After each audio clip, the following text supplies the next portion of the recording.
In the myriad laws of the world, all exist beneath the celestial principle, yet there lies one realm that transcends it, treading the heavens. Once this realm is attained, one can sever the threads of cause and effect, obliterate sentient beings, and govern the life and death of myriad worlds, even erasing the traces of time and space with a mere gesture. From the moment of his birth, Su Xin was destined to ascend to this realm. There was no need for contention, nor any arduous quest. His fate was to shatter the celestial order and seize dominion over the cosmos. When the heavens tremble and eternity falls silent, only he will stand atop the highest pinnacle, calmly declaring, "If heaven obstructs me, then it shall no longer be heaven." Chapter 1. Return to the Su family. In the Tianyin Empire, within the 36 states, lies Yunzhou. In Yong'an district, the Su manor. The young master has returned. This proclamation resonated throughout the entire estate, as the Su manor was filled with people. Among them were numerous maids and servants, along with several core members of the Su family, all gazing at a young man clad in black, who, under the escort of guards, entered the manor. It truly is Su Xin. He dares to return? The Su family's decline these past years is all his doing.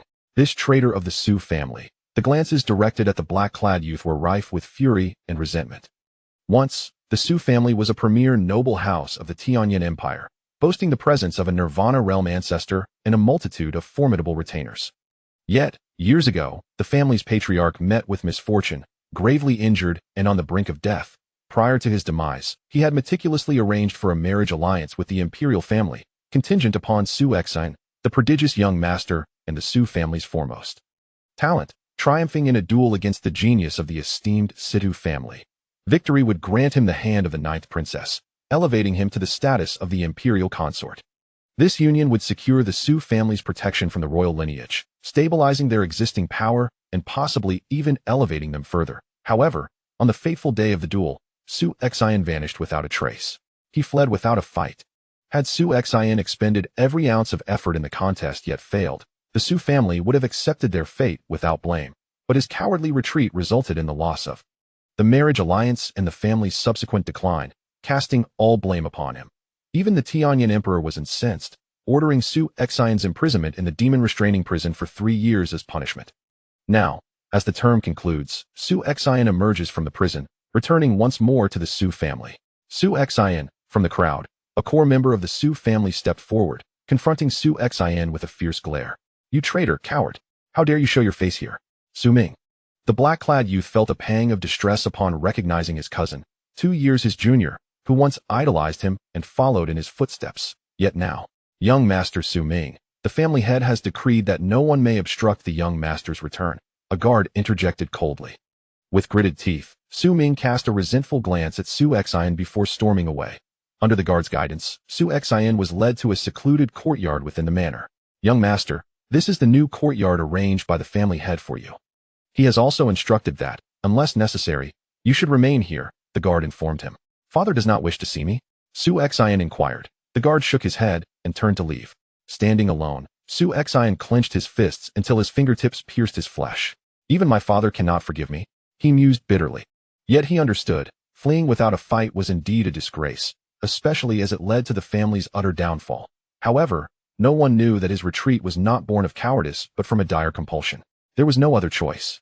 "I never anticipated that on the eve of the duel, my bloodline would awaken." His gaze sharpened, and his hands tightened unconsciously. In the realm of martial arts, strength reigns supreme. Beyond ordinary warriors, there exist individuals who command extraordinary powers. These are the awakened. They wield the might of bloodline power.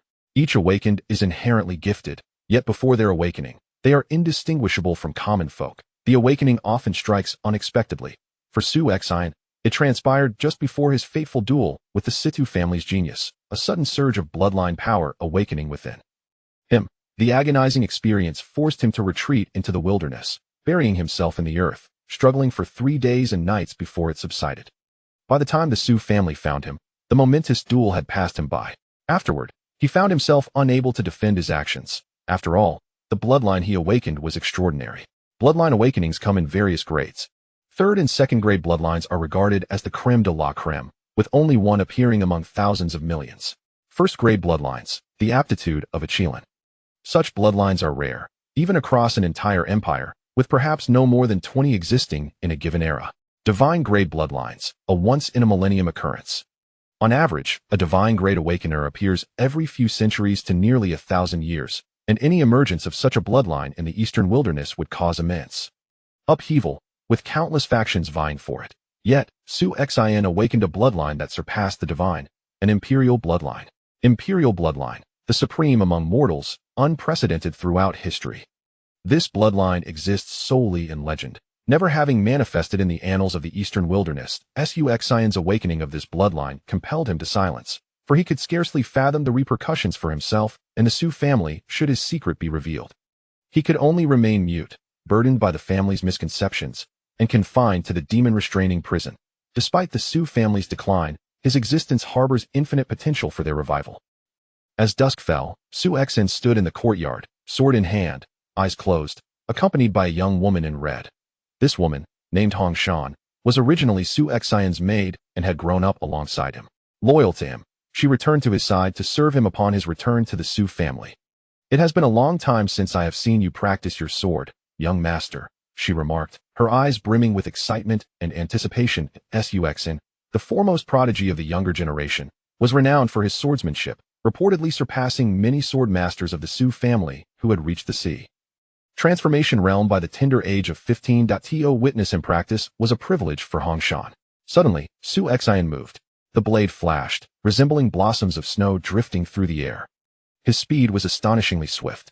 The snowfall sword technique. Hong Shan's eyes widened in realization. The snowfall sword technique is one of the high-tier sword arts housed within the Su family's arsenal, famed for its speed and unpredictability. Particularly, the technique's ultimate move, Snow Slash, accumulates momentum with each strike, allowing for successive attacks that accelerate in speed. Mastery of the Snow Slash can unleash 9 strikes in rapid succession, a fearsome display of prowess. Here comes the Snow Slash, Hong Shan watched intently.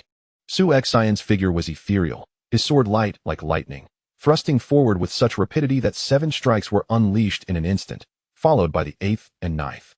Without a moment's pause, the 9th sword of the snow-cutting technique. Indeed, the young master has reached the pinnacle of this swordsmanship.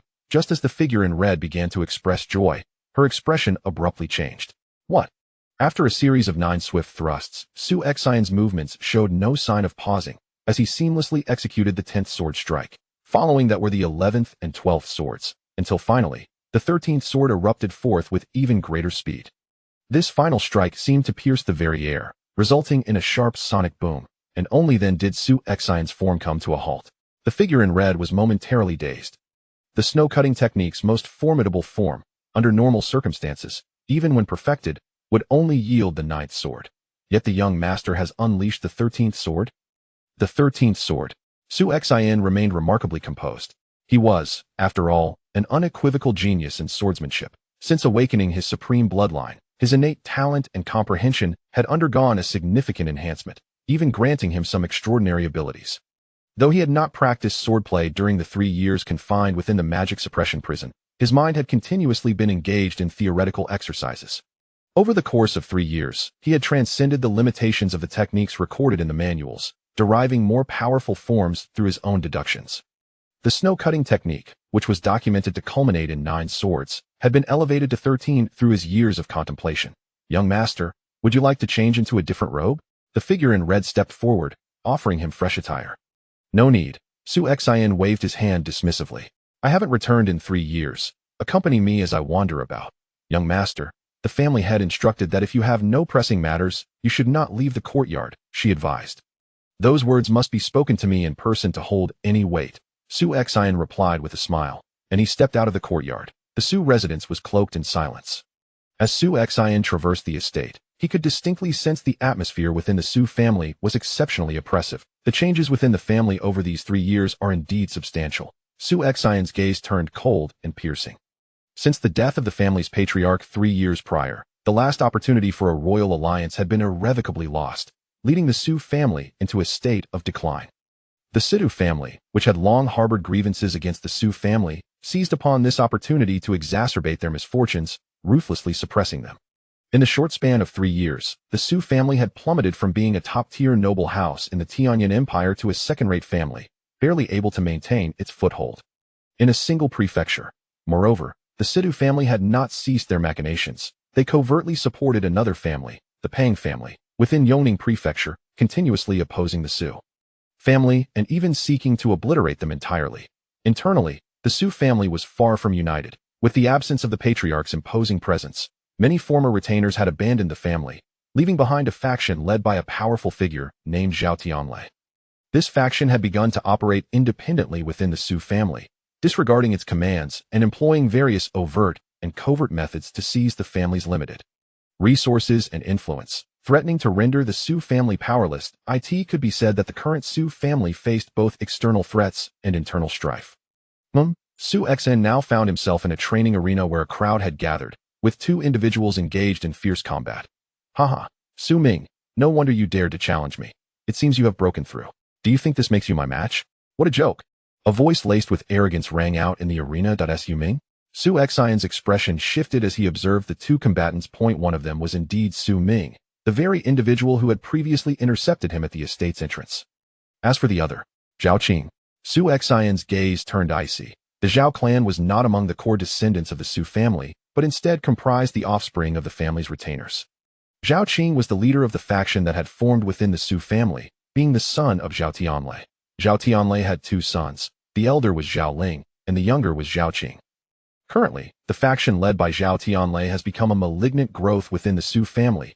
If I am to restore the Su family's former glory, the first hurdle I must overcome is this Zhao Tianlei and his son. Su Xin's eyes glimmered with a chilling intensity. The Su family had fallen due to him, yet he would lead the Su family to rise once more, becoming the foremost family within the Tianyan Empire and even throughout the entire eastern wilderness. The trio of Zhao Tianlei and his sons would serve as the first stepping stones on his path to resurgence. Chapter 2. He must be slain. Boom. With a resonant thud, Su Ming was forcefully propelled backward, landing on the ground and taking a moment to rise again. A trickle of blood escaping from the corner of his mouth. Haha, I told you, a wretch like you could never be my match, Zhao Qing boasted triumphantly. Among the younger generation of the Su family, only Su Qinghong possesses any real talent. The rest are utterly worthless. Even Su Qinghong pales in comparison to my elder brother. Scoundrel! Su Ming and several other members of the Su clan seethed with indignation, unable to refute his claims. In the realm of martial arts, there are 5 stages: bone melding, true martial, sea transformation, void breaking, and nirvana. The bone melding stage is foundational, typically achieved within 2 to 3 years, after which one truly enters the path of martial arts, known as the true martial stage, which comprises 10 levels. The younger generation of the Su family is indeed not remarkable. The only standout, Su Qinghong, has barely entered the 10th level of true martial, while Zhao Qing's elder brother, merely 19, has already reached the pinnacle of true martial, just a step away from sea transformation. Such age and prowess are unparalleled among the Su family's youth today. Of course, this does not include one individual, who has now arrived at the training grounds. The members of the Su family, including Su Ming, were momentarily taken aback upon seeing the newcomer. Xiao Ming, are you all right? Su Xin inquired, concern etched on his face. None of your concern, Su Ming replied curtly, turning his head away. Su Xin paid it no mind, and instead directed his gaze towards Zhao Qing, his eyes turning icy. Su Xin. Upon seeing Su Xin, Zhao Qing's heart skipped a beat. Yet he quickly scoffed. I thought it was someone of consequence, but it's merely the young master of the Su family, who fled without a fight on the day of the duel against the Sidu clan. He emphasized the words fled without a fight, the sarcasm unmistakable to all present. 3 years prior, he would not have dared to speak to Su Xin in such a manner, nor would he have had the courage to even meet Su Xin's gaze. But times have changed. Su Xin, you are a disgrace to the Su family, a coward who dares not fight.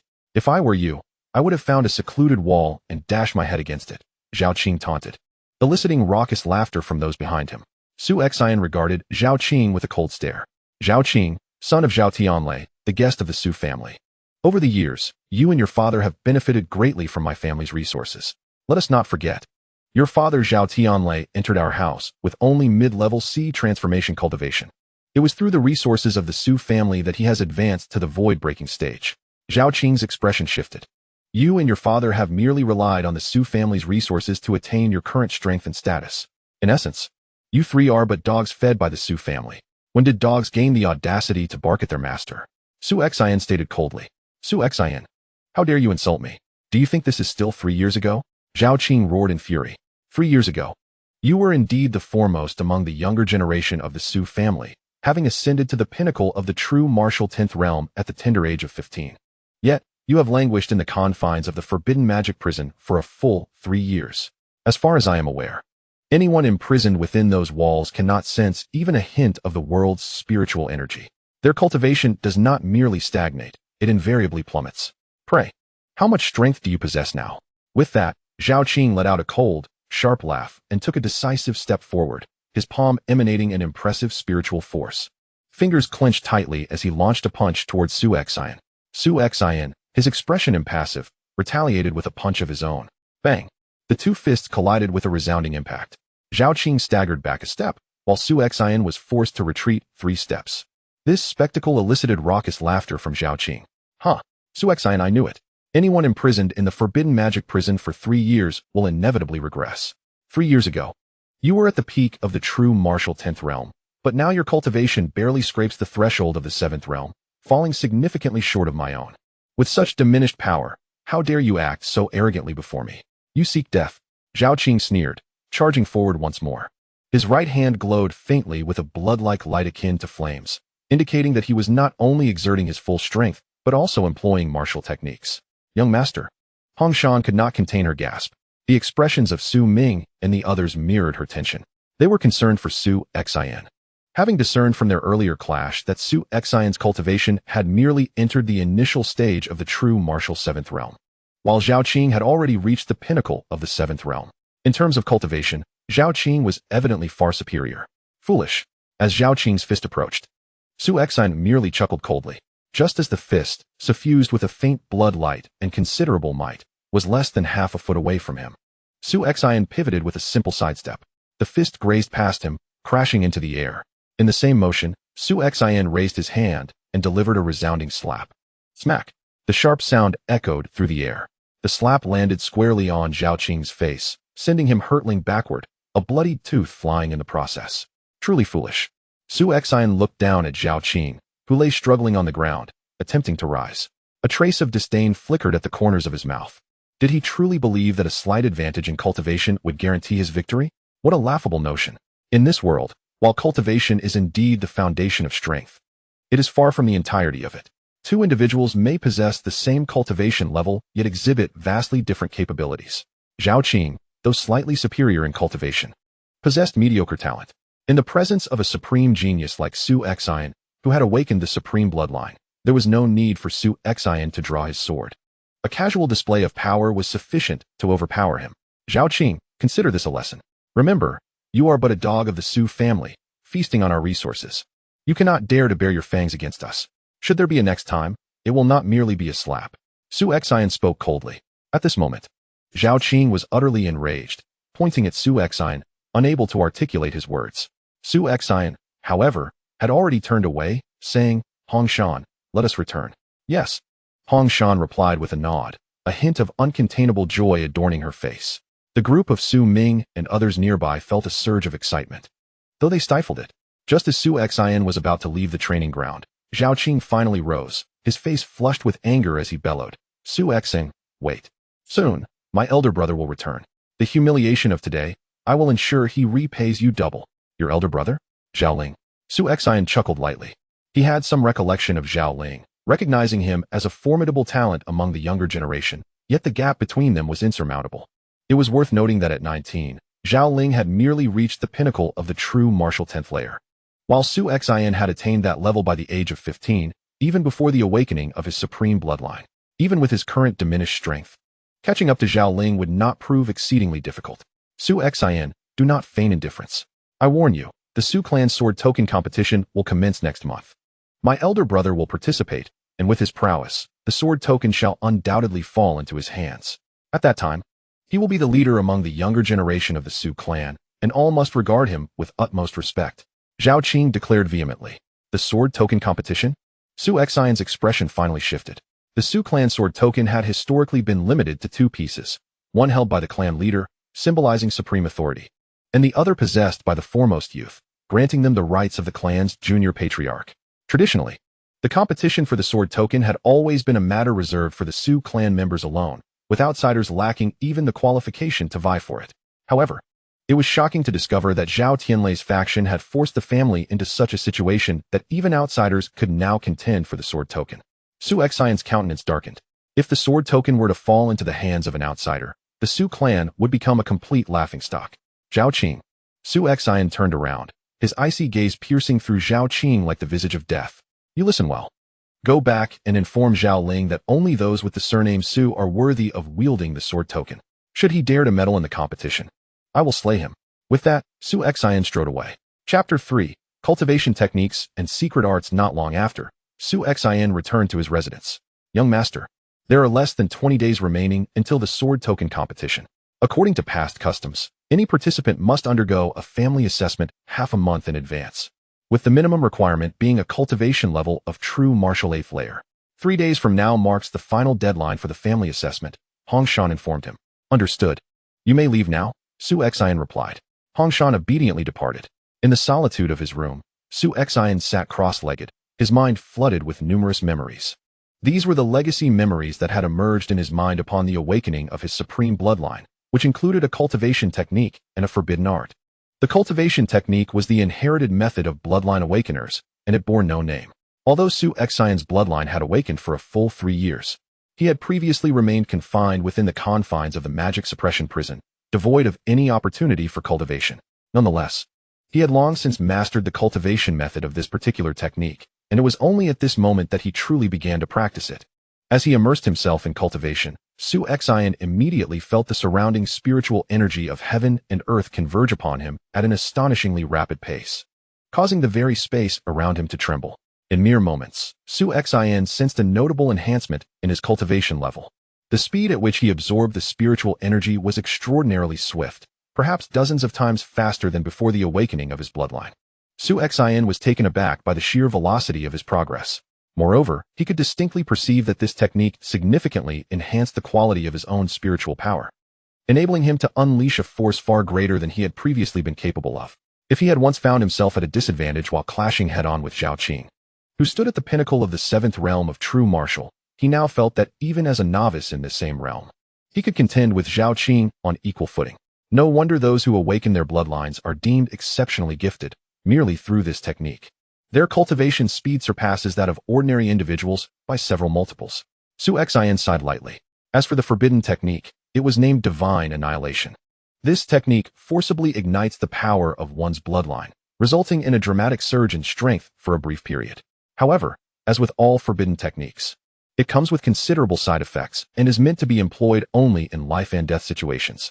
Having once reached the pinnacle of the 10th realm of true martial, Su Xion's cultivation had diminished due to a prolonged absence from absorbing spiritual energy. Now, as he resumed his cultivation, it would undoubtedly be much easier, especially given that his current speed was likely dozens of times faster than that of an ordinary person. 3 days should suffice to elevate his cultivation to the 8th realm of true martial. With a slight clenching of his hands, Su Xion began to devote himself to the art of cultivation. In the blink of an eye, 3 days had passed. In a vast martial arts arena, a throng of people had gathered. Today marked the final day of the Su family's sword order competition. Participants included both direct descendants of the Su clan and younger members of various affiliated factions, all eager to test their luck. After all, the competition for the Su family sword order is held only once every few years. While most understood that they were unlikely to secure the sword order and become leaders of the younger generation, merely participating in this contest was already a noteworthy achievement. Bang! A thunderous sound echoed through the arena as a massive figure, towering over 2 meters, struck down Zhao Qing, a contestant from the guest faction, sending him hurtling across the arena's edge in a most undignified manner. Haha, Zhao Qing, your strength still falls short. Most true martial practitioners at the 8th realm can endure over 20 breaths against this war puppet, yet you only managed 18. You've brought us shame. A few onlookers chuckled at Zhao Qing's defeat. There was no way around it. Just yesterday, I had only recently broken through to the 8th realm. My cultivation's still rather unstable, and thus, I naturally could not compare to you all, especially you, Hong Fong, who have already reached the pinnacle of the 8th realm. Zhao Qing stood up, casting a dissatisfied glance at the group. They said nothing further. Zhao Qing withdrew to the side, standing with Hong Fong and the others, harboring a sense of unwillingness within. Alas, if only I had broken through a few days earlier, solidified my realm properly, and refined that palm technique to the initial stage as my elder brother suggested, Perhaps I would have passed today's assessment. As Zhao Qing pondered this, Hong Fong suddenly leaned in closer. Zhao Qing, at this hour, do you think Su Xin will actually come? Upon hearing Su Xin's name, Zhao Qing's expression turned bitter. 3 days prior, he had suffered defeat at Su Xin's hands, even losing a tooth from a slap. This incident had spread like wildfire, and Hong Fong and the others were well aware of it. They had also heard that Su Xin not only defeated Zhao Qing, but also boldly declared his intention to participate in the sword order contest, even going so far as to threaten Zhao Qing's elder brother, Zhao Ling. Zhao Ling was undeniably the strongest among the younger generation of the two major factions within the Su family. As for Su Xin, although he was once the most talented individual 3 years ago, surpassing Zhao Ling, his 3-year imprisonment in the demon restraining prison had left everyone believing that this prodigy was now rendered useless, especially since it was known that Su Xin had only showcased a cultivation level of the 7th realm during his encounter with Zhao Qing. Naturally, no one took Su Xin's words seriously. In fact, many viewed him as a source of amusement. Hong Fong and his companions had come today specifically to witness Su Xin's folly. That Su Xin is merely a self-righteous fool, Zhao Qing scoffed. 3 days ago, when he fought me, his cultivation barely reached the 7th realm. Yet, the minimum requirement for the Su family's sword spirit assessment is the 8th realm. He doesn't even meet the most basic criteria, yet he dares to claim he will challenge my elder brother and slay him. What a farce. I am quite eager for him to show up today, should he dare to appear. I will make sure to thoroughly humiliate him in front of everyone and avenge my disgrace. Zhao Qing thought malevolently. He had now broken through to the 8th realm and significantly improved his strength, convinced that should he face Su Xin again, victory would be assured. After all, in just a mere 3 days, he doubted Su Xin's cultivation could have truly advanced. At that moment, Zhao Qing noticed a figure slowly making its way toward the center of the training ground. Su Xin, he truly dares to come. Zhao Qing's expression immediately twisted into a snarl. In the training ground, all eyes turned towards the Su family's once great prodigy, who had languished in the demon restraining prison for 3 long years. Chapter 4, 38 Breaths Uncle Hang. Su Xin approached the center of the training ground and offered a slight bow to a middle-aged man in gray standing there. This man, named Su Bohang, had reached the pinnacle of the sea transformation realm and was responsible for presiding over the sword order assessment. In terms of lineage, he was also Su Xin's paternal uncle. Su Xin, you have come to participate in the assessment? Su Bohang's expression was rather complex as he regarded Su Xin. Indeed. Su Xin nodded. You are undoubtedly familiar with the established protocols. The minimum criterion for participation in the assessment is to possess the cultivation of the true martial 8th realm, remarked Su Bohang. The true martial 8th realm, I have attained, Su Xin replied calmly, and with a sudden surge, an overwhelming force of spiritual energy erupted forth. It was evident that his aura had indeed reached the true martial 8th realm. Is it truly possible? Zhao Qing, who had been watching from the side, widened his eyes in disbelief. 3 days prior, during our confrontation, he was merely on the threshold of the true martial 7th realm. How could he have ascended to the 8th realm in such a brief span? The notion seemed utterly implausible. After all, it typically requires several months, if not half a year, of rigorous training for an ordinary person to transition from the true martial 7th to the 8th realm. Yet, Su Xin achieved this in just 3 days? What an absurdity. Zhao Qing, did you not assert that he had just entered the true martial 7th realm 3 days ago? Inquired Hong Fong, furrowing his brow. How would I know? Zhao Qing's countenance darkened, but he soon smirked coldly. Even if he has indeed broken through to the 8th realm. So what? It is evident that he has merely just crossed the threshold. Passing the assessment will not be so simple. The requirements for the contest's evaluation demand a true martial 8th realm cultivation as a mere baseline. Whether one can succeed in the assessment remains another matter entirely. For instance, I, too, possess the true martial 8th realm cultivation, yet I have just failed. If he could not succeed, how could Su Xin, who had only recently broken through, possibly prevail? In the center of the training arena, Su Xin, sword in hand, gazed upon his opponent for the assessment, a humanoid war puppet, towering over 2 meters and wielding a long staff. Although merely a puppet, its strength was formidable. Just moments ago, Zhao Qing had been sent flying by this very automaton. Su Xin, your task is to utilize all your abilities to endure the onslaught of this war puppet, as long as you can withstand for 25 breaths. You will have passed the assessment, Su Bohang instructed. Understood, Su Xin nodded. Let us begin. With a swift motion of his hand, Su Bohang signaled, and the humanoid war puppet raised its arm, swinging the nearly 2-meter-long black staff directly at Su Xin. Simple, yet brutal. Su Xin casually drew his sword, clashing with the staff head-on, achieving a balance of power, with Su Xin gaining a slight upper hand. This outcome did not surprise him. The war puppet was inherently weak at the outset, significantly less formidable than those who had just entered the true martial eighth realm. However, its strength was on a continuous ascent. Although the puppet lacked sophisticated techniques or martial arts, merely swinging its staff with simplicity, the force behind its strikes would grow increasingly formidable, and its speed would accelerate as well. Faced with such a clumsy adversary, reliant solely on brute force and speed, Su Xin found little interest, opting instead to evade the combat using his agility after the initial collision. To the spectators observing the duel, Su Xin appeared remarkably agile. Despite the war puppet's escalating power and speed, it could not even graze the hem of Su Xin's garment. Zhao Qing's expression darkened considerably. He had originally believed that Su Xin would, like him, succumb to the battle puppet's might before long. However, to his astonishment, Su Xin had managed to endure for over 20 breaths, exuding an air of ease and proficiency. It was evident that he was employing a remarkable technique. Hong Fong's gaze narrowed slightly. The skill Su Xin was demonstrating was likely the Qinya illusion body, one of the 6 elite techniques of the Su family, and it appeared he had mastered it to a significant degree. With such agility at his disposal, he could withstand the battle puppet's onslaught for at least 30 breaths, rendering this assessment a trivial challenge for him. The rules stipulated only that one must endure for 25 breaths without defeat, without specifying the means by which this was achieved.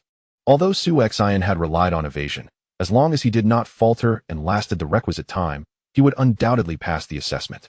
Hong Fong, I need a favor, Zhao Qing murmured, his voice low. Once this brat's assessment concludes, you must teach him a lesson for me. Hong Fong glanced at Zhao Qing, noting the latter's face twisted in resentment. Originally, Zhao Qing had intended to personally confront Su Xin upon his arrival and exact revenge. But he had not anticipated that in merely 3 days, Su Xin's cultivation would ascend to the 8th layer of true martial realm. Witnessing Su Xin's formidable agility, he realized he was still no match for him. Personal vengeance was out of the question, so he had to enlist Hong Fong's assistance. Hong Fong, being at the pinnacle of the 8th layer of true martial realm and proficient in several formidable martial techniques, possessed remarkable strength. He could contend with even the weaker 9th layer practitioners. In the context of the Sword Order Contest assessment, among all the 8th layer participants from the Su family, Hong Fong had lasted the longest against the battle puppet, enduring for a commendable 41 breaths. It would be an effortless task for him to discipline Su Xin. Very well. Hong Fong consented after some consideration. Their relationship was already amicable, and as they belonged to the same faction, coupled with the connections between Zhao Qing's father and his elder brother Zhao Ling, punishing a mere Su Xin was a trivial matter he had no reason to decline. All right, then we shall see how you fare. No need to be excessively brutal. Just knock out a few of his teeth and break an arm, Zhao Qing coldly instructed. Consider it done, Hong Fong replied with a smile. In the past, he would never have dared to lay a hand on Su Xin, the young master. Yet now, despite Su Xin's prestigious title, even his own kin harbored immense disdain for him. As long as he spared Su Xin's life, merely knocking out a few teeth and breaking an arm would not be considered a significant transgression. At that moment, Su Xin finally succumbed in his duel with the battle puppet. However, his defeat came from his own choice to exit the combat zone, having persevered for 38 breaths. 38 breaths, quite close to my 41, yet he had merely relied on his agility to last that long. In a direct confrontation, he would likely struggle to endure even 30 breaths. Moreover, I am not a mere brute. His agility holds little advantage over me. Hong Fong exuded an unwavering confidence. After Su Xin passed the assessment, he approached with a challenge. Su Xin, your agility is commendable.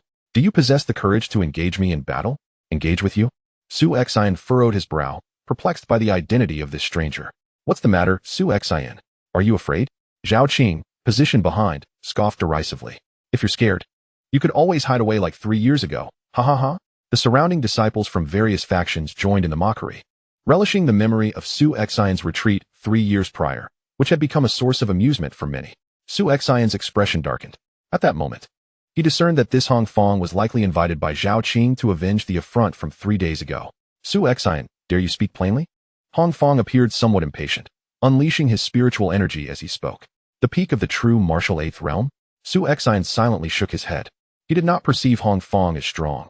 Rather, he felt he was somewhat lacking. Although Hong Fong's cultivation was slightly superior, Su Xin had awakened the sovereign bloodline, a unique existence with fully realized talents.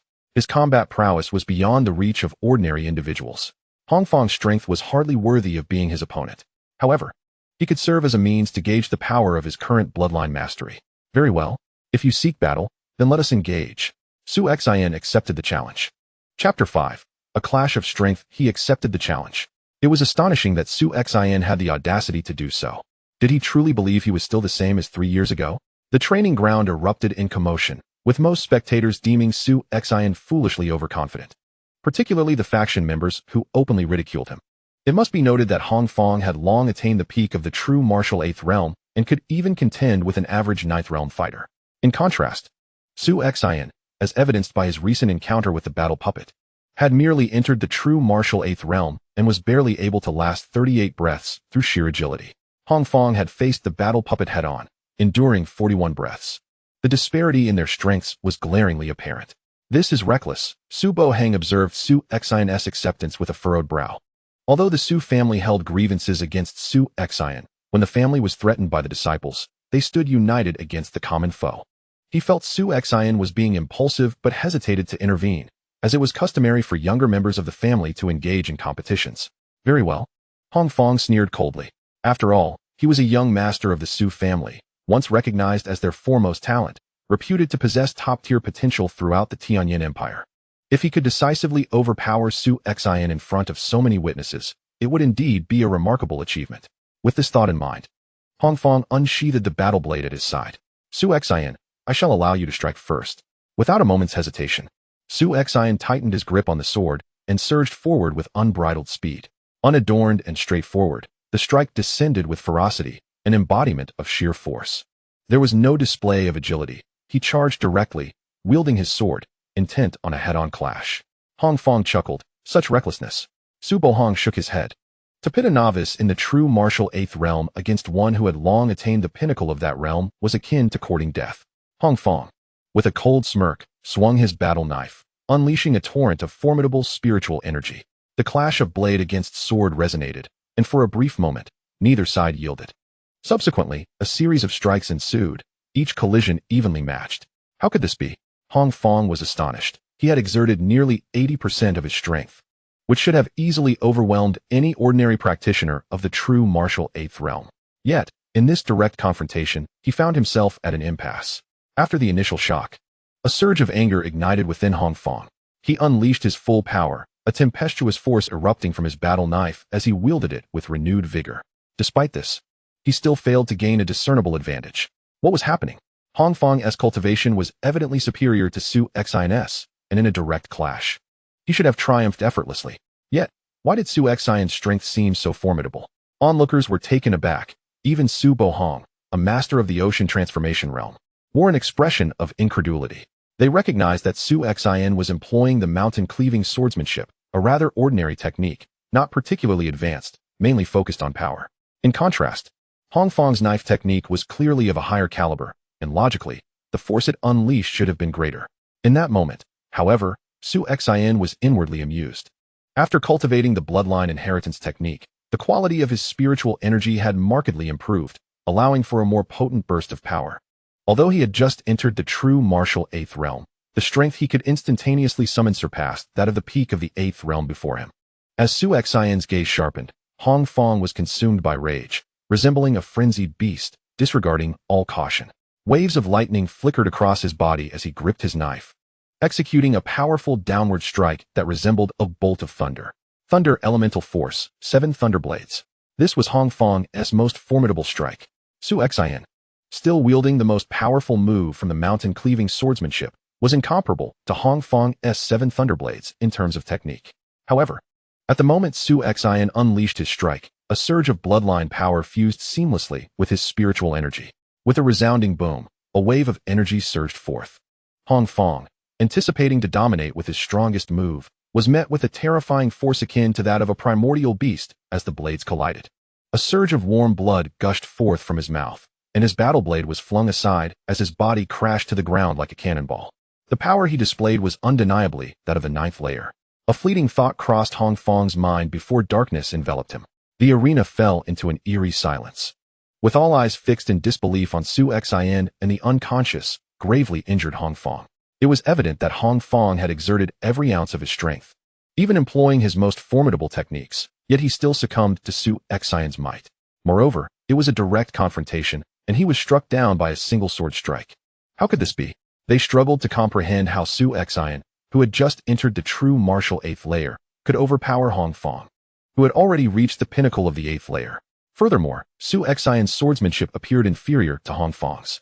Even Su Bo Hang, at that moment, was shrouded in confusion.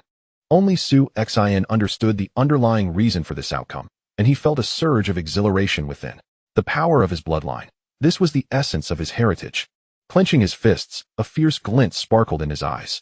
Remarkably, he had only slightly guided his bloodline power, estimating that he had utilized merely 2 or 3/10 of its potential, yet the potency of his strike had amplified nearly tenfold, resulting in Hong Fong's grievous injury.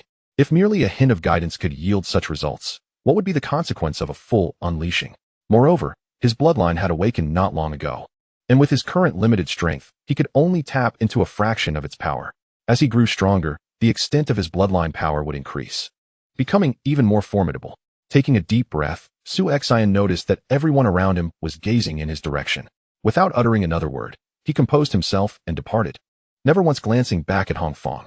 After all, he had never regarded Hong Fong as a true adversary. Their encounter had merely served as a test of his bloodline's might. Meanwhile, Zhao Qing, who had summoned Hong Fong to confront Su Xion, wore a grim expression. The fact that Su Xion had vanquished Hong Fong left him seething. It seemed he would have to wait for his elder brother's return to exact his vengeance. Clenching his fists, he glared fiercely at Su Xion's retreating figure. Just wait, Su Xion. Though you possess some degree of strength, it pales in comparison to my brother. When the sword decree contest arrives, my brother will show all of the Su family descendants what true despair feels like.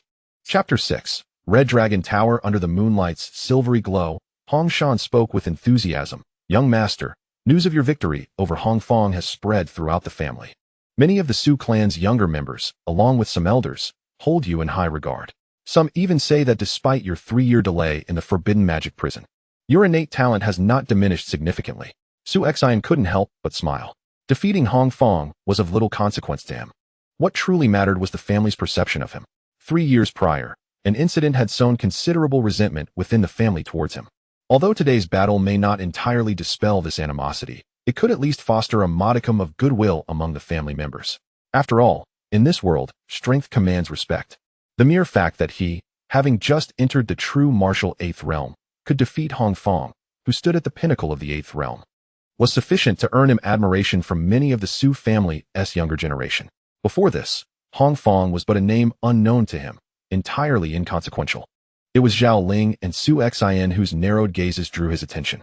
Zhao Ling, a genius at the peak of the true martial 10th realm, possessed formidable combat prowess and was said to be nearly on par with those in the Transformation C realm. Given that he had only just stepped into the true martial 8th realm, the disparity in their cultivation levels was vast. Unless he resorted to the perilous divine annihilation secret technique, he genuinely felt uncertain about his chances of victory. To triumph in the sword order contest, or even to slay Zhao Ling, he would need to elevate his cultivation to at least the 9th realm, if not the zenith of the 9th realm. However, with merely half a month remaining until the contest, even with his bloodline inheritance technique allowing him to train at an extraordinary pace, achieving such a feat seemed implausible. Perhaps, if he could obtain elixirs to assist his training, there might still be a glimmer of hope, he mused. The following morning, Su Xion ventured to the treasure pavilion of the Su family, overseen by an elder of the clan. Young master, I regret to inform you that while I could offer you a few ordinary spirit-gathering pills, the family possesses very few of the superior ones. Moreover, with the impending sword order contest, the head of the family has already dispatched the scant few premium spirit-gathering pills we had, the elder explained. Dispatched already? Su Xion furrowed his brow, though he felt no surprise. Since the family's decline, the resources at their disposal had diminished significantly compared to 3 years ago. In the prime of the Su family, they could procure numerous premium spirit-gathering pills annually, but now they managed scarcely a dozen in a year. Given the approaching sword order contest, the upper echelons of the Su family, including his father, had placed immense emphasis on the situation, distributing these precious pills to the strongest and most promising descendants in hopes of bolstering their cultivation. As for Su Xion, no one believed that a person just released from the confines of the demon-sealing prison could contest with Zhao Ling, even though he had triumphed over Hong Fong. who was merely at the peak of the true martial 8th realm. The family only regarded him as impressive and possessing notable talent. Yet none considered him a threat to Zhao Ling lacking premium spirit-gathering pills. Su Xin contemplated the alternative. Soon, he set off alone, departing from the estate. In the heart of Yongning County, 2 towering black spires rose majestically, resembling colossal giants surveying the entire city. These formidable towers were the renowned Red Dragon Tower of the Tianyan dynasty, established by the founding monarch of the dynasty several centuries ago, and now spread across the nation. In the grand realm of the Tianyan dynasty, comprising 36 states, each state and county boasts a towering structure known as the Red Dragon Tower, established for 2 primary purposes. Firstly, it serves to monitor the realm. Any disturbance, no matter how minute, within the boundaries of the Tianyan dynasty is swiftly reported to the sovereign by the Red Dragon Tower. Secondly, it is a sanctuary for gathering the most talented individuals from across the land. Within the Red Dragon Tower, 2 renowned edifices stand: the Jinwu Pavilion and the Xuanlong Tower. The Jinwu Pavilion primarily assesses the martial prowess of practitioners at the Jinwu realm, consisting of 15 levels. Those who successfully ascend to the 10th level are regarded as geniuses throughout the entire Tianyan dynasty. Conversely, the Xuanlong Tower, designed for practitioners of the Huahai realm, evaluates their comprehensive strength. Although it comprises merely 3 levels, any Huahai practitioner who conquers the 1st level is deemed a first-rate genius. Surpassing the 2nd level elevates one to the status of an exceptional talent. With only about 30 to 40 such prodigies emerging throughout the dynasty in a single era, 1 per state on average. To breach the 3rd level of the Xuanlong Tower designates an individual as an unparalleled prodigy, a rarity that surfaces only once every few years or even decades within the Tianyan dynasty, surpassing the legendary awakeners of bloodlines in terms of scarcity. Before the majestic towers, the Xuanlong Tower presents a daunting challenge, with few daring to attempt its trials, while the Jinwu Pavilion attracts a greater number of challengers. At this moment, the area before the Jinwu Pavilion is filled with hundreds of spectators. Among them, aside from a few onlookers, most are confident practitioners of the Jinwu realm. Currently, a practitioner at the 9th level of Jinwu is attempting the trials. Having successfully navigated the 7th level, he falters at the 8th and is promptly escorted out. Achieving the 7th level is commendable. Many at the 10th level of Jinwu struggle to surpass it. The trials within the Jinwu Pavilion focus solely on skill, largely independent of cultivation level. A typical practitioner of the Jinwu realm reaching the 5th level is considered average, while surpassing the 6th and 7th levels indicates commendable skill. Ascending to the 8th and 9th levels signifies exceptional prowess. Suddenly, a graceful figure appears at the foot of the Jinwu Pavilion. Her tall stature, clad in fitted attire and wielding a long sword, exudes an air of elegance. With a stunningly serene visage, she instantly captivates the attention of all present. It is she, Su Yuning, the proud young lady of the Su family, making her 6th attempt at the Jinwu Pavilion this year. In her previous attempts, she conquered the 8th level but struggled at the 9th, ultimately facing defeat. Once again, she seeks to surpass the 9th level. Many practitioners in the vicinity recognize her and cannot help but jest. The requirements for challenging the Jinwu Pavilion are merely to be at the Jinwu realm, allowing numerous practitioners within the Ning County to participate, some to hone their skills and others to test their mettle, with Su Yuning being among them. In a corner of the crowd, Su Xin, donning a wide-brimmed hat that conceals her features, gazes up at the elegant figure before her. Su Yuning, his cousin, was 2 years his senior. In their childhood, they shared a remarkably close bond. However, in recent years, compelled by the pressures of the factions within the clan, Su Yuning had been honing her skills outdoors. Presently, in terms of cultivation, she clearly had ascended to the 10th realm of true martial arts. Among the direct descendants of the Su family, aside from the acknowledged Su Qinghong, Su Yuning was the only one qualified to contend with Zhao Ling in the competition for the Sword Order. Gazing at the towering edifice of the true martial pavilion, Su Yuning reflected on her month of training outside, during which she had made notable advancements in her swordsmanship. This time, she was resolute in her determination to conquer the 9th level. Otherwise, how could she hope to defeat Zhao Ling in the Sword Order competition? Zhao Ling had not only reached the pinnacle of the 10th realm of true martial arts, but had also successfully breached the 10th level of the true martial pavilion a year prior, earning the recognition of the Red Dragon Tower and acquiring a yellow level token. Although she too was at the 10th realm, she was still some distance from reaching its apex. If she could not even surpass the 9th level of the true martial pavilion in skill, the gap between her and Zhao Ling would be insurmountable. Soon, Su Yuning entered the true martial pavilion. As in her previous 5 attempts, she easily navigated through the 1st to 7th levels. Upon reaching the 8th level, She invested some time, but ultimately succeeded. However, when she entered the 9th level, she exerted all her efforts in a prolonged battle, but ultimately faced defeat. As she exited the true martial pavilion, her form trembled slightly, her crimson lips pressed together in frustration. Despite pouring forth her utmost strength, she had still failed.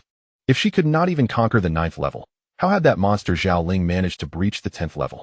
A throng of cultivators gathered outside the true martial pavilion murmured in sympathy upon witnessing Su Yuning's defeat at the 9th level. Just as she prepared to depart, a figure brushed past her. Su Yuning instinctively glanced over, her heart stirred. Although the individual wore a wide-brimmed hat that obscured their features, their passing evoked an inexplicable sense of familiarity, even intimacy, leaving Su Yuning puzzled. Who was this person? They appeared to possess only the 8th realm of true martial arts. Were they also here to challenge the true martial pavilion? Initially resolved to leave, Su Yuning hesitated, her gaze lingering on the familiar silhouette, who had now entered the true martial pavilion. Within the 1st level of the true martial pavilion, Su Xin stood, observing the 10 formidable battle puppets arrayed before him, a smile gracing his lips. 5 years ago, during his inaugural attempt at the true martial pavilion at the tender age of 13, he had given his all yet faltered at the 10th level. In the following 2 years, his swordsmanship had significantly improved, and he believed he could now navigate the 10th level with relative ease. However, in the 3 years since, his bloodline had awakened, and his comprehension had vastly increased, even allowing him to derive deeper techniques from a singular sword art. Now, his swordsmanship had evolved far beyond that of his earlier self. If he were to exert himself fully, how many levels might he surpass? A flicker of anticipation ignited within Su Xin. The trials of the true martial pavilion did not gauge one's cultivation, but rather one's skill. This skill, in simpler terms, is none other than Su Xin's swordsmanship. Chapter 7. Tremor atop the imposing black tower of the Red Dragon Pavilion. An elder with white hair and a long beard casually sat before a tea table, leisurely sipping tea while perusing a newly acquired piece of intelligence. The martial arena's contestant had been assassinated by enemies? The elder shook his head discreetly, reflecting on the carelessness displayed. With his prowess, after several more years of diligent practice, he should have been able to breach the 1st level of the dragon-seeking tower. Alas, what a pity! The Red Dragon Pavilion, a gathering place for the world's talents, refrains from intervening in the growth of these prodigies. This implies that regardless of the challenges these talents might encounter, even if it is known that one of them is on the verge of being clandestinely murdered, the Red Dragon Pavilion will remain indifferent. The individual mentioned by the elder, a genius who had once breached the 10th level of the true martial tower during the true martial realm, had been under the pavilion's watchful eye, but regrettably, this talent had yet to fully mature before falling victim to an assassination. Suddenly, hurried footsteps echoed, and a black-clad steward appeared before the elder. Supervisor. The individual currently challenging the true martial tower has already passed the 8th level, the steward reported. The elder furrowed his brow. There was no need to inform him of merely the 8th level. The steward had been in his service for many years and should understand his temperament. Supervisor. The overseer stationed at the true martial pavilion stated that this person has a high probability of surpassing the 12th level. The steward continued. What did you say? The elder was taken aback. To have breached the 10th level of the true martial pavilion was already regarded as extraordinary talent, deserving of the pavilion's yellow level token. Surpassing the 12th level? Such innate ability in martial arts would undoubtedly be among the finest within the Tianyan Empire, and such prodigies were scarce in any given province. In their own Yongning County, there were none who could breach the 12th level in this era. Moreover, these words came from the overseer of the true martial pavilion. Although the overseer held slightly less power and status than the elder, his insight was undoubtedly profound. If he claimed that this individual could likely surpass the 12th level within the true martial pavilion, it was highly probable that he indeed could. Let us investigate. The elder declared, setting forth immediately. At the base of the true martial pavilion, numerous practitioners of the true martial realm continued to gather. The individual had actually breached the 8th level? Su Yuning stood among the crowd, gazing up at the 8 illuminated tower lights. Each level of the true martial pavilion was marked by a tower light, which signified the successful completion of that level. However, the time he had taken to conquer the 8th level was evidently longer than his own, clearly indicating that breaching the 8th level was his limit. As for the 9th level, he feared he held little hope.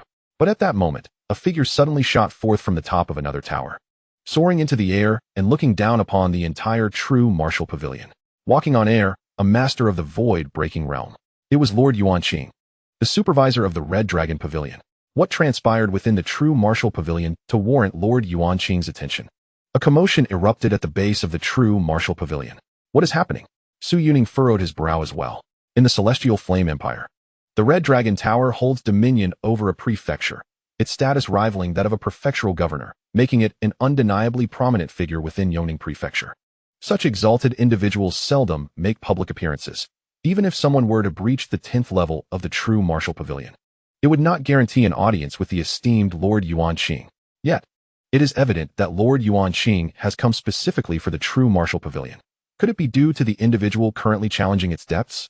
Unlikely, for that person has yet to conquer even the 9th level, thought Su Xin, her expression peculiar. Meanwhile, suspended in the air, the silver-haired Yuanqing, with his hands clasped behind his back, surveyed the tower below, taking in every detail with keen eyes. Within the confines of the 9th level of the true martial tower, a young man clad in black and donning a wide-brimmed hat engaged in combat, with 10 formidable automatons wielding silver-long spears. The opponents posed by the true martial pavilion were these automatons, with each level presenting 10 of them. However, as one ascended, their spear techniques became increasingly sophisticated, and their coordination improved markedly. In terms of strength, from the very first level, these automatons matched the challenger's abilities. By the 9th level, their spear techniques were already formidable. Even many-sea transformation realm experts found it challenging to prevail against the combined assault of 10 automatons. Yet, at this moment, as the 10 automatons launched their attack, Su Xin moved with an ethereal grace, appearing in various corners of the battlefield. His seemingly casual strikes were astoundingly precise and cunning, effortlessly neutralizing the lethal spear techniques of the automatons. It was astonishingly effortless. Yuanqing's eyes widened, filled with shock. He now understood why the inspector of the true martial pavilion believed that Su Xin had a significant chance of breaching the 12th level. His mastery of movement and swordsmanship was harmoniously refined, leaving little room for flaws. The 10 automatons, capable of executing impressive spear techniques, under his command resembled infants wielding firewood. They were simply not on the same level. This lad is toying with the automatons, Yuanqing mused. Indeed, it was mere play, from the 6th level onward. Su Xin had begun to toy with these automatons. He had not employed any profound sword techniques, merely striking casually, yet triumphantly defeating the automatons. Before long, he had surpassed the 9th level, swiftly advancing through the 10th and 11th levels. Despite the significant enhancement in the spear techniques of the automatons on these 2 levels, particularly the 11th, where each automaton spear skills approached those of peak sea transformation realm experts, Su Xin navigated through with remarkable ease. How could his understanding of swordsmanship have reached such heights? Yuanqing marveled in astonishment. Upon reaching the 12th level of the true martial pavilion, where the strength of the automatons was further amplified, Su Xin finally felt the gravity of the challenge, prompting him to employ his sword techniques. Once unleashed, his swordsmanship swept through the 10 automatons like a tempest, allowing him to conquer the 12th level with resolute determination. On the 13th level, each war puppet exhibited marksmanship that surpassed 99% of the transformation realm experts, achieving the pinnacle of their craft. 10 war puppets launched a simultaneous assault, their shooting speed astonishing, effectively sealing off Su Xion's movements and leaving him no chance of escape. At this moment, Su Xion finally exerted himself to the fullest. With a flourish of his sword, he became one with the weapon, unleashing a series of sword shadows that swept forth like imposing mountains, standing resolutely against the onslaught of the long spears. This was the primordial sword technique.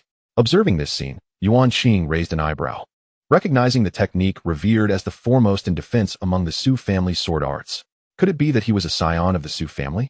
However, as soon as this thought crossed Yuanqing's mind, he immediately dismissed it. No, he fixed his gaze on Su Xion, who was engaged with the war puppets. The swordplay Su Xion had just displayed bore an uncanny resemblance to the Su family's primordial sword technique. It manifested like an immensely heavy mountain, unwavering against the tempestuous assaults surrounding him. This was a technique focused on defense. Yet as Su Xion executed his swordplay, it was no longer a sturdy mountain. It transformed into a colossal grinding wheel, mercilessly crushing through the war puppets. He passed through the 13th level. On the 14th level of the true martial pavilion, Su Xion unleashed his full potential.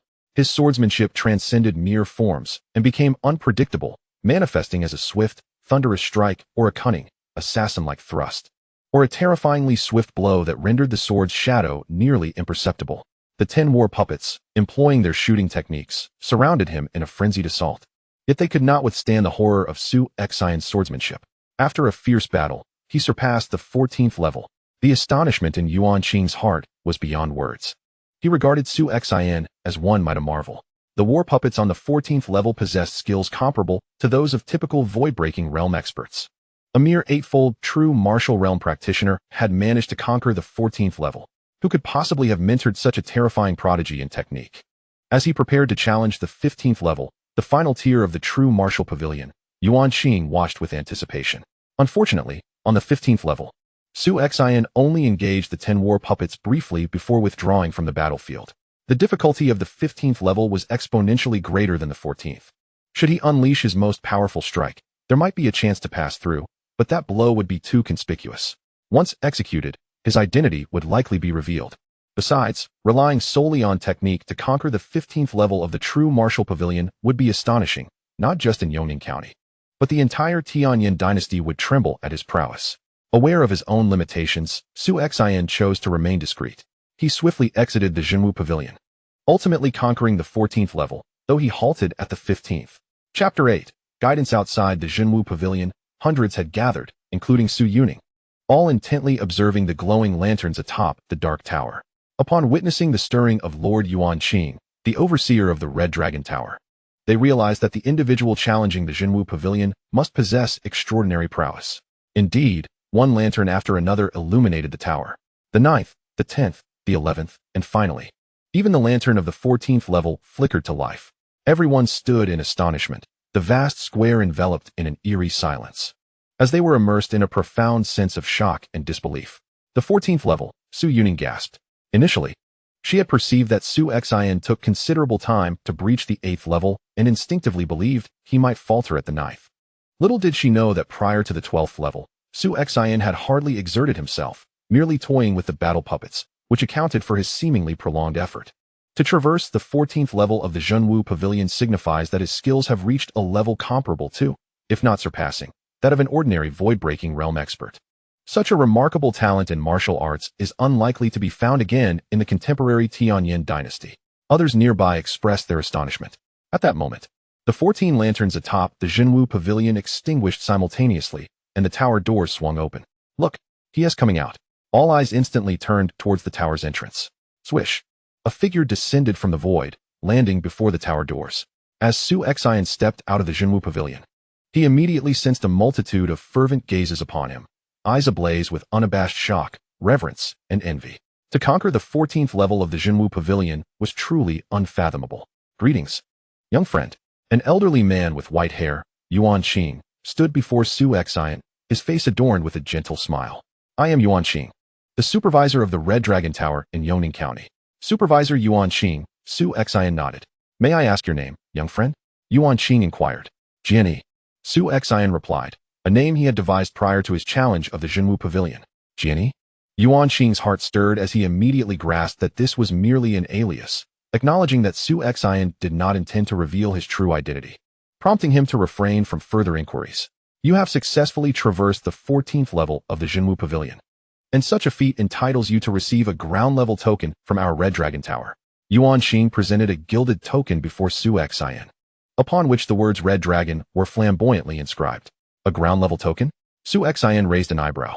The Red Dragon Tower possesses 4 distinct ranks of tokens: Heaven, Earth, Mystery, and Yellow, each representing different privileges within the tower. Among them, the Yellow-level token offers the least authority, yet allows for minor assistance from the Red Dragon Tower. In contrast, the highest tier, the Heaven-level token, grants significant privileges. Typically, its bearer can request direct entry into the Tianyin dynasty's premier training camp for geniuses, receiving extensive resources for cultivation without charge. However, the Heavenly Grade token is exceedingly difficult to obtain. One must either conquer the 15th level of the Jinwu Pavilion or surpass the 3rd level of the Xuanlong Tower while in the Huahai realm. Such prodigies are rare, appearing only once every several years or even decades within the entire Tianyin Empire. Although Su Xion's achievement of the 14th level of the Jinwu Pavilion is indeed remarkable, it still falls short of the requirements for the Heavenly Grade token. The Earth Grade token, however, is quite sufficient. Su Xion accepted the token, his heart filled with joy. Young friend, according to our rules, having acquired the Earth Grade token grants you significant privileges within my Qilong Tower. Should you require assistance from the Qilong Tower or need certain resources or treasures, feel free to make your requests. as long as they fall within your scope of authority. We shall oblige, Yuan Qing stated with a smile. However, the Qilong Tower will not interfere in your growth process. This means that if you encounter dangers or adversaries along your journey, the Qilong Tower will remain uninvolved. I understand, Su Xin nodded. The Qilong Tower indeed refrains from intervening in the development of prodigies. In fact, for the tower, appropriate dangers and potential enemies serve as valuable trials for these talents, which is why they choose to remain indifferent. I do require some premium spirit gathering pills, Su Xin remarked. Premium spirit gathering pills? Yuan Qing chuckled. Due to their high grade, the chances of concocting them are exceedingly low, rendering them quite rare and valuable.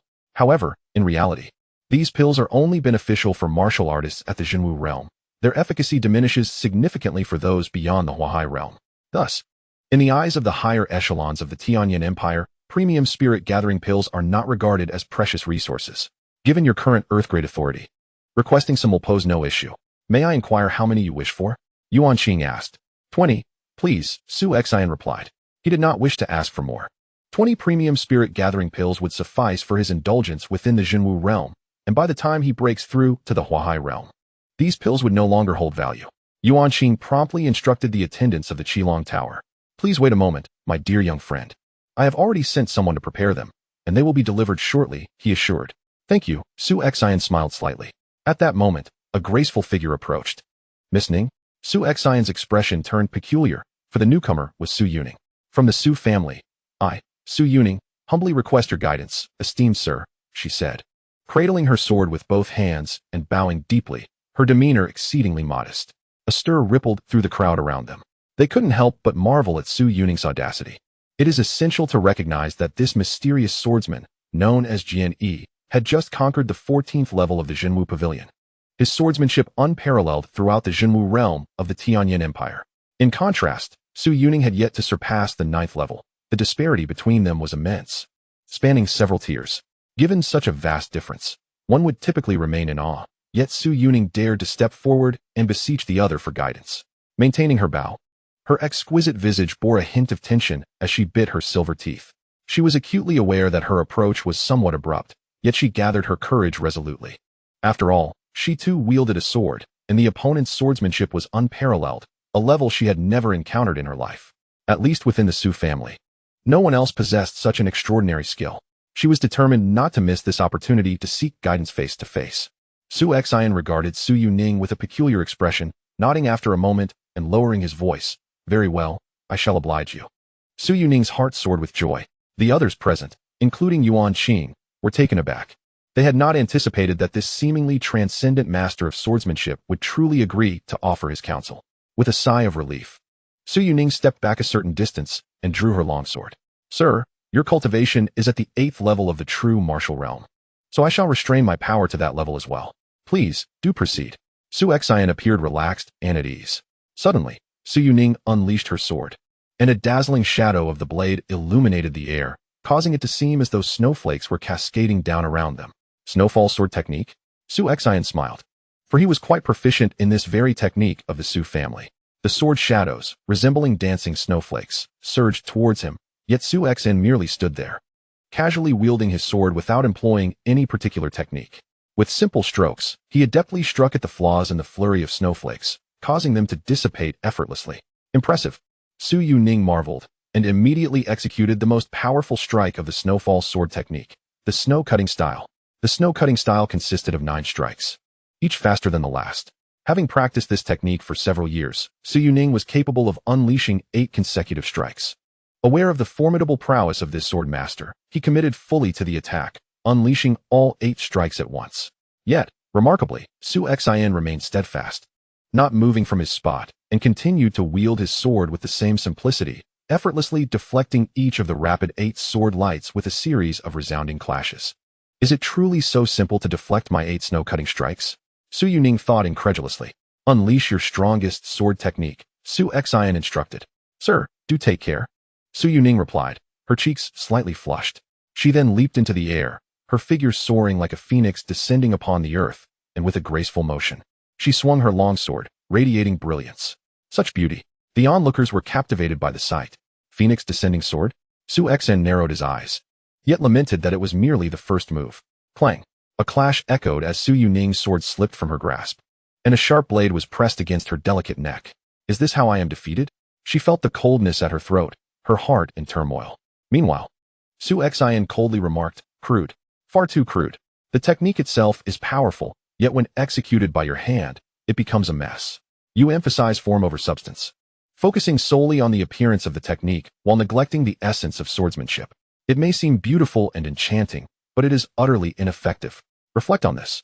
With that, Su Xin sheathed his sword and turned to depart, emphasizing form over substance, focusing solely on the appearance of the technique while forgetting its essence. Su Yuning's mind buzzed, as if struck by a bolt of lightning. After a considerable moment, she regained her composure and respectfully bowed to Su Xin, expressing her gratitude with a heartfelt, "Thank you for your guidance, sir." Upon hearing this, Su Xin, with his back turned to Su Yuning, couldn't help but touch his nose, a playful smile gracing his face. He reminisced about how, in his childhood, Su Yuning would often pat his head, proclaiming her intentions to follow his lead. If she were to discover that the sir she spoke of was the very same boy she once patted on the head, one could only imagine the expression that would cross her face. He mused. Chapter 9. The battle for supremacy begins, my friend. Here is the exquisite spirit-gathering pill you requested. Yuan Qing presented a finely crafted jade box to Su Xin. Upon opening it briefly, Su Xin secured the box with gratitude. Thank you, he said before taking his leave. The multitude of warriors gathered outside the true martial pavilion gazed in awe and reverence as they watched Su Xin depart. Supervisor, shall we send someone to follow him and uncover his identity? Inquired a black-clad steward. No need, Yuan Qing replied, shaking his head, since he is using a pseudonym.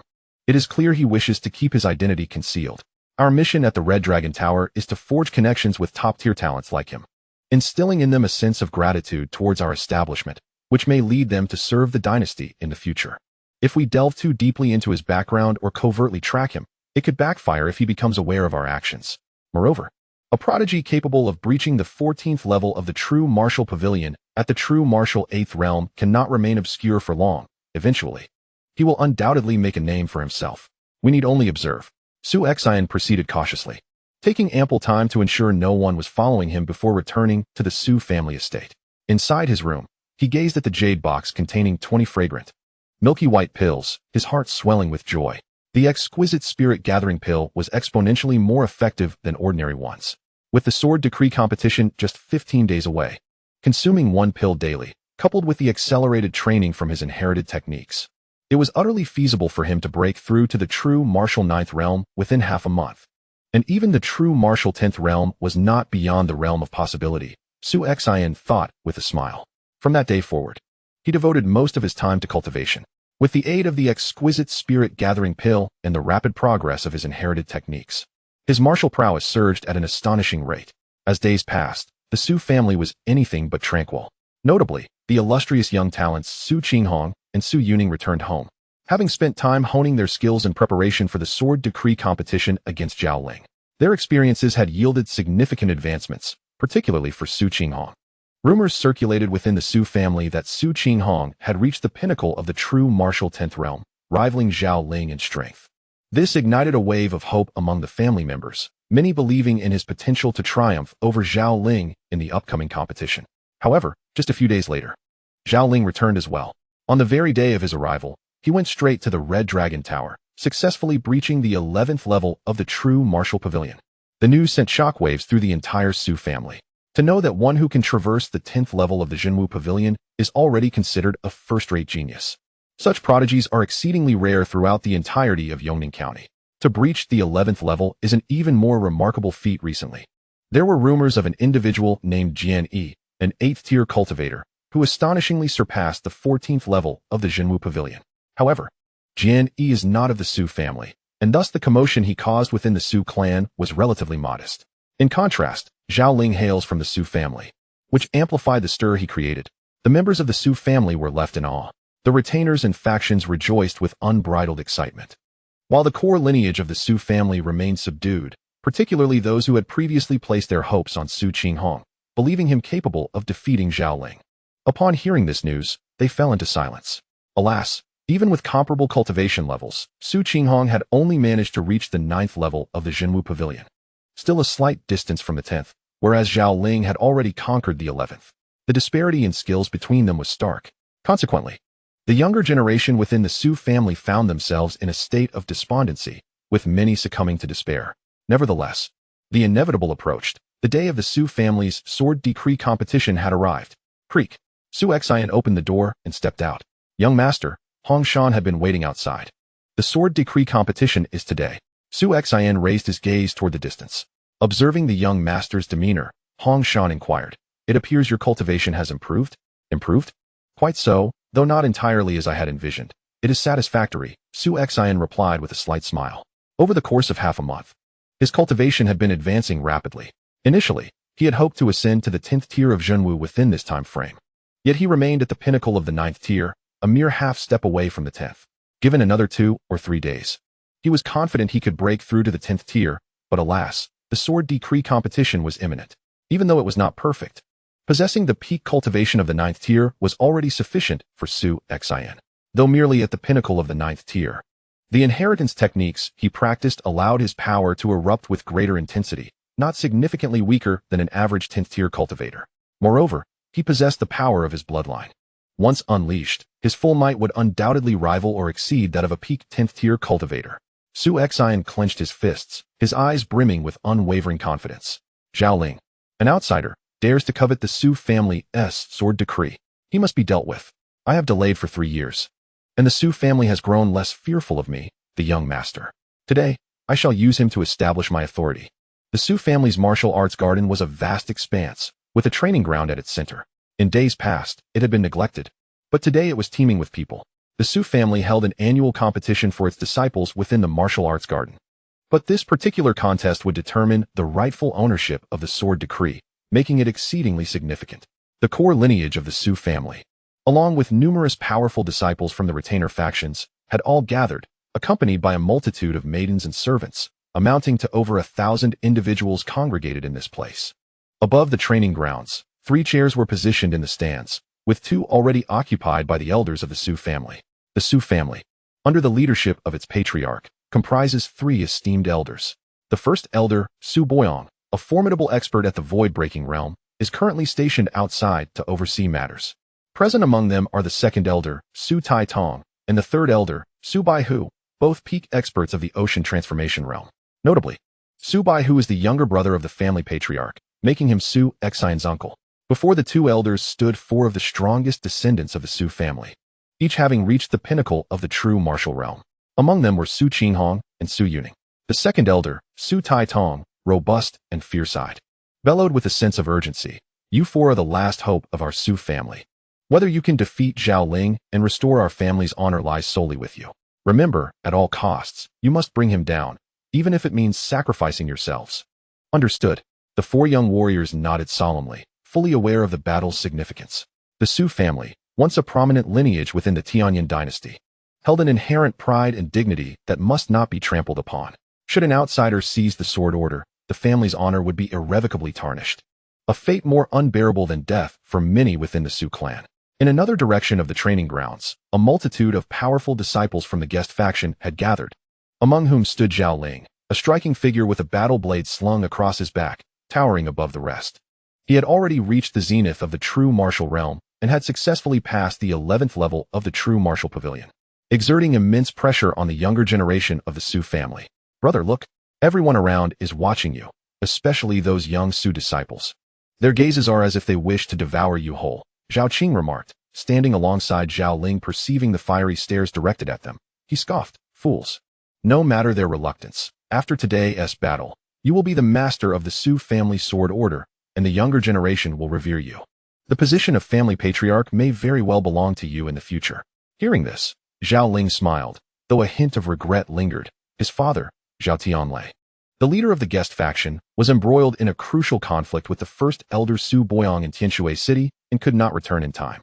If only his father could witness the moment when he would overshadow the younger disciples of the Su family. "By the way, brother, I wanted to mention Su Xin." Zhao Qing suddenly interjected. "Zhao Qing." Zhao Ling frowned, expressing his dissatisfaction. "I have previously advised you to broaden your perspective. Su Xin was indeed a remarkable figure 3 years ago, but now he is no longer of any significance. Such a person is hardly worth your attention." "Yes," Zhao Qing replied, lowering his head. Zhao Ling cast a glance at Zhao Qing and continued, However, Su Xin has disfigured your face and uttered such brazen words. I certainly shall not let this pass. During the upcoming contest, should an opportunity arise, I will take action. Thank you, elder brother, Zhao Qing exclaimed with joy. He knew that his elder brother was rather indulgent towards him. At that moment, a sudden whoosh echoed as two figures descended from the air onto the viewing platform of the training ground. Instantly, all eyes were drawn to these two appearances. The family head has arrived. The members of the Su family were filled with excitement. Father, Su Xin, standing in a corner of the crowd, also looked up at the platform. Greetings to the family head. Everyone in the training ground bowed in respect to the individual who had appeared on the platform, including the formidable members of the guest faction. A distinguished middle-aged man clad in a flowing white robe, possessing handsome and refined features, stood there with a gentle smile that exuded warmth and approachability. He was Su Xin's father, Su Baichun, the current head of the Su family. After the demise of the family's ancestor, Su Baichun became the pillar of the Su family, their greatest support.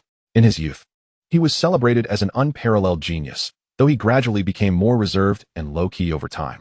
Nevertheless, those who were aware of his past dared not underestimate him. His father had mentioned that among the current strong members of the Su family, even the elder Su Bo-yong, who had reached the realm of breaking void, was not regarded highly by him, yet he held a particular apprehension towards Su Baichun. Zhao Ling pondered. Within the Su family, the guest faction led by Zhao Tianlei had grown increasingly powerful, overshadowing the core lineage of the Su family in many respects. However, even to this day, Zhao Tianlei refrained from completely severing ties with the Su family, largely out of respect for this family head. Please rise. Su Baichun gently raised his hand, prompting everyone to stand. This gentleman beside me is Mr. Yuan Qing, the overseer of the Red Dragon Tower in Yongning County. Please show your respect. Greetings, Lord Yuan Qing. The crowd bowed once more. Haha, I have merely come to observe, Yuan Qing chuckled. Yuan brother, we had an agreement, Su Baichun remarked. Rest assured. Yuan Qing waved his hand dismissively. Come, let us provide a seat for Mr. Yuan Qing. Su Baichun instructed, and promptly, a chair was brought and placed beside his own. The two formidable entities of the breaking void realm settled into their seats. Meanwhile, whispers began to circulate throughout the training ground. It was unexpected that the family head had invited the overseer of the Red Dragon Tower, Lord Yuan Qing, to this contest. After all, this was not an ordinary family competition, but one that concerned the coveted sword order, and thus the family placed greater importance on it. Su Xin found himself amidst the crowd. The overseer of the Red Dragon Tower, Yuan Qing? Su Xin's brow furrowed slightly, sensing trouble ahead.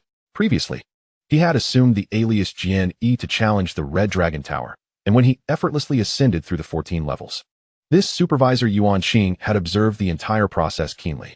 During the forthcoming contest for the Sword Order, should he choose to intervene, it is certain that he will unleash formidable swordsmanship, and it is likely that this supervisor Yuan Qing would recognize him immediately. The prospect of concealing his identity once more appears decidedly improbable. Time is of the essence, my second brother. Let us commence, Su Bai intoned solemnly. Indeed, Su Bai Hu, seated on a nearby bench, nodded slightly, and in the next moment, his figure flickered, finding itself at the center of the training ground. A resounding voice emanated from Su Bai Hu. Immediately, the numerous young disciples who had passed the family assessment stepped forward. At a glance, there were around 60 to 70 individuals, most of whom were merely at the 8th level of true martial realm. In this family competition, only one shall emerge victorious, and that individual will wield the sword order of the Su clan, becoming the leader of our younger generation and, in external affairs, acting as the patriarch of the clan. Su Baihu declared with a grave tone, his gaze sweeping over the young disciples before him. It was evident that the faces of these young disciples were predominantly marked with excitement and anticipation. To hold the sword order of the Su clan is an unparalleled honor for the clan's offspring, yet this honor can ultimately be claimed by only one. This grand competition consists of 2 rounds. Prepare yourselves. The first round will commence shortly, Su Baihu announced. Instantly, the participating disciples grew tense. After all, this competition concerns the contest for the sword order and differs from previous family competitions, leaving them uncertain of the rules that govern this event. Meanwhile, in the stands, Yuan brother, it is your turn, Su Baichun remarked with a smile. Yuan Qing shrugged his shoulders and rose to his feet. Without any prior indication, Yuan Qing materialized in the training ground, hovering above the young disciples participating in the competition. Dear youngsters, your opponent for the first round is none other than me, Yuan Qing said with a light smile, his voice resonating throughout the area. What? Are you jesting? The expressions of the young disciples participating in the contest shifted dramatically. Yuan Xing is a genuine expert at the void-breaking realm, a formidable individual of the void-breaking realm facing these mere true martial realm novices? Fear not. It is not as challenging as you might envision, yet it will not be effortless, Yuan Xing continued. I possess a technique capable of unleashing a broad, densely concentrated attack that will simultaneously encompass all of you. Your task is to withstand this technique. If you succeed, you shall advance to the next round. If you fail, you will be eliminated. Though Yuan Xing spoke with ease, the tension among the crowd was palpable. Even Zhao Ling and Su Qinghong wore grave expressions. After all, this was an expert at the void-breaking realm. Despite it being merely one technique and targeting everyone at once, it was certainly no simple feat to endure. Yuan Xing offered no further explanation and directly initiated his attack. He gazed down upon the multitude of young disciples below, then pointed a finger outward. A vast surge of spiritual energy swiftly coalesced in the void, and in the blink of an eye, formed a layer of spiritual force several zhang long, resembling a colossal mirror. From this mirror, countless beams of light cascaded downwards with a resounding rush. The sheer number of these beams was overwhelming, and their speed was astonishing. To the young disciples below, it appeared as if a torrential rain had suddenly descended from the heavens. Each beam fell like a myriad of raindrops. Yet each droplet posed an immense threat. In response to this deluge, the young disciples erupted with vigor, powerful auras enveloping them as they braced themselves to confront the onslaught.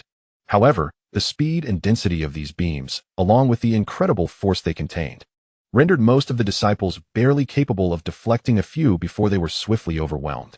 With a resounding crash, this tempest of light surged through, and in less than a breath, it ceased. Above, Yuan Xing withdrew his hand, and of the nearly 70 young disciples who had participated in this grand competition, only 10 remained standing. Among them was Su Xin. To withstand my move, you few are commendable, Yuan Xing remarked with a faint smile before returning to the observation platform. At that moment, Su Baihu approached. Those who have fallen should be assisted to rest. As for the 10 of you still standing, he observed, noting that some were gasping for breath, I shall grant you half a stick of incense to recover your strength.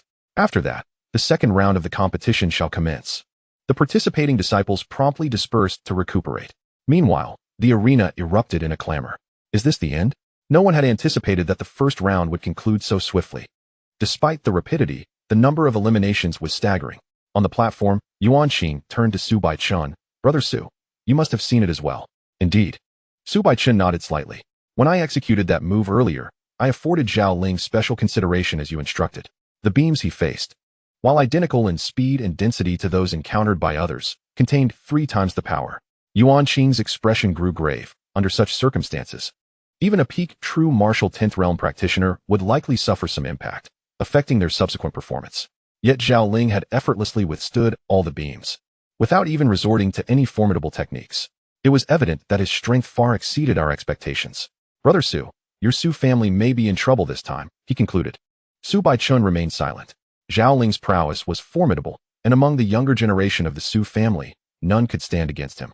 To prevent the Su family's sword decree from falling into the hands of an outsider, they would be compelled to employ some less than noble tactics.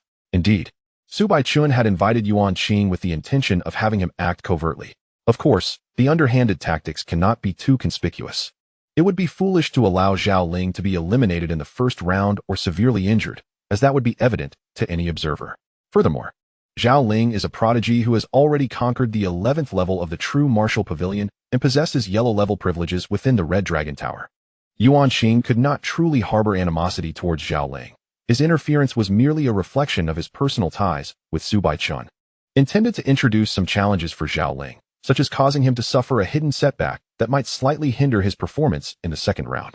However, it was clear that despite Yuan Xing's machinations, the effects were far from satisfactory. Zhao Ling's combat prowess remained unaffected. After all, Zhao Ling had ascended to the 11th level of the true martial pavilion, and his strength was widely acknowledged. It was no surprise that he could effortlessly fend off the rain of droplets from the elder. Yet, Yuan Xing's attention was suddenly drawn to a young swordsman in the arena, his eyes closed in meditation. This young man, he recognized, Su Xin, the young master of the Su family, who had once been a paragon of talent. Among the 10 who had endured the elder's rain of droplets, 9 possessed cultivation levels above the 10th realm of true martial, with the lone exception being this young man, who had only reached the pinnacle of the 9th realm. Remarkably, Compared to the others at the 10th realm, he seemed to withstand the rain with far greater ease. It was noteworthy that several of the 10th realm cultivators gasped for breath after withstanding the droplets, clearly struggling. Yet Su Xin, he appeared unfazed, exhibiting a casual demeanor throughout the ordeal.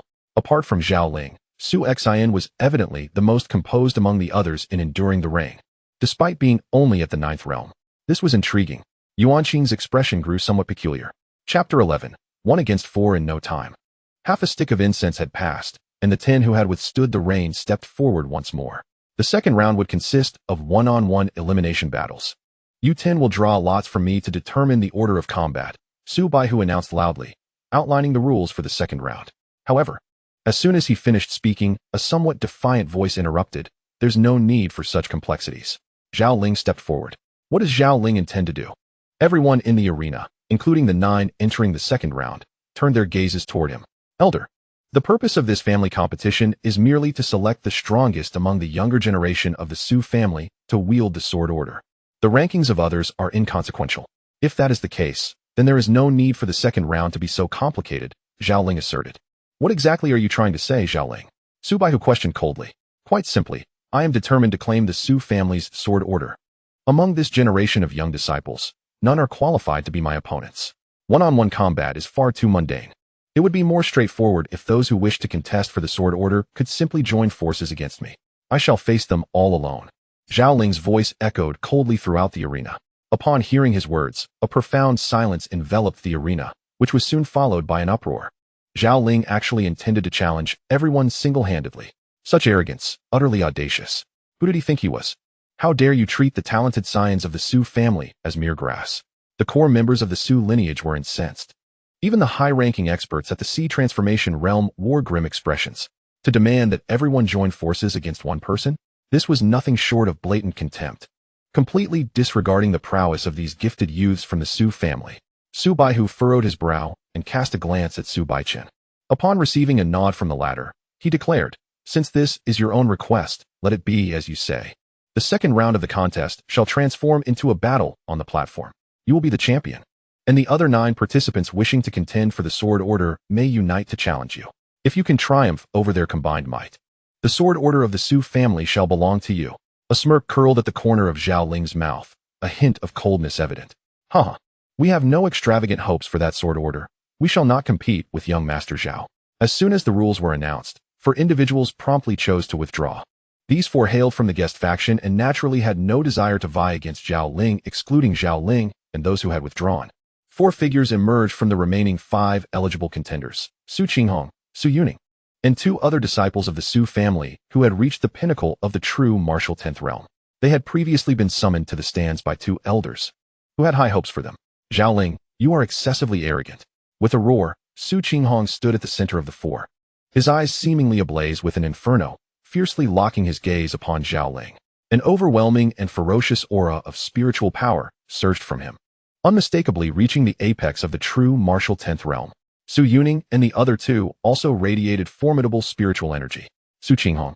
Zhao Ling glanced at him and then scoffed derisively. Your cultivation has indeed reached the peak of the 10th realm, but alas, you stand alone. If the others from your Su family possessed similar prowess, perhaps I would regard you with a modicum of respect. Arrogant. Su Qinghong shouted in fury. But his gaze turned to Su Yuning and the other 2. Esteemed comrades, the honor of our family rests upon our shoulders, according to the second elder's previous instructions. In this battle, even if it costs us our lives, we must defeat him. One-on-one, perhaps none of us are his match, but 4 against 1. All at the true martial 10th realm and of similar age. If we cannot best him in such a scenario, we might as well take our own lives. Su Yuning solemnly remarked. This Zhao Ling is far too arrogant. Today, we shall make him pay for his hubris. The other 2 disciples of the Su family nodded gravely in agreement. Onward. The 4 figures moved, and the battle erupted instantaneously. Su Qinghong and Su Yuning each grasped a long sword. With Su Qinghong being the strongest, he charged forward first, unleashing a ferocious strike imbued with spiritual power, aiming for a direct confrontation with Zhao Ling. Meanwhile, Su Yuning appeared at Zhao Ling's side, her sword slicing through the air with a chilling grace, as if snowflakes were falling, executing the most powerful technique of the snowfall sword art. The remaining 2 disciples of the Su family also advanced from different directions, intent on attacking Zhao Ling. As 4 opponents simultaneously advanced, Zhao Ling merely smiled coldly, then stepped forward, his right hand clenched into a fist, channeling immense power as he struck towards Su Qinghong's sword shadow. Remarkably, he did not draw his weapon. The onlookers gasped in astonishment. To face 4 adversaries without unsheathing his own weapon was a display of utmost contempt. Yet even so, a resounding thud echoed as an overwhelming force crashed against Su Qinghong's longsword, causing his hand to tremble and nearly relinquish his grip, forcing him to retreat immediately. How could this be? Sharing the same pinnacle of the true martial 10th realm, his strength was inexplicably superior, at least double mine. Su Qinghong's expression was one of sheer disbelief. After brutally pushing him back with a single punch, Zhao Ling turned, sweeping his hand with a flourish. Clang, clang, clang. The sounds of impact resonated as he effortlessly dismantled the simultaneous assaults from the trio of Su Yuning and her companions. Hold nothing back. Unleash your strongest techniques. Su Qinghong shouted fiercely as he charged once more, his longsword swinging with astonishing force, resembling an immovable mountain standing in Zhao Ling's path. The Hunyuan sword technique, primarily a defensive style, was now employed not for defense, but to withstand Zhao Ling's onslaught and entangle him, thereby creating opportunities for the other 3.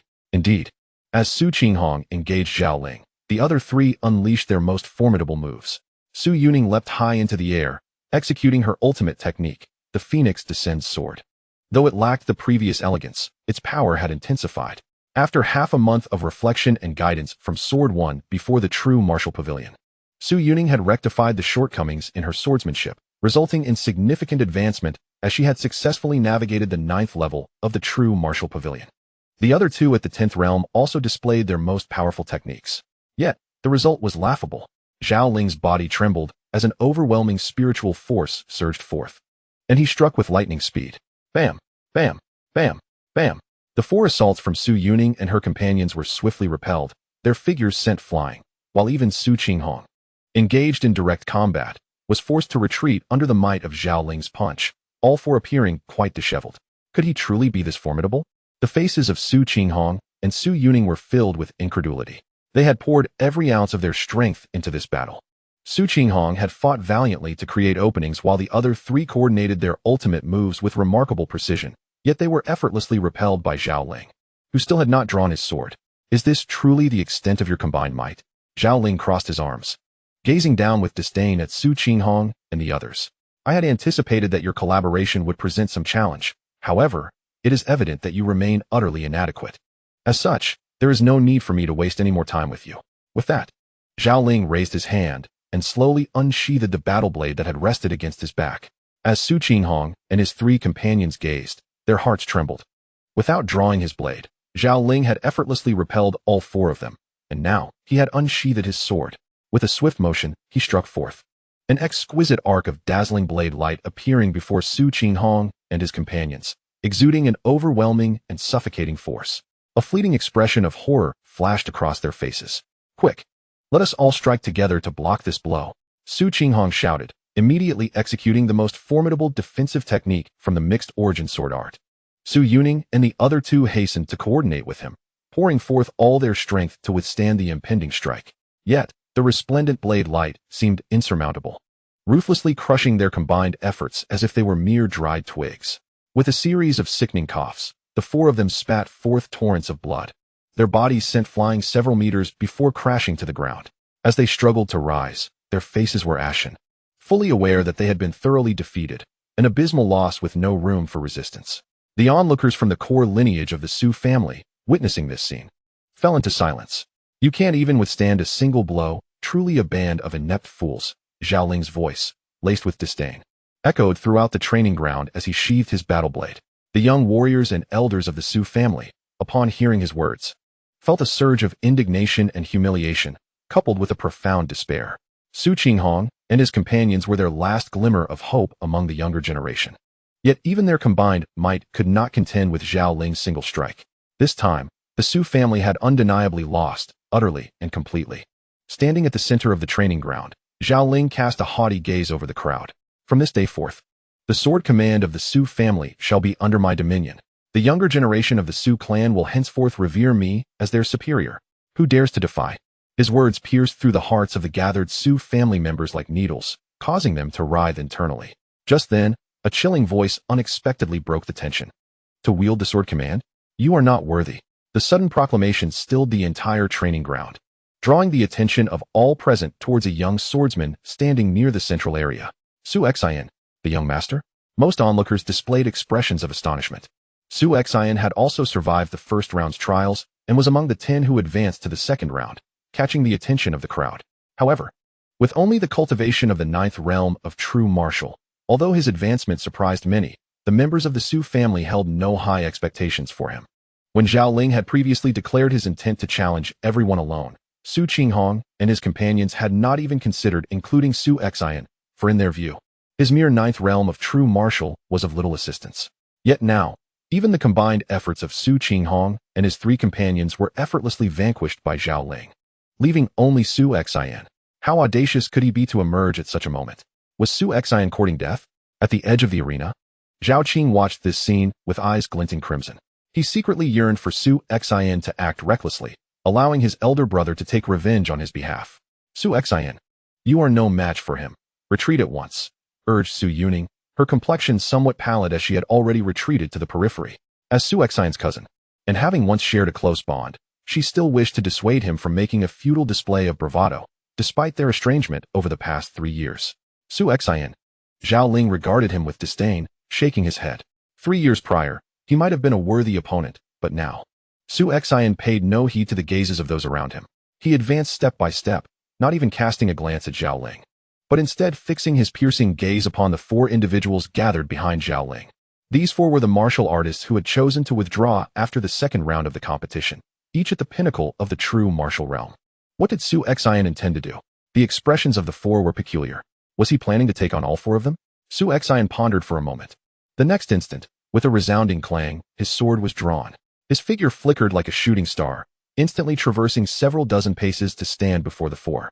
With a flourish of his sword, a breathtaking and radiant arc of light burst forth. Are you coming for us 4? Are you out of your mind? The 4 true martial experts were taken aback, their expressions a mix of confusion and disbelief. They had already withdrawn from the competition. Yet Su Xin dared to strike at them? With a single stroke, one of the stronger true martial experts suddenly changed countenance, shouting, "Be careful." The other 3, recognizing the extraordinary nature of the attack, quickly took action to defend themselves. Swoosh, swoosh, swoosh, swoosh. The sound of blades piercing flesh echoed almost simultaneously as Su Xin's figure appeared behind the 4. Terror filled their eyes. Some even gaped in shock as they felt a sharp pain in their chests, witnessing blood cascading forth. Whoosh. The 4 were sent hurtling backward, their vitality immediately waning.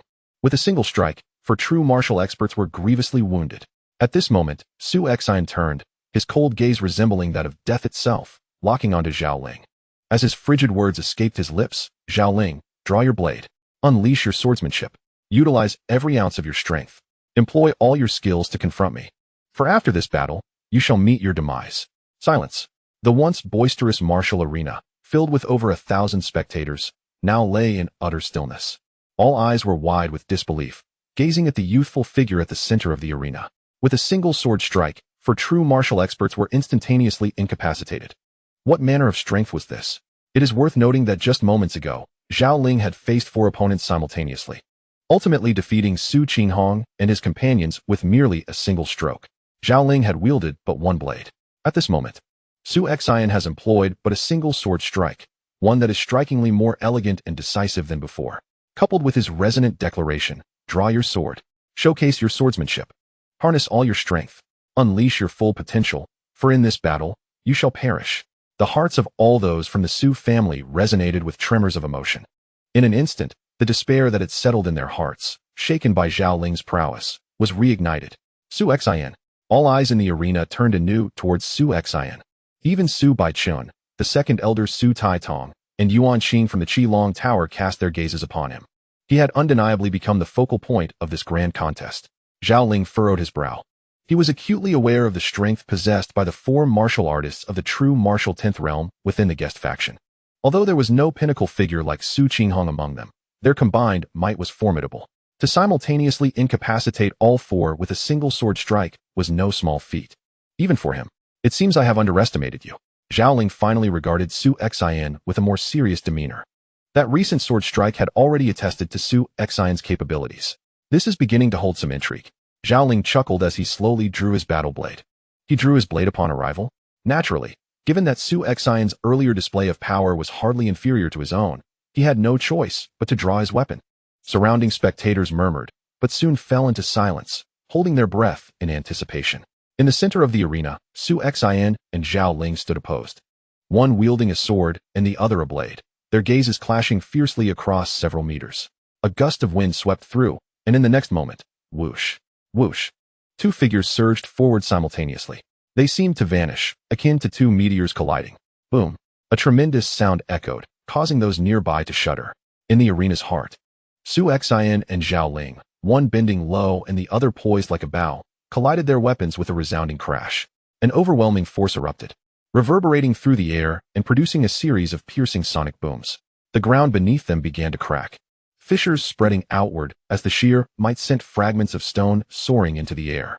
In an instant, both warriors were thrust backward. Yet, as soon as they regained their footing, boom! An explosive clash erupted anew as their weapons met once more. Bang! Bang! Bang! A series of terrifying collisions rang out. Devoid of any embellishment or technique, purely a savage clash of raw power. Each impact unleashed a ferocious force that shattered the ground beneath, creating gusts of wind that swept in all directions. In the blink of an eye, they exchanged dozens of fierce strikes.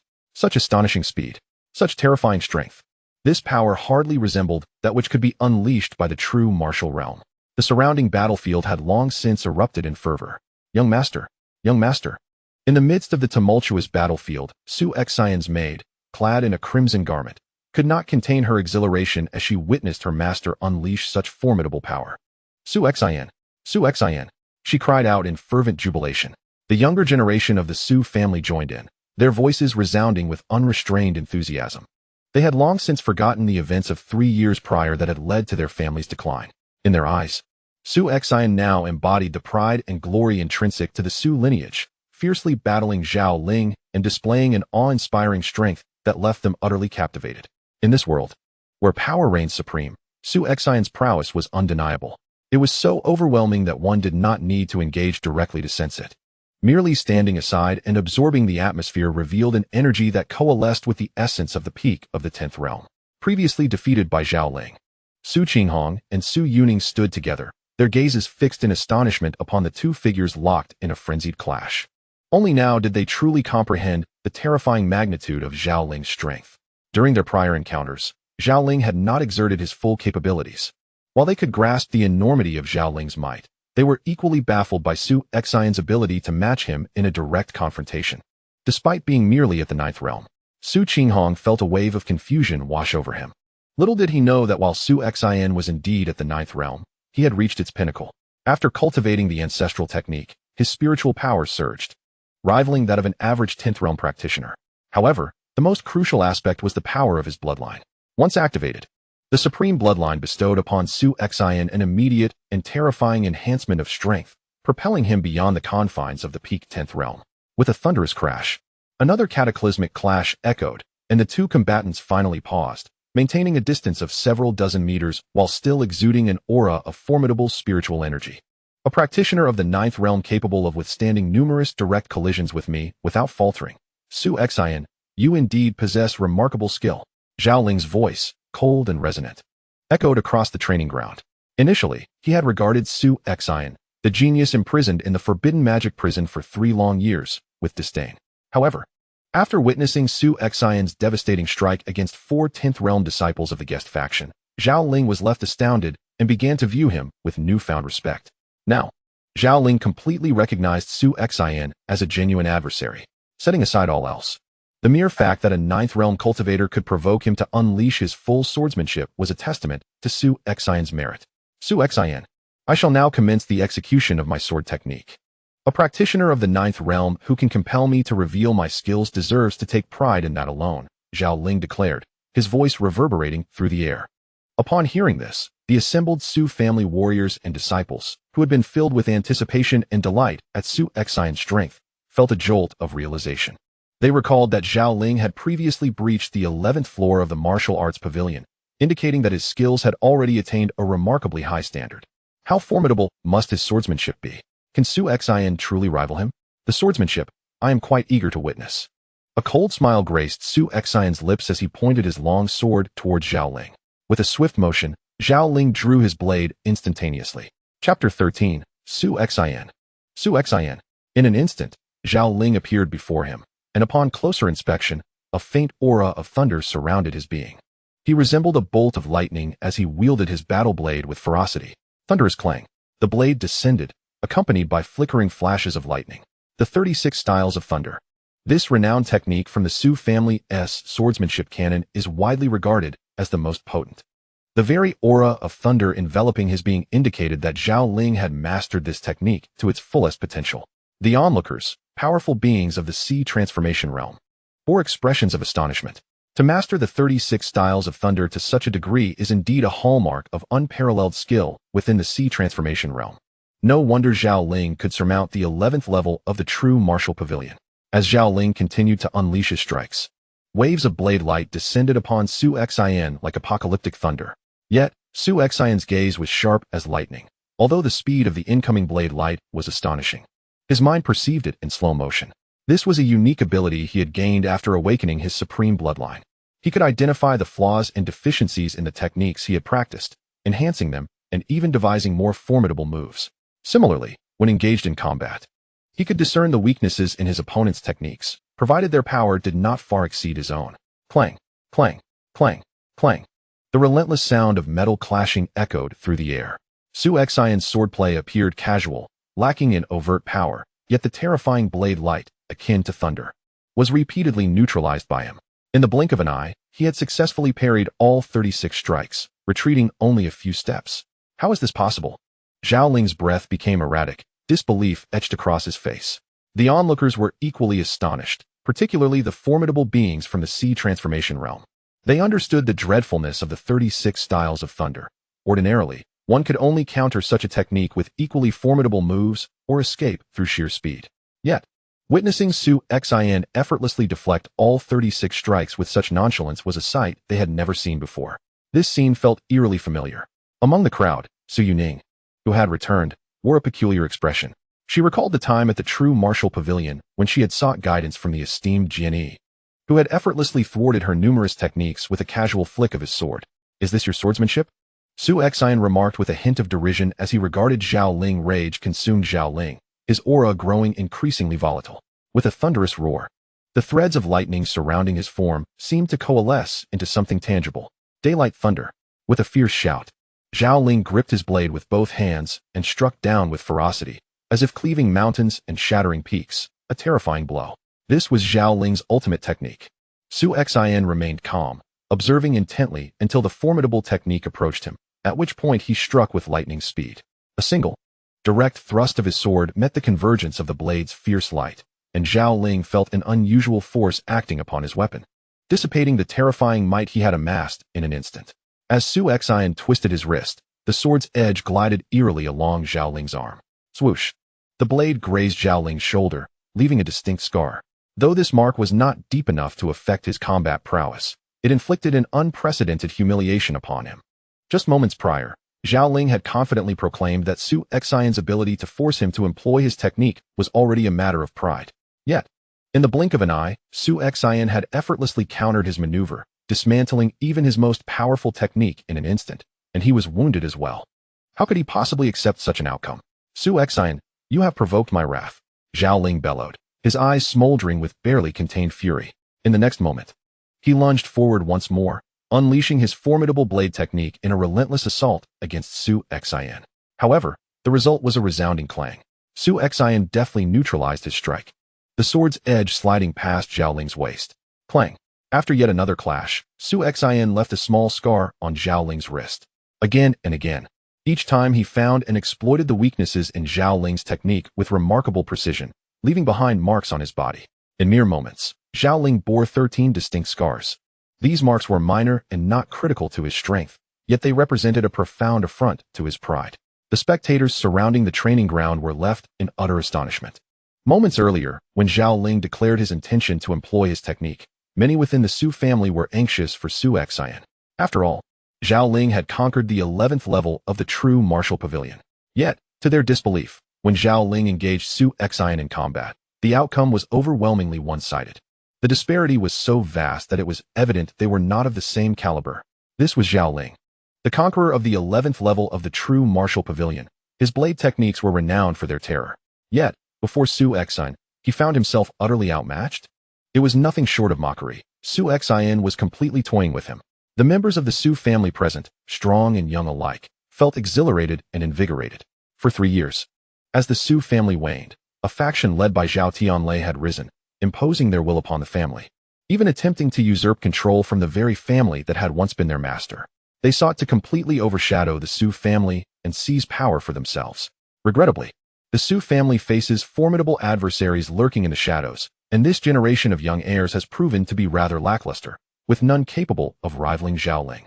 They could only watch helplessly as Zhao Ling claimed the top spot in the grand competition, seizing the Su family's sword decree. However, just as despair began to settle in, Su Xin emerged like a comet. Not only did he showcase terrifying prowess by engaging Zhao Ling in direct combat, but he also proceeded to dominate and mock Zhao Ling with his swordsmanship. This spectacle brought immense relief and satisfaction to all the strong heirs of the Su family present. Well done, Su Xin, young master. The Su family members surrounding the training ground erupted with exuberant cheers. Meanwhile, the 3 individuals seated in the viewing area displayed varying expressions, particularly Yuan Qing from the Red Dragon Tower. This lad, I felt an inexplicable sense of familiarity the moment I laid eyes on him. Indeed, he is Jian Yi. Yuan Qing pondered to himself. A fortnight ago, Jian Yi had navigated the true martial pavilion, and although he had donned a wide-brimmed hat that obscured his features, his figure remained unmistakable. Thus, upon seeing Su Xin for the first time, Yuan Qing felt a sense of recognition but dismissed it at first. However, as Su Xin unleashed his formidable skills, especially in effortlessly overpowering Zhao Ling with casual strikes, Yuan Qing quickly confirmed Su Xin's identity. After all, Zhao Ling had successfully traversed the 11th level of the true martial pavilion, and his techniques were undoubtedly formidable. For Su Xin to so easily dominate him suggested that his own skills could at least breach the 13th level of the true martial pavilion. Currently, in the entire Yongning prefecture, only Jian Yi had been recorded as having surpassed the 13th level, and since Su Xin wielded a sword, along with Yuan Qing's sense of familiarity with Su Xin's form, there was no doubt that Su Xin was indeed Jian Yi. Given that he was Jian Yi, it was hardly surprising that he could so effortlessly overpower Zhao Ling with his sword techniques.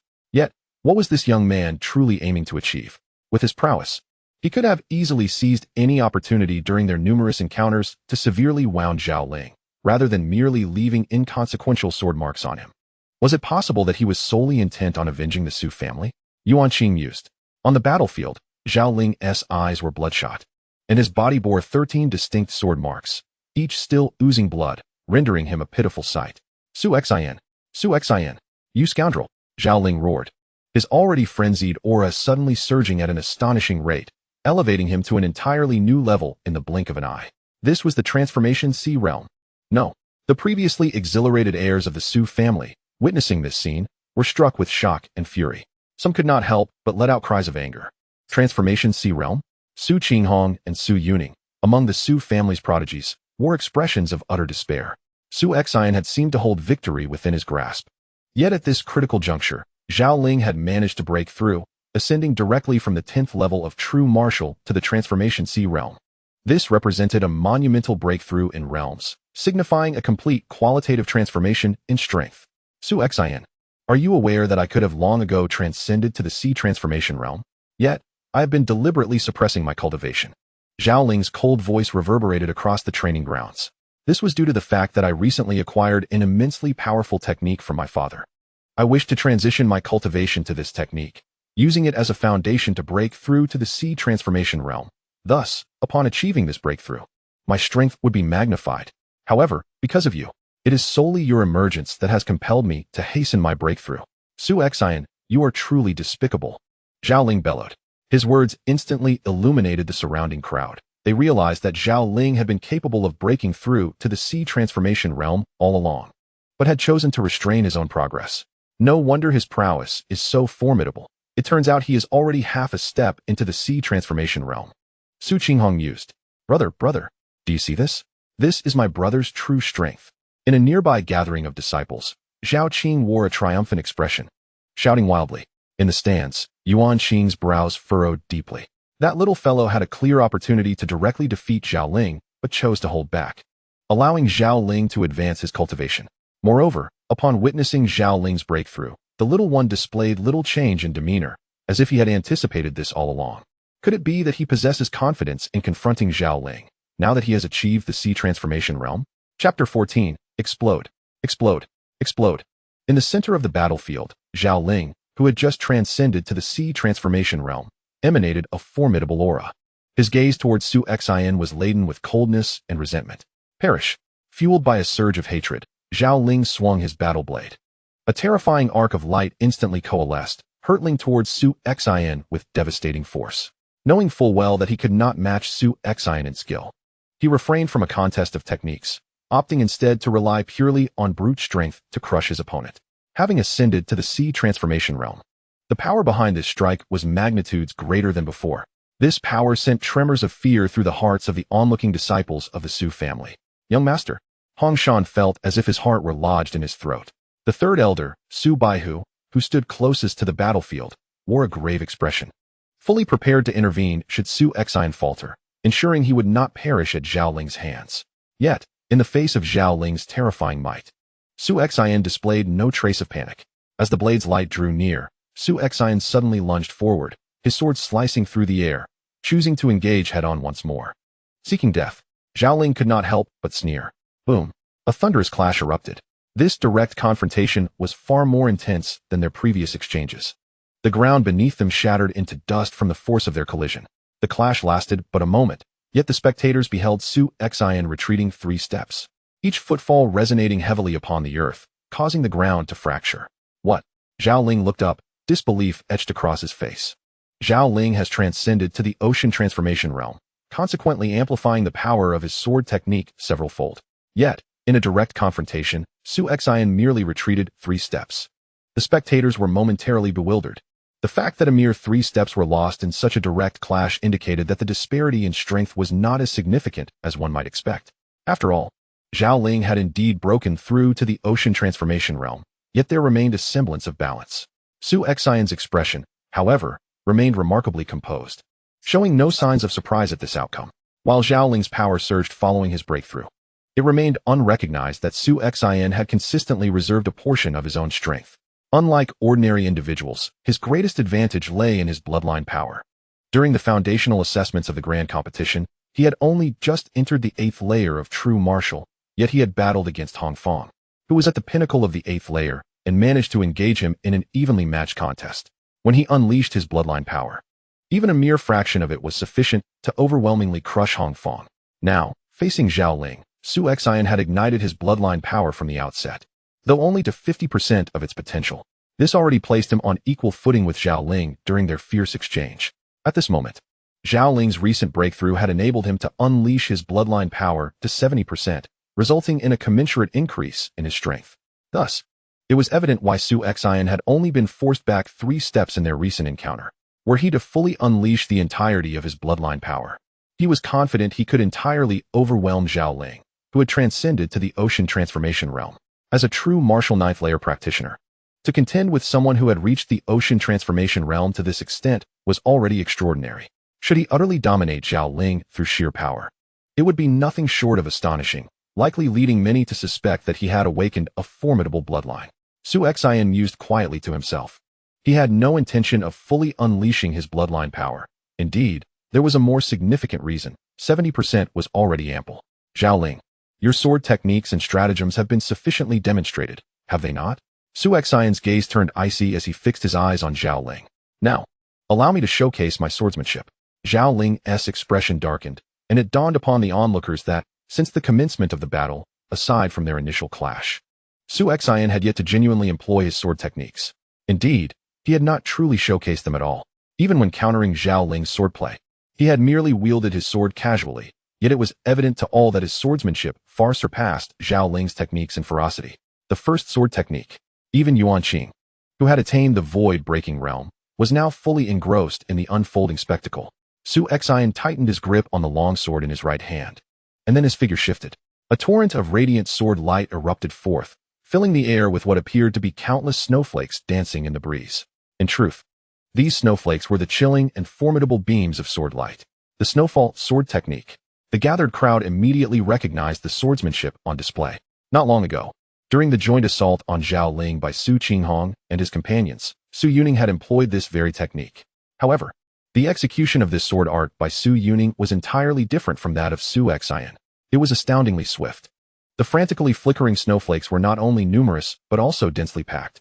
A typical practitioner at the true martial 10th realm would likely be pierced through in an instant, reduced to a mere honeycomb amidst such snow. Yet Zhao Ling had achieved a breakthrough, reaching the sea transformation realm, which not only amplified his own strength and speed, but also significantly enhanced his consciousness and perception. Now, enveloped by this cascade of snowflakes, he wielded his blade with lightning speed, dispersing the drifting snowflakes.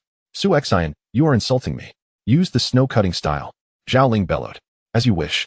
Su Xin promptly altered his sword technique. Swish. A chilling shadow of a blade materialized. The snow-cutting 9 styles, the most formidable technique within the snowfall swordsmanship, unleashed 9 successive blades, each one faster than the last. Yet, as Su Xin executed the first cut, its speed surpassed even the 9th blade previously wielded by Su Yuning. Clang, clang, clang, clang. Zhao Ling focused intently as he swung his battle knife, managing to fend off the increasingly rapid sword shadows with sheer determination. In the blink of an eye, he blocked the 9th blade. Haha, Su Xin, your swordsmanship is nothing extraordinary. Zhao Ling laughed heartily, but his expression abruptly shifted. What? After he successfully parried the 9th blade, a faster and more ferocious 10th blade suddenly emerged. The 10th blade. The onlookers widened their eyes in disbelief, some unable to suppress their astonishment. The snow-cutting style was only recorded to possess 9 blades in its manual, yet now Su Xin had unleashed a 10th? Although startled, Zhao Ling reacted swiftly, exerting every ounce of effort to block the 10th blade. To his dismay, just as he managed to deflect the 10th blade, the 11th blade ignited. This strike left Zhao Ling in a state of utter disarray. The 12th blade nearly shattered his resolve, leaving him to barely withstand the blow. With the 13th blade, he could only feebly position his battle knife in front of him before being violently propelled backward, nearly losing his grip on the weapon. Then came the 14th blade. This was the most powerful strike Su Xin had derived from this sword art at this stage. Zhao Ling was utterly unprepared to defend against it. Swoosh. The icy edge of the sword sliced across Zhao Ling's face, carving away flesh. He stood there in a daze, feeling the chilling sensation on his visage, instinctively reaching up to touch it, only to find his fingers coated in warm blood. Clearly, a deep gash had appeared on his face. Far more a cacophony of hysterical screams and roars reverberated throughout the martial arts arena. Zhao Ling's eyes turned crimson, and veins bulged violently on his neck and forehead, accompanied by a surging mist of blood emanating from his very being. He had completely lost his sanity. This was dire. The frenzied demon blade. The onlookers, formidable beings of the sea transformation realm, were taken aback by the sight. The frenzied demon blade was a peculiar technique practiced by Zhao Ling's father, Zhao Tianlei, capable of plunging its wielder into a state of madness, thereby significantly enhancing their power. However, the technique bore severe side effects. Zhao Tianlei, being a formidable figure of the void-breaking realm, could maintain a semblance of rationality while executing it, but Zhao Ling had just recently attained the sea transformation realm. His willpower still fragile. Once unleashed, he would retain no sanity, relentlessly battling until death claimed him. Zhao Tianlei had previously imparted this technique to Zhao Ling as a secret weapon, meant for moments of life and death. Yet now, in a fit of rage, Zhao Ling had activated it directly. The invocation of this technique signified a fight to the bitter end. The head of the household, Su Baihu, serving as the referee, immediately turned his gaze toward the stands, seeking to consult Su Baichun on whether to intervene. Su Baichun furrowed his brow, contemplated briefly, and ultimately shook his head. Elder brother, Zhao Qin, witnessing Zhao Ling's complete descent into madness, grew anxious, urging, Lord Long Yuan, please intervene. Stop my brother. Long Yuan, a formidable figure within the guest faction, had reached the pinnacle of the sea transformation realm. Ever since Zhao Tianlei had departed for Tianshui City, Long Yuan had been the one calling the shots in the faction. Do not rush. Long Yuan waved his hand, speaking in a low tone. While the frenzied demon blade carries immense repercussions, your brother will certainly need to recuperate for weeks afterward. However, it will not jeopardize his life or future prospects. In this moment, it is the only way for your brother to contend with Su Xin and seize the sword order. If I intervene now, your brother will face defeat. Hearing this, Zhao Qin could only fall silent. Deaf. Death. Everyone must die. In the throes of the frenzied demon blade, Zhao Ling had wholly relinquished his reason, devolving into insanity, yet his aura surged explosively. Boom, boom, boom, boom. As Zhao Ling advanced, he resembled a ferocious beast, exuding a suffocating pressure as he lunged towards Su Xin. Yet, upon witnessing this, a smile crept onto Su Xin's lips. Had he finally been driven to this point? It was time for it to end. On the battlefield, Su Xin gripped his sword tightly, and in that moment, he suddenly closed his eyes.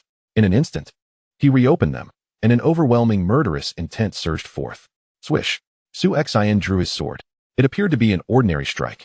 Yet, at the moment the blade flashed, the very heavens seemed to darken, with only this sword's light illuminating the abyss. It shone as the sole beacon in the night. This sword, in the stands. Su Baichun sat steadfast as a mountain, yet his eyes suddenly erupted with an unprecedented brilliance. As the esteemed head of the Red Dragon Tower, Yuan Qing, known for his profound insights, witnessed the flash of sword light, he stood up in shock. Both of these formidable experts in the void-breaking realm immediately recognized that singular blade. Those who were less discerning could still sense the immense terror contained within Su Xin's strike. Alarmed, Long Yuan from the guest faction, who had recently believed Zhao Ling could contend with Su Xin wielding the mad demon blade, now turned pale, his form darting into the battlefield in an instant. Su Xin. Halt. Su Bai, who was also flustered. He could feel the terrifying murderous intent emanating from Su Xin and acted swiftly to intercept him. However, it was too late. With a chilling swish, the icy sword edge glided past Zhao Ling's neck, severing his head in an instant. Zhao Ling's eyes remained bloodshot, filled with an unprecedented madness. He even continued to grip his battle blade, charging forward for a brief moment. Yet soon after, his head fell, and his body crumpled to the ground. For a guest who dared to usurp his master's authority, such a fate was most deserved. Su Xin's cold voice reverberated across the training grounds. Zhao Tianlei's eldest son, the first prodigy of the younger generation from the guest faction, who had broken through to the sea transformation realm and sought to encroach upon the Su family's sword decree, was slain. Chapter 15. I come to kill. The vast martial arts garden had plunged into an eerie silence. Not a sound was heard. Everyone stood transfixed, gazing at the rolling head and the fallen corpse, their shock beyond words. That was Zhao Ling, who had already achieved the sea transformation realm, even forcing the use of the mad demon blade to dramatically enhance his power, yet he was still slain by Su Xin's sword. Zhao Ling is dead? After a brief hush, a wave of fervor erupted. Su Xin! Su Xin! Young master! The strong descendants of the Su family went wild with exhilaration, especially the younger generation. For the past 3 years, Zhao Ling had loomed over them like an insurmountable mountain, rendering them helpless. But now, that mountain had crumbled, swept away by Su Xin's sword. Moreover, the words Su Xin spoke echoed in their minds. For a guest who dares to usurp his master's authority, such a fate is most deserved. Indeed, over the last 3 years, the guest faction had grown powerful, ravenously seizing resources and influence within the Su family. The young descendants of the guest faction had ridden high on Zhao Ling's coattails, making life unbearable for the Su family's youth, who had no one capable of standing against him. They could only swallow their indignation, feeling utterly repressed. Now, Zhao Ling was finally dead. Well done. Zhao Ling deserved to die? The young Su family members glared at Zhao Ling's corpse, each one gritting their teeth. At that moment, a bold voice rang out. With a fierce shout, Long Yuan emerged onto the battlefield, immediately bearing an overwhelming intent to kill as he charged towards Su Xin. Stop! The third elder, Su Baihu, swiftly met him head-on, blocking Long Yuan's advance. Long Yuan, what do you intend to do? Su Baihu's gaze was like a lightning bolt, piercing through Long Yuan. Are you attempting to obstruct me, Su Baihu? Long Yuan's murderous aura surged, radiating an incredibly violent energy. When Zhao Ling unleashed the frenzied demon blade, he refrained from intervening at first, hoping Zhao Ling could defeat Su Xin with it. However, he did not anticipate that Su Xin would dispatch Zhao Ling with a single sword strike. Once he sensed the murderous intent that erupted from Su Xin, he acted. But it was too late to save Zhao Ling. This was the Su family's grand competition, where direct confrontations inherently carried the risk of injury or death. Moreover, with Zhao Ling employing the frenzied demon blade, he was already in a life-or-death struggle, leaving no room for Su Xin to hold back. You should understand this, Su Baihu admonished. Upon hearing this, although Long Yuan was furious, he found himself unable to retort. The frenzied demon blade was indeed a lethal technique, once wielded. It signified a fight to the death. Zhao Ling had resorted to such a method against Su Xin, leaving no choice but for Su Xin to respond with equal ferocity. Su Baihu, you must realize this is Zhao Ling, the son of Zhao Tianlei. Long Yuan gritted his teeth. And Su Xin is the young master of our Su family. The only son of my elder brother, Su Baihu replied directly. Long Yuan seethed with frustration. At that moment, Su Baichun, who had been seated in the viewing platform, finally stood up. The formidable presence of a void-breaking realm expert swept across the arena, silencing the crowd once more. Let this be the end. Su Baichun's expression was indifferent as he surveyed the scene. In this grand competition, Su Xin is declared the victor. From today onward, the Su family's young generation's sword decree shall be governed by Su Xin. He continued, although Su Xin's excessive force led to Zhao Ling's death, which has its reasons, he shall still face punishment. He is to be confined for 10 days as a form of reprimand. After speaking, Su Baichun disregarded the reactions of those present, exchanged a respectful nod with Yuan Qing, and departed with a wave of his sleeve. Long Yuan and the powerful members of his faction, though filled with resentment at the outcome, dared not confront Su Baichun directly. Su Xin took the Su family sword decree from Su Baihu and was about to leave when Zhao Qing, cradling Zhao Ling's lifeless body, erupted into a hysterical wail. Big brother, he cried, simultaneously roaring, Su Xin, you killed my brother. My father will not let you go. He will surely kill you. I will wait for it. Su Xin cast a cold glance at Zhao Qing before turning to leave. As he navigated through the crowd, numerous members of the Su family regarded him with fervent admiration. In their eyes, there was a profound respect. 3 years prior, the Su family had begun its decline because of him, yet today, he had preserved their dignity and pride. His status as the young master of the Su family had been restored within their ranks. On the viewing platform, Yuan Qing, the head of the Red Dragon Pavilion, also watched Su Xin, a hint of astonishment unmistakably flickering in his eyes. The recent strike was unmistakable. It was undoubtedly the phantasm technique from the North Song swordsmanship. Yuan Qing found himself reminiscing about Su Xin's breathtaking final sword move. It seems my previous conjectures were not amiss. He has indeed taken that pivotal step and grasped a hint of the profound essence. Yuan Qing pondered deeply. In martial arts, form is essential, yet essence is paramount.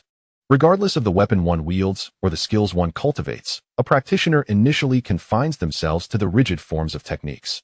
It is the essence that embodies the true soul of a weapon.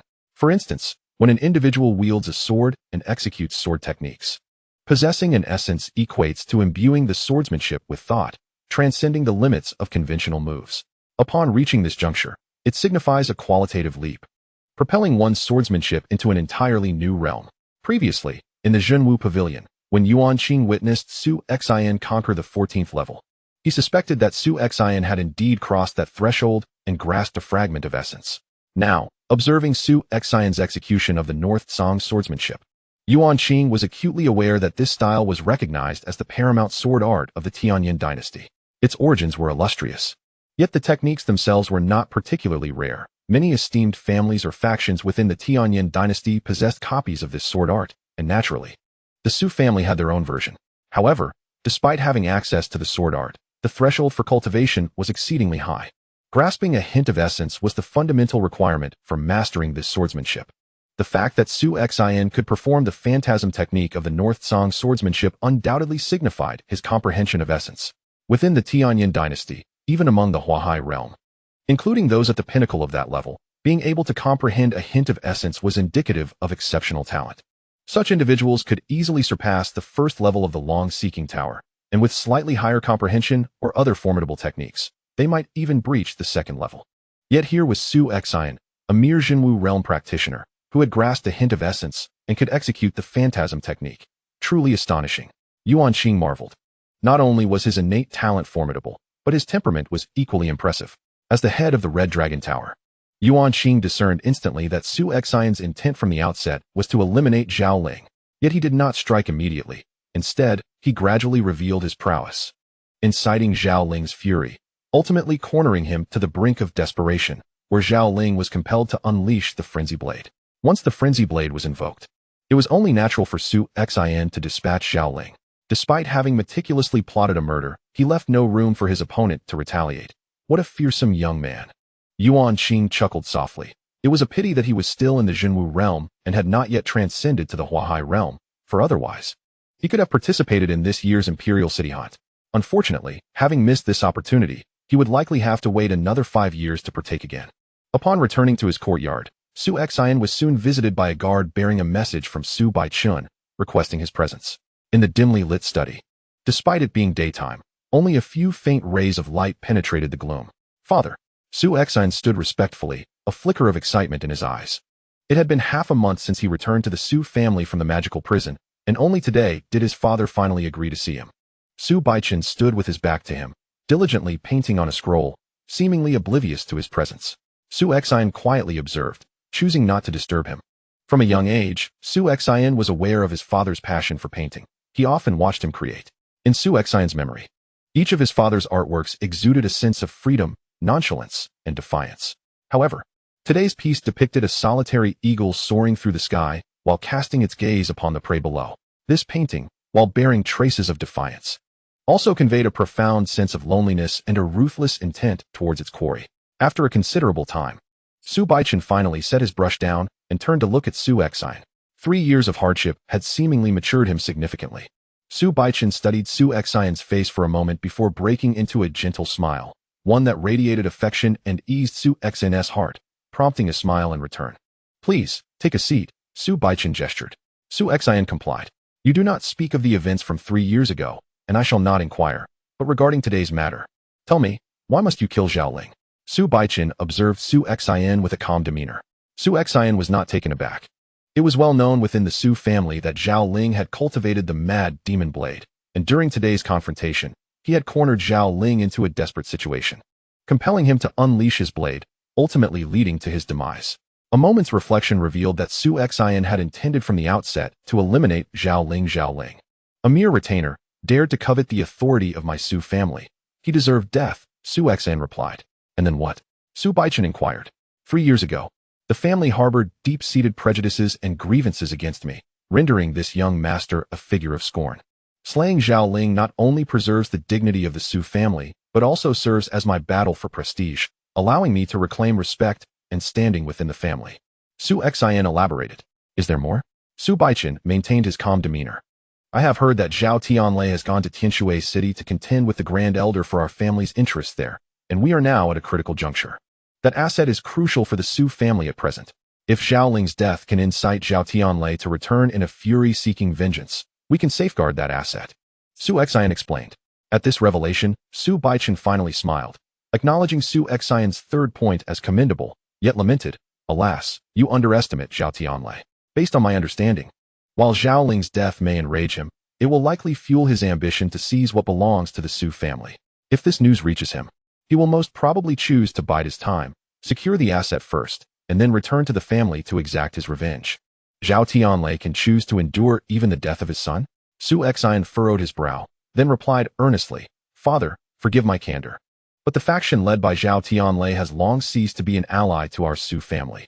Rather, it has become a malignant tumor. If we allow this corruption to fester, by the time it penetrates our very bones, it may be too late for the Su family to save itself. I am aware of what you speak, Su Baichun responded. Su Baichun nodded slightly, letting out a soft sigh. The Su family has long since fallen from grace. The faction led by Zhao Tianlei is exceptionally formidable. Completely eradicating this malignant tumor is no simple task. The first step must be to eliminate Zhao Tianlei. However, he broke through to the mid-stage of void shattering a year ago, and within the entire Su family, only my father possesses the capability to kill him. Regrettably, my father is currently unable to take action. Unable to take action? Su Xin's heart stirred. He had been pondering why his father had not yet moved to eliminate Zhao Tianlei's faction. Perhaps it was due to concerns about external powers or fears of weakening the overall strength of the Su family for some reason. Yet, it now appeared that this was not the case. His father indeed wished to slay Zhao Tianlei, but was simply unable to do so personally. Realizing this, Su Xin immediately rose. Father, I shall take it upon myself to eliminate Zhao Tianlei. Chapter 16. The divine extermination you wish to take on this task? Su Baichun lightly tapped his fingers on the table, nodding slightly. To comprehend a hint of intent at the true martial realm, and to slay Zhao Ling against the odds indeed demonstrates some talent. Given you a few more years, you might succeed in killing Zhao Tianlei. The question remains, does the Su family have that much time? Su Xin's expression grew grave. The crisis facing the Su family was not solely the malignant tumor represented by Zhao Tianlei. A far greater threat loomed from external forces, such as the Pang family, who resided within the same county, and the Sidu family, who had covertly supported the pangs and persistently suppressed the Su family through various means over the past 3 years. The Su family was a top-tier aristocracy within the Tianyan dynasty, possessing greater overall strength than even the Su family in its prime. Had it not been for the potential hidden cards that the Su family's ancestors might possess, the Su family would have likely obliterated the Su family long ago.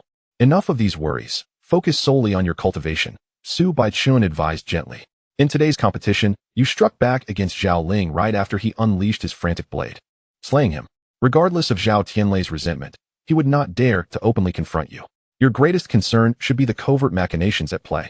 I will keep a watchful eye on you, ensuring that he finds no opportunity to strike within the family. Thank you, Father, Su Xin replied gratefully. Now, return and concentrate on your training. Su Baichun gestured dismissively. After Su Xin departed, a meaningful smile emerged on Su Baichun's face. This young man conceals his depths well. He has awakened his bloodline, yet remains silent about it. Su Baichun chuckled softly. The reason Su Xin was able to slay Zhao Ling today was not only due to his exceptional swordsmanship, but also primarily attributed to the power of his bloodline. However, the bloodline's strength is subtly awakened within the body, making it elusive. At that moment, amidst the multitude present, even Yuan Qing, the overseer of the Red Dragon Tower, failed to discern it directly, believing Su Xin had some unique method that accounted for his astonishing explosive power. After all, in the martial world, various fortuitous encounters exist, special techniques, rare treasures, or even unique external artifacts can significantly enhance a martial artist's explosive prowess beyond their peers. Only Su Baichun, with a single glance, discerned that Su Xin relied on the power of his bloodline. This allowed a peak 9th level practitioner to unleash a force surpassing that of a peak 10th level, even nearing the threshold of the Sea transformation realm. Such a bloodline must at least be of the pinnacle 2nd grade, though it remains uncertain whether his bloodline has ascended to the 1st grade ranks. Su Baichun wore a faint smile. However, suddenly, he furrowed his brows, and blood vessels appeared in his eyes, with the veins on his forehead subtly throbbing, his expression reflecting profound agony.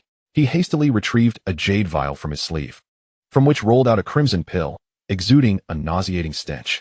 After consuming the pill, Su Baichun's expression eased slightly.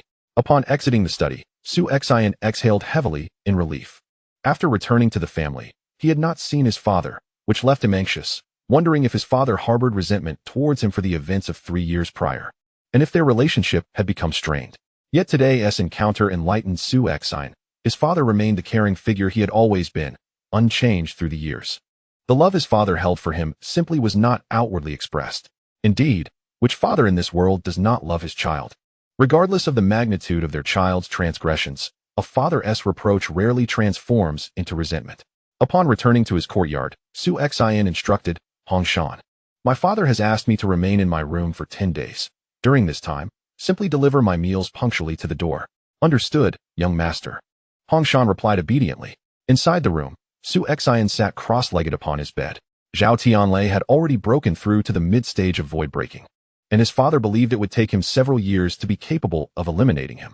Yet, unbeknownst to his father, even in his current state, he might already possess the strength to vanquish Zhao Tianlei. A fierce killing intent gleamed in Su Xin's eyes. Zhao Tianlei, I shall come for you. This proclamation was not made lightly. Even now, with the awakening of my bloodline, I have acquired a bloodline inheritance technique and a forbidden art.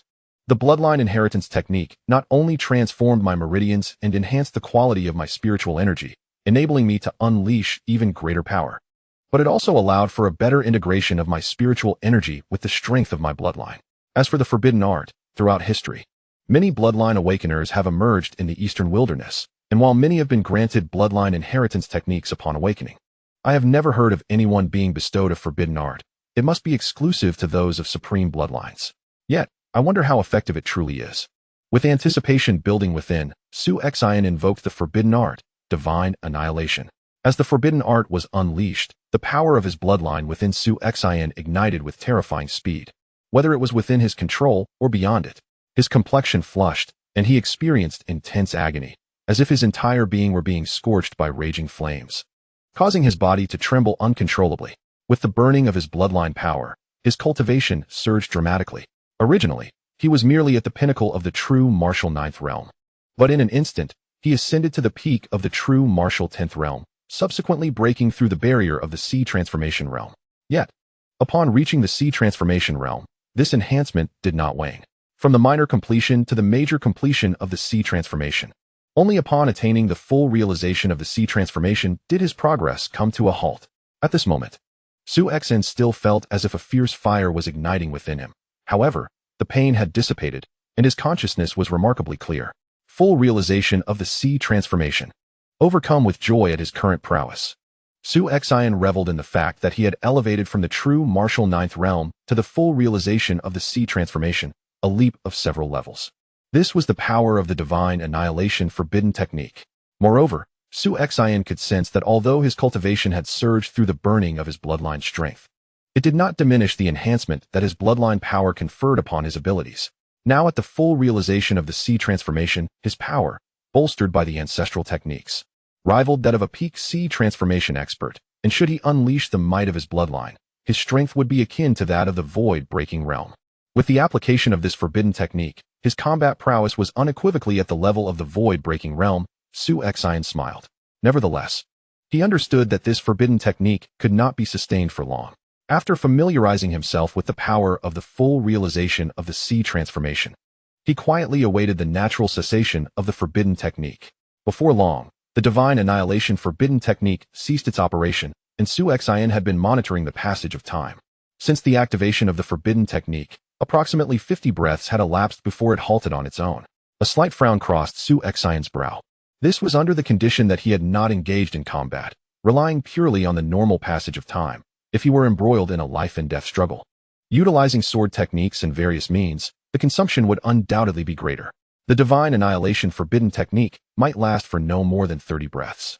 30 breaths seemed rather brief. Yet, Su Xion was content, for this was a direct enhancement of several levels. The only dilemma was that once the forbidden technique ceased, he discovered that his spiritual energy, including the strength of his bloodline, had completely dwindled, leaving him in an unprecedented state of weakness. Side effects? Su Xion sighed inwardly, having anticipated this outcome. After an hour, his condition began to improve. Now, after employing the divine annihilation forbidden technique, he believed he could contend with Zhao Tianlei, using his sword techniques. But to slay him was another matter. Su Xion shook his head. Zhao Tianlei had already reached the mid-stage of the void-breaking realm. Furthermore, the abilities of such experts were extraordinary. Even with the divine annihilation forbidden technique, he had no certainty of defeating Zhao Tianlei one-on-one, especially considering he had only 30 breaths of time. Should he fail to eliminate Zhao Tianlei within that span, it would be his own demise. However, Zhao Tianlei would require some time before returning to his family, during which Su Xion could strive to enhance his strength and cultivation. For the next 10 days, Su Xion remained in his room, diligently immersing himself in seclusion and cultivation.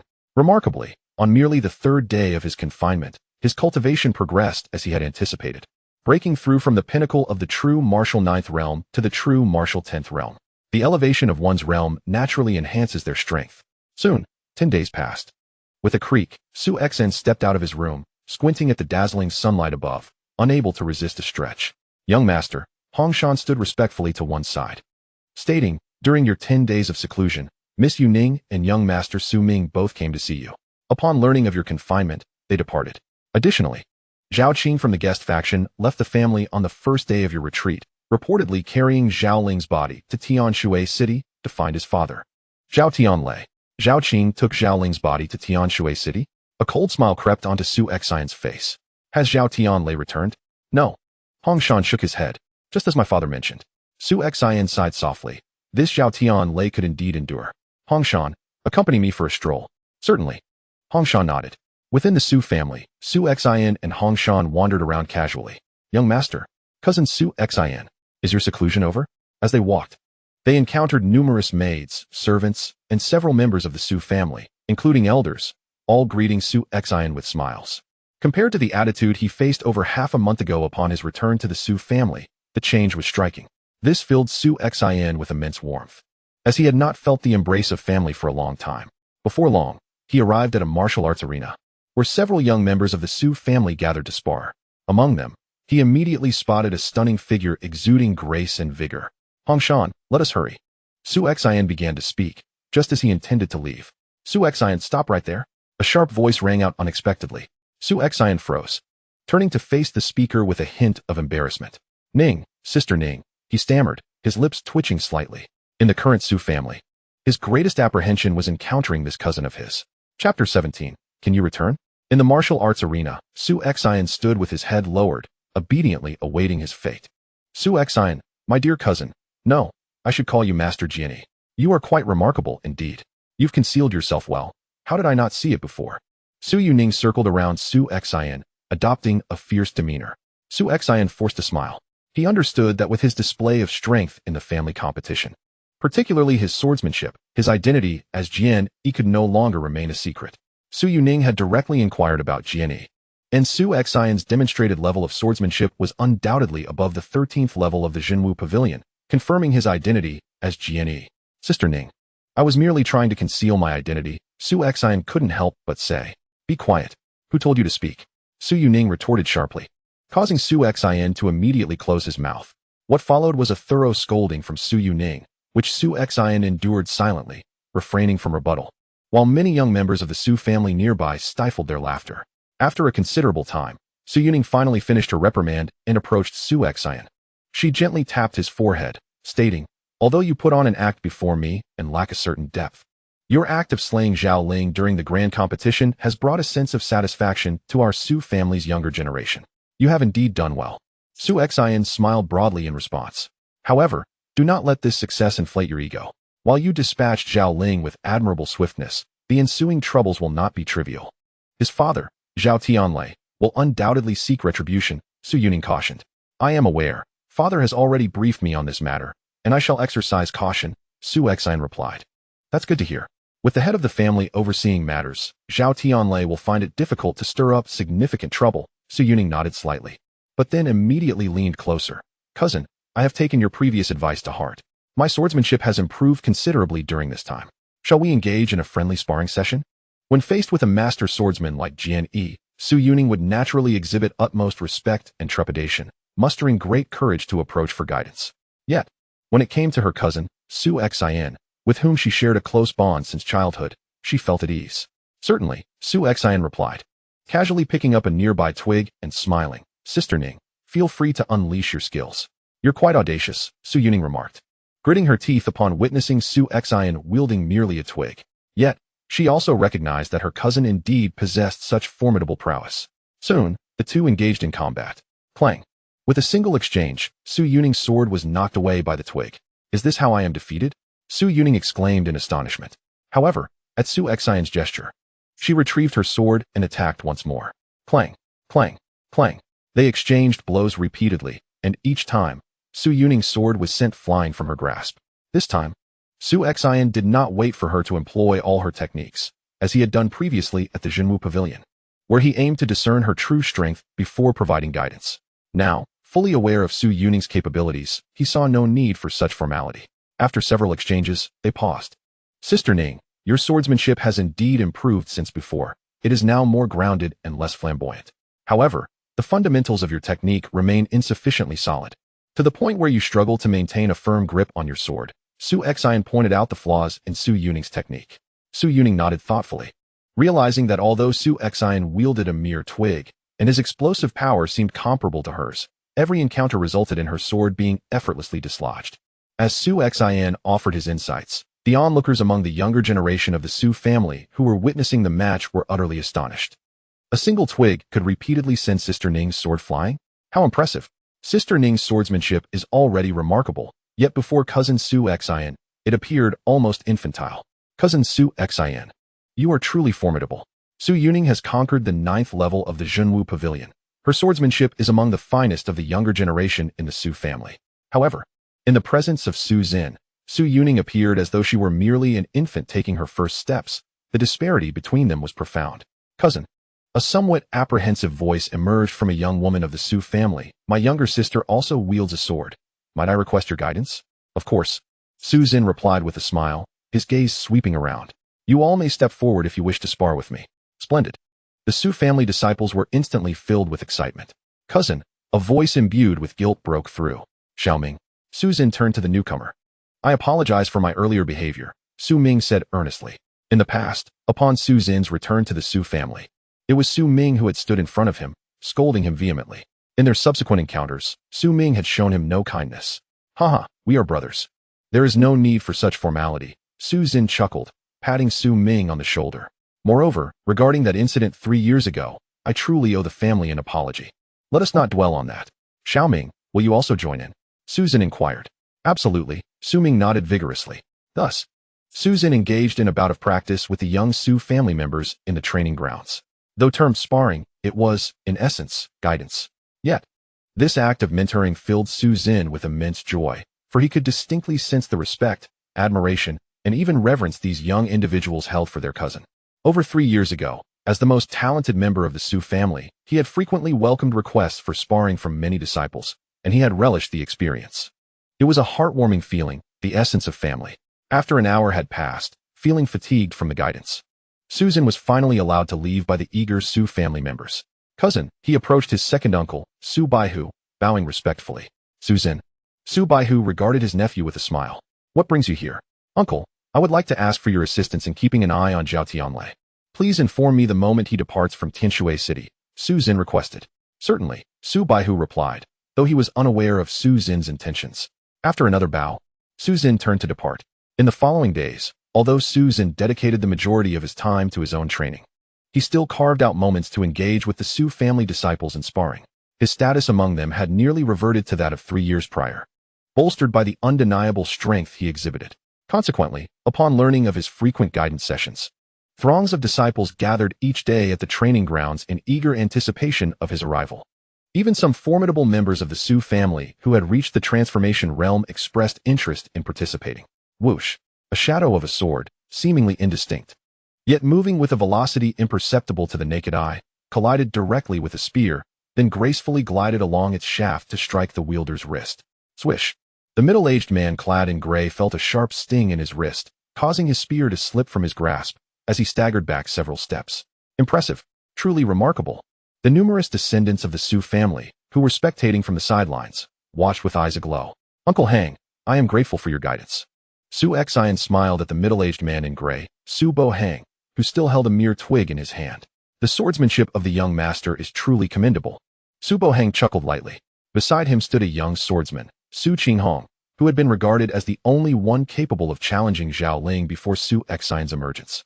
Now, however, his eyes burned with fervor, filled with profound astonishment. Su Bo Hang was an elite practitioner who had long since attained the pinnacle of the transformation sea realm. Although the contest was purely a test of skill rather than cultivation, his spear techniques were formidable. Yet, Su Xian had effortlessly defeated him with nothing more than a twig and a single exchange. Su Qinghong's heart surged with tumultuous waves. He was aware of Su Xian's extraordinary swordsmanship, which was fearsome indeed, but never had he imagined it would reach such heights. What did it signify that a seasoned expert of the transformation sea realm could be bested by a mere twig in a single encounter? Suppressing his astonishment, Su Qinghong seized the moment to approach Su Xian for a spar. For the past few days, Su Xian had been engaging with the younger members of the Su family in this training arena, offering invaluable insights after each encounter. Such guidance from Su Xian was exceedingly rare. In just a few days, numerous disciples had significantly improved their skills under his tutelage. Su Qinghong himself had been instructed by Su Xian 3 times, and after each session, he diligently reviewed the lessons, discovering advancements in his swordsmanship. He was determined not to miss this opportunity. After a considerable amount of time, the training arena remained bustling with Su family members. Just then, Su Baihu appeared at the periphery of the arena. Upon seeing him, Su Xian's heart stirred, prompting him to cease his sparring and approach Su Baihu. I have just received news from Tianshui City. The elder has suffered defeat in his contest with Zhao Tianlei, who now entirely controls our family's interests in Tianshui City. Having arranged everything, he is now set off. He even prepared a coffin for Zhao Ling's remains, transported by cart, and he and his entourage are dressed in mourning attire. According to the journey, they will return to the family in 3 days, Su Baihu informed him. 3 days, you say? Su Xian's gaze narrowed. Thank you, second uncle. There is no need for excessive concern. The Su family remains firmly under the control of those bearing the Su surname, especially with your elder brother present. Zhao Tianlei cannot harm you, Su Baihu reassured him. Indeed, Su Xian nodded slightly. However, at the moment he turned to depart, an unprecedented killing intent erupted within his eyes. Dressed in mourning attire and bearing a coffin, Zhao Tianlei. Do you intend to return to the Su family and pay your respects to Zhao Ling before all the family members? But will you make it back? Chapter 18. He must die within the courtyard. A thunderous roar reverberated through the air as a flurry of sword shadows erupted with unrestrained fury, akin to a long-dormant volcano finally erupting. Each stroke was imbued with an explosive ferocity, wielding astonishing power. After a lengthy interval, this tempestuous display of swordplay gradually subsided. Su Xin stood in the center of the courtyard, exhaling softly. Truly, the North Song swordsmanship, renowned as the foremost sword art of the Tianyan dynasty, was formidable. The Thunderfire volume had consumed several days of my contemplation, yet I had barely scratched the surface, Su Xin murmured. The North Song swordsmanship comprises 3 volumes, the Shadow volume, the Thunderfire volume, and the Mountain Sea volume. The Shadow volume emphasizes speed, the Thunderfire volume focuses on power, and the Mountain Sea volume is centered on defense. The union of these 3 constitutes the premier sword art of the Tianyan dynasty. Among these, the Shadow volume has the lowest threshold, having grasped a hint of sword intent. Su Xin swiftly mastered the first technique of the Shadow volume. In recent days, he had begun to delve into the Thunderfire volume, achieving a rudimentary understanding within a few days. Although he felt somewhat dissatisfied with his progress, for an ordinary person, it was nothing short of astonishing. In terms of entry requirements, the Mountain Sea volume is actually less demanding than the Thunderfire volume, making it easier for Su Xin to comprehend. However, as the Mountain Sea volume is a defensive technique, and since he intended to employ forbidden techniques to eliminate Zhao Tianlei, he had to act swiftly, not exceeding 30 breaths. Thus, he must wield his utmost strength to obliterate his foe. Even at a mere foundational level, the Thunderfire volume's offensive capabilities are undeniably terrifying. That night, Su Xin remained in his chamber, holding 2 exquisite spirit-gathering pills in his hand. Previously, he had obtained 20 such pills in one go from the Chulong Tower, consuming 18 of them already. These were the last 2. Without a moment's hesitation, Su Xin swallowed both exquisite spirit-gathering pills in one go, simultaneously channeling his bloodline inheritance technique to fervently absorb the surrounding spiritual energy of heaven and earth. As time passed, it soon became the eve of Zhao Tianlei's return. With the operation of his bloodline inheritance technique, the surging spiritual power within Su Xin reached a state of saturation. He opened his eyes, revealing an unmistakable glimmer of ecstatic delight. Over the past few days, he had exerted himself to elevate his cultivation, consuming all the exquisite spirit-gathering pills, and finally, on this last night, he had ascended to such heights. At the pinnacle of the true martial 10th realm, when he unleashed the divine annihilation forbidden technique, his cultivation could instantaneously soar to the peak of the sea transformation realm. Coupled with the bloodline inheritance technique and the strength of his bloodline, in terms of pure power, I would not be inferior to Zhao Tianlei, perhaps even stronger. In terms of skill, Zhao Tianlei's talent was rather mediocre. His breakthrough to the void-breaking realm was largely fortuitous, and his abilities merely reached an average level within the mid-stage of the void-breaking realm. It was estimated that he could only penetrate the 14th level of the true martial pavilion, while I had already grasped a hint of the sword intent. If I unleashed my full strength, I could undoubtedly surpass the 15th level. I have also begun my training in the North Song swordsmanship, having entered the Thunderfire volume as well. With these 2 formidable techniques at my disposal, I possess a 90% certainty of defeating him. Su Xin rose, his hands clenched tightly, eyes ablaze with determination. The members of the Su family, whether it be his father Su Baiqin, his second uncle Su Baihu, or the younger generations Su Yuning and Su Qinghong, were all concerned that Zhao Tianlei would seek revenge upon returning from Tianshui City. But who could fathom that he had never intended to allow Zhao Tianlei to return alive to the Su family? Tomorrow, Zhao Tianlei shall meet his demise. Under the night sky, Su Xin departed from the Su residence, alone. The following day, at noon, the sky was shrouded in a gloomy haze. Returning from Tianshui City to the county town, one must traverse a particular official road, along which a caravan was now progressing slowly. This caravan comprised merely 2 horse-drawn carriages. One of them bore a pitch-black coffin, surrounded by more than a dozen riders clad in mourning attire, unmistakably Zhao Tianlei and his companions hastening back to the Su family. In the other carriage sat Zhao Tianlei alongside his surviving son, Zhao Qing. Father, in just 2 hours we shall arrive at the Su residence. Once we are back, you must ensure that Su Xin is ground to dust, and his head severed and displayed in my elder brother's mourning hall for 49 days as an offering. Zhao Qing declared with venomous intensity. Silence. Zhao Tianlei, equally clad in mourning garb, his gaunt visage marked by piercing eagle-like eyes, emanated an icy sharpness. Despite bearing the anguish of his son's death, he remained far more composed than Zhao Qing. I have already told you, upon our return to the Su family, You may weep and wail as you please. Let your cries be known, and the louder, the better. However, you must not show any disrespect towards Su Xin, nor utter a single word about killing him to avenge your brother. We must ensure that the entirety of Yongning County is aware that it was the young master of the Su family who took my son's life. That it was the Su family who acted unjustly first. Zhao Tianlei's gaze was as lethal as a serpent's, fixed upon Zhao Qing. As for Su Xin, who dared to kill my son, I will ensure he meets a fate devoid of burial. Yet, we must await the opportune moment to strike. Do you understand? Yes. Zhao Qing gritted his teeth and nodded. At that moment, a voice from outside the carriage interrupted. My lord, someone requests an audience. Zhao Tianlei drew back the curtain and glanced outside. Let him come up. Soon, a figure cloaked in a black robe ascended into the carriage. And once the curtain was drawn shut, he removed his hood, revealing an aged visage, appearing to be in his 60s, with graying temples. Brother Tianlei, it has been months. I hope you have been well, the elder greeted with a slight bow before sighing. I have heard of your son's demise. Please accept my condolences. Condolences? What nonsense? Zhao Tianlei's voice was icy. My son is dead, yet the Su family shall not find solace. I intend for every man, woman, and child of the Su family to accompany my son in death. Zhao Tianlei's tone was chilling. Pang Shan, let us dispense with pleasantries. You should have surmised the purpose of my summons today. I shall not beat around the bush.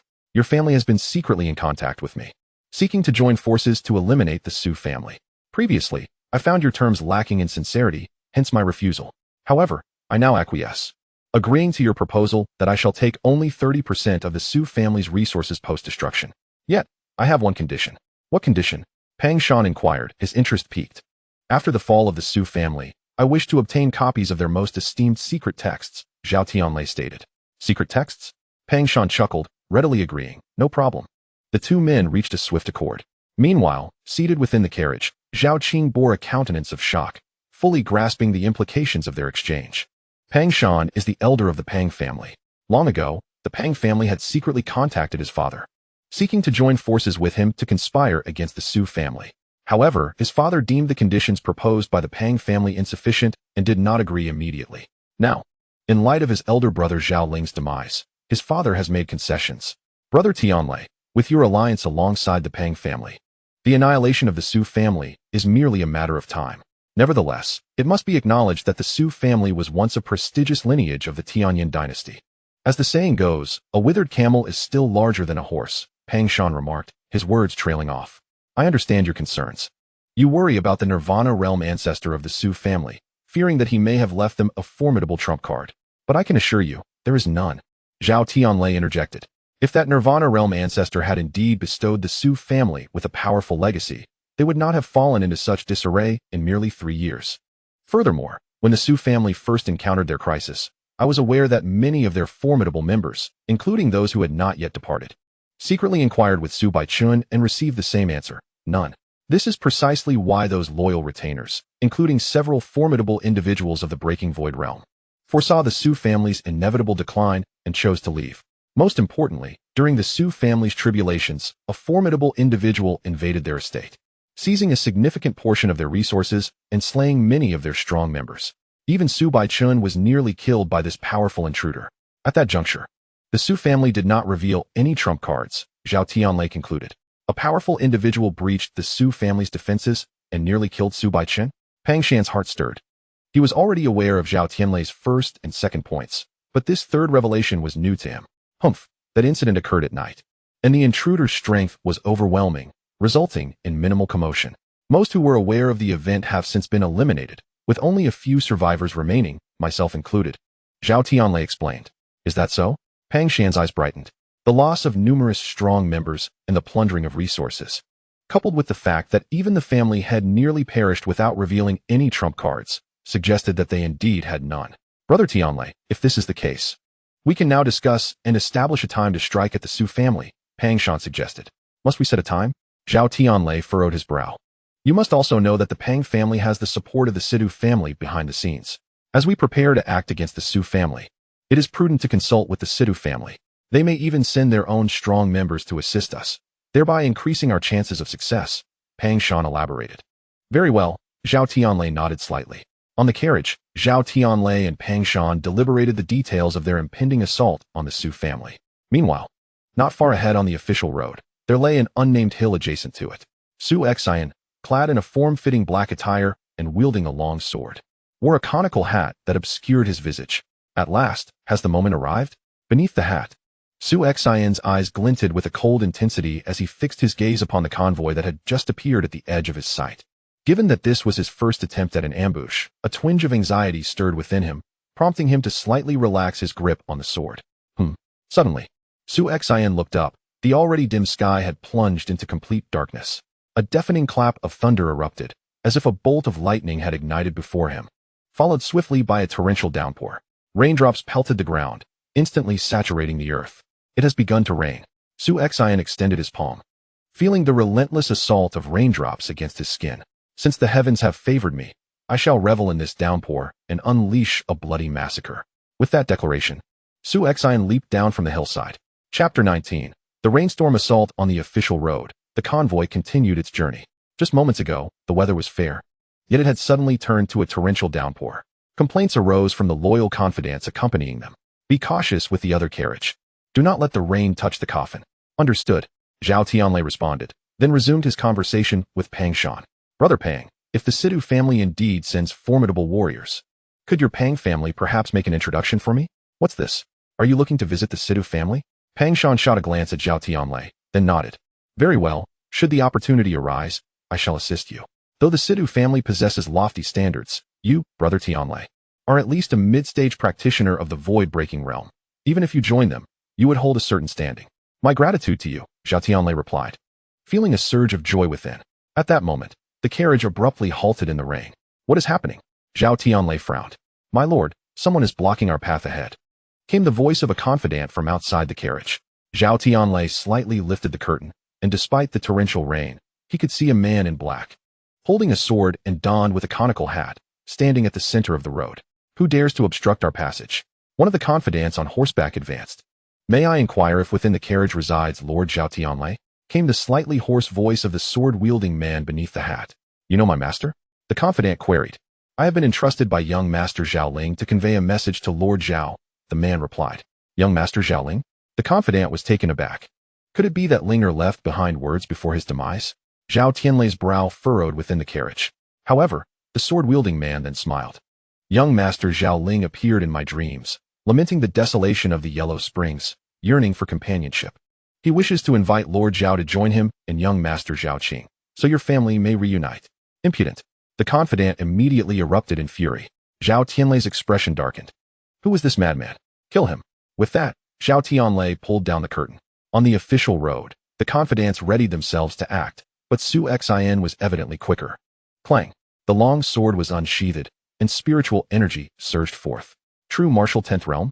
As soon as Su Xin made his move, the confidants discerned that his cultivation was merely at the true martial realm, instantly bursting into derisive laughter.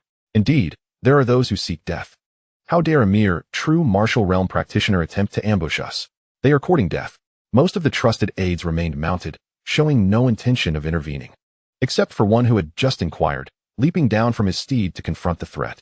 It is noteworthy that Zhao Tianlei, as the leader of the Su family's guest faction, possessed mid-stage void-breaking realm cultivation, and those loyal to him were exceptionally formidable, with the weakest among them having achieved the great completion of the oceanic transformation realm.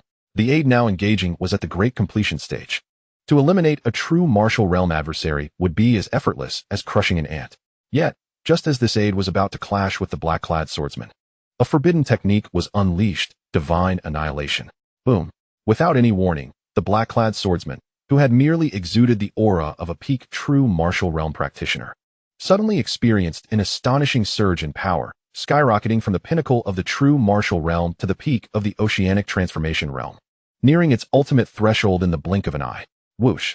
A flash of sword light erupted, cleaving the advancing aide in half at the waist. What? The aides, who had just been mocking, were now stricken with disbelief. A true martial realm practitioner, whose cultivation had surged to the peak of the oceanic transformation realm in an instant. What sorcery is this? This is dire. He has concealed his strength.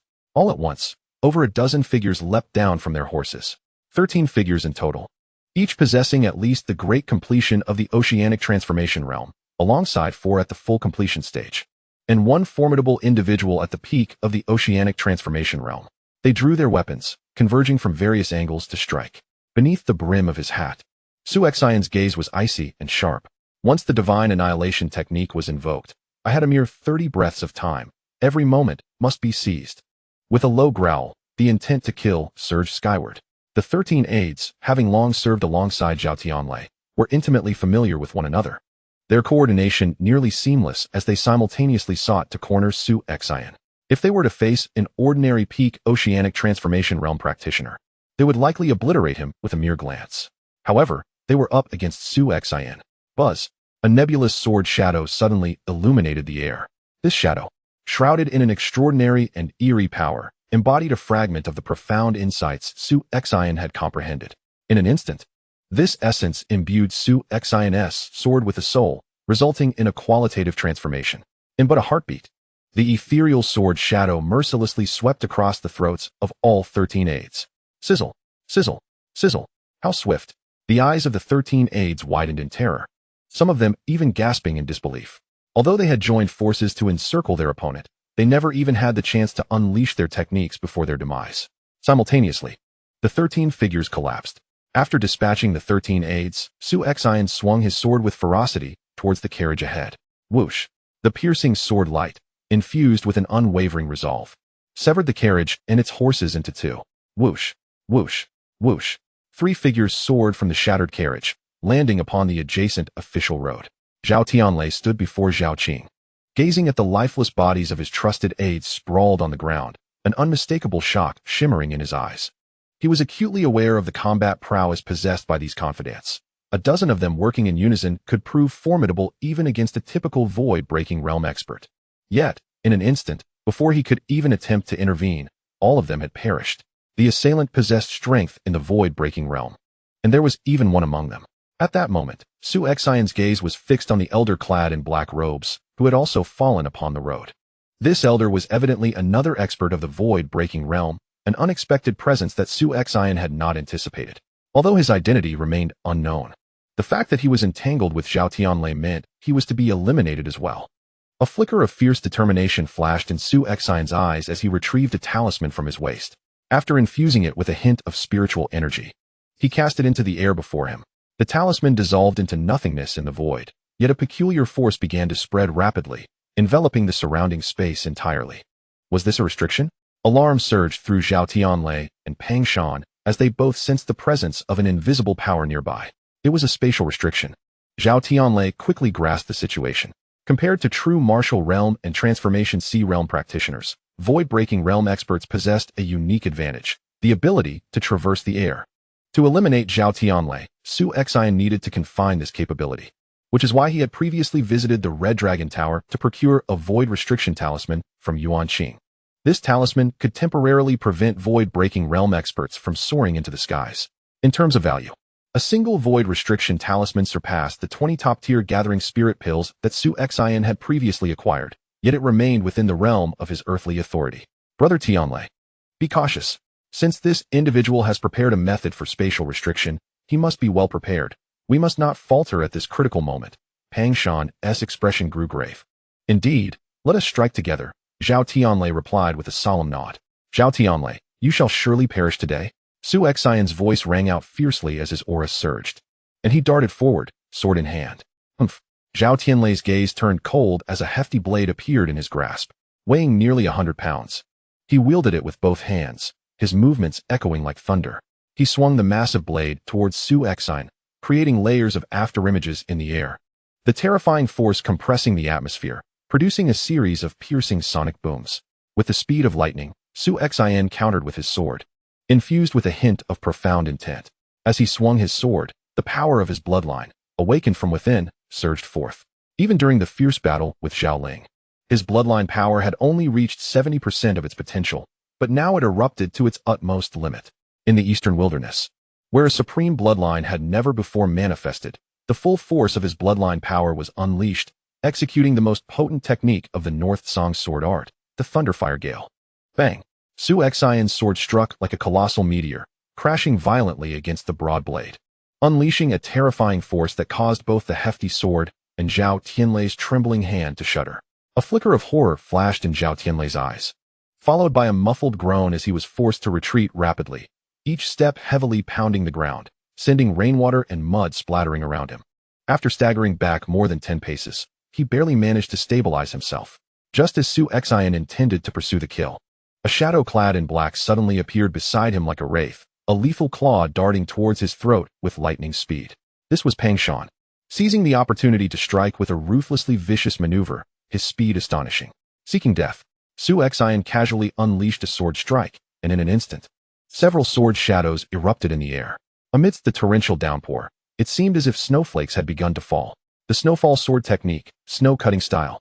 Guided by a trace of artistic conception, these snowflakes moved with incredible velocity, not only repelling the incoming claw but also enveloping Pang Shan entirely within the barrage of sword shadows.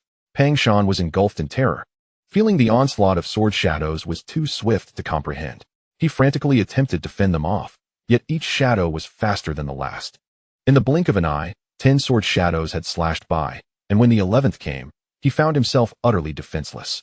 With a chilling sound, the cold sword shadow pierced through his throat. The formidable expert of the void-breaking realm, Elder Pang Shan of the Pang family, was slain. Chapter 20. Slaughter. How is this possible? Zhao Tianlei, who had only just regained his footing, lifted his head to witness the horrifying scene of Su Xin executing a terrifying sword technique that obliterated Pang Shan in an instant. His mind was momentarily dazed. Though the opponent was merely at the pinnacle of the sea transformation realm, in just one encounter, he was overwhelmingly repelled and injured. While Pang Shan lay dead at his feet, Pang Shan, although only at the early stage of void breaking, was still a genuine expert of that realm. To perish in a single exchange? Such a terrifying swordsmanship, such horrifying power. Zhao Tianlei's heart trembled, and without hesitation, he unleashed his most formidable trump card. The Mad Demon Blade. Boom. A surge of frenzied and violent energy erupted, enveloping Zhao Tianlei in a mist of blood, his eyes turning crimson with madness. Unlike Zhao Ling, after invoking the Mad Demon Blade, Zhao Tianlei's strength increased significantly, and he maintained a sliver of sanity, avoiding complete descent into madness. Kill. Zhao Tianlei charged forth with his blade. Su Xin, seizing the moment, swung his sword, infused with the might of thunder and fire, channeling his bloodline power to merge with his spiritual energy, unleashing it through his sword. Bang! A deafening roar echoed, as if the very air was about to shatter, causing Zhao Tianlei to stagger and retreat 3 more steps. Even after activating the Mad Demon Blade, I still find myself at an absolute disadvantage in a direct confrontation. Zhao Tianlei's face was filled with disbelief. Yet, Su Xin's sword did not falter for a moment. A torrent of sword shadows erupted, akin to a volcano erupting, or a thunderclap on a clear day. Swift, frenzied, with a terrifying power that could obliterate everything in its path, relentless strikes surged towards Zhao Tianlei. Despite exhausting all his strength, Zhao could only struggle to fend off the dreadful sword shadows, finding it increasingly arduous. He was overwhelmed. The adversary's might surpassed his own, and his swordsmanship was far beyond Zhao's capabilities. The essence, indeed, within this opponent's swordplay lay a trace of profound understanding. Zhao Tianlei's heart was gripped with utter shock, astonishment, and fear, reaching an apex of despair. He, a formidable mid-stage break void practitioner who had traversed the break void realm for years without comprehending even a fragment of this essence, now witnessed it perfectly manifested in his foe's swordplay. At that moment, he had no choice but to exert every ounce of his skill to withstand the onslaught of those terrifying sword shadows. Fortunately, he had acquired a powerful defensive blade technique, which he had mastered to perfection. Otherwise, Zhao Tianlei would have been engulfed in despair. The frenzied demon blade, though termed a blade technique, primarily served as a unique conduit of power, allowing its wielder to enter a transient state of frenzy, thereby amplifying their strength. In this frenzied state, Zhao could employ his most adept defensive blade technique, which enabled him to endure the ferocious torrent of Su Xin's sword strikes thus far. However, Su Xin continued to unleash his sword with relentless fervor. This was a true life-and-death struggle, starkly different from his prior solitary practice of swordsmanship. Now, each swing was executed with unparalleled fluidity and exhilaration. Each strike embodied the pinnacle of power and explosive force. The might of his swordplay grew increasingly formidable. Su Xin was wholly immersed in this exhilarating frenzy of attack. Suddenly, another sword stroke cleaved through the air, naturally channeling the force of thunder and fire. Mastery of the thunder-fire role required an elevated comprehension of the world's might. If previously Su Xin had merely tapped into a semblance of sword intent to awkwardly invoke the thunder-fire roll, now, having ascended to this level of might. The difference was monumental. Boom. The sword light, imbued with boundless vigor, crashed violently against Zhao Tianlei's battle blade. But this time, no. Zhao Tianlei emitted a frantic howl as the overwhelming force instantly sent his massive blade flying from his grasp, while the sword light continued its relentless assault upon his body. With a resounding thud, Zhao Tianlei's chest erupted, his internal organs obliterated in an instant. Am I to die? A flicker of bewilderment crossed Zhao Tianlei's face. Just moments ago, he had been discussing with Pang Shan how to exact revenge upon the Su family for his son and sought to be introduced to the Sidu family. Yet in the blink of an eye, death loomed before him. Zhao Tianlei, do you know who I am? Su Xin reverted to his original voice, lifting his hat to reveal a youthful and stern visage. Though more than 3 years had elapsed, Zhao Tianlei recognized him immediately upon seeing him again. Su Xin. Impossible. Zhao Tianlei's heart screamed in agony, yet his body succumbed to the ground, powerless. In his final moments, he could scarcely believe that the one who had taken his life was none other than Su Xin, who had recently slain his son during the Su family's grand competition and who possessed merely the cultivation of true martial realm. How could he, a formidable mid-transcendence expert, have fallen to the hands of a true martial cultivator? Father. Zhao Qing stood at the edge of the battlefield, witnessing the horrifying murder of his father by a man in a black robe, obscured by a conical hat. Especially striking was the moment the black-robed figure lifted his hat, revealing his countenance. Su Xin. At that instant, Zhao Qing felt as if struck by a bolt of lightning. He was utterly bewildered, rendered speechless. With a chilling flash of a sword, his neck was severed, and his head was sent soaring into the air. He had no reaction, remaining dazed until the end. With Zhao Qing's demise, the convoy, which included the father-son duo of Zhao Tianlei and Zhao Qing, along with the unexpectedly present black-robed elder Pang Shan, was annihilated. A total of 17 lives extinguished without a single survivor. After the carnage, Su Xin swiftly claimed the valuable possessions from Zhao Tianlei and Pang Shan, then vanished into the shadows of the official road. The torrential rain continued to pour, transforming the path into a veritable sea of blood. Half an hour later, Su Xin returned to the Su residence without a sound. In his chamber, he disrobed and immersed himself in a large bath. The repercussions of employing the divine annihilation forbidden technique were more profound than he had anticipated. He felt utterly drained and weak, finding solace only in the warm water. I had underestimated Zhao Tianlei, he mused. A transcendence expert was indeed far more formidable than I had envisioned. Su Xin sighed, reflecting on the experience of the ambush. He had initially believed that the divine annihilation forbidden technique would allow him to easily eliminate Zhao Tianlei. However, he had not anticipated that Zhao Tianlei possessed an exceptionally powerful defensive sword technique, which had managed to narrowly withstand his thunderfire whirlwind. Fortunately, during the combat, he had gained insights into the technique, reaching a higher level of mastery. Otherwise, within 30 breaths, he might not have succeeded in his goal. With Zhao Tianlei's death, the faction of guests was now leaderless, and the Su family would no longer face significant challenges from them. The internal strife had been resolved. Now, it was time to address external threats, the Pang family, and the more formidable Sidu family behind them. Su Xion's gaze sharpened. Yet he knew well that while Zhao Tianlei was relatively easy to deal with, the Pang family and the even more powerful Sidu family would not be so simply overcome. He still required time. The family must have received news of Zhao Tianlei's demise by now. Surely they were taken aback. Su Xian chuckled lightly, lamenting that, no matter how things unfolded, no one would suspect him. After all, he was merely a true martial cultivator. Not long after Su Xian returned to the Su family, the bodies of Zhao Tianlei and his entourage were discovered on the official road outside the city. The news swiftly reached the county city and ultimately the Su family, leaving the entire clan in a state of profound shock. Zhao Tianlei was dead. As Su Baichun was engrossed in painting, the news reached him, causing him to pause and ponder. Who could have acted? The Pang family? It seemed unlikely, for Pang Shan of that family had also perished at the scene, and it was evident that both had fallen victim to a single individual wielding formidable swordsmanship.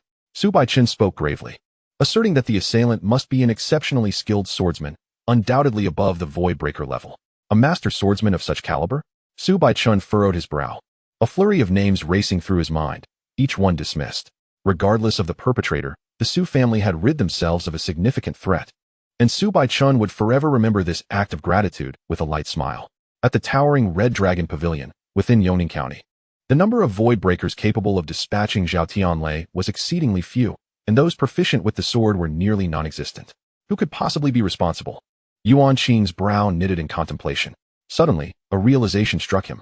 This morning, that young lad from the Su family had come to request a forbidden air talisman, specifically designed to counter void breakers. Could it be? The young man was merely at the true martial realm. It was inconceivable that he could slay a void breaker. Rather, it was his mentor who had been guiding him.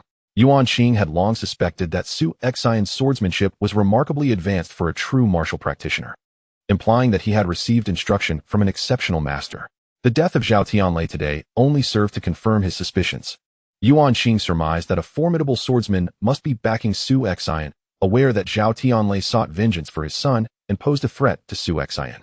Thus, he would have instructed Su Xion to procure a forbidden air talisman and personally eliminate Zhao Tianlei. Indeed, it must be so, Yuan Qing chuckled. The demise of Zhao Tianlei brought jubilation within the Su family, while Yuan Qing at the Red Dragon Pavilion remained skeptical of the individual behind Su Xion. Meanwhile, within the Pang family, another prominent clan in Yongning County, the news incited sheer outrage. Damn it! They had initially hoped to ally with Zhao Tianlei to eradicate the Su family, but instead, they suffered a setback, losing Elder Pang Shan in the process. In a fit of rage, the head of the Pang family, Pang Xiaoqing, shattered the tea table before him. The Su family, what a formidable clan. He had not anticipated that they harbored such strength. Fire blazed in Pang Xiaoqing's eyes. The loss of an elder was not the crux of his concern. What truly mattered was the hidden strength the Su family possessed. If they could conceal a master swordsman, could they not also harbor another? Immediately, he dispatched a message to the Sidu family, instructing them to temporarily shelve their plans against the Su family and to deliberate further. The entire Yongning County trembled in the wake of Zhao Tianlei's death. Yet, as Su Xion had anticipated, no one suspected him to be the orchestrator of the event. Even Yuan Qing, while speculating about the individual behind Su Xion, could not fathom that it was Su Xion himself who had taken action. Chapter 21. The Black Yin Gang in the blink of an eye. A month had passed. In the course of this month, the faction of the retainers has been utterly dismantled.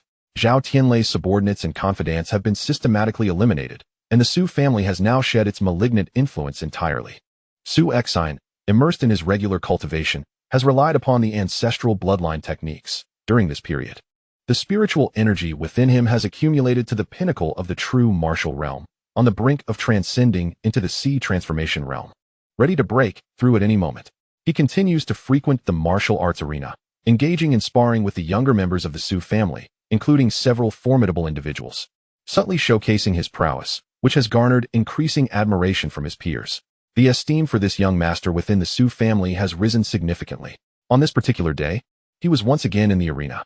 Su Xion, Su Baihu arrived, accompanied by a man in purple attire. Second uncle, Su Xion offered a slight bow. This gentleman by my side is Yi Luo, a retainer of the Su family, Su Baihu introduced. Young master, the man in purple, Yi Luo, greeted him.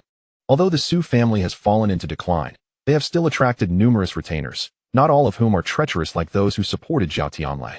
Yi Luo has remained steadfastly loyal to the Su family. Su Xion, merely over a month ago, you were at the pinnacle of the 9th level of the true martial realm and managed to slay Zhao Ling, who had broken through to the sea transformation realm and possessed exceptional skills. Now that you have attained the peak of the 10th level, how does your combat prowess compare to that of a fully realized sea transformation expert? Su Baihu inquired. Su Xion was taken aback. He had not anticipated such a question from Su Baihu. Nevertheless, he nodded affirmatively. It should be possible. Yi Luo, why not put it to the test? Su Baihu commanded. Understood, Yi Luo replied, stepping forward. Young master, I humbly ask for your guidance. Do not hold back, Su Xion replied with a light-hearted smile, exuding confidence. In a mere instant, the two engaged in combat. To be precise, Su Xion executed only 3 strikes. The first compelled Yi Luo to retreat in haste. The second sent Yi Luo's weapon flying from his grasp. The third strike brought Su Xion's blade to rest upon Yi Luo's shoulder. The disparity was staggering. Presently, Su Xion's spiritual energy, when unleashed, equated to that of a minor sea transformation level, and with a slight enhancement of his bloodline power, he could instantaneously unleash strength comparable to a major sea transformation expert. Defeating an ordinary major sea transformation individual was indeed a trivial endeavor. Your prowess is truly commendable. Young master, Yi Luo conceded, genuinely impressed. He had previously heard tales of Su Xion's extraordinary talent, capable of defeating foes beyond his level. And today he has witnessed it firsthand. Su Xion, in just over a month, your swordsmanship has advanced remarkably, Su Baihu remarked, stepping forward, his eyes gleaming with an unusual light. In terms of swordsmanship, no one in the entire Su family can rival your strength. The strongest within the Su family is the head of the family, Su Chun, yet his expertise does not lie in swordsmanship. Second uncle, your visit today is not solely to assess my strength, is it? Su Xin inquired, looking at Su Baihu. Indeed not, Su Baihu replied with a smile, producing an envelope. Within this is a letter, take a look. Su Xin opened the envelope and swiftly scanned its contents. Gang rivalry, he remarked, his expression shifting to one of intrigue. The letter penned by Wan Chong, the leader of the Black Yin gang, reveals a long-standing respect towards the Su family. Over the years, the Black Yin gang has consistently honored the Su family with tributes, and now, in their time of peril, Wan Chong has sent a generous gift. Seeking assistance from the Su family, I have consented to this request, Su Baihu declared. Upon hearing this, Su Xin grasped the situation. Yongning County, though merely a county, boasts numerous cities and a population of millions. Such a vast number of inhabitants gives rise to various gang factions, each occupying their own territories. To maintain stability within these territories, a formidable patron is essential. The Su family, being one of the two most powerful clans in Yongning County, naturally serves as a significant support. Thus, every year, various gangs within Yongning County present tributes to the Su family. By accepting these tributes, the Su family tacitly acknowledges the existence of these gangs, thereby ensuring their survival. The Black Yin gang, in particular, has contributed handsomely over the years, and this time, they have sent an especially lavish gift. Wan Chong initially hoped for the Su family to dispatch two formidable experts, yet I ultimately decided to send you alongside Yi Luo. Su Baihu remarked. With the demise of Zhao Tianlei, the threat from the guest faction has dissipated, and given your considerable strength, it is time for you to broaden your horizons. Broaden my horizons? Su Xin felt a stirring within, fully aware of what Su Baihu meant by this. Su Xin, do you wish to go? Su Baihu inquired. Certainly, Su Xin nodded, though he harbored concerns that Wan Chong might not be pleased to see him. While Wan Chong requested two experts of the Transformation Sea realm, Su Xin's own cultivation was merely at the 10th level of true martial. Although the young master's cultivation may be modest, his prowess far surpasses that of an average expert in the Transformation Sea realm. Wan Chong would be fortunate to have the young master's assistance. Would he dare to express dissatisfaction? Yi Luo stated coldly. Very well, after lunch. You two shall set off on swift steeds, and you should reach Dongyang City, the stronghold of the Black Yin gang, by nightfall, Su Baihu instructed. Shortly thereafter, Su Xin and Yi Luo embarked on their journey. Dongyang City, situated in the western part of Yongning County, lies not far from the county seat. As night approached, Wan Chong, the leader of the Black Yin gang, reclined in a chair, incessantly shifting positions, unable to find comfort. His face was etched with worry. Originating from a life of banditry, he had clawed his way up from a lowly lackey to the leader of the Black Yin gang in Dongyang City, commanding thousands of followers and establishing himself as a local power. Despite the substantial tributes he was compelled to pay to influential figures within Yongning County, the remaining profits still afforded him a comfortable life. However, not long ago, another significant faction, the Lu Shui gang, suddenly rose to prominence. The leader of the Lu Shui gang, originally a bandit chief, had entered the city with his crew, establishing a gang that rapidly gained strength. In less than 2 months, they had developed the capacity to rival the Black Yin gang, boasting even more powerful figures among their ranks. Following several confrontations, the Black Yin gang found itself at a distinct disadvantage, with only 2 of the original 4 hall masters still remaining. In a few days, the conflict between the Black Yin gang and the Lu Shui gang will reach its final stage, culminating in a decisive battle. Concerning this impending confrontation, the leader of the Black Yin gang harbored no confidence in his own strength. Hence, he spared no expense in seeking the assistance of the formidable warriors from the Su clan.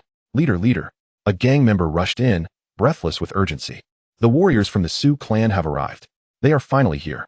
Wan Chong immediately rose, a glimmer of surprise flashing in his eyes. Quick, summon the strategist. Come with me to greet them.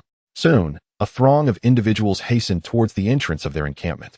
Alongside Wan Chong and the 2 hall masters was an elderly man with a goatee, the strategist of the Black Yin gang. From a distance, they glimpsed 2 figures standing at the gate. Wan Chong, I pay my respects, Wan Chong said, approaching Yi Luo and bowing deeply in deference. I am Yi Luo, a guest of the Su clan. Wan Chong, this is your territory, and you are a formidable figure yourself. No need to bow so low. Please rise, Yi Luo replied. Only then did Wan Chong lift his head, casting a quick glance at Yi Luo, his heart swelling with delight. Although Yi Luo had not made a move, Wansheng could still sense the subtle, yet overwhelming aura emanating from him, a presence that was undoubtedly on par with his own. Wansheng then turned his gaze to the other individual beside Yi Luo.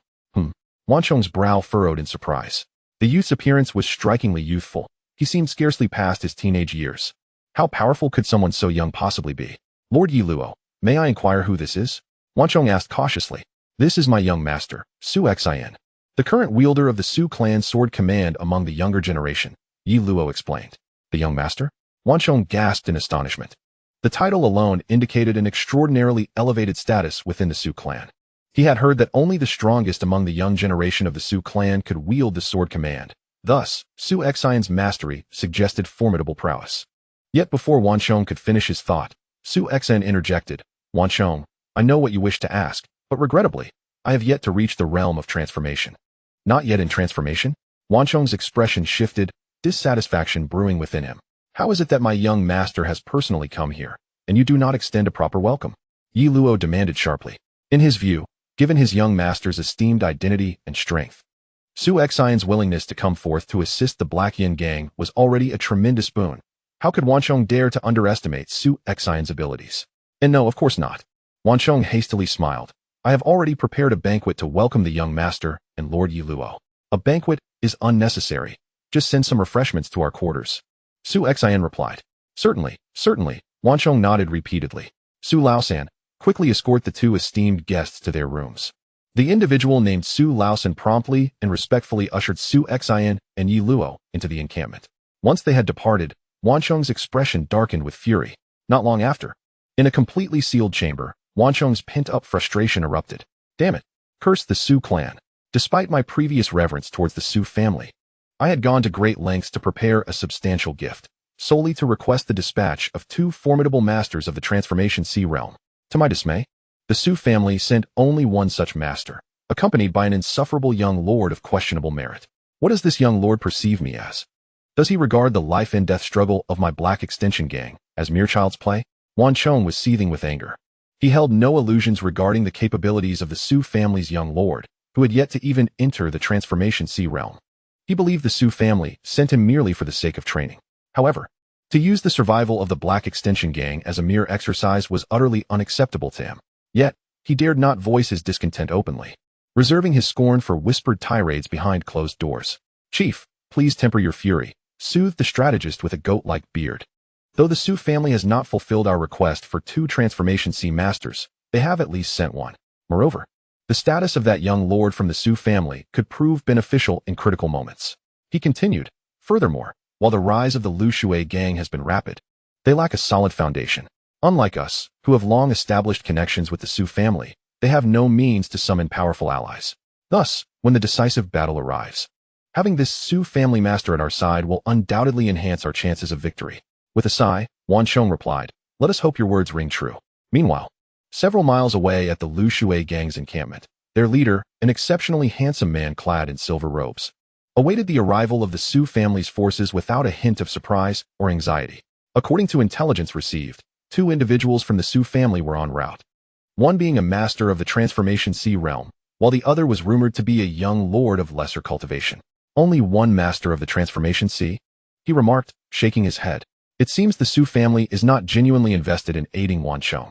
How foolish of me to have prepared such an elaborate display. It appears it will go to waste. Recognizing the lack of suspense in the impending confrontation, he commanded, inform the brethren to be ready. In 3 days, we shall engage in battle with the Black Extension gang. Chapter 22. Street combat on the morning 3 days later. A broad street in the southern part of Danyang City lay deserted, its shops shuttered. Crowds of figures congregated densely at both ends of the street. With the sound of a resounding arrow, the call to battle rang out. Kill. Annihilate them all.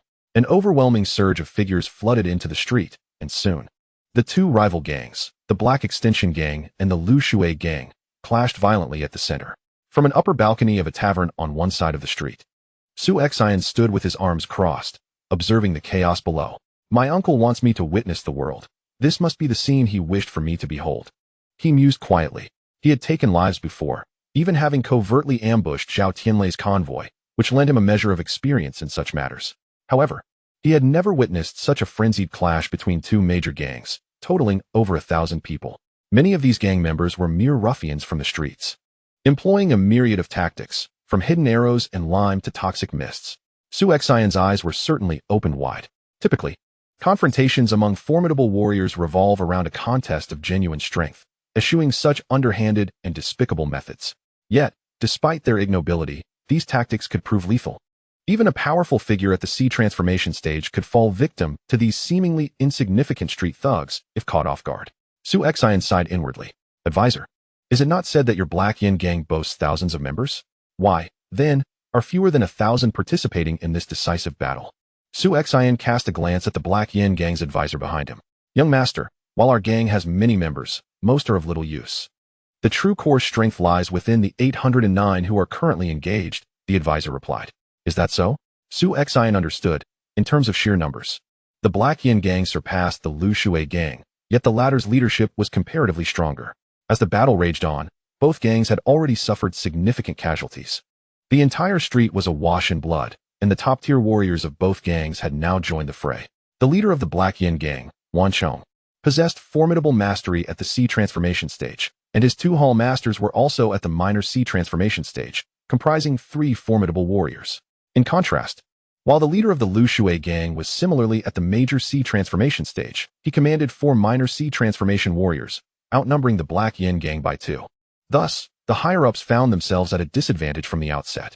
Yi Luo, you may proceed, Su Xion commanded. Understood, Yi Luo nodded. Leaping from the second floor and plunging into the battlefield, the entrance of a major sea transformation warrior instantaneously shifted the tide of battle. As for Su Xion, he preferred to refrain from intervening unless absolutely necessary. Suddenly, his attention was caught by a figure, standing on the balcony. He surveyed the entire street and noticed an inconspicuous corner where a man leaned against the wall in a half-reclined position, clad in tattered robes with unkempt hair. He appeared to be a living beggar. Yet, in his hand, he gripped a long knife that was evidently no ordinary weapon. While the two gangs fought viciously around him, this beggar remained with his eyes shut, soundly asleep, indifferent to the carnage occurring nearby, even as bodies fell at his feet. This individual was indeed intriguing. Su Xion discerned something peculiar about him, but chose not to dwell on it. At that moment, a thunderous laughter erupted throughout the street. Haha, Wan Chong, today, your Black Yin gang shall be annihilated. Simultaneously, Wan Chong stared in disbelief at the 3 formidable warriors of the Pang family that had appeared before him. How is it that you can invite the Su family, while my Lu Shui gang cannot extend an invitation to the Pang family?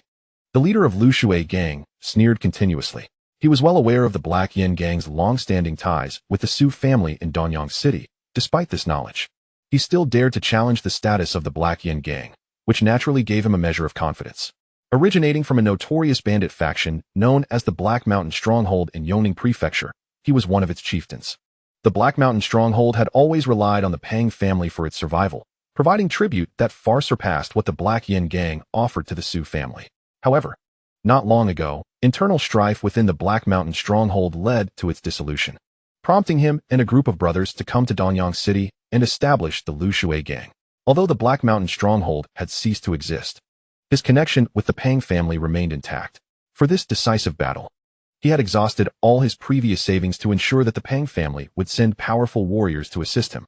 To his dismay, the Pang family had dispatched 3 formidable warriors, and he felt a sense of despair as he realized the implications for the Black Yin gang. The 3 warriors from the Pang family stood at the center of the battlefield. Among them, 2 appeared to be identical in both stature and features, clearly a pair of twin brothers. Are they from the Su family? The twins focused their attention on Yi Luo. Despite their formidable cultivation, Yi Luo left no significant impression on them. Evidently, he was not a key figure in the Su family, merely a guest, which was a pity. The elder twin sighed softly, and then instructed, "You assist Lu gang leader in dealing with the Black Yin gang, while we shall take care of this individual from the Su family." The other warrior accompanying the Pang family, a mere guest, complied with the twins' command and immediately charged toward Wan Chong and the others. Do not waste time. Strike together and eliminate him. The twin brothers, in perfect harmony, acted without the need for verbal communication. In an instant, they each darted forward from either side. Clang. In their first encounter, Yi Luo found himself violently propelled backward, barely managing to regain his footing. He sensed that both opponents, even individually, were slightly stronger than himself. Together, he had no hope of countering their assault. Aware of his disadvantage, Yi Luo prepared for another onslaught from the twins. Just then, a brilliant sword shadow materialized out of thin air. though there was still some distance between them. The moment the twins saw the sword shadow, their expressions changed dramatically. Retreat. Without hesitation, they withdrew. The sword shadow sliced through the air and struck the wall of a nearby shop, leaving behind a terrifying gash that measured nearly half a foot in width. Such immense power. As they gazed at the crack on the wall, both twin brothers were inwardly astonished. They then turned their attention forward, eager to discern the identity of the one who had unleashed such a sword shadow. Upon their realization, they were left utterly stunned. A true martial artist? That last strike was delivered by someone of true martial realm? The brothers stood there, momentarily speechless. The sword strike just executed, in terms of sheer power, was undoubtedly on par with any accomplished sea transformation expert. However, the youthful figure standing before them still emanated the unmistakable aura of a true martial realm. Young Master Yi Luo respectfully bowed to the newcomer. Is everything all right? Su Xin inquired, casting a glance at Yi Luo. He had previously remained atop the inn, reluctant to intervene, but the appearance of three formidable sea transformation experts from the Pang family compelled him to take action. Go assist Wan Chong, Su Xin instructed. Understood, Yi Luo replied, fully aware of Su Xion's extraordinary prowess, and without hesitation, he turned to join the fray, leaving Su Xion alone to confront the twin brothers of the Pang family. Young master? Upon hearing Yi Luo's address, the elder twin immediately remarked, I have heard that the Su family's young master recently made a remarkable impression in the family competition, slaying a sea transformation expert with his true martial realm prowess, securing first place, and now commands the sword decree of the younger generation of the Su family. You must be that young master? Indeed, that is I. Su Xion acknowledged without reservation. That is splendid news. The twins simultaneously grinned, previously lamenting that their outing had merely resulted in the death of a Su family guest. Now, the prospect of eliminating a young master was enticing. Surely, the Su family would be deeply pained by such a loss. Should you wish to take my life, it remains to be seen whether you possess the requisite strength, Su Xin replied with calm assurance. The twins exchanged glances, and in the next moment, they moved as one. They darted forward like phantoms, one to the left and one to the right, brandishing slender swords. Though delicate, their blades moved with astonishing speed, launching simultaneous thrusts aimed at Su Xion's throat and vital chest. Unmoved as a mountain, Su Xion stepped forward, wielding his long sword, summoning an intangible aura that rose around him. In an instant, he seemed to transform into a towering mountain. Clang, clang, clang, clang. The twin brothers assailed Su Xion with fervent swordplay, while he responded with effortless strikes, each thrust, sweeping motion, or calculated parry imbued with an enigmatic and eerie power, akin to relentless waves that easily shattered the brothers' offensive. What is happening? What kind of power is this? The twins were astounded as they continued their frenzied assault. They realized that every time their swords clashed with Su Xion's, it felt as though they were striking against a mass of cotton. The force contained within Su Xion's sword was not particularly strong, evidently weaker than their own, yet upon impact, a significant portion of its potency inexplicably dissipated, allowing Su Xion to effortlessly dismantle their attacks. Mountain and sea roll. This was a defensive technique from the North Song sword art, following his decisive defeat of Zhao Tianlei. Su Xion had reached a mastery of the Thunderfire roll that allowed him to elevate his understanding of this technique. In the past month, he had devoted his time and energy to mastering the mountain and sea roll, which, embodying the steadfastness of mountains and the fluidity of the sea, enabled him to significantly mitigate the power behind his opponent's strikes. He himself did not need to unleash overwhelming power, even now, without invoking the strength of his bloodline. He merely tapped into pure spiritual energy. The might he displayed was comparable to that of an ordinary practitioner at the minor completion stage of the sea transformation. Yet throughout this engagement with the twin brothers, he had not shifted his position even a single step. At the corner of the street, a beggar, who had been leaning against the wall in a half-reclined position, suddenly opened his eyes, clear yet filled with astonishment as he observed Su Xin, who was executing the mountain sea scroll. Such formidable defensive swordsmanship, as steadfast as mountains and oceans, unfolded endlessly before him. The beggar pondered whether his own blade techniques could breach Su Xion's sword defense. Instinctively, he tightened his grip on the long knife in his hand. Meanwhile, on the battlefield, the twin brothers had exhausted every ounce of their strength, deploying their utmost skills, yet they still could not compel Su Xion to budge. I shall no longer indulge you, Su Xion declared, ceasing to waste time. A glint of icy ferocity ignited in his eyes. Phantom strike. In an instant, the surrounding atmosphere transformed. As Su Xion unleashed his sword, the power of his bloodline surged forth. Boom. The very heavens and earth seemed to dim. leaving only the radiant light of his sword as the solitary beacon in the darkness. It was the sole luminescence amidst the night. Chapter 23. The Beggar Boy. Oh no. At the moment Su Xin executed his phantom strike, a figure swiftly entered the battlefield from afar. The ethereal sword light moved with astonishing speed. Fear flickered in the eyes of the twin brothers as they realized they had no time to defend against this strike. Swoosh. The sword light first swept past the elder brother, decapitating him instantly. As the light continued towards the younger brother, a powerful surge of energy collided with it, slightly altering its trajectory. With a resounding tear, the sword light severed the younger brother's entire arm. Had it not been for the sudden appearance of that force, he might have lost his head instead. Another strong adversary? Su Xin frowned, observing the figure that had appeared beside the brother with the severed arm. It was a bald, middle-aged man clad in a long robe. Based on the energy he had just unleashed, it was evident that he had reached the pinnacle of the sea transformation realm. This time, the Lu Shui gang had paid a hefty price to enlist the Pang family. Fully aware that the Su family would also send reinforcements, they had thus prepared to eliminate any representatives from the Su family. Therefore, the Pang family had dispatched not only 3 practitioners at the major completion stage, but also one who had attained the pinnacle of the sea transformation realm, this bald man, who remained covertly stationed.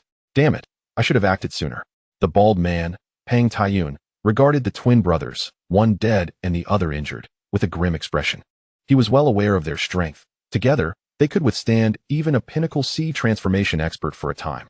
However, Su Xin, who was clearly merely at the true martial realm, despite his formidable prowess and exquisite swordsmanship, wielded only defensive techniques.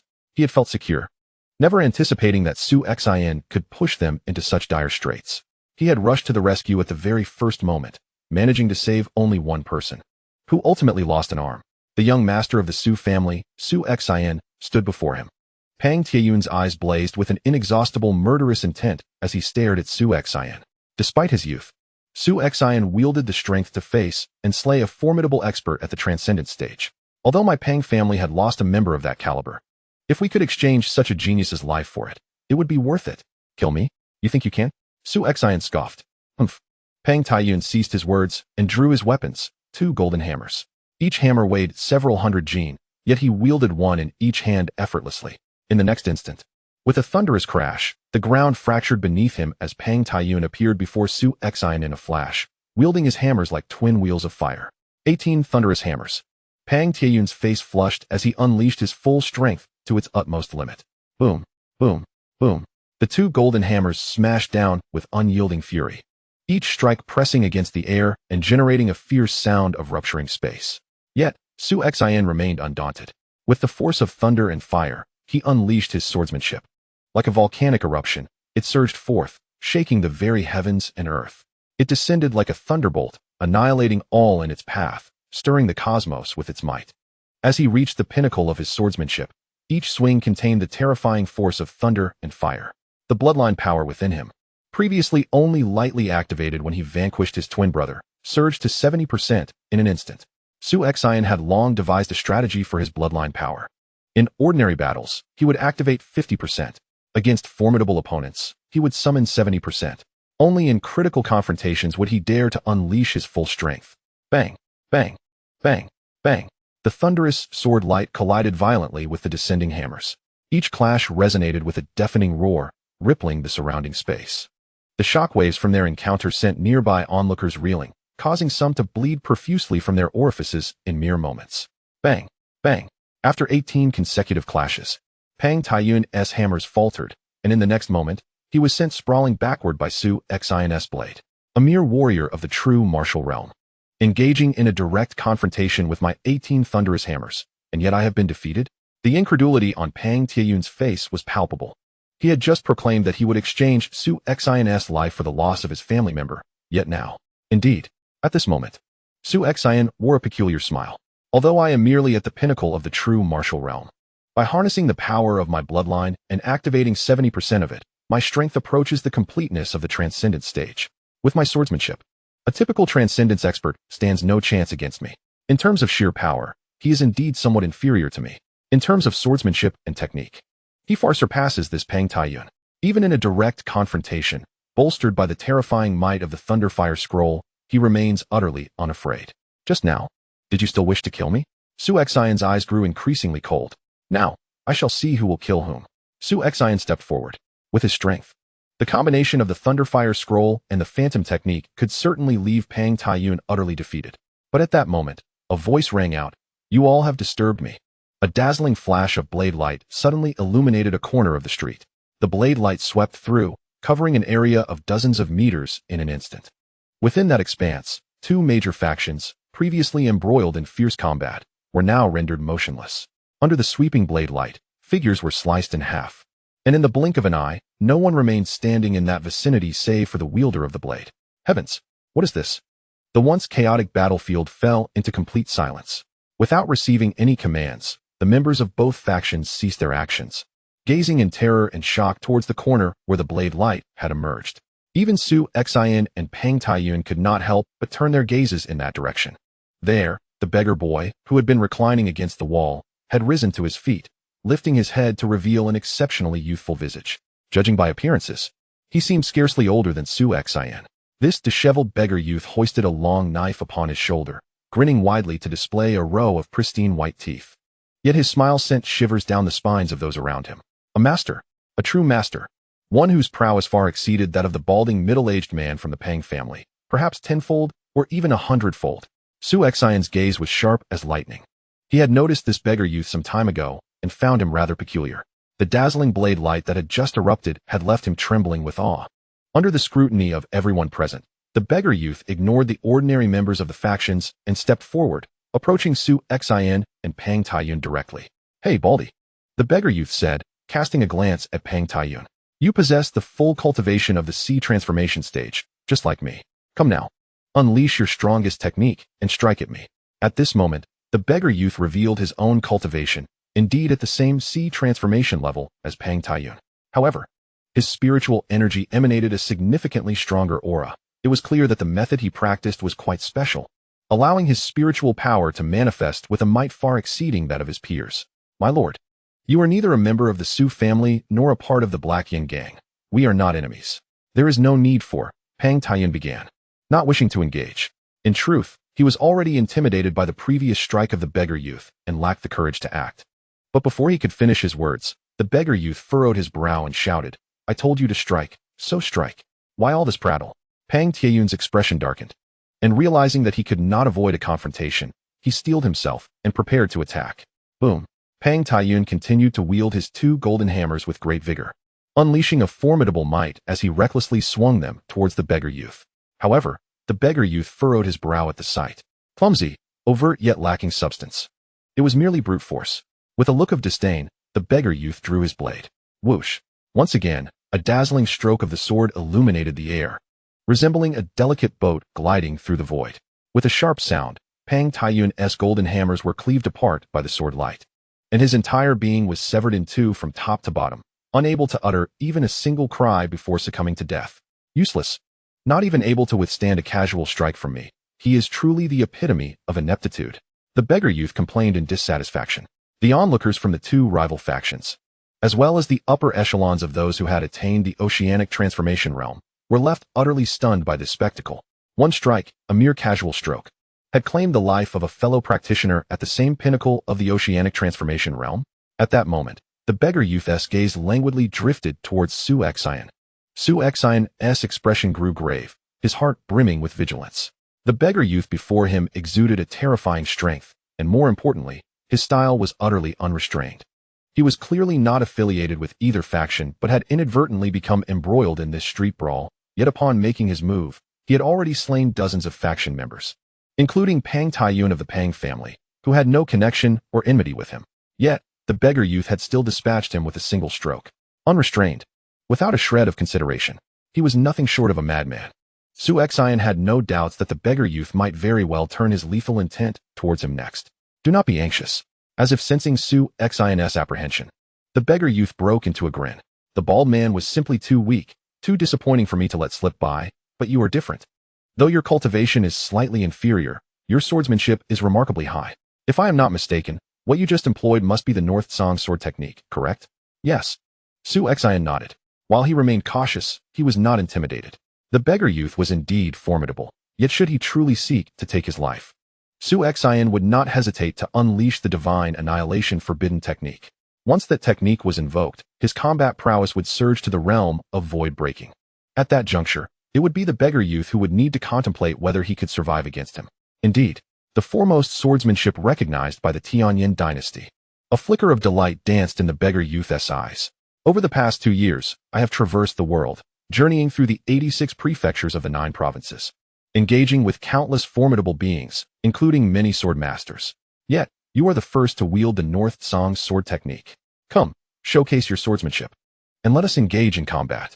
I wish to see which is superior, your North Song sword technique or my blade technique. Fear not. I shall temper my strength to match yours. Let us compete in skill. A glimmer of anticipation shone in the beggar youth's gaze. Truly a madman. Su Xin mused quietly. Roaming the world, challenging numerous strong adversaries, he had continuously pushed his own limits and enhanced his strength through these battles. Such a person possesses an absolute pursuit of strength, exhibiting both madness and terror. Thus, you may take your shot. Su Xion's expression remained indifferent.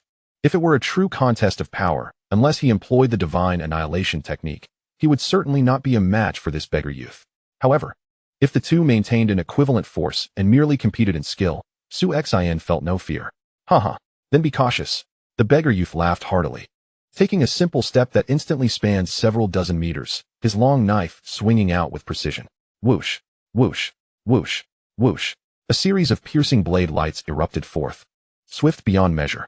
Many bystanders, including the few present at the sea transformation realm, were utterly unable to capture the trajectory of this blade light.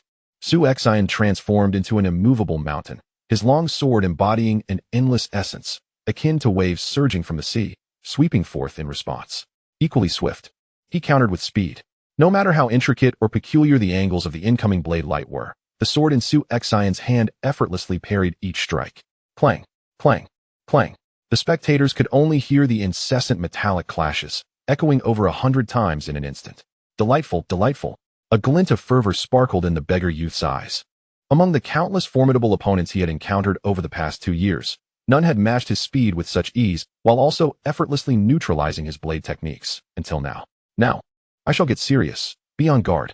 With that, the beggar youth lunged forward with ferocity. His long knife sliced through the air in a flash. Swish, swish, swish. 3 strikes as swift as lightning raced forth, resembling 3 streaks of light traversing the void. Once again, Su Xian employed the mountain and sea sword technique to defend himself. However, the moment his sword clashed with the first strike, he sensed the power contained within. It was at least double that of the previous blade lights. The force he unleashed had not increased in measure, yet merely relying on technique had amplified its potency. Su Xian was secretly astonished, nevertheless. Even as the strength of the blade light intensified, he managed to fend it off with remarkable ease. Following came the second and third strikes, each more formidable than the last. Clang, clang, clang. After 3 exchanges, Su Xian remained steadfast, not retreating a single step. Had he truly blocked them? The beggar youth furrowed his brow. The first strike he had unleashed was already twice as powerful, the second thrice as potent, and the third 4 times stronger. Such consecutive strikes would be insurmountable for an ordinary person. Yet, Su Xian not only thwarted them but did so with apparent ease.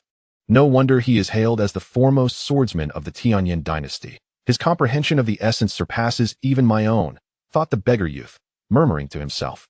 Then he spoke. The North Song sword technique must encompass more than mere defensive techniques. Let me witness your offensive prowess. As you wish, Su Xian replied, his gaze sharpening. Boom. His sword technique transformed instantly, becoming tempestuous and fervent. In that moment, the sword light blazed like thunderous fire, terrifying shadows of the sword enveloping the beggar youth. 9-fold waves. The beggar boy swiftly unleashed his swordsmanship. The two engaged in a furious clash, and after a brief moment, the beggar boy retreated, creating some distance. Let us end this here, the beggar boy said with a smile. In terms of offensive techniques, we are likely on par. However, your defensive swordplay is truly remarkable. Unless I resort to my most formidable technique, I doubt I could penetrate your defenses. Your most formidable technique? Su Xian's pupils constricted. Did this beggar boy possess a hidden trump card? My ultimate technique is rather peculiar. Once unleashed, I can no longer control my strength, which could lead to an explosive surge of power. Regardless of how impressive your defensive swordplay may be, as a true martial realm practitioner, you would likely be cleaved in 2 by my overwhelming force. Perhaps it is best to forego this. Upon hearing this, Su Xian could only shrug in resignation. He was indeed curious to witness the beggar boy's ultimate technique, but if the latter could not control his power afterward, it was better left untested. "What is your name?" the beggar boy inquired. "Su Xin," he replied. "I am Duan Yunfeng. Remember this name, for few are deemed worthy to know it." The beggar boy chuckled, and he spoke the truth. Over the past 2 years, he had traveled the world, engaging with countless practitioners of the sea transformation realm, most of whom were either at the pinnacle or had attained the completion of that realm. Yet among them, fewer than 5 had qualified for him to voluntarily disclose his name. By sharing his name with Su Xin, he acknowledged him.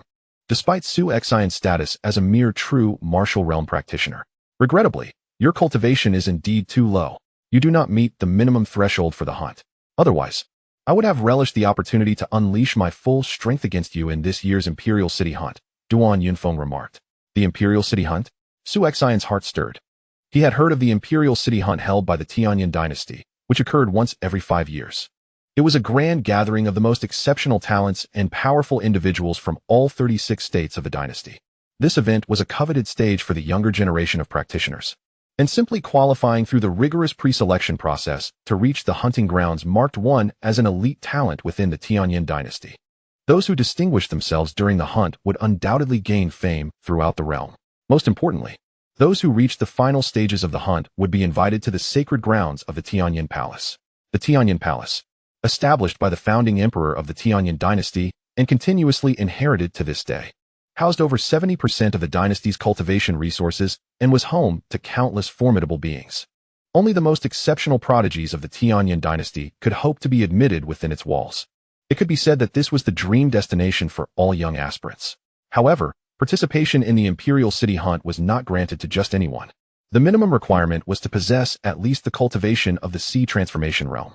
As it stood, Su Xin was merely a true martial realm practitioner, and with less than 3 months remaining until the initial pre-selection for the hunt, Duan Yunfeng clearly did not believe Su Xin could achieve the sea transformation realm within such a short span. Even if by some stroke of luck he were to break through, I do not believe Su Xin could pass the preliminary selection. If the opportunity arises, I shall venture to the Imperial City for the hunt, and we shall engage in a fair battle, Su Xin declared solemnly. Haha, splendid. I shall await your arrival. Duan Yunfeng chuckled. Although he did not genuinely believe Su Xin could keep pace with the Imperial City Hunt, he was well aware that a prodigious talent like Su Xin would inevitably gain renown throughout Tianyin in due time. They would undoubtedly cross paths again, perhaps even within the halls of Tianyin Palace. With a casual wave of his hand, Duan Yunfeng turned and departed. As the 2 major factions members saw him approach, they immediately parted to create a wide path, none daring to obstruct his way. The Imperial City Hunt is a coveted stage for all young individuals of the Tianyin dynasty, regardless of gender, where one can truly showcase their utmost prowess. I shall certainly attend. Su Xin clenched his fists, his gaze sharp as a blade. Although the decisive battle between the Black Extension Gang and the Lu Shui Gang was delayed somewhat due to the appearance of the beggar youth Duan Yunfeng, the victor was ultimately determined. The Lu Shui Gang suffered a crushing defeat. A multitude of their members were slain, and most of their upper echelons were also killed, with the leader of the Lu Shui Gang gravely injured and fleeing. As for the 4 formidable individuals from the Pang family, the strongest among them, Pang Taiyun, was dispatched by Duan Yunfeng with a single stroke, while 2 of the remaining 3, both at the pinnacle of their strength, met their demise at Su Xin's hands. Only one of the twin brothers, who had lost an arm to Su Xin, managed to escape with his life. His survival was attributed to his cleverness. Upon witnessing Pang Taiyun's slaying, he immediately fled, while Su Xin was preoccupied battling Duan Yunfeng. At the entrance of the Black Extension Gang's headquarters, Wan Chong smiled obsequiously. "Young master, Lord Yi Luo, I have prepared a celebratory banquet for you. Surely, you can spare a moment to sit and enjoy a drink before departing." Rather than rushing off, his demeanor was so ingratiating that he appeared less like a gang leader and more like a servant. He had indeed lowered himself to the utmost extent, primarily due to the fearsome display of strength exhibited by Su Xin in today's battle. Just 3 days prior, when Su Xin first arrived, Wan Chong had harbored considerable dissatisfaction with the Su family, even secretly chastising both them and Su Xin. Yet, who would have thought that it would be this young master, whom he had previously underestimated, possessing only the cultivation of true martial realm, who would save his life today? Had it not been for Su Xin's intervention, the Black Extension Gang would have been utterly overrun by the 4 from the Pang family, and Wan Chong would undoubtedly have met his demise. He now felt a sense of relief. Grateful that the Su family had not sent two formidable experts at the Transformation C stage as he had requested, but rather this young master. 4 ordinary Transformation C experts would have been no match for the Pang family's 4. Wangong leader, we have matters to attend to. Su Xian had already mounted his swift steed. In that case, I shall not detain you any longer, Wan Chong replied with a smile, signaling to his strategist beside him. The strategist promptly stepped forward, presenting a thick stack of banknotes. Young master, just a small token, a gesture of goodwill, Wan Chong stated. Oh, Su Xian raised an eyebrow, silently acknowledging that Wan Chong was indeed adept at navigating social situations, having risen from an ordinary bandit to a gang leader. Su Xian did not refuse. He accepted the silver note without hesitation and then departed Donyang City with Yi Luo. As they journeyed back to the Su residence, the night had deepened, and 2 swift steeds trotted slowly along the path. Su Xian's gaze remained fixed ahead, lost in thought. Young master, ever since we left Donyang City, you have seemed preoccupied. What occupies your mind? Yi Luo inquired. Yi Luo, that person we encountered today, did you not notice him? Su Xian replied, referring to Duan Yunfeng. Indeed, his prowess is formidable. Though he has only reached the pinnacle of the Transformation C realm, I am certain that most peak Transformation C experts would be no match for him. Yi Luo remarked gravely. Fortuitously, it is you, young master. Had it been me, even in a mere contest of skill, I would have surely faltered. Su Xian smiled and continued, I speak not of his strength, but rather of his experiences. According to his account, in the past 2 years, he has traversed the world, journeying through 86 prefectures, challenging countless strong opponents. It may seem reckless, yet without doubt, he possesses the heart of a true warrior.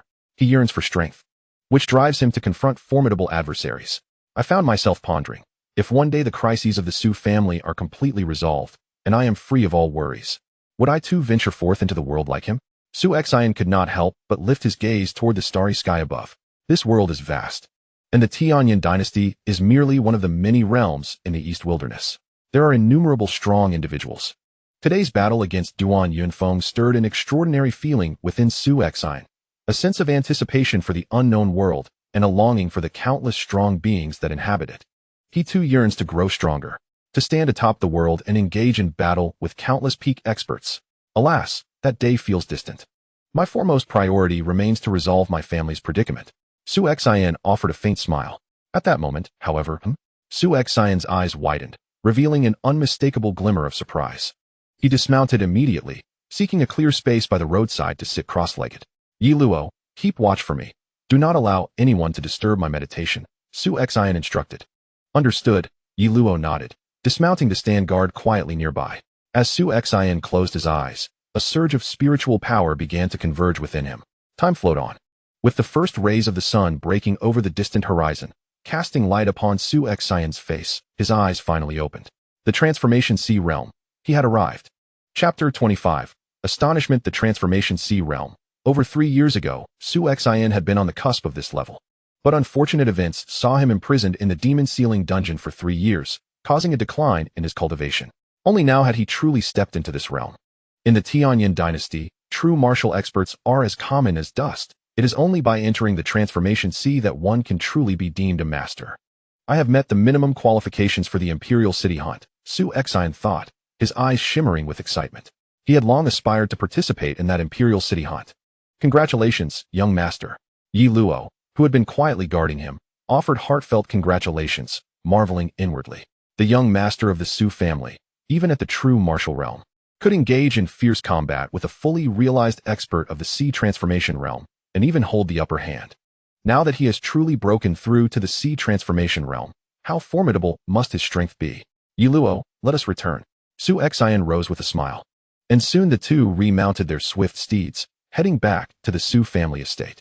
Meanwhile, in the county city, within the grand residence of the Pang family. Brother Meng, do you know why the family had summoned us today?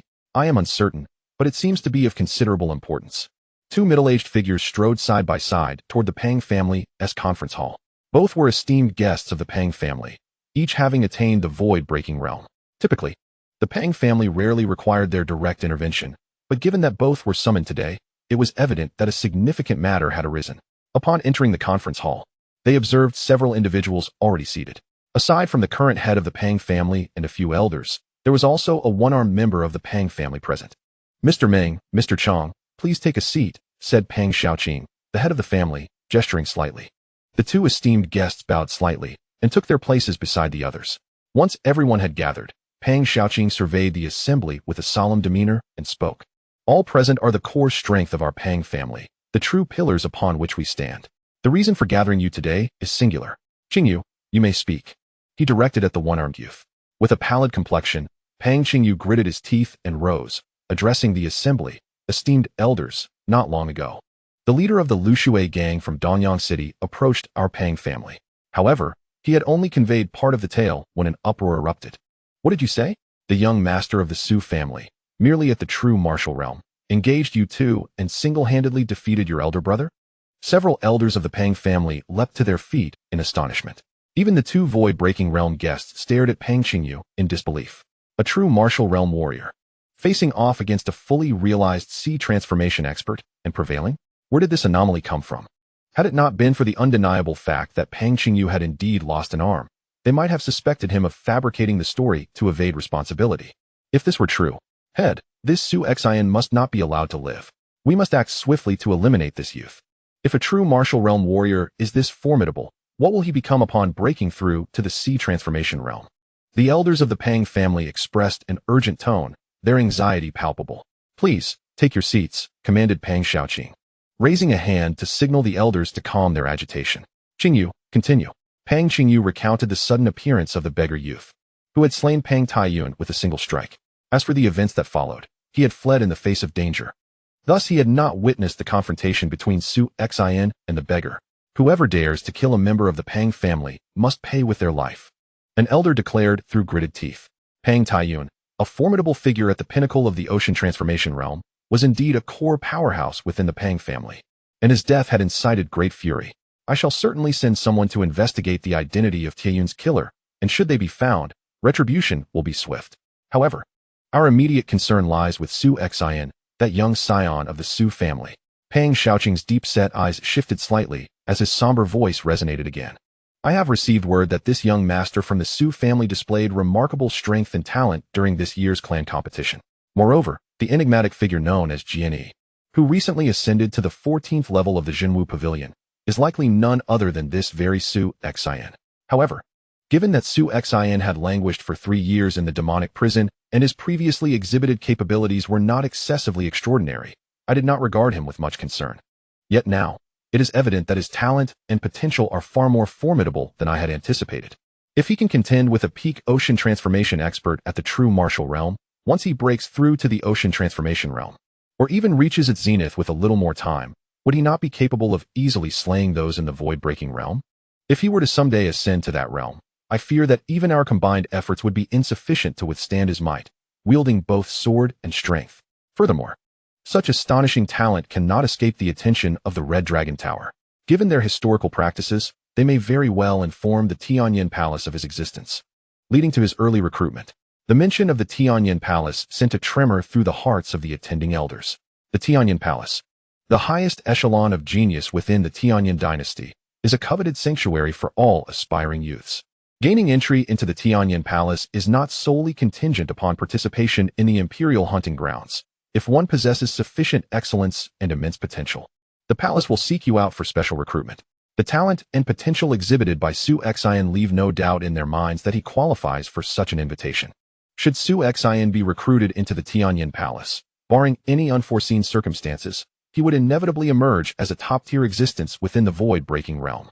Should he choose to serve the dynasty, he could wield tremendous power, likely ascending to the rank of a provincial governor, making it far too easy for him to deal with our Pang family. For the time being, we can set aside our conflict with the Su family. The plan to obliterate the Su family is no longer urgent. However, the young master Su Xin must be eliminated immediately, without delay. Pang Shaoqing growled, his eyes tinged with red. I have summoned you all here today to discuss how we might ensure the complete eradication of Su Xin in a single strike. Should we fail even once, it would alert him and the Su family, making future opportunities exceedingly difficult to seize. How can we decisively eliminate Su Xin? The attendees exchanged glances, commencing their deliberations. Firstly, given that Su Xin could contend with formidable experts at the peak of the Transformation Sea realm, it was imperative that any attempt to eliminate him be executed by a powerhouse above that level. As for the void-breaking realm, Despite the fierce rivalry between the Su and Pang families over the years, both sides exercised restraint, refraining from deploying their void-breaking experts in skirmishes. After all, sending a void-breaking expert to assassinate a junior member of the opposing family would lead to public scorn and ridicule, undermining their dignity. Moreover, such an action would undoubtedly provoke the Su family into retaliating with their own void-breaking experts targeting the Pang family's juniors, resulting in excessive losses on both sides. Thus, an unspoken agreement had been established. Unless truly cornered or prepared for a final showdown, neither side would resort to such a destructive course of action. Though Su Xin posed a significant threat to the Pang family, he had not yet driven them to such desperate measures. Patriarch, since we seek a guaranteed kill, relying solely on the Pang family seems implausible unless a void-breaking expert intervenes. It may be more prudent to enlist the services of professional assassins, such as those from the Three Killers Guild, suggested an elder of the Pang family. The Three Killers Guild? Pang Xiaoqing's interest was piqued. That organization was universally acknowledged as the premier assassination group within the Tianyin dynasty, their operations spanning the entire realm. It was said that the assassins of the Three Killers Guild could accomplish virtually any assassination task they accepted, with even those at the Nirvana realm having fallen to their blades. That will not do. Pang Xiaoqing quickly shook his head. The Three Killers Guild is, in truth, covertly controlled by the dynasty, akin to the Red Dragon Guild, albeit with differing operations. The Tianyin dynasty places great value on talent. Should we commission the Three Killers Guild to eliminate Su Xin, they would undoubtedly conduct an exhaustive investigation into him. Upon discovering his exceptional talents and potential, they would likely refuse the task, and even if they did accept, their price would be exorbitant. The elders of the Pang family nodded in agreement. It was indeed no secret that the Three Killers Guild was under the covert influence of the Tianyin dynasty. However, if we are to send an assassin to eliminate Su Xin, I am reminded of an individual, spoke Mr. Meng, one of the two guests, rising from his seat. He resides within our Yongning County, on Baishan Island. The individual from Baishan Island? The elders of the Pang family were taken aback, already aware of whom Mr. Meng referred to.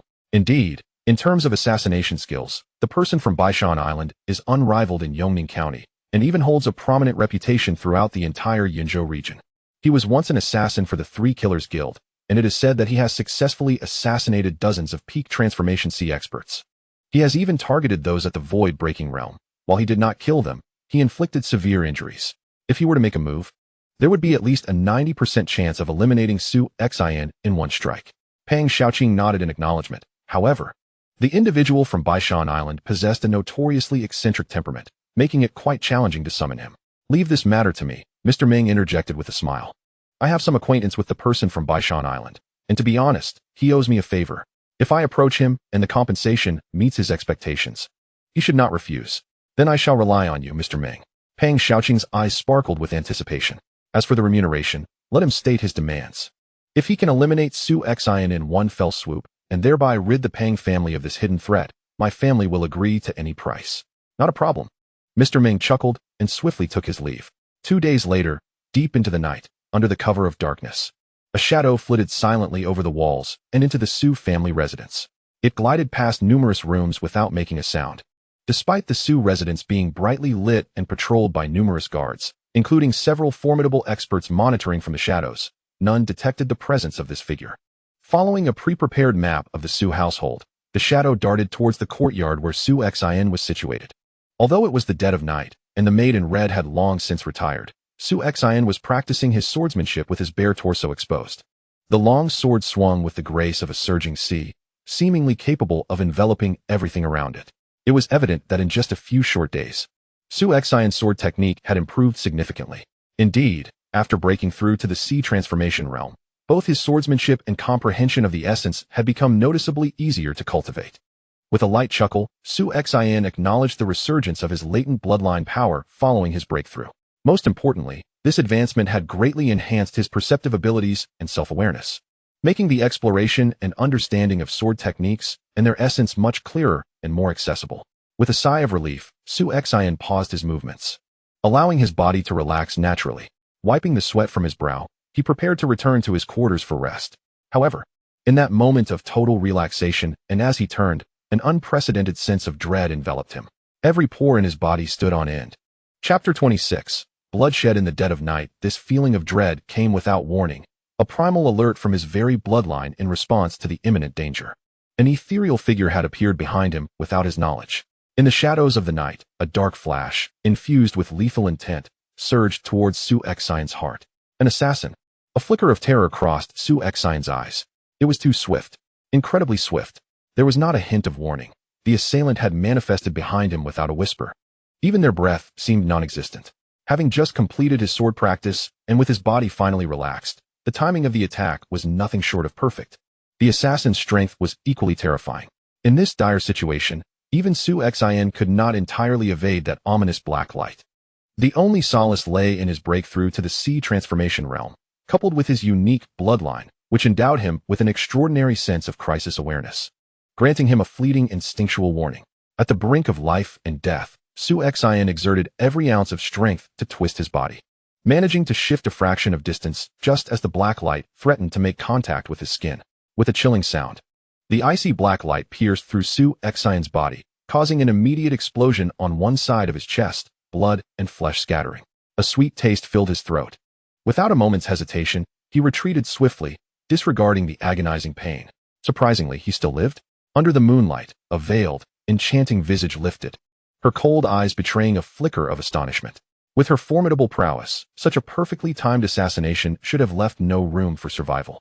Even for a peak expert in the sea transformation realm, unless they were an exceptional being who could traverse the dragon-seeking tower. Yet, this young master of the Su family, merely at the initial stage of sea transformation, had somehow escaped death, but she would not let him live. An overwhelming killing intent erupted from the enchanting figure, and in an instant, she unleashed a terrifying speed, pursuing him before he could regain his footing. Swish, swish, swish. The chilling black light flared again, launching a series of lethal strikes aimed at Su Xion's throat. In this direct confrontation, he finally discerned that the black light was, in fact, a cold, pitch-black dagger. Mountain and sea volume. Su Xion bellowed, his sword swinging with a force that summoned profound intent, reminiscent of tumultuous waves. Clang, clang, clang. A series of clashes echoed as the black light was deflected by Su Xion's blade. Had he truly blocked it? He must flee. The enchanting figure wasted no time in turning away. As an assassin of immense strength and terror, she understood that once she had revealed her lethal strike without achieving a kill, the opportunity to eliminate her target had slipped away. Her earlier pursuit was driven by the belief that, given Su Xion's mere initial mastery of sea transformation and his apparent injury, she would surely succeed. Yet, to her dismay, he had countered her with remarkable swordplay. No longer harboring any hesitation, she resolved to retreat immediately. However, could you escape? A fierce shout erupted from Su Xion. A vague sword light suddenly illuminated the air, ethereal and dreamlike. It felt like an illusion, yet it bore an undeniable reality, gliding gracefully through the void. The Northern Song sword technique's shadow volume, second form, shadow play. This was dire. The enchanting figure, intent on fleeing, paled in alarm as she brandished her dagger, attempting to parry the impending strike. Yet, the elusive sword shadow was beyond her grasp. Swish. The sword light swept past, leaving a slender wound on the neck of the enchanting figure, who then fell to the ground in resignation. The Northern Song sword technique comprised 3 volumes: the lightning fire volume for frontal combat, the mountain and sea volume for defense, and the shadow volume, which emphasized speed. Serving as a lethal sword art, the shadow volume contained 5 sword techniques, the first of which was named Dark Light, with a single strike. It seemed as though only a solitary beam of light remained in the world. The second technique, named Shadow Manipulation, manifests as an indistinct, elusive sword shadow that is nearly impossible to capture. This particular swordplay was newly mastered by Su Xion after his breakthrough into the sea transformation realm. Upon its execution, it struck with lethal precision. Thud! After slaying the assassin, Su Xion could no longer maintain his footing and collapsed onto the ground, gasping for breath. Blood continuously oozing from his mouth. A ghastly wound marred his chest, where flesh and blood had been brutally torn apart. Fortunately, in the critical moment, he managed to shift his body just enough to deflect the dagger slightly, sparing his heart from a fatal blow. Had he not, he would surely have perished from that strike. What a close call. I nearly met my end. Su Xion, overwhelmed by a surge of fear, reflected on his narrow escape. At that moment, whoosh, a figure swiftly descended from the night sky and landed in the courtyard. It was Su Xion's father, Su Baichun. As the foremost warrior of the Su family, although he had not detected the assassin's intrusion beforehand, he sensed something amiss the instant the assassin engaged Su Xion and rushed over with utmost haste. Upon seeing the lifeless body on the ground and the wretched state of his son, Su Baichen immediately comprehended the situation. "Quick, take this pill," he urged, kneeling to produce a white medicinal pill from his sleeve and pressing it into Su Xion's hands. After swallowing the pill, a remarkable energy surged within Su Xion's body, restoring some color to his pale visage. Meanwhile, Su Baichen began to examine Su Xion's wound. Thankfully, it was merely a piercing from a sharp blade that had missed any vital organs, and most crucially, the blade was not laced with poison. Su Baichen breathed a sigh of relief. Poison? Su Xion was taken aback. Indeed, the dagger had pierced directly through his flesh, had it been coated with deadly venom. His fate would have been grim. "Your injury is not severe. With the medicinal pill, just rest for a few days, and you will be fine," Su Baichen stated. Rising to his feet, his gaze shifting to the corpse beside them, he removed the veil concealing the assassin's face, revealing a woman. Could it be? Su Xion squinted his eyes. Not only was she a woman, but she was also extraordinarily enchanting, possessing a striking beauty. "It is her, the foremost assassin of Yongning County. Shadow Phantom." Su Baichen recognized her immediately. It was said that Shadow Phantom had a peculiar temperament. After departing from the Three Killers Tower, she had resided on Baishan Island, rarely interacting with the outside world, and had not taken action in years. Yet, here she was, attempting to assassinate you. Su Baichen's heart was deeply shaken. Firstly, it was astonishing that Shadow Phantom would target Su Xion. But what truly astonished him was that not only had Su Xion survived her assassination attempt, but he had also defeated her in the process. Shadow Phantom was undeniably at the pinnacle of the sea transformation realm, having successfully assassinated numerous others of the same caliber. And it was rumored she had even slain formidable beings of the void-breaking realm. Yet here was Su Xion, newly entered into the sea transformation realm, managing to kill her. What kind of strength must he possess? This boy, could the awakened bloodline truly be of the first rank? Or perhaps even a higher, divine rank? Su Baichen scrutinized Su Xion, who was recuperating from his injuries, his eyes narrowing slightly. He dared only to contemplate the divine bloodline. While the supreme bloodline that transcended, it was merely a legend within the entirety of the eastern wilderness, far beyond his imagination. At this moment, having sensed the commotion, Su Boyong, the grand elder of the Su family who had returned from Tianshui City, along with several formidable experts from the family in the transformation sea realm, hastened toward the source of the disturbance. "What is this?" Su Boyong observed the corpse of the mesmerizing figure. Instantly recognizing from the wound that it had been slain by a sword, he promptly deduced that Su Xion was the one responsible for this demise. "Grand Elder, have the body disposed of immediately, so that no one sees her wounds," commanded Su Baichen. "Understood," replied Su Boyong, nodding in agreement. Soon, the body was taken care of. "Xioner, you shall move to Biyuan Courtyard at dawn tomorrow," Su Baichen instructed. Biyuan Courtyard? Su Xion felt a stir within. Biyuan Courtyard was adjacent to the residence of Su Baichen, clearly indicating his father's concern about the possibility of further assassins targeting him. Half an hour later, within the grand hall of the Su family, all the high-ranking members had gathered, having learned of Su Xion's assassination attempt. "Patriarch, we absolutely cannot treat this matter as if nothing has transpired. We must retaliate tooth for tooth," proclaimed the irascible second elder, Su Tai Tong, as he was the first to speak. "Indeed, we must seek vengeance. We must retaliate fiercely, despite the lack of concrete evidence." It was clear to all present in Yongning County who had dispatched the mesmerizing figure. The elders and high-ranking officials of the Su family unanimously agreed on the need for a severe reprisal against the Pang family. After all, this incident occurred within the very halls of the Su family, where their young master, the current wielder of the sword command, had been attacked. If the Su family were to remain passive, they would become the laughingstock of the entire world, and anyone would feel emboldened to send assassins to their doorstep in the future. Furthermore, such passivity would inevitably dishearten their own kin. The Su family acted swiftly. By the break of dawn the following day, their retaliation against the Pang family was already underway. This vengeance encompassed numerous aspects, including economic impacts and struggles for interests. But most crucially, it involved the fierce clashes of their powerful warriors. The Su and Pang families were already the two most formidable clans in Yongning County, with the Pang family holding a slight edge in terms of upper-tier combat strength, though they could not rival the Su family's deep-rooted heritage. The fierce contest between these two dominant families stirred a storm throughout Yongning County. In the blink of an eye, 7 days had elapsed. Within the Su family estate, second elder greeted the younger members of the Su family upon seeing Su Tai Tong, who walked with his hands clasped behind his back. The younger generation bowed deeply, their gazes filled with fervor. "Have you heard? Just yesterday, During a confrontation with the Pang family in the southern part of the city, our Su family was initially at a disadvantage. However, upon the arrival of the second elder, not only did he turn the tide, but he also, with thunderous might, beheaded that elder of the Pang family who had reached the pinnacle of the Transformation Sea realm. That is the pinnacle of Transformation Sea, second only to the void-breaking realm.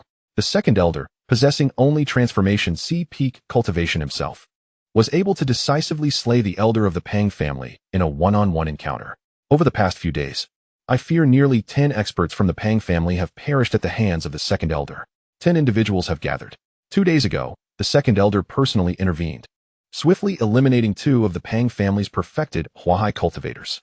Some of the younger members of the Su family, including various maids and servants, whispered among themselves. The conflict between the Su and Pang families has been marked by mutual caution, without any formidable void-transcending experts stepping in. The pinnacle of Huahai represents the utmost strength on both sides. The Su family's peak Huahai cultivators number only a few, with Su Taitong, the second elder, being the most formidable among them. Thus, in the recent clashes with the Pang family, Su Taitong has taken the lead, personally striking down several of the Pang family's strong members. Over the course of a few days, a significant number of Pang cultivators have fallen at his hands. To speak of the outcomes, the losses sustained by the Pang family in this week-long conflict far exceed those of the Su family, having even lost a peak Huahai cultivator. At this moment, another figure appeared before the second elder, Su Xin. Su Taitong halted, casting a scrutinizing glance at the newcomer. "Are your injuries healed?" "I am nearly recovered," Su Xin replied with a slight smile. Previously, he had suffered a grievous wound from a female assassin's dagger, a blow that would have left an ordinary person bedridden for at least half a month. Yet perhaps due to the unique nature of his bloodline, his recovery was exceptionally swift. Within merely 3 days, he was able to rise and walk. After 7 days, he had fully regained his peak condition. "Second elder, I have heard that our family has been engaged in relentless battles with the Pang family. If possible, I wish to join the fray," Su Xin declared. "You?" Su Taitong frowned, immediately reprimanding him. "Foolish. Su Xin, you must understand that this conflict with the Pang family was ignited because of you. They have gone to great lengths to hire assassins to eliminate you, fully aware of your talents and potential. Alas, they have failed. At this moment, your focus should be on diligently enhancing your cultivation and strengthening your abilities. The Pang family would relish the opportunity for you to rush into battle. It would provide them the chance to eliminate you. If you wish to fight for our family and engage the Pang family's experts, you may do so. But first, wait until your strength has increased and your cultivation has advanced to the later stages of Huahai.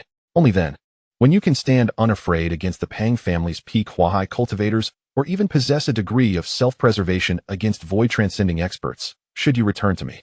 Su Taitong's stern admonition elicited a wry smile from Su Xin. He recognized the truth in the second elder's words. Yet he could not outright confess that he already possessed such strength.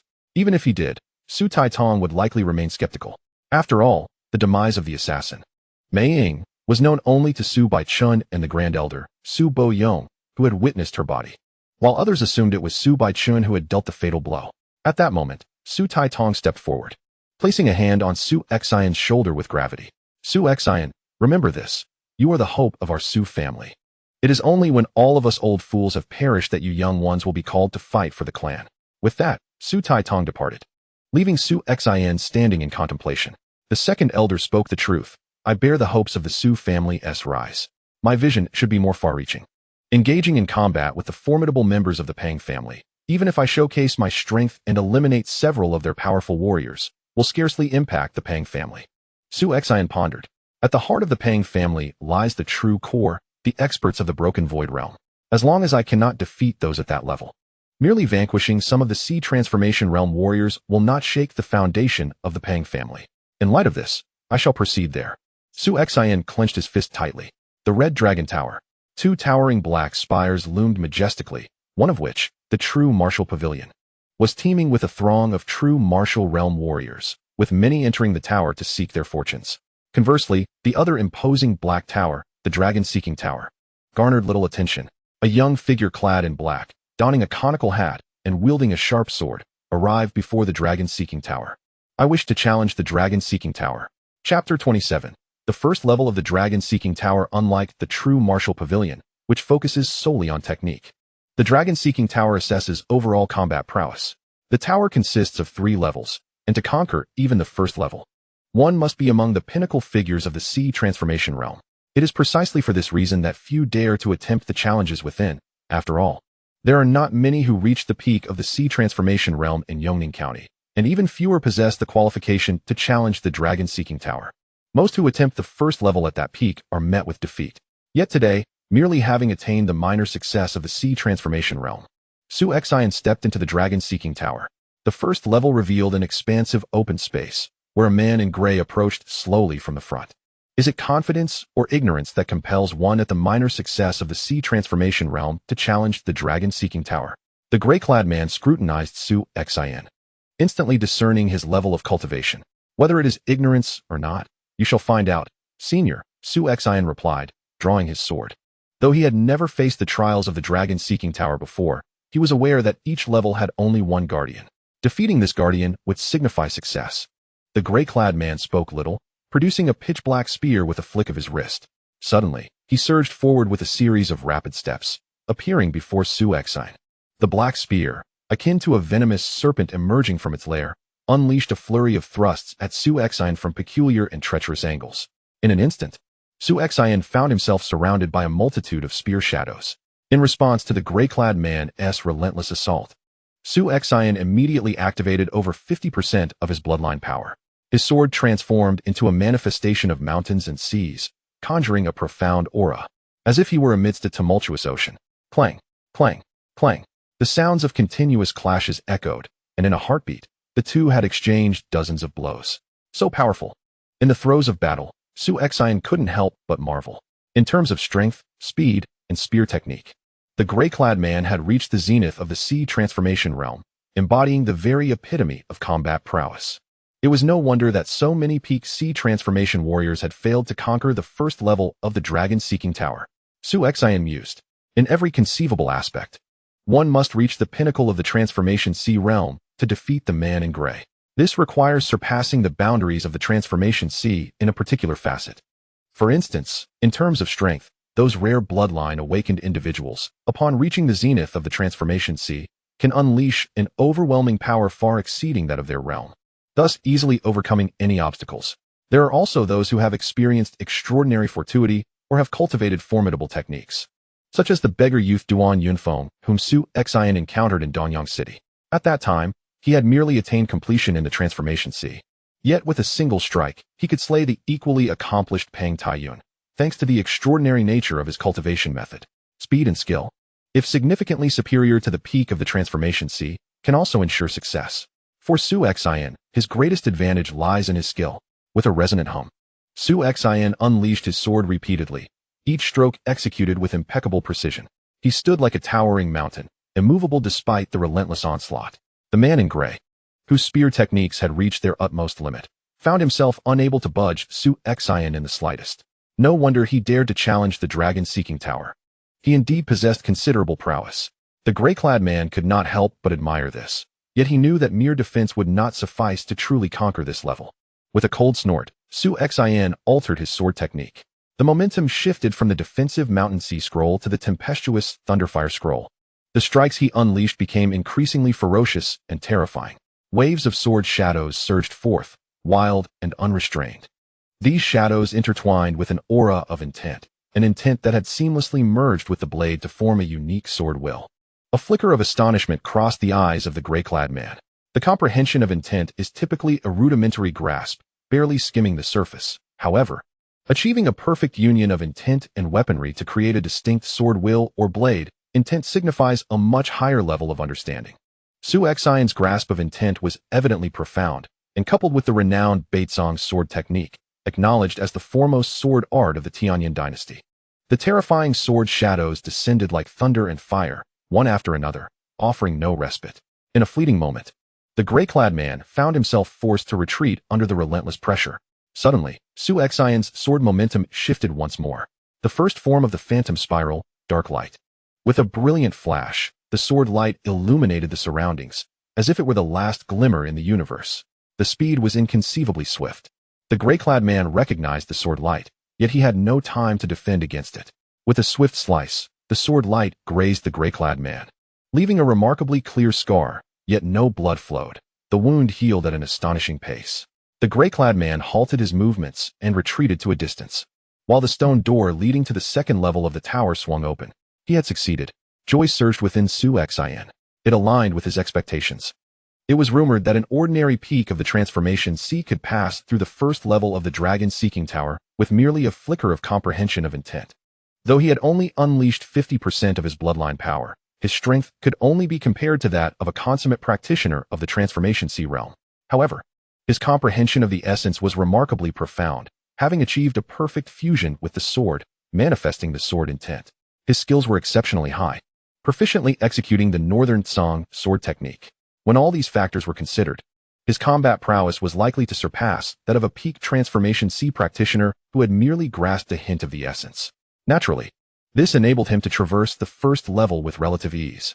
Exhaling softly, Su Xin swiftly ascended the staircase, entering the second level of the dragon-seeking tower. The guardian of the second level remained the same gray-clad man. With the cultivation of minor success in the transformation sea realm, you have successfully passed the first level of the dragon-seeking tower. Your future is boundless. The gray-clad middle-aged man regarded Su Xin with admiration. Please, senior, offer your guidance. Su Xin replied humbly. Whoosh. The gray-clad man struck again, wielding his pitch-black spear. Yet this time, the explosive force, speed, and spear technique exhibited by the gray-clad man had evidently surpassed the bounds of the transformation sea realm, reaching the threshold of the void-breaking realm. Even the moment the spear thrust forth, it carried a faint hint of essence. The might of his attack was at least tenfold stronger than in the first level. Su Xin did not dare to employ the Thunderfire Scroll against this gray-clad man. He could only exert his utmost to use the Mountain and Sea Scroll, attempting to withstand the relentless onslaught of the formidable spear strikes. The Mountain and Sea Scroll possessed extraordinary defensive capabilities, allowing him to dissipate force through the layers of sword intent. Even though his opponent's power exceeded Su Xin significantly, he was still able to withstand the attacks. Leveraging the defensive prowess of the Mountain and Sea Scroll, Su Xin managed to hold his ground against the gray-clad man for a considerable duration, yet ultimately, he was still defeated. Too powerful. The same opponent, yet the gray-clad man of the second level was at least 10 times stronger than that of the first level. While I could navigate the first level with relative ease, here in the second level, even if I were to fully unleash my bloodline power, it would only allow me to endure slightly longer in his hands. To truly defeat him, I would need a significant breakthrough in my swordsmanship or comprehension of the essence, or perhaps advance my cultivation to the major success of the transformation sea realm. Once I reached the major success of the transformation sea, even if I only unleash 50% of my bloodline power, my strength and speed would be comparable to that of a peak transformation sea practitioner. At that point, relying solely on my swordsmanship, passing through this second level would undoubtedly become a trivial endeavor. Upon exiting the dragon-seeking tower, a figure awaited him, Yuan Xing, the head of the Red Dragon Tower. Under Yuan Xing's guidance, Su Xin entered a tea room, removing his conical hat. Indeed, Yuan Xing smiled. I have just received a message from that esteemed individual within the dragon-seeking tower, stating that a practitioner of minor success in the transformation sea realm has passed the first level. I suspected it would be you. Esteemed individual? Su Xion's expression stirred.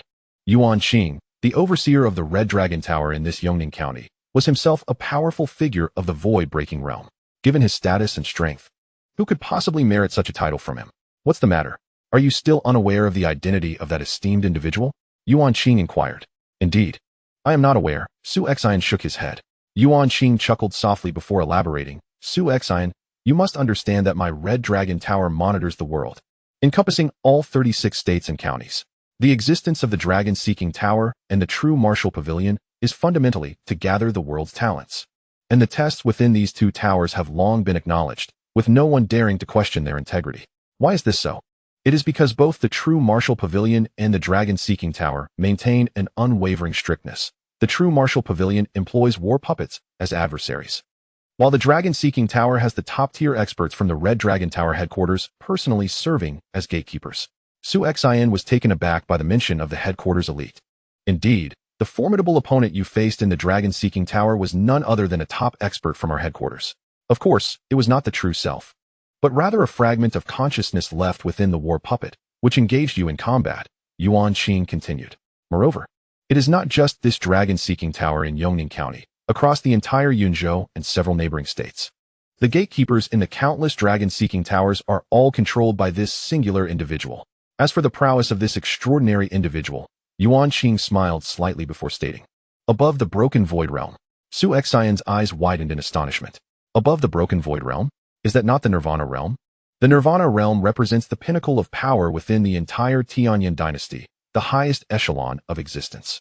In the Tianyin dynasty, should any faction or family give rise to a Nirvana realm expert, that family or faction would inevitably ascend to prominence, becoming a formidable force. For instance, the former Su family thrived due to the presence of a Nirvana realm ancestor, which allowed them to become a top-tier family within the Tianyin dynasty. However, once that Nirvana realm ancestor fell, the Su family descended into decline. To think that the one who fought against me in the dragon-seeking tower was a Nirvana realm expert? Su Xian silently gasped in disbelief. No wonder no one dared to question it. Who would challenge the integrity of a test personally overseen by a dignified Nirvana realm expert? When that esteemed individual contacted me, he spoke highly of you and mentioned that he would personally visit the Tianyin Palace to recommend you, Yuan Qing stated with a friendly demeanor. The threshold for special recruitment into the Tianyin Palace is exceptionally high. Yet you have demonstrated the capability to pass the first layer of the dragon-seeking tower at the early stage of the transformation sea, completely meeting the requirements.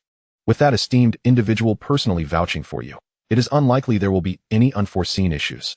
Before long, you should find yourself as a member of the Tianyin Palace. Yuan Qing smiled, fully aware of the immense value associated with being a disciple of the Tianyin Palace. Once you secure a place within the Tianyin Palace, barring any unexpected downfall along the way, you are destined to become a figure of significance within the Tianyin dynasty. Even if you do not attain the Nirvana realm, you will at least rise to the status of a top expert within the Broken Void realm. Hearing this, Su Xian's heart surged with elation. He had merely reached the early stage of the transformation sea. Why did he dare to challenge the dragon-seeking tower? It was not for fame or fortune, but rather to secure a coveted spot in the special recruitment of the Tianyin Palace.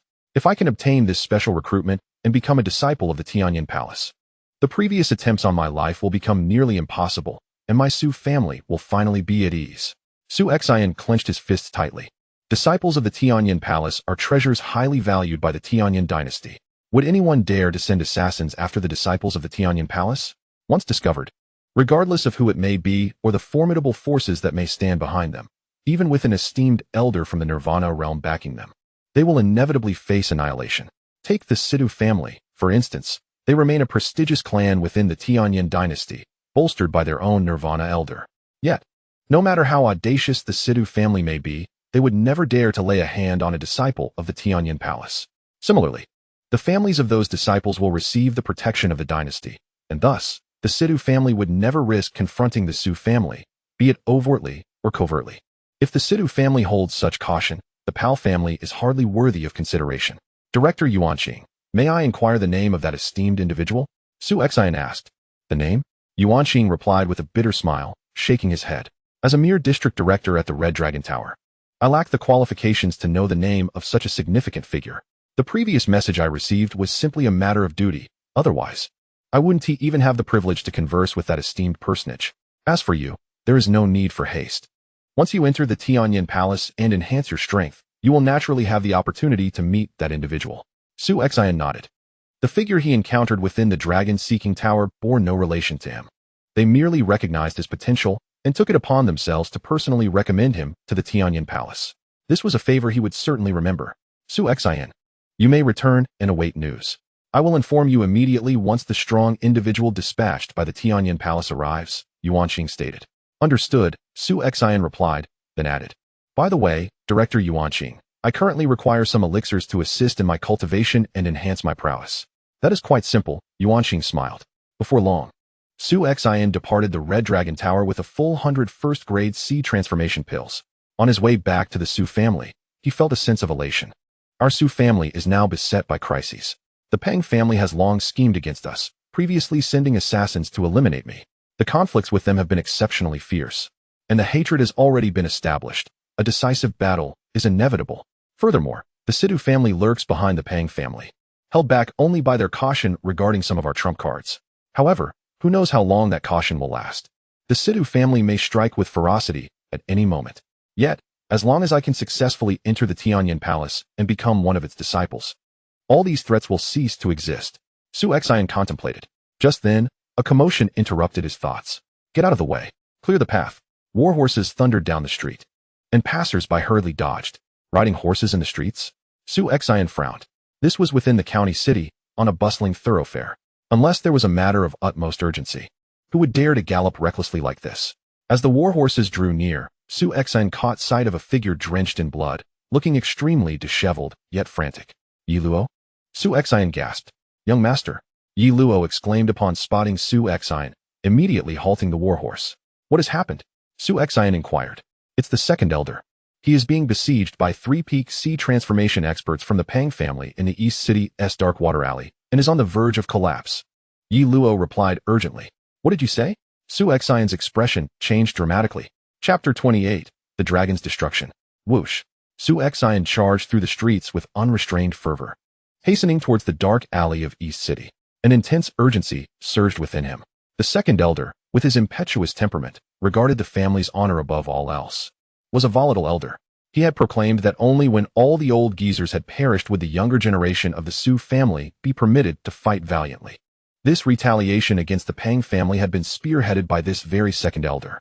Should anything happen to him, it would deliver a grievous blow to the entire Su family. He must reach him in time. Su Xion's heart was screaming in desperation. In East City, the dark alley was embroiled in a fierce battle that had persisted for quite some time. Several structures within the alley lay in ruins, shattered by relentless bombardments. At this moment, atop the eaves of a building, the second elder, Su Taitong, gripped a cerulean stone staff in both hands. Struggling against the onslaught of 3 peak tier C transformation experts. Blood trickled from the corner of his mouth, his robes were tattered, and he bore 2 wounds on his body. One was a knife cut on his left side, not overly deep, yet blood continued to seep from it. The other was a gaping hole in his right calf, punctured by a gunshot. In terms of sheer strength, Su Taitong was undeniably formidable among peak tier C transformation practitioners. In a one-on-one scenario, he could vanquish an average opponent with ease, and even against 2, he could hold his own. However, now he faced 3 peak tier adversaries, and he had been ambushed from the outset. The wound on his calf was a remnant of that initial surprise attack. This injury not only significantly diminished his combat capability, but also curtailed any chance of escape. He could only strive to fend off the trio's assault, buying time in hopes that reinforcements from the Su family would arrive. Haha. Su Taitong, cease your struggles. Under our relentless assault, do you still harbor hopes of survival? The trio besieging Su Taitong consisted of 2 men and 1 woman. Among them, a man in purple robes was an elder of the Pang family, while the brown-haired elder wielding a spear and the middle-aged woman with twin swords were both retainers of the Pang family. As they exerted their full strength, they sensed that Su Taitong was nearing his breaking point. Yet, they still found him difficult to subdue. Truly, as the second elder of the Su family, his prowess had undoubtedly reached the pinnacle of sea transformation, likely not far from breaching the first level of the dragon-seeking tower. Despite their initial ambush wounding him, they had yet to overpower him in such a short span. His staff techniques were quite impressive. Though they found him troublesome, the 3 were not overly concerned. After all, the Pang family had meticulously prepared for this assault on Su Taitong. From the moment they lured him into this dark alley, their calculations had been precise. Even if someone were to rush out to send word, the time required for the nearest stronghold of the Su family to respond and dispatch reinforcements would be lengthy. Ample time for them to eliminate Su Taitong. Humph, having already slain over 10 formidable masters of the oceanic realm from the Pang family, and even extinguishing the life of the peak oceanic expert Su Taitong, you shall pay dearly for this. The elder of the Pang family let out a cold snort. In truth, during this period of retaliation from the Su family, the Pang family initially intended to endure the affront. After all, the 2 clans had long harbored animosity, with ongoing strife and bloodshed. This time, they were the ones who instigated the conflict by sending assassins to eliminate the young master of the Su family, only to fail miserably. It was only natural for the Su family to seek ruthless vengeance, and the Pang family had prepared some contingency measures in response. However, no one anticipated the ferocity of the Su family's counterattack. The second elder of the Su family, Su Taitong, took matters into his own hands, slaying numerous oceanic masters from the Pang family, particularly the shocking slaying of a peak oceanic expert just the day before. This left the Pang family unable to remain idle any longer. They promptly resolved to eliminate the impetuous second elder of the Su family, who had taken the lead in this conflict. Thus, the current scene unfolded. As the battle raged on, the brown-haired elder among the 3 took advantage of a brief opening. With a deft flick of his spear, he pierced Su Taitong's shoulder, creating a gaping wound. This injury significantly diminished Su Taitong's strength. and facing the onslaught of the trio, he found himself increasingly beleaguered. Clang, clang. The middle-aged woman's dual sword struck relentlessly, sending Su Taitong's stone staff flying from his grasp. With his weapon lost, despair flickered in Su Taitong's eyes, only to be swiftly replaced by an unprecedented fervor. If he must perish, he would take someone down with him. Glaring fiercely at the spear aimed at his throat, he felt no instinctual urge to evade. Instead, he charged forward, gathering strength in his fingertips, determined to unleash a lethal strike at his opponent's head the moment the spear pierced his throat. However, just as the spear was about to breach his throat, a sword suddenly darted in. This blade, like a cunning serpent, sliced through the air with elegance, deftly deflecting the spear and repelling the attacks from the other two assailants. Swish, swish, swish. The three attackers immediately retreated. Assistance? Had reinforcements from the Su family arrived so swiftly? The expressions of the trio darkened. According to the Pang family's expectations, it was unlikely that help from the Su family could arrive in such a short time. Yet now a savior? Su Taitong's spirits lifted as he turned to see the figure before him. But upon closer inspection, it was Su Xin. Su Taitong's expression shifted dramatically. Why are you here? Who asked you to come? I happened to be nearby, and when Yi Luo called for reinforcements, I happened to cross paths with him. So I rushed over, Su Xin explained. At that moment, Su Xin felt a wave of relief wash over him. Fortunately, he had made it in time. Had he delayed even slightly longer, the second elder might not survive. This is madness. Su Taitong's expression grew frantic. Su Xin, have you forgotten what I told you earlier? Who sent you here to seek death? Quickly, I will find a way to hold them off. You must escape at once. Su Taitong was genuinely anxious. Even if he were to perish, even if he were to die twice or thrice over, the Su family could endure such losses. However, the death of Su Xin, the unparalleled genius who bears the weight of the family's future, is simply unacceptable. Second elder, fret not. These few before me are incapable of taking my life. Su Xin replied with a confident smile, yet his gaze was as cold as ice. Fixed upon the three individuals ahead, a tremendous aura of murderous intent slowly gathering. Just these three, who had nearly succeeded moments ago, only a hair's breadth away. Have you three contemplated how you shall meet your demise? A fierce shout suddenly erupted. Upon Su Xion's arrival, the three pinnacle cultivators of the Pang family were initially astounded. But they swiftly discerned the spiritual energy radiating from him. A mere minor achievement in the sea transformation realm? Yet he just managed to thwart our combined assault and rescue Su Taitong from the brink of despair. The three were dumbfounded, followed by an overwhelming sense of euphoria. It is Su Xin. He is indeed Su Xin, the young master of the Su family? Their excitement knew no bounds. It felt as though a stroke of fortune had befallen them from the heavens, like a simple meal unexpectedly yielding a lavish feast, akin to discovering a golden dumpling amidst a modest repast. In comparison, Su Taitong was insignificant, merely a slightly formidable peak cultivator of the sea transformation realm, whose potential had long been exhausted, unlikely to ever break into the void-shattering realm. In contrast, Su Xin, at the martial realm, could contend with a perfected sea transformation cultivator, a true prodigy, a source of unrest for the Pang family. They had previously spared no expense in inviting the elusive shadow of Baishan Island, hoping to eradicate this genius before he could fully mature. Indeed, the recent conflict between the Su and Pang families had been ignited by Su Xion's emergence. They were troubled that the shadow had failed to eliminate Su Xin, pondering how to extinguish this genius's flame. Yet now, this extraordinary talent of the Su family had unwittingly delivered himself into their grasp, all to save Su Taitong? Kill. Regardless of the cost, he must be eliminated. The murderous intent surged within the three. At that moment, Su Xion's fierce shout echoed once more. Have you three decided how you will die? The audacity of this boy, still intent on slaying them? They were courting death. The three exchanged glances, and in the blink of an eye, they surged forth simultaneously, unleashing their full might, aiming to vanquish Su Xin with the utmost haste. Su Xin. Su Taitong's face was taut with anxiety. He had retrieved his weapon, prepared to strike at a moment's notice. Yet Su Xion's speed far surpassed his own. In an instant, he had confronted the three, his sword already unleashed. Su Xin summoned 50% of his bloodline power, unleashing a force comparable to that of a perfected sea transformation cultivator. However, what was truly fearsome was his swordsmanship, ruthless, akin to searing flames or the thunderous roar of a tempest. The two forces combined, manifesting an inexorable might. The thunder and fire whirled together, imbued with overwhelming sword intent. Crashing down. Boom, boom, boom. Each strike was ferociously unrestrained. Every swing of the sword seemed to embody the wrath of the heavens. The trio, initially scheming to ambush Su Xin, found themselves utterly bewildered at the moment they engaged him in true combat.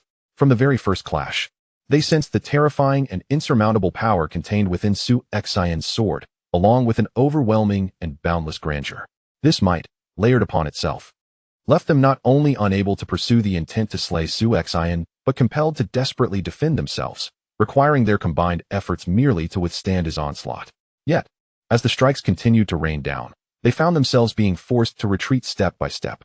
We have unleashed all our strength. Yet we are being comprehensively suppressed by a mere small success in the sea transformation stage. The three peak masters from the Pang family felt utterly astonished. They were aware of Su Xin's extraordinary talent, which was precisely why the Pang family had so recklessly sought his demise. They also understood that Su Xin had once contended with fully realized masters in the true martial realm. However, they were now three peak sea transformation experts, united in purpose. And yet they found themselves being directly overpowered by him. Meanwhile, Su Tong, who had intended to assist Su Xin, was momentarily struck dumb by the unfolding events. Su Xin, however, was unconcerned with such thoughts. At this moment, he felt as if he were engulfed in a blazing inferno. The Pang family, the sworn enemies of the Su clan.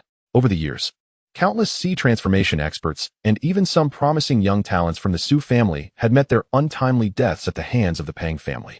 Even I, who had only just begun to reveal my potential, was targeted for assassination by peak sea transformation assassins summoned by them. Now, the Pang family sought to encircle and eliminate the second elder. Enough is enough. They must pay for their transgressions. With each furious stroke of his sword, the murderous intent and anger within him reached an apex. As the relentless fury and bloodlust surged, he immersed himself entirely in the art of swordsmanship. And a flicker of enlightenment appeared in his mind. Suddenly, as the three adversaries began to falter against his technique, Su Xin lifted his gaze. The secret technique of the Thunderfire principle. Starfire scorching the heavens, dragon extinguishing the sword path. Chapter 29. The surprising revelation of the Su family as a primary offensive technique within the Northern Song sword art. The Thunderfire volume was not merely a display of overwhelming might. It embodied a deeper essence akin to the Snowfall sword technique that Su Xin had previously practiced. The Snowfall sword technique contained the unique snow-cutting form, while the Thunderfire volume encompassed four profound secret techniques. Yet, even the first level of these secret techniques required a mastery of the Thunderfire volume to the minor accomplishment stage for proper comprehension. Although Su Xin possessed remarkable talent, he had only dedicated a little over a month to studying the Thunderfire volume.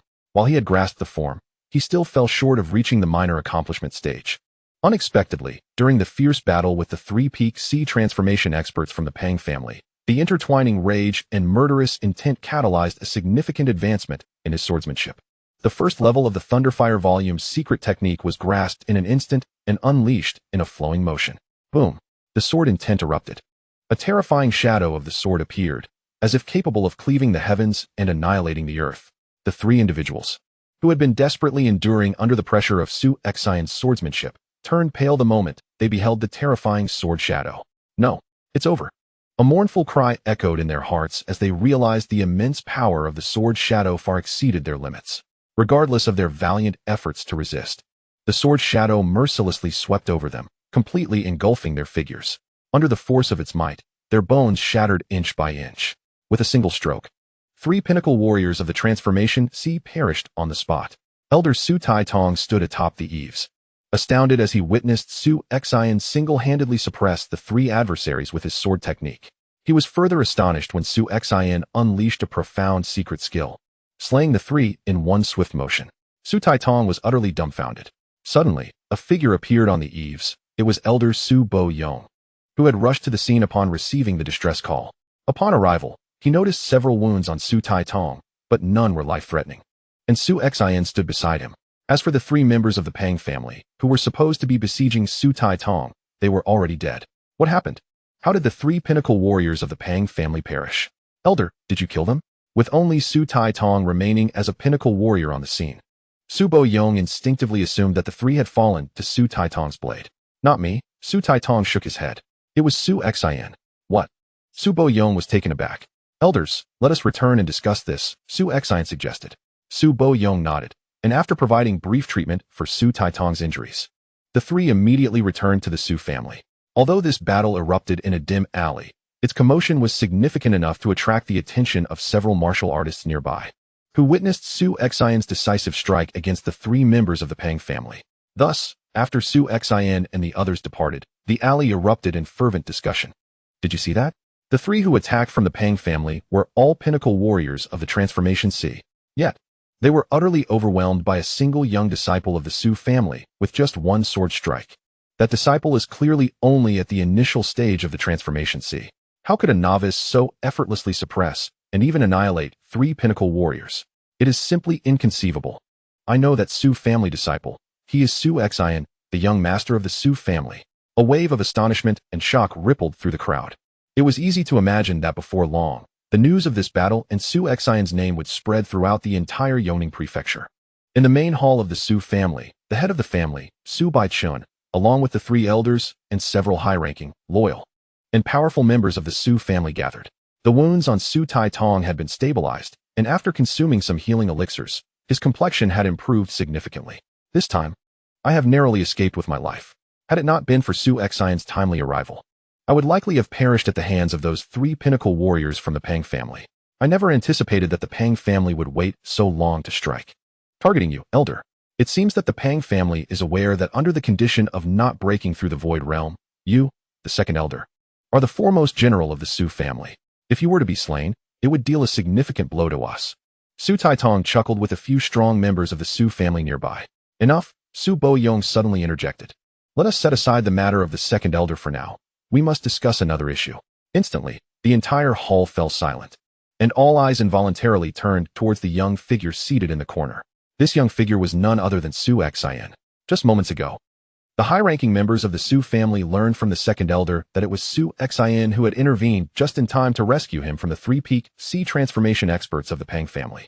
Most importantly, Su Xin had single-handedly slain those three formidable foes, a mere minor achievement in the sea transformation realm, yet capable of slaying three-peak sea transformation experts. Everyone present found it utterly incredulous. Had it not been for Su Taitong's repeated confirmations and the corroborating news from the Darkwater Alley, they would have been unable to accept such a remarkable feat. Truly astonishing. Su Boyong sighed. Although I was already aware of your exceptional talent, Su Xin, and your remarkable swordsmanship, even having grasped the essence of the art, those are still peak sea transformation experts, 3 tiers above you. The disparity in power across 3 tiers is fundamentally insurmountable. Yet you managed to slay those 3. This cannot merely be attributed to skill alone. Su Boyong's gaze narrowed slightly, and he regarded Su Xin with solemnity. Su Xin, tell me honestly, have you awakened your bloodline? Many of the senior members of the Su family also turned their attention towards Su Xin. Yes, Su Xin nodded, acknowledging the truth. He understood that as he gradually revealed his prowess, the truth of his identity as a bloodline awakener could no longer remain hidden. In the true martial realm, the gap in cultivation could be bridged with formidable techniques or methods, but upon reaching the sea transformation realm, the chasm between each tier is immense. The disparity in power across 3 tiers cannot generally be compensated for by ordinary techniques. Only those who have experienced extraordinary fortunes or are legendary bloodline awakeners possess the capability to defeat opponents across 3 tiers in the sea transformation realm. Indeed, upon hearing Su Xin's response, Su Boyong's eyes sparkled with excitement. The senior members of the Su family nearby also displayed expressions of delight. A bloodline awakener is a rare and extraordinary being, born among millions. Each bloodline awakener possesses exceptional talents and limitless potential. In the 3 years of the Su family's decline, they had longed for their younger generation to rise and produce true talents, and now, remarkably, one had emerged, indeed a bloodline awakener. Su Xin, what is the tier of your awakened bloodline? Su Boyong inquired once more. 2nd tier, Su Xin replied. This was a response he had carefully considered. A 2nd-tier bloodline is neither too high nor too low, perfectly justifiable for explaining his ability to challenge across tiers while avoiding drawing excessive attention. In the Celestial Flame Dynasty, although bloodline awakeners are exceedingly rare, a few emerge every few decades, and 2nd-tier bloodlines are not uncommon. The mention of a 2nd-tier bloodline elicited immense joy from Su Boyong and numerous high-ranking members of the Su family. To them, a 2nd-tier bloodline was already considered quite remarkable. However, Su Baichun, who had been seated at the head of the table, cast a curious glance at Su Xin. A 2nd-tier bloodline? Is it truly just a 2nd-tier bloodline? Su Baichun pondered silently, choosing not to expose the truth. There is another matter I must share with you all, Su Xin declared, surveying the crowd. Today, I visited the Red Dragon Tower and successfully passed the first level of the Dragon-Seeking Tower. What? The attendees were momentarily stunned, followed by an eruption of exclamations. The first level of the Dragon-Seeking Tower? The legendary tower that only the most elite practitioners at the peak of the sea transformation realm could hope to conquer? Good heavens! Everyone was taken aback. Elder Su Taitong widened his eyes in disbelief, fixating on Su Xin. As a peak practitioner himself, he had attempted to ascend the Dragon-Seeking Tower years ago, only to be easily defeated by the Guardian after just a brief struggle. He was acutely aware of the challenges involved in passing the first level of the tower. Yet here stood an 18 or 19-year-old descendant of the Su family who had achieved it. No wonder he could slay those three from the Pang family. Su Taitong sighed. A formidable individual capable of overcoming the first level of the Dragon-Seeking Tower could likely confront 4 or 5 peak practitioners simultaneously and emerge victorious. Moreover, after my successful endeavor in the Dragon-Seeking Tower, the supervisor Yuan Qing from the Red Dragon Tower informed me that the Guardian of the Tower holds my talents in high regard and is willing to personally visit the Celestial Flame Palace to recommend me. There is a significant possibility that I will secure a special admission quota from the Celestial Flame Palace. Su Xin dropped yet another bombshell. The Celestial Flame Palace? A special admission quota? The high-ranking members of the Su family present could not help but gape in astonishment.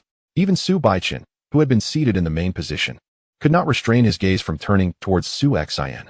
Is what you say truly accurate? Su Baichen inquired. Indeed, Su Xin affirmed with a nod. Haha. Su Baichen laughed, his face radiating delight. I have also heard of the Guardian of the Dragon-Seeking Tower. He is a formidable figure at the pinnacle of the Nirvana realm. One of the most exceptional beings in the entire Celestial Flame dynasty. If he personally recommends you, it is unlikely that the Celestial Flame Palace will disregard his request. This means that the special admission quota is almost certainly yours. Su Xin smiled, while the Su family members present were beside themselves with joy. Bravo! How splendid! Su Xin, you are a treasure. They could hardly contain their excitement. Ever since the demise of the Su family's Nirvana realm ancestor, the family had been shrouded in a cloud of despair. Internally, the faction led by Zhao Tianlei had formed a malignant tumor, seeking to usurp power. Externally, the Pang family lurked with predatory intent, eager to devour the Su family whole. A formidable crisis looms over the Su family, instigated by the prestigious Situ clan. Under the weight of both internal and external pressures, the senior members of the Su family are engulfed in an overwhelming sense of dread, akin to a colossal mountain pressing down upon them, stifling their very breath. Fortunately, the leader of the guest faction, Zhao Tianlei, has met an untimely demise at the hands of an unknown assailant, leading to the dissolution of the guest faction and alleviating some of their internal strife, allowing them to breathe a sigh of relief. However, the crisis facing the Su family remains ever present, instilling a persistent sense of urgency. Now, news has reached them that Su Xin has a significant chance of entering Tianyan Palace. Should Su Xin become a disciple of Tianyan Palace, not only would the insignificant Pang family be rendered impotent, but even the Situ clan would think twice before taking any overt actions against the Su family.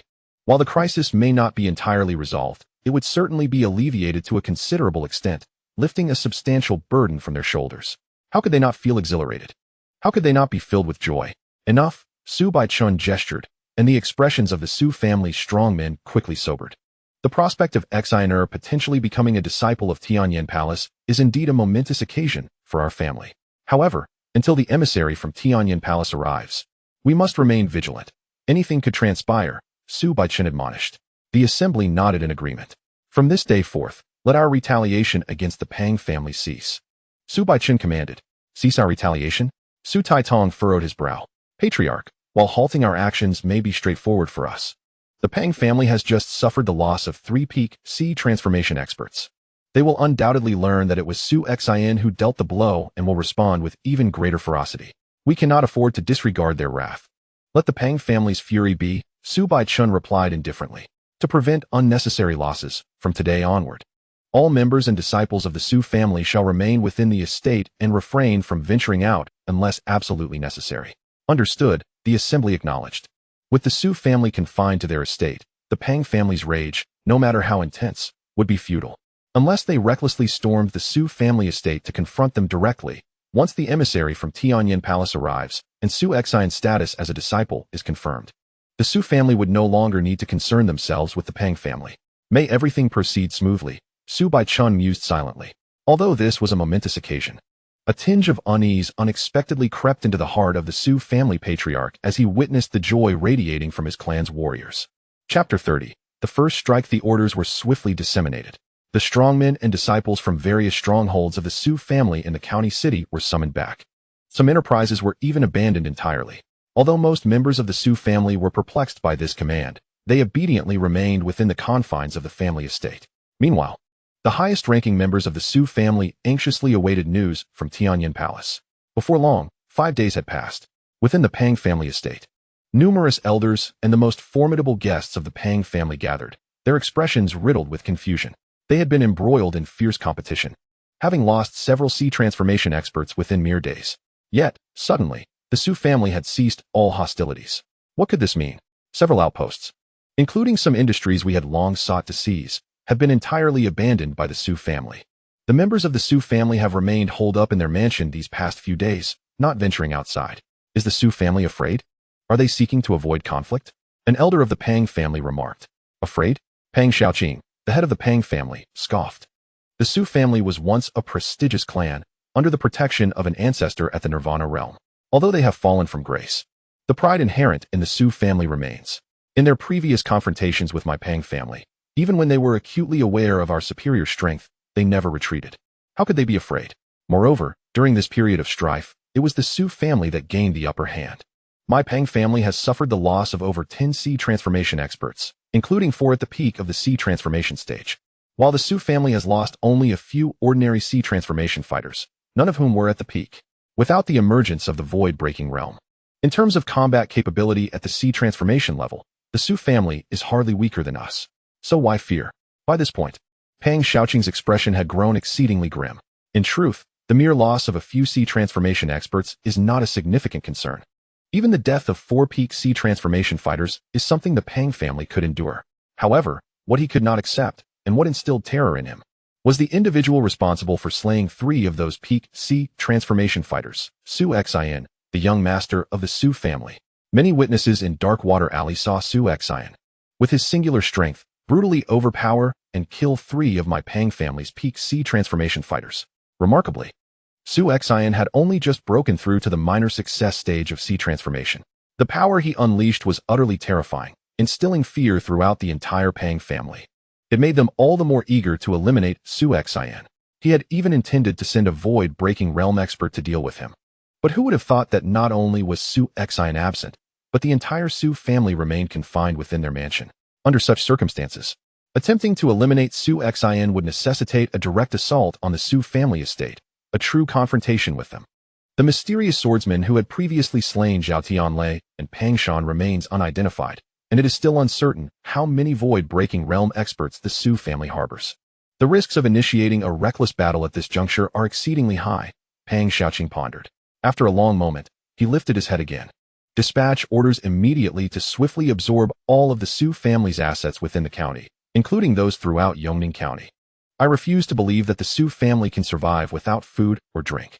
If we swallow their interests whole, will they not panic? Furthermore, we must find a way to establish contact with our informants within the Su family to ascertain what is truly occurring inside. As for that Su Xin, a prodigy like him undoubtedly possesses extraordinary potential, yet which top-tier expert has not been forged through relentless trials. Let him remain within the Su family, untested and unrefined. In time, he will surely become a mediocre talent. Pang Shaoqing had scarcely finished speaking when a cold snort pierced the air.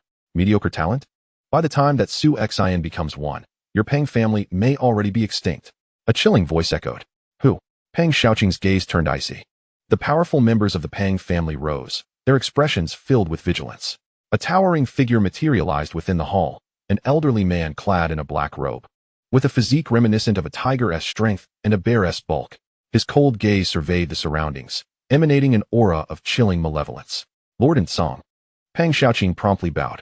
The nearby elders of the Pang family, who recognized the visitor, hastily followed suit. And Song, a top-tier expert from the Sidu family, had been the intermediary between the Pang family and the Sidu family, who had been subtly orchestrating the suppression of the Su family for the past 3 years. Pang family head, my master is quite disappointed in you, and Song stated coldly. Pang Shaoqing's expression shifted as he hastily replied, Lord Song. My Pang family has diligently followed your directives these past years. The Su family, under our pressure, has already begun its descent into decline. I am confident that soon we will completely eradicate the Su family. Eradicate? And Song scoffed. Pang family head, you truly remain oblivious to the impending doom. Impending doom? Pang Xiaoqing's countenance paled. The surrounding Pang family members were equally astonished. The term impending doom bore grave implications. Why do you say such a thing, Lord Song? Pang Xiaoqing inquired anxiously. Do you not know why the Su family, previously so fiercely opposed to you, has suddenly chosen to retreat? And Song's icy stare bore into Pang Xiaoqing. It is because Su Xin has successfully passed the first level of the dragon-seeking tower and is on the verge of becoming a disciple of the Tianyan Palace. What? Pang Xiaoqing's eyes widened in disbelief. A disciple of the Tianyan Palace? The Tianyan Palace is uniquely formidable. Even my Sidu family would hesitate to provoke a disciple of theirs. If Su Xin indeed becomes a disciple, dealing with your mere Pang family would be trivial for him. The Su family is well aware of this. Therefore, they see no need to continue their struggle against you, opting instead for a temporary retreat.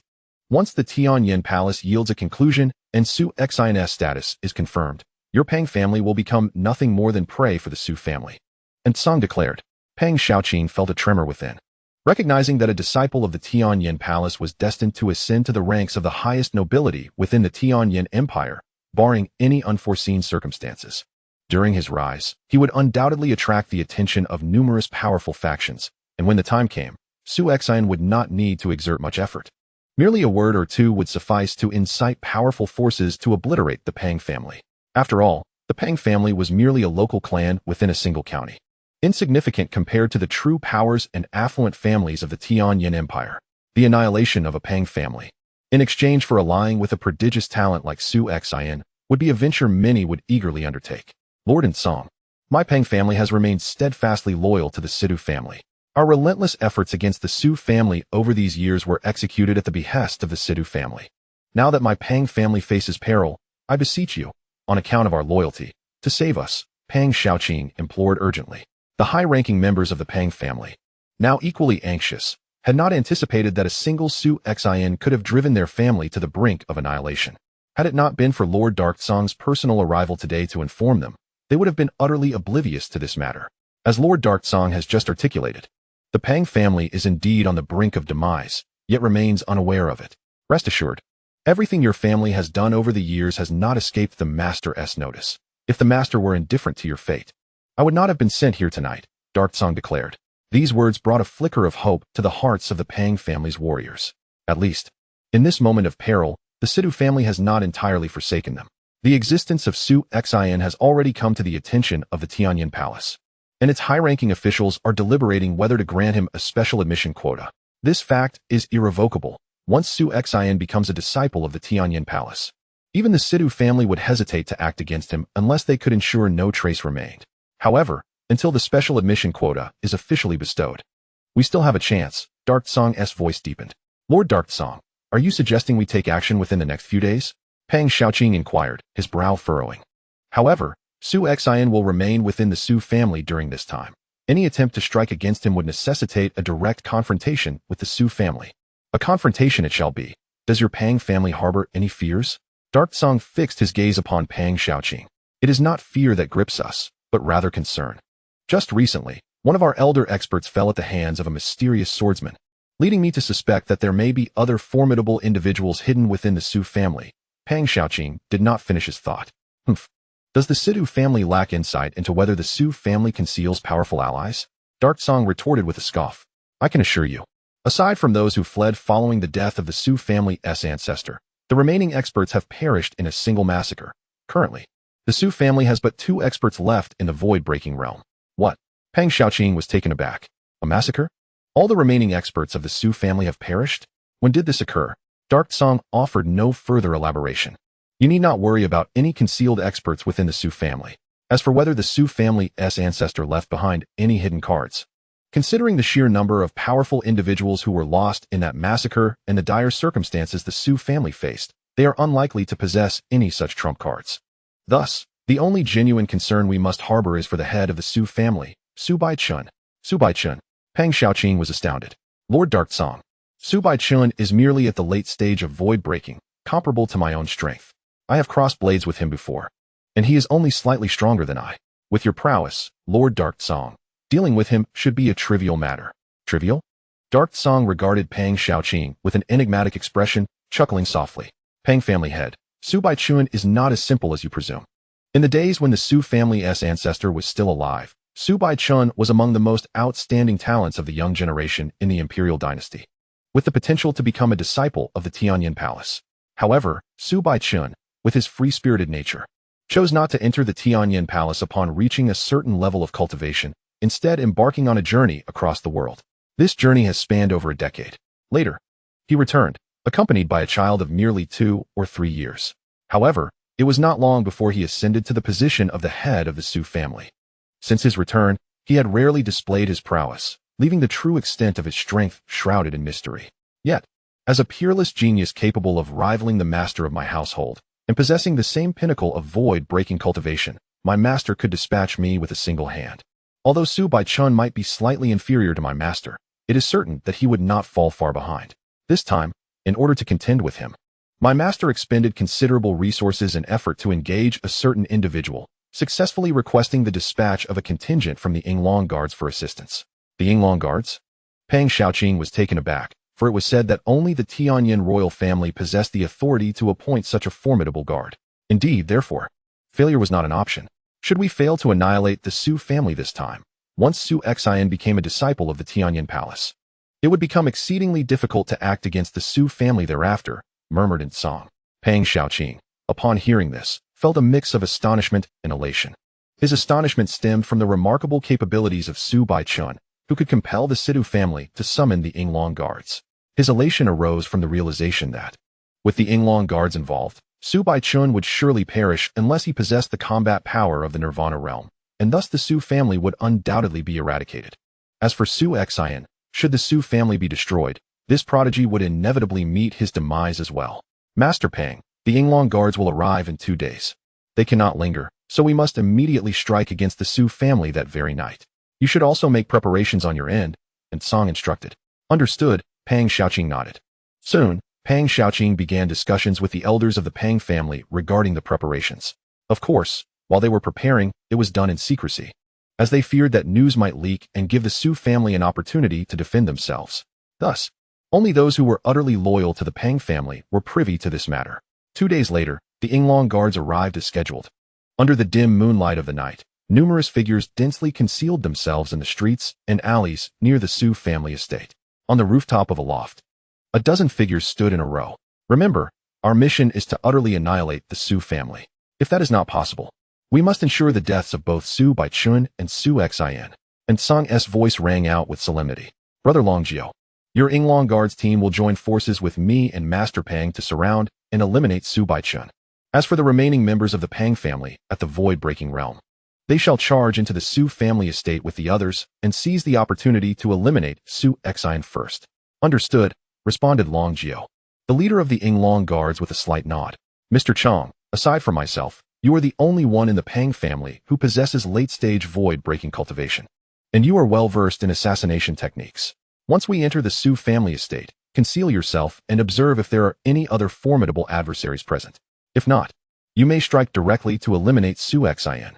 If there are, wait for them to reveal themselves, and you will surely find an opportunity to dispatch Su Xin. Pang Xiaoqing instructed the attendant beside him in a hushed tone. Very well, Mr. Chong nodded. Commence the attack. In an instant, the assault began. The figures atop the loft soared into the air, swiftly darting towards the Su family estate. Who goes there? Within the Su residence, vigilant defenses remained steadfast. As over a dozen figures surged forth simultaneously, the guards of the Su family detected their approach without delay. Haha, tonight marks the annihilation of the Su clan. A piercing cry reverberated through the night sky, sending shockwaves through the Su family estate. Chapter 31. The peril of the Su clan. As night enveloped the air with a subtle chill, Su Xin practiced his swordsmanship alone within his dwelling. Upon completing a particular technique, he felt an invigorating wave of relief wash over him. Having grasped the first profound secret of the Thunderfire whirlwind, his comprehension of the realm of intent had significantly advanced. He mused with a faint smile, if I were to challenge the second level of the dragon-seeking tower again, though the odds of defeat remain high, I should at least be able to engage the Guardian in a prolonged confrontation. Suddenly, the ominous cry echoed once more. Haha.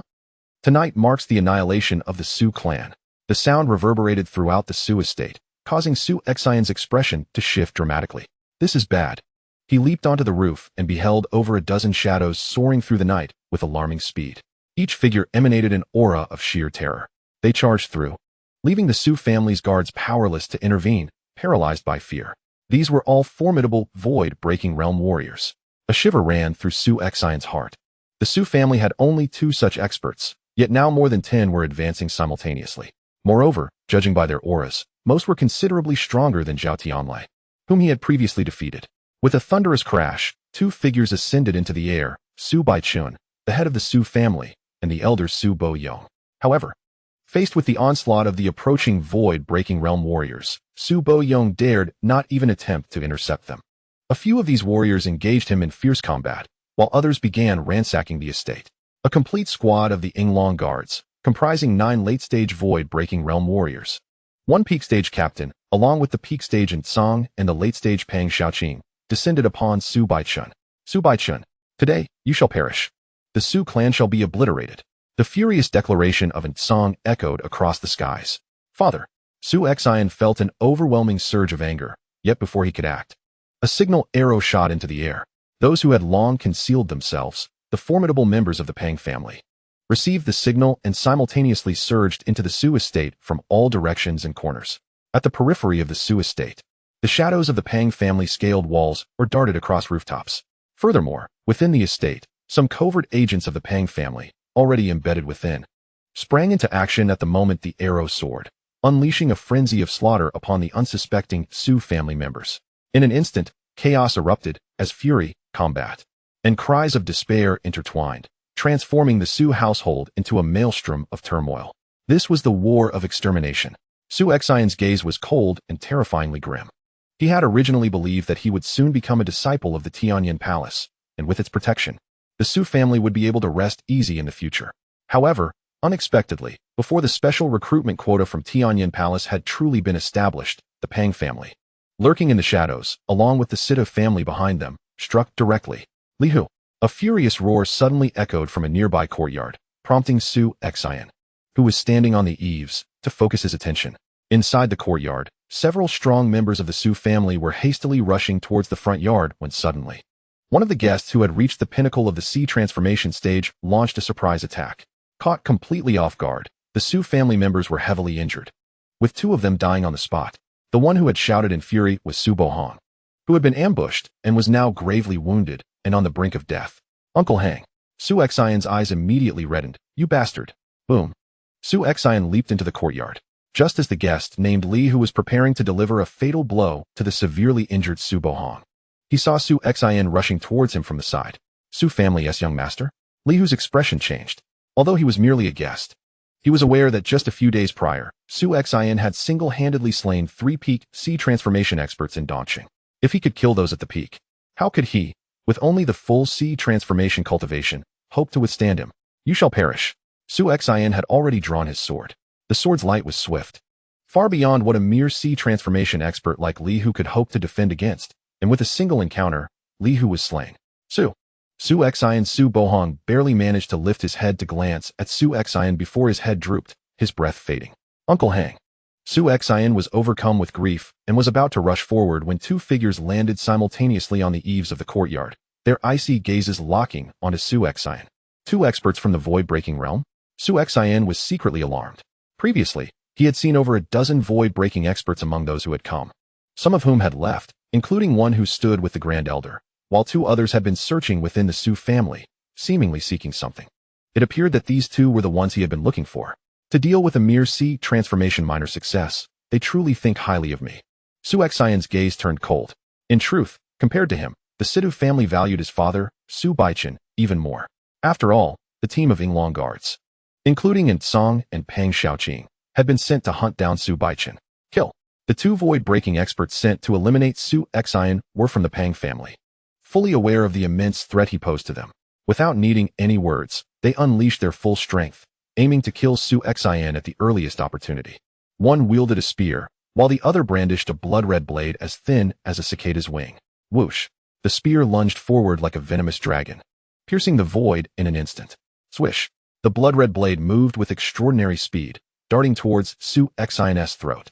With both void-breaking experts attacking simultaneously, it was reasonable to assume that even a genius capable of breaching the first layer of the dragon-seeking tower would be easily dispatched. They were confident in their abilities. Yet the outcome was clang, clang. The sound of metal clashing reverberated, and the two figures retreated to the side. Remarkably, they had not perished. The attacks unleashed with all their might by the two individuals had been thwarted. Both of these practitioners of the broken void realm were taken aback. Soon after, they launched another assault. This time, they coordinated perfectly, attacking Su Xin from two directions with a relentless series of lethal strikes. Yet, Su Xin stood firm. Akin to an unyielding boulder in the heart of the ocean, wielding his sword which stirred up tremendous waves, embodying an extraordinary force that repeatedly repelled their onslaughts. Surprisingly, Su Xin's bloodline power had only been activated at 50%. Although these two were indeed in the broken void realm, they were merely at the initial stage, and their techniques were rather mundane. In terms of strength, they were significantly weaker than the guardian of the second level of the dragon-seeking tower. Su Xin scoffed. The guardian of the second level of the dragon-seeking tower exhibited speed and power that barely grazed the threshold of the broken void realm. Yet his marksmanship contained a hint of profound intent, which rendered his techniques particularly formidable. When considering overall prowess, the guardian surpassed either of these two opponents. Back then, Su Xin had managed to withstand the guardian's attacks for an extended duration by relying on the mountain and sea scroll. Now, with his mastery of the Thunderfire scroll reaching a minor accomplishment, his comprehension of intent had significantly heightened, and employing the mountain and sea scroll naturally bolstered his defenses. Even in a 1-against-2 scenario, he could now handle these two adversaries with relative ease. Individually, these two posed no threat to him, yet Su Xin's expression remained grave. Amidst the battle with these two broken void realm experts, he had ascended to the rooftop, witnessing the chaos unfolding within the Su family as bloodshed ensued. Although the initial onslaught by numerous powerful members of the Pang family, coupled with the sudden emergence of hidden forces, had caught the Su family off guard, they quickly regained their composure. Under the guidance of the elders and the higher echelons of the Su family, they began to mount an effective resistance. In terms of combat prowess within the sea transformation realm, the Su family was not significantly inferior to the Pang family. Thus, the true determinant of victory in this battle would ultimately hinge on the broken void realm experts. Presently within the Su family, there were 3 battlegrounds involving broken void realm experts. The first was a confrontation between the Grand Elder Su Boyong and a broken void elder from the Pang family. Both evenly matched, unable to gain the upper hand in the short term.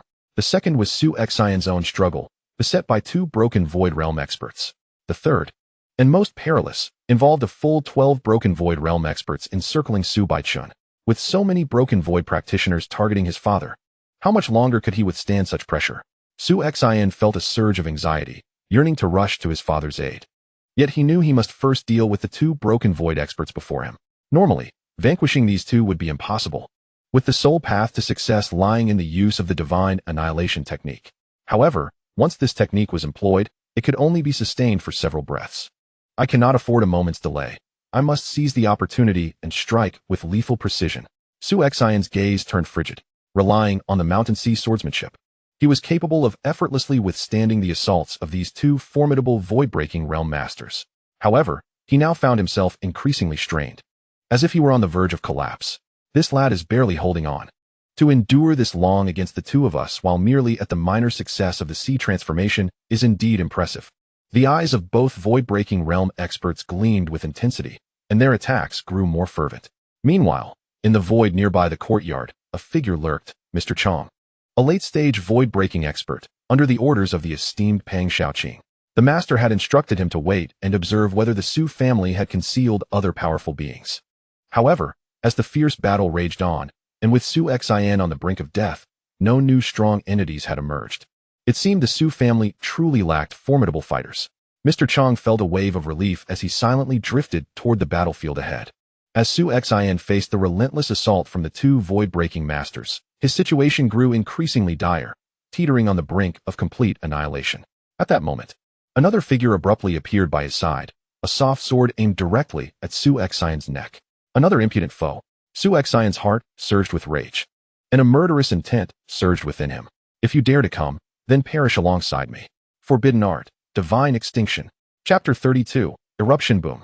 Without any forewarning, Su Xian's aura ascended at a terrifying speed, when he had merely reached the pinnacle of the true martial 10th realm. Invoking the divine extinction forbidden art had propelled his power to the peak of the sea transformation. Now, having broken through to the minor success of the sea transformation, invoking the divine extinction once more caused his terrifying aura to escalate, shattering the barriers and reaching the threshold of the void-breaking realm. What? The two who were relentlessly attempting to eliminate Su Xin, along with Mr. Chang, who had just launched a surprise attack, were utterly stunned by this spectacle. In an instant, he transitioned from minor success of the sea transformation to the threshold of the void-breaking realm. Die.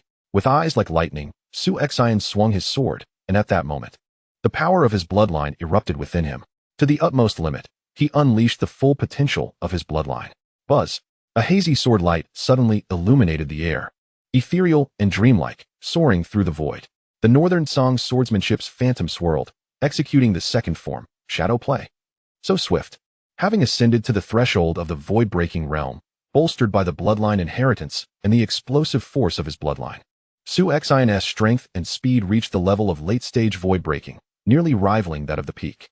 As he unleashed this sword technique, swoosh, swoosh, swoosh, 3 heads were sent flying.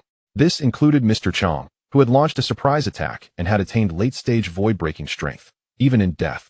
His face bore an expression of terror and disbelief. He could scarcely fathom that he, a recognized late-stage void-breaking master, had been instantaneously dispatched by this young lord of the Su family, who had previously appeared as merely a minor success in the sea transformation. Whoosh. Without a moment's hesitation after slaying these 3 void-breaking masters, Su Xin soared into the air, racing with utmost speed toward the largest battlefield not far away. Boom, boom, bang. A series of earth-shattering roars and clashes erupted continuously on the battlefield. A tremendous and ferocious aura surged through the air, generating waves of force that cascaded in all directions, transforming the surrounding structures into mere fragments, as if they were paper.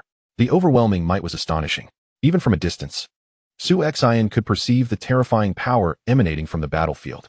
Without employing the forbidden technique of divine annihilation, he would not even qualify to step onto that battleground. The residual shockwaves alone could inflict grave injuries upon him. However, after invoking the forbidden art, his combat prowess soared, granting him the ability to contend even against peak void-breaking experts.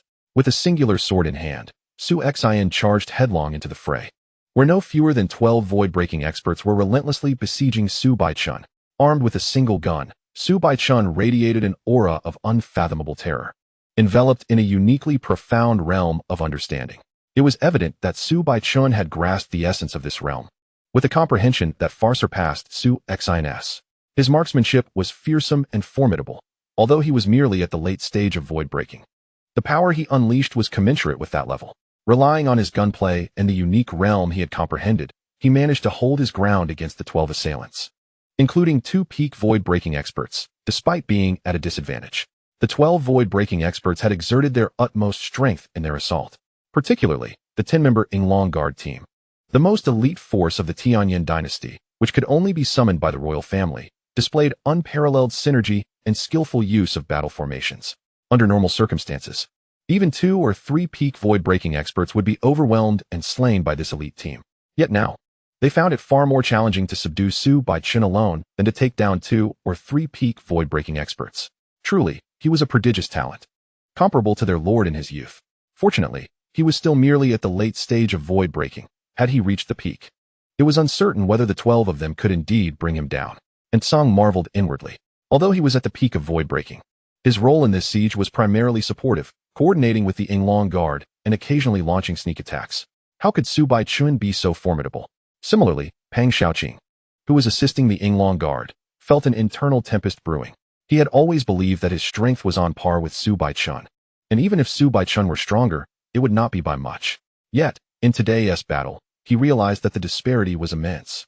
Despite being at the same late stage of void-breaking, Su Baichun could easily overwhelm 10 of him simultaneously. But if he were indeed this strong, why had he previously remained so restrained, failing to personally eliminate Zhao Tianlei when given the chance? Pang Xiaoqing was perplexed, but suddenly, an unsettling thought crossed his mind. Something was awry with Su Baichun's state. Not only he, but also Long Jiao, the leader of the Yinglong Guard, and Song, had noticed this peculiarity. As Su Baichun engaged in battle, Despite suffering no tangible injuries, an unmistakable expression of anguish marred his countenance, with veins on his forehead pulsating as if he were enduring immense torment. Was Su Baichen already grievously wounded? An astonished Insong pondered. Grievously wounded? Pang Xiaoqing was equally taken aback. How could one who appeared to be so severely injured fight so fiercely for such an extended period? If he were at his peak, how formidable would he be? At that moment, a figure enveloped in the aura of a void-breaking realm appeared, akin to a bolt of lightning, instantly plunging into the fray. A chilling sword light illuminated the battlefield as a colossal sword shadow, imbued with remarkable potency, cleaved towards several members of the Yinglong Guard who were surrounding Su Baichen. This is bad. The Su family possesses a void-breaking expert? The 12 void-breaking realm warriors besieging Su Baichen all changed countenance, while those engulfed by the sword shadow swiftly shifted their positions to evade the impending strike. Pang Xiaoqing's gaze fixated intently on the youthful figure that had invaded the battlefield as the most significant threat to the Pang family. A being who had previously robbed him of rest, Pang Xiaoqing immediately recognized this figure. Su Xin. Pang Xiaoqing's eyes widened in disbelief. What? Insong was equally astonished. Su Xin was supposed to be merely at the small completion of the sea transformation stage, yet here he was, directly stepping into the battlefield. Was he not a void-breaking expert?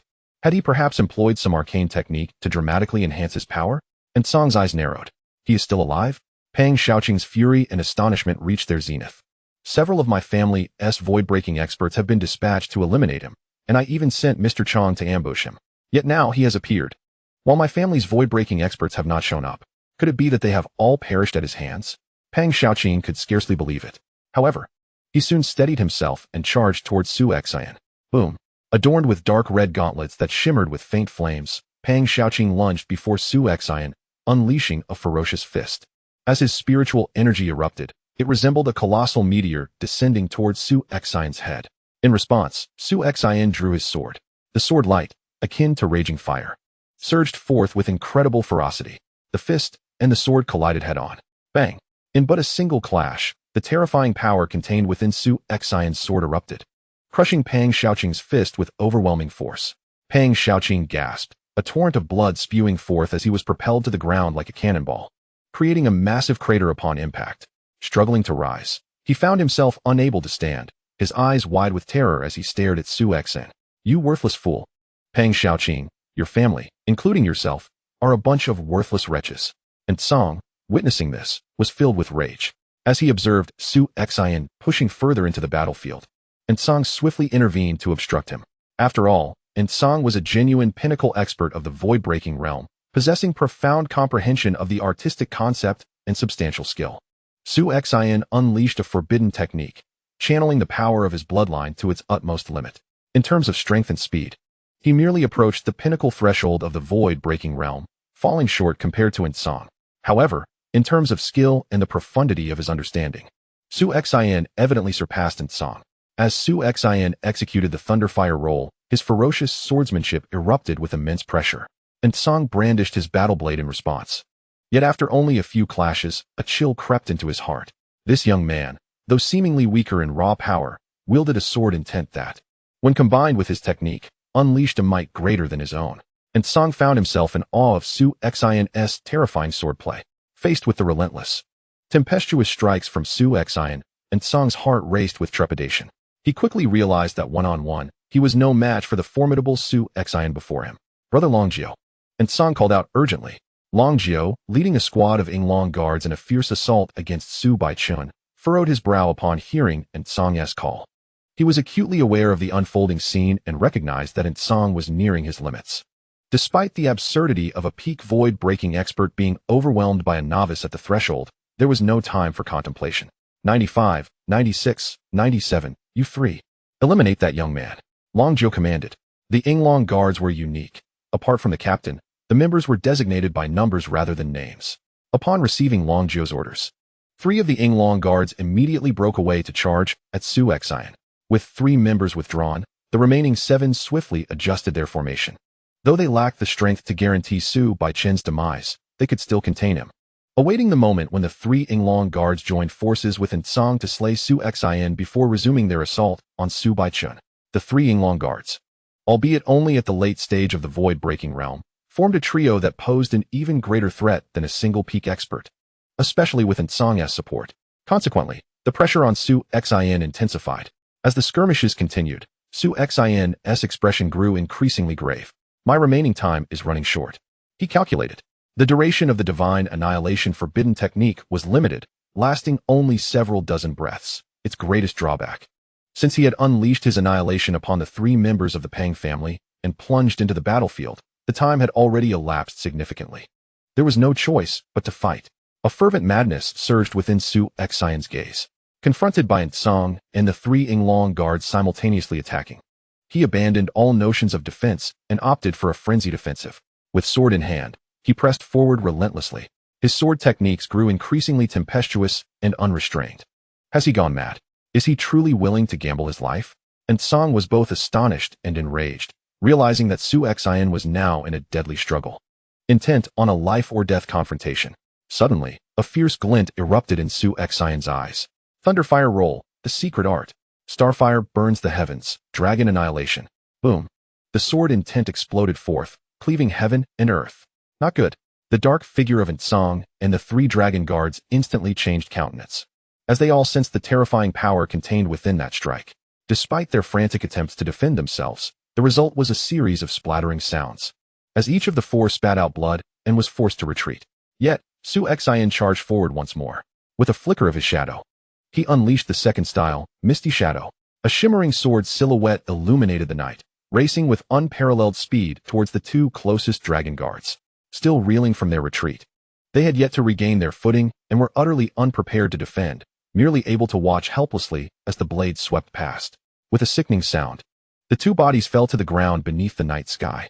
At this juncture, Su Xin trembled violently, an unprecedented weariness and weakness flooding his body, rendering even his grip on the sword feeble.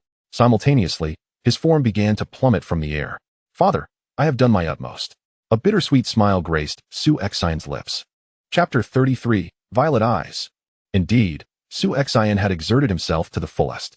From the moment he had employed the divine annihilation forbidden technique, merely a few breaths had passed. He had lethally dispatched the 3 broken void realm members of the Pang clan with astonishing ease, then immediately plunged into the battlefield, severely wounding Pang Shaoqing, and subsequently forcing Song, a pinnacle broken void expert, and the 3 dragon guards to confront him.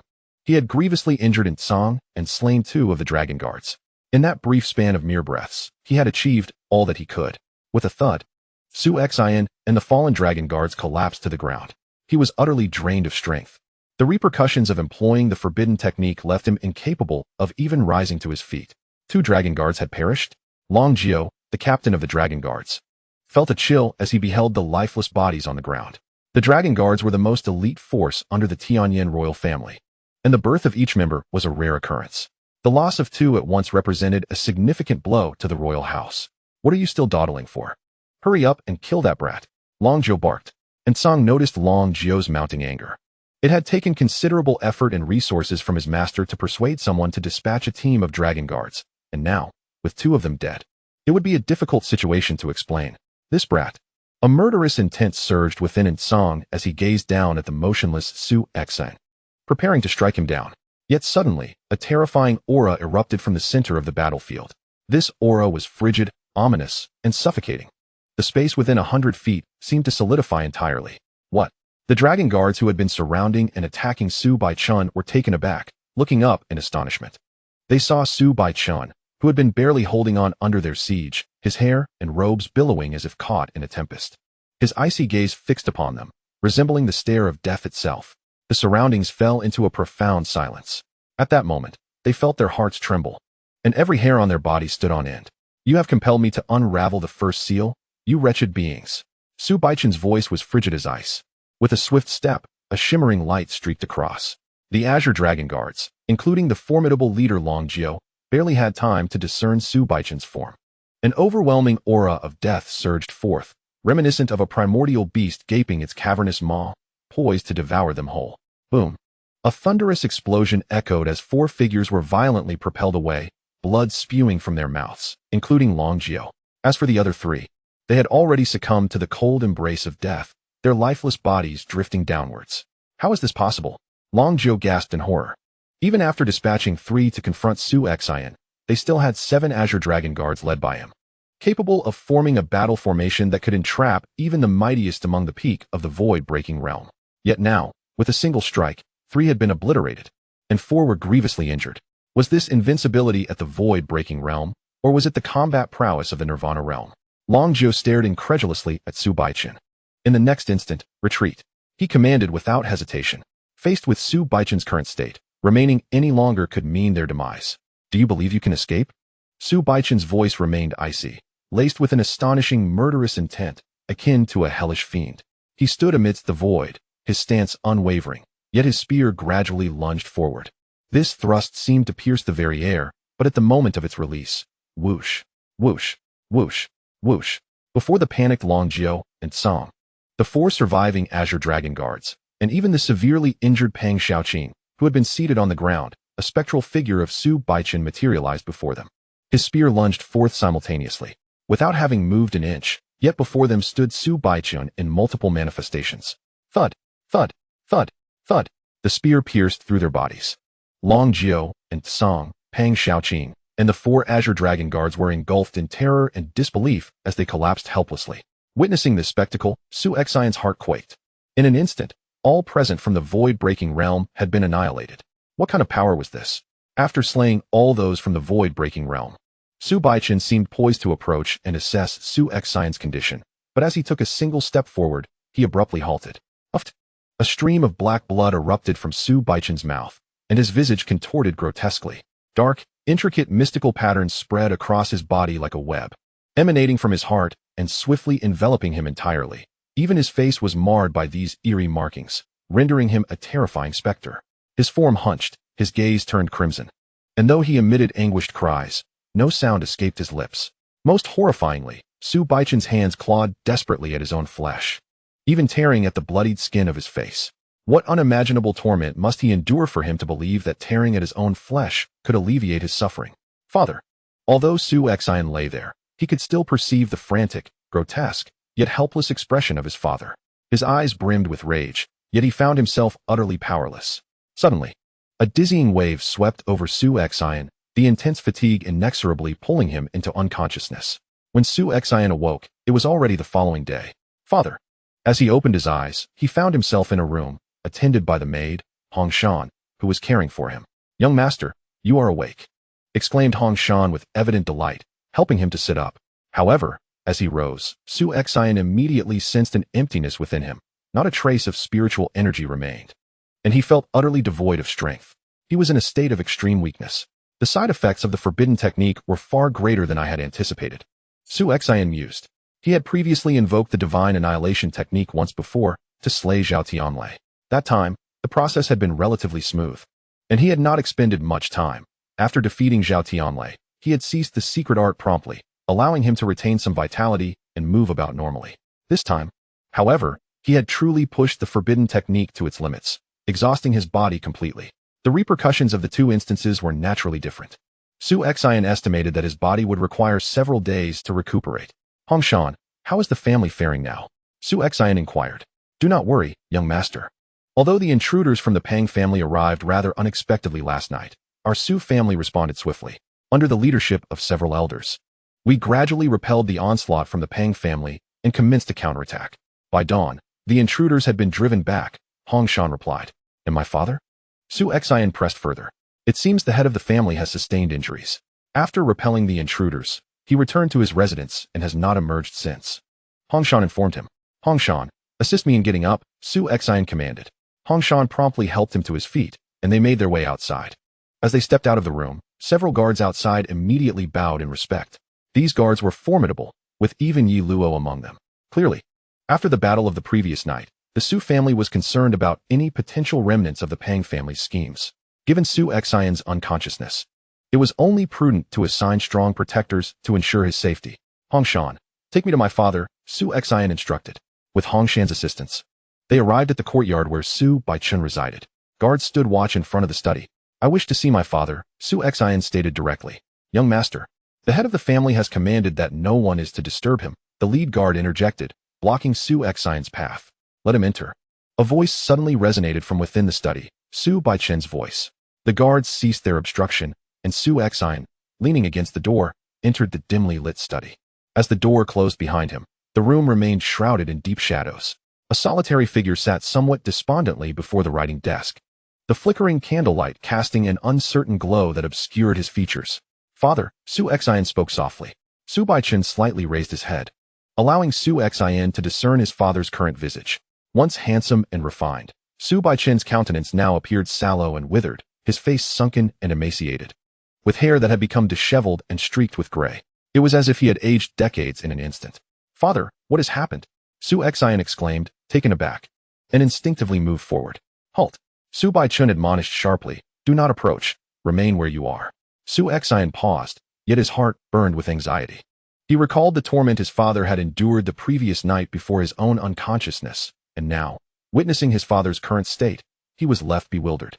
What had transpired in the interim? "My son, I must inquire. Last night, how did your cultivation ascend from the minor completion of the sea transformation to the threshold of the void-breaking realm? Did you employ some arcane technique?" Su Baichen's gaze, now clouded, turned towards Su Xin. "Yes," Su Xin nodded affirmatively. "You have been training within the confines of our family, seldom engaging with the outside world. Logically, you should not have had access to such a technique, unless it pertains to the bloodline within you," Su Baichen remarked. "Indeed," Su Xin reiterated. "It appears your bloodline is indeed extraordinary," Su Baichen observed, regarding Su Xin intently. "In this world, bloodlines of the third and second tiers are considered commonplace, while first-tier bloodlines may awaken innate abilities upon reaching a certain cultivation level, thus denoting them as formidable. Yet, you have awakened your bloodline and acquired a technique capable of significantly elevating your cultivation in a short span.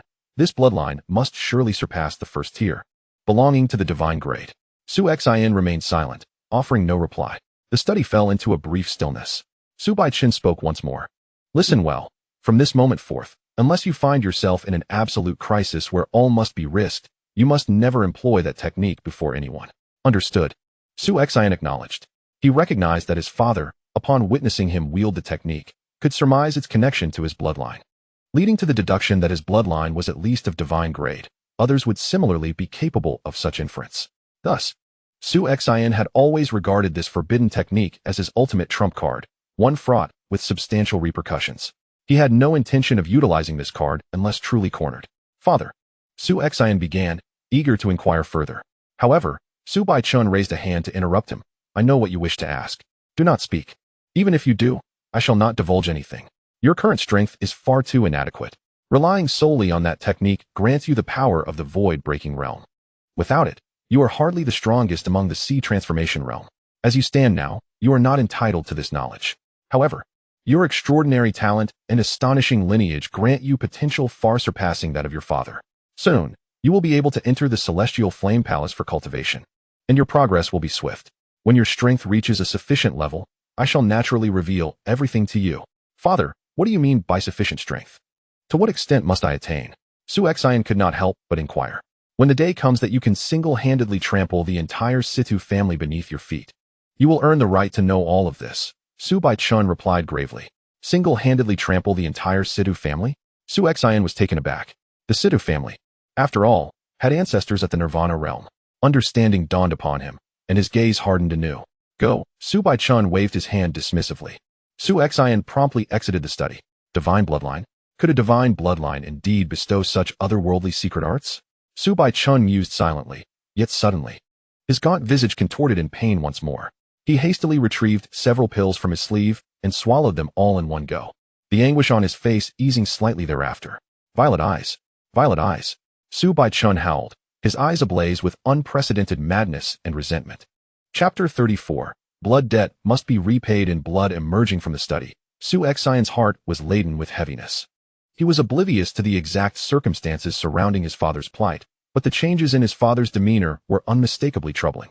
Recalling the previous night, when his father unleashed such formidable power that he effortlessly annihilated numerous experts of the void-shattering realm in an instant, Su Xion realized that such terrifying strength exceeded the confines of the void-shattering realm. If his father could indeed unleash such overwhelming might at any moment, why had he tolerated the Pang family until now? And what of Zhao Tianli? His father could have easily slain him, yet he refrained from doing so. All of this led Su Xion to understand that his father harbored a significant secret, yet that secret was one his father was not yet willing to share. Was it only when he could single-handedly trample the entire Sidhu family that his father would be inclined to confide in him? Su Xion's gaze sharpened. The Sidhu family was a top-tier aristocratic family of the Celestial Flame dynasty, with Nirvana realm ancestors to boot. For an ordinary person, to aspire to trample the entire Sidhu family single-handedly was nothing short of a fantasy. However, for Su Xion, who had awakened the supreme bloodline, infinite possibilities lay before him. Given time, the Sidhu family would be but a trifling matter.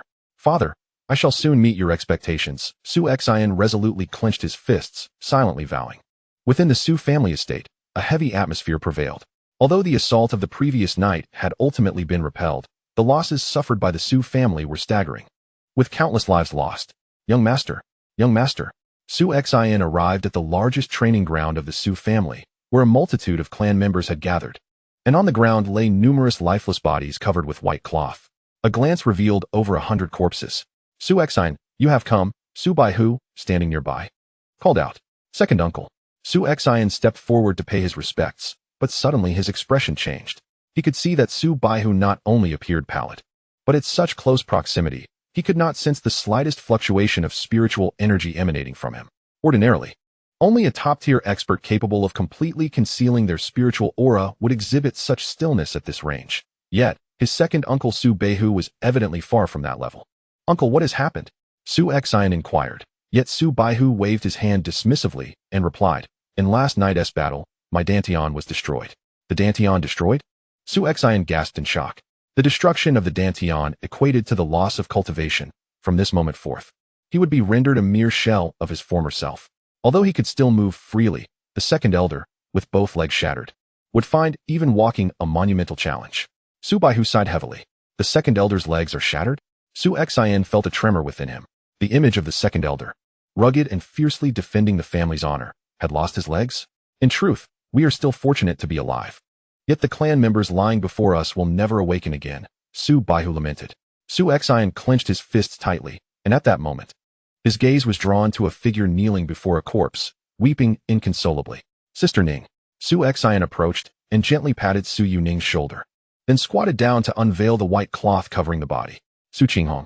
Su Xion's hand trembled inexplicably, followed by a slow shake of his head.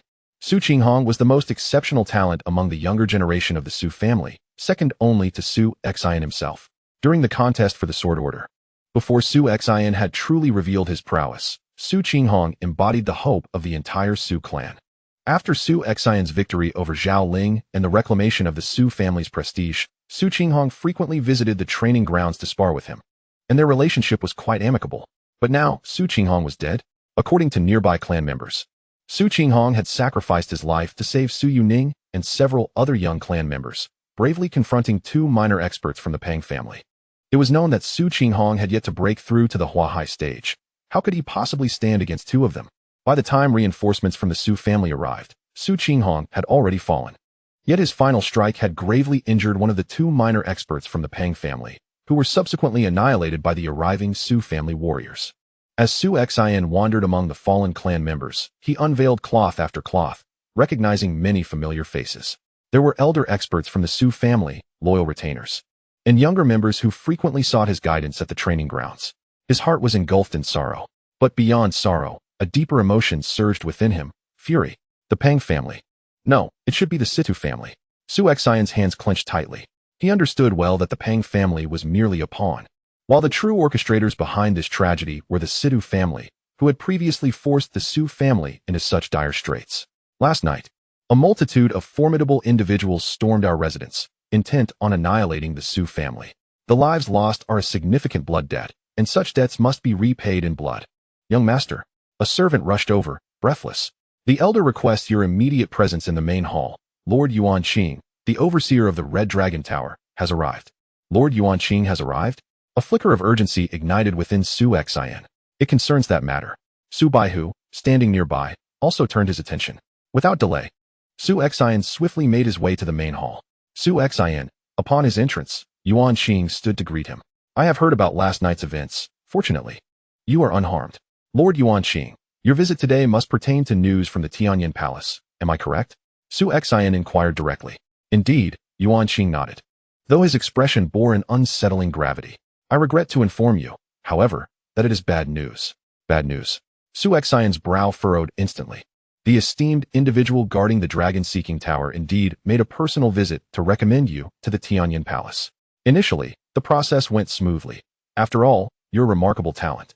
Having traversed the first level of the dragon-seeking tower at the minor completion stage of the transformation sea, fully met the criteria for special recruitment by the Tianyan Palace.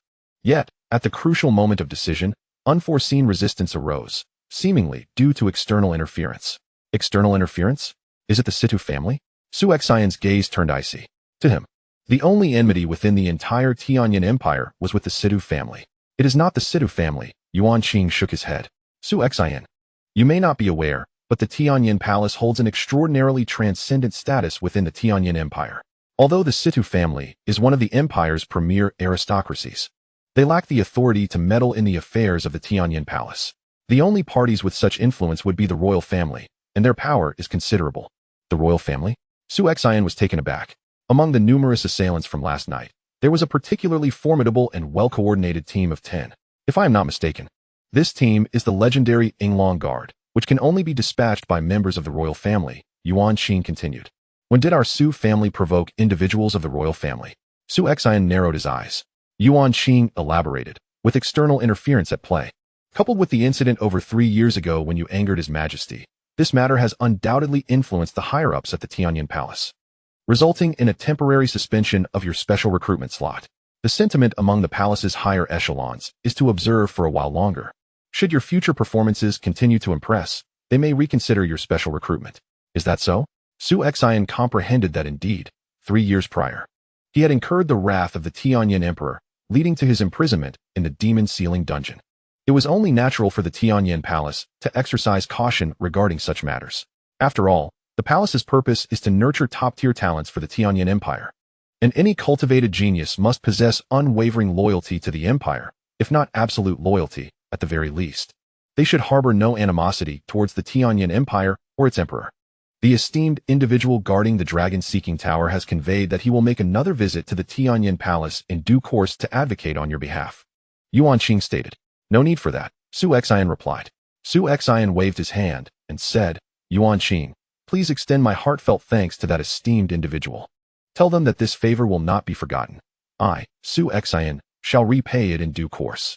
However, on that day, Yuan Qing furrowed his brows. The Tianyan Palace is indeed commendable and has greatly aided my cultivation. Yet if entry proves unattainable, I shall not pursue it relentlessly, nor shall I beg on multiple occasions. Su Xian smiled and added, moreover, gaining entry into the Tianyan Palace is not solely reliant on special recruitment. The royal city hunt is about to commence, is it not? The royal city hunt? Yuan Qing paused, exclaiming, Su Xian, it is true that one can enter the Tianyan Palace through the royal city hunt. But do you comprehend the vast number of prodigies gathered from various states and counties during this event?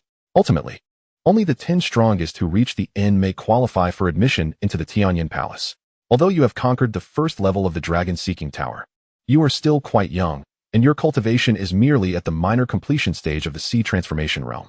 If you participate in the royal city hunt, reaching the final stages will be exceedingly difficult. Yuan Qing emphasized the word difficult thrice. Su Xian was not taken aback. Indeed, he currently lacked the strength to even breach the second level of the dragon-seeking tower. With such abilities, he would not even rank among the top 10 in Yunzhou, let alone the entire Tianyan Empire.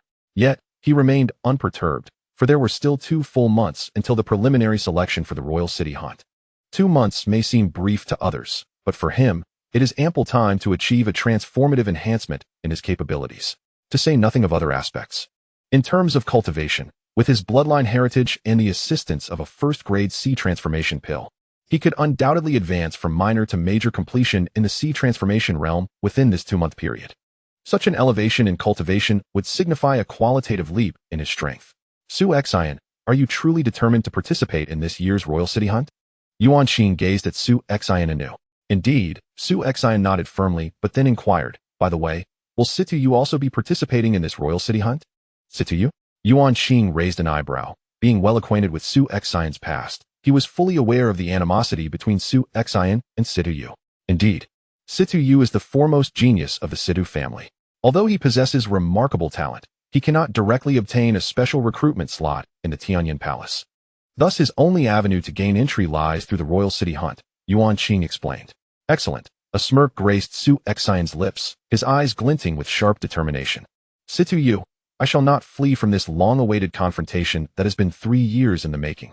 3 years prior, Su Xian's family elder had sought a marriage alliance with the Tianyan emperor, aiming to wed the 9th princess.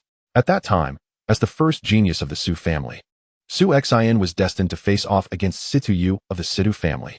Chapter 35. One man, one sword. In that fierce battle, over 100 clansmen perished. The entire Su family was engulfed in profound sorrow. 7 days passed swiftly. The Pang family was annihilated.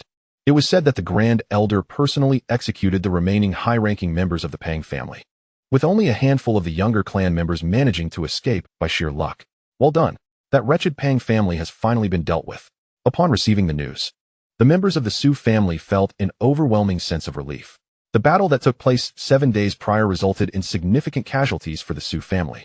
Yet the losses incurred by the Pang family were even more devastating.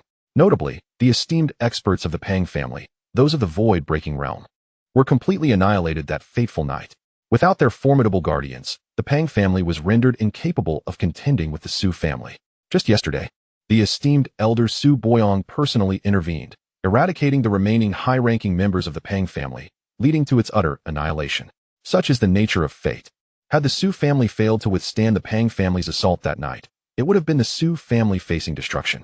As Su Xian traversed the halls of the Su family estate, he overheard many of his kin rejoicing over this event, prompting a deep sigh within him. With the demise of the Pang family, it was unlikely that the Situ family would dare to strike against the Su family in the near future. It was time for him to prepare for the impending royal city hunt. That night, the Situ family had mobilized considerable forces, even dispatching a squad of Yinglong guards, only for all of them to be thoroughly detained within the Su residence. Following this incident, the Situ family would undoubtedly regard the Su family with renewed caution, hesitant to act recklessly. Furthermore, the loss of an entire squad of Yinglong guards would impose a considerable burden on the Situ family, likely causing them considerable turmoil for some time. With these thoughts, Su Xian felt a temporary sense of ease, allowing him to ready himself for the upcoming royal city hunt. On this day, he set forth alone, embarking on a journey of self-discovery outside the confines of the Su family estate. It was the first time in his life that he would truly venture out on his own for the purpose of training. He intended to explore the vast expanse of Yongning County over the course of the next 2 months. Beihanqing, among the many cities within Yongning County, was one of the more renowned locales. Its fame primarily stemmed from the presence of an aged city lord, now over 100 years of age. This venerable lord had held his position for a full 60 years, earning a reputation for his integrity and strength. Remarkably, among those below the void-breaking realm in Yongning County, few could rival his prowess. At the city lord's estate, within an expansive courtyard, a robust elder with the physique of a bear was diligently practicing a sword technique, his focus unwavering. The technique he practiced was profound and expansive, exuding immense vigor. After an extended period, he finally completed his practice. At the edge of the courtyard, seated upon a stone bench, was a graceful young woman, the city lord's beloved granddaughter. As she observed her grandfather approach, she smiled and remarked, "Grandfather, even at over 100 years old, you remain as vigorous as ever."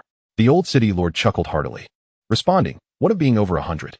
With my spirit and vitality, I could easily live another 30 or 40 years." His words were not mere bravado. In this world, individuals trained in martial arts to enhance their physical condition, the higher one's cultivation, the longer one could expect to live.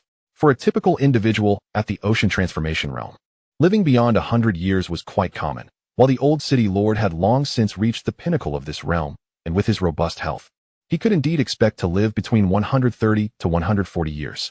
For those in the void-breaking realm, reaching 160 or 70 years was entirely normal. As for those above the nirvana realm, many could live beyond 200 years. Regrettably, the old city lord sighed, acknowledging that he feared he would never advance further in his lifetime. His cultivation had long reached the pinnacle of the sea transformation stage, and the next step would lead him to the void-breaking realm. Yet, this seemingly trivial distance felt like an insurmountable chasm. He had been ensnared by this obstacle for the better part of his life, unable to break through.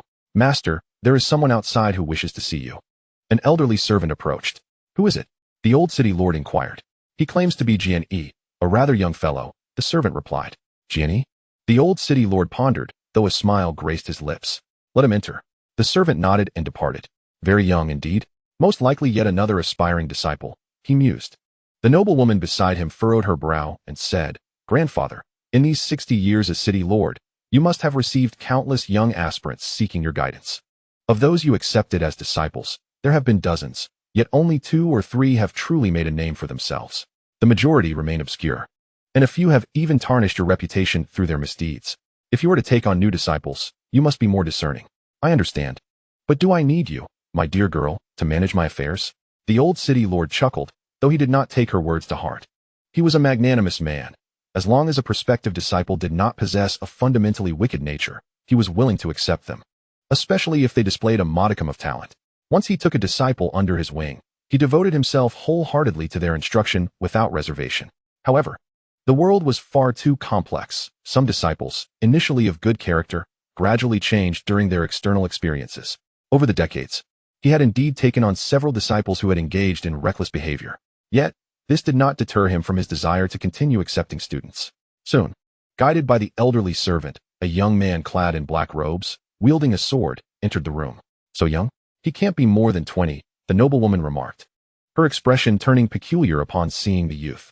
Junior Jianyi, I pay my respects to the old city lord, Su Xin said, offering a slight bow. Having journeyed thus far, he had heard many tales about this esteemed city lord, a man of formidable strength and high moral standing, who was willing to mentor the younger generation. My young friend, what brings you to seek me? The old city lord asked. I have heard of the old city lord's exceptional swordsmanship, and I wish to experience it firsthand, Su Xin replied. Why the pretense? If you seek to be my disciple, simply say so, the noblewoman interjected, her tone discontented. Su Xin was taken aback. To be a disciple? Are you referring to me? The old city lord, however, laughed heartily. Very well, I have just finished my sword practice. Young one, feel free to make your move. Do take care, esteemed elder. Su Xin said as he drew his sword. Come forth, the old city lord replied, gripping his sword with one hand while the other rested behind his back. He had perceived that Su Xin was merely at the minor completion of the sea transformation stage, much like his granddaughter, and thus did not regard Su Xin's abilities with urgency, treating him as he had with previous young disciples. Yet, as Su Xin unleashed his sword, the light shimmered hazily, its speed astonishingly swift. Most importantly, as the sword light surged forth, it carried with it an indescribable aura. Is this sword intent? The old city lord exclaimed in astonishment. The essence of comprehension reaches a certain level before one can seamlessly integrate with the blade, thus forming the spirit of the sword. The young lad before me, merely at the nascent stage of the sea transformation realm, startled me with his initial strike. The former city lord immediately brandished his sword. The clanging of metal resonated fiercely. The old lord, who started off nonchalantly, soon became exceptionally earnest, gradually unleashing his full potential. Yet, after a round of fierce confrontation, he found himself retreating step by step. I am actually being completely suppressed? The old lord looked on in disbelief. What a remarkable lad. Come again. The two engaged in battle once more. The old lord fully exerting his prowess, while Su Xin summoned 50% of his bloodline power and began to employ the Thunderfire sword technique. After a brief interlude, their forms came to a halt. Senior, I humbly concede, Su Xin remarked with a modest smile. Have I, the old man, been defeated? The city lord was still in shock, but soon regained his composure, laughing heartily. What a fine lad. I reached the pinnacle of the sea transformation realm long ago. Having ascended the first level of the dragon-seeking tower decades past, I reckon there are at most 2 or 3 individuals in the entirety of Yongning County who could surpass me. Yet today, I find myself bested by you. Truly, the waves of the Yangtze River push the waves ahead, as the new generation surpasses the old. The city lord expressed his admiration. Meanwhile, his elegant granddaughter stood nearby, utterly astonished. Initially, she believed this remarkably youthful swordsman was merely seeking to become his disciple. However, now, young friend Jianyi, your recent duel has profoundly impacted my understanding of swordsmanship. If you have no pressing matters, would you consider staying the night at my lord's estate so we may further exchange insights? The city lord inquired. Of course, Su Xin replied with a smile. The old lord's strength was formidable. Just moments ago, having unleashed 50% of his bloodline power to achieve the pinnacle of his swordsmanship, I barely managed to defeat him. This battle has certainly been enlightening for the old lord, and I too have gained immensely. I am more than willing to engage in further duels with him to share insights. That day, Su Xin and the old city lord clashed several more times. By nightfall, they engaged in candlelit discussions. It was not until the following morning that Su Xin took his leave. To possess such extraordinary strength at such a young age, to traverse the world with nothing but a sword, challenging formidable foes, truly enviable. The city lord mused as he watched Su Xion's retreating figure. Grandfather, while Jian Yi is indeed powerful, your prowess is not far behind, remarked the elegant lady beside him. That is not the same. The city lord shook his head, sighing. In comparison to him, I am akin to a setting sun, while he is the rising sun, brimming with boundless energy. Youth is indeed a wondrous thing. In a village at the foot of the mountain, Su Xian had just arrived. Haha, kill them all. No, spare us. We are willing to offer our riches. Mother. A band of marauders galloped through the village, wreaking havoc and slaughter. In this world, while martial arts flourished, chaos reigned, giving rise to bandits. In those cities, the presence of the imperial army provided a semblance of security. However, the villages that lay beyond the towns, reliant on the mountains for sustenance, were perpetually besieged by marauders. Even the imperial authority found itself powerless in the face of such lawlessness. Witnessing this plight, Su Xion's eyes welled with emotion, prompting him to take action. The bandits, mere common thugs, were led by a leader who had only achieved the initial stages of the Transformation Sea realm, offering no resistance against Su Xion's prowess. In mere moments, he eradicated the dozens of marauders who had pillaged the village, sparing it from a gruesome fate. Within a resplendent estate, Lord Tang, while practicing his swordplay, learned that the steward of his household had once single-handedly slain several peak Transformation Sea experts. Intrigued by such formidable skill, he sought counsel. Another martial enthusiast. Lord Tang gestured to the aged steward. Since this young man is earnest in his desire for instruction, feel free to engage him as you wish. Very well. The old steward acquiesced, promptly taking action. Mr. Song, I humbly request your guidance. Is a mere novice in the Transformation Sea realm worthy of sparring with me? Mr. Song retorted dismissively, brushing off the encounter and departing. Then let it be, Su Xian replied without ire, turning to leave. Alone with his sword, he traversed the towns and forests of Yongning County. Wherever he traveled, upon hearing of individuals possessing remarkable strength or exceptional skills, he would seek them out for a challenge.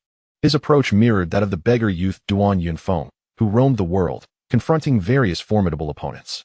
However, unlike Duan Yunfeng's reckless abandon, Su Xian engaged in these duels merely for the sake of honing his craft, refraining from lethal intent.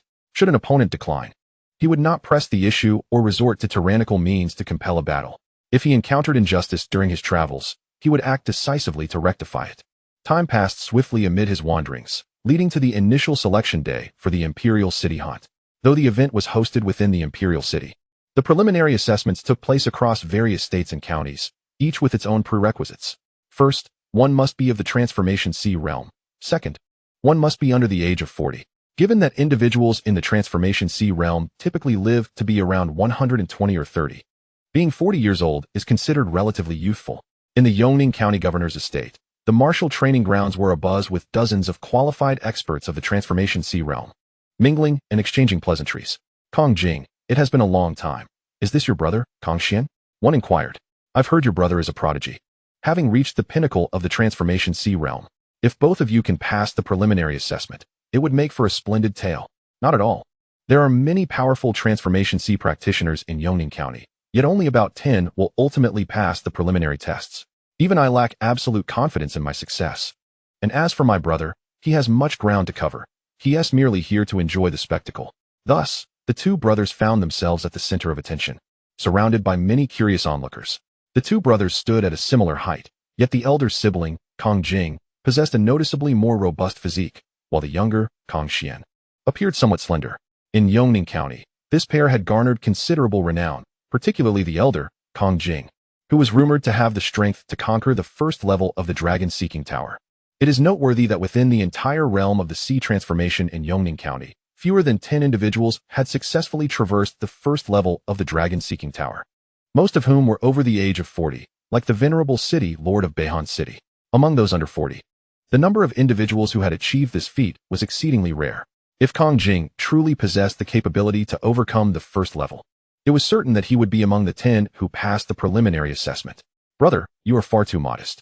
Your cultivation has already reached the pinnacle of the sea transformation realm, and recently, you have grasped a fragment of profound insight. If you were to challenge the Dragon-Seeking Tower, you would undoubtedly succeed in surpassing the first level. Among those who have passed the preliminary assessment, you are surely one of them, perhaps even the strongest, Kong Xian whispered earnestly. Let us maintain a low profile, Kong Jing replied with a smile, then turned serious. Xian, Do not take the preliminary assessment lightly. With your strength, if you give it your all and fortune favors you, you should also secure a hunting spot. Understood. Kong Xian nodded earnestly. He was eager to pass the assessment and join his elder brother in the royal city hunt. After all, his brother was already 37 years old. Participating in this year's hunt meant that the next opportunity would not arise for another 5 years, at which point his brother would be ineligible upon reaching 40. At that moment, a figure entered the governor's mansion. Long Dao? It's him. The assembly of dozens of sea transformation realm experts gathered in the training ground turned their gazes toward the newcomer. Kong Jing's attention sharpened as well. Among the sea transformation practitioners in Yongning County under the age of 40, there were few who could instill fear in him, and Long Dao was undoubtedly the most formidable. Having conquered the first level of the dragon-seeking tower 7 years prior, he was, by mere strength, the most powerful among those under 40 in Yongning County. Kong Jing mused. As Long Dao stepped into the training ground, someone immediately approached to escort him into the inner courtyard. Why isn't he standing with us? Kong Xian questioned, puzzled. It's quite normal, Kong Jing responded. In previous years, only 56 individuals from Yongning County participated in the Royal City hunting preliminary assessments, and among them, only a handful had actually conquered the first level of the dragon-seeking tower. Given Long Dao's prowess, there is no doubt he will pass the assessment and secure a hunting spot. His presence here is merely a formality, barring any unforeseen circumstances. He likely won't even need to participate in the preliminary assessment to obtain his spot. Is it truly like that? Kong Xian exclaimed in astonishment. Yet he quickly comprehended the situation. The integrity of the dragon-seeking tower was beyond question. Since Long Dao had successfully traversed its first level, his strength was undoubtedly credible, making his direct acquisition of a spot entirely justifiable. As the crowd awaited, soon 2 more individuals arrived and were invited inside. Long Dao Qiuzhe and the matriarch of the Ling family, Ling Yu, were all confirmed conquerors of the first level of the dragon-seeking tower, their capabilities unquestionable. Apart from these 3, it seemed that no one else possessed the qualifications to be invited in. Kong Jing thought to himself. Suddenly, a youthful figure appeared in the martial arts arena, instantly captivating the attention of all present. How young, remarkably youthful, appearing to be barely 20. Could such a young lad also be participating in the Imperial City Hunt? Many wore peculiar expressions. Those who dared to join the Imperial City Hunt typically possessed a certain level of confidence in their abilities, having reached at least the pinnacle of the transformation sea. It takes a considerable amount of time for an individual to ascend from the initial stages of martial arts to the pinnacle of the transformation sea. Most achieve this milestone in their 30s, while nearly everyone present appeared to be over 30. Participants under 30 were a rarity, and those under 20 were exceedingly scarce. In fact, it was likely that there were hardly any participants under 20 in this Imperial City Hunt organized by the Celestial Flame Dynasty. As this youthful figure approached, the crowd discerned his cultivation level, which was merely that of a perfected transformation sea. A perfected transformation sea participant at the Imperial City Hunt? This was utterly presumptuous. Kong Xian scoffed, speculating that the young man was either impulsively rash or lacked understanding of the Imperial City Hunt, mistaking it for a mere opportunity to showcase his talents. Such individuals were not uncommon, and there was no need to pay them heed. The preliminary assessments would inevitably eliminate him. Kong Jing merely smiled faintly. The assembled experts at the martial arts arena regarded the situation with amusement. However, as the young figure reached the center of the arena, a servant from the governor's office approached him. Young Master Su Xin, please follow me. The governor is awaiting you in the main hall. Very well, Su Xin nodded. Following the servant into the inner courtyard, the spectators at the martial arts arena were taken aback by this turn of events. What was happening? How did this perfected transformation sea individual qualify to be invited inside? Young Master Su Xin? Which Su Xin? Someone exclaimed. I know him. He is the young master of the Su family. Not long ago, the Su family clashed with the Pang family, and I heard that Su Xin had slain a pinnacle transformation sea expert from the Pang family. As the crowd unraveled Su Xin's identity, dissatisfaction began to brew among them. Clearly, Su Xin, like them, was there to partake in the Imperial City Hunt.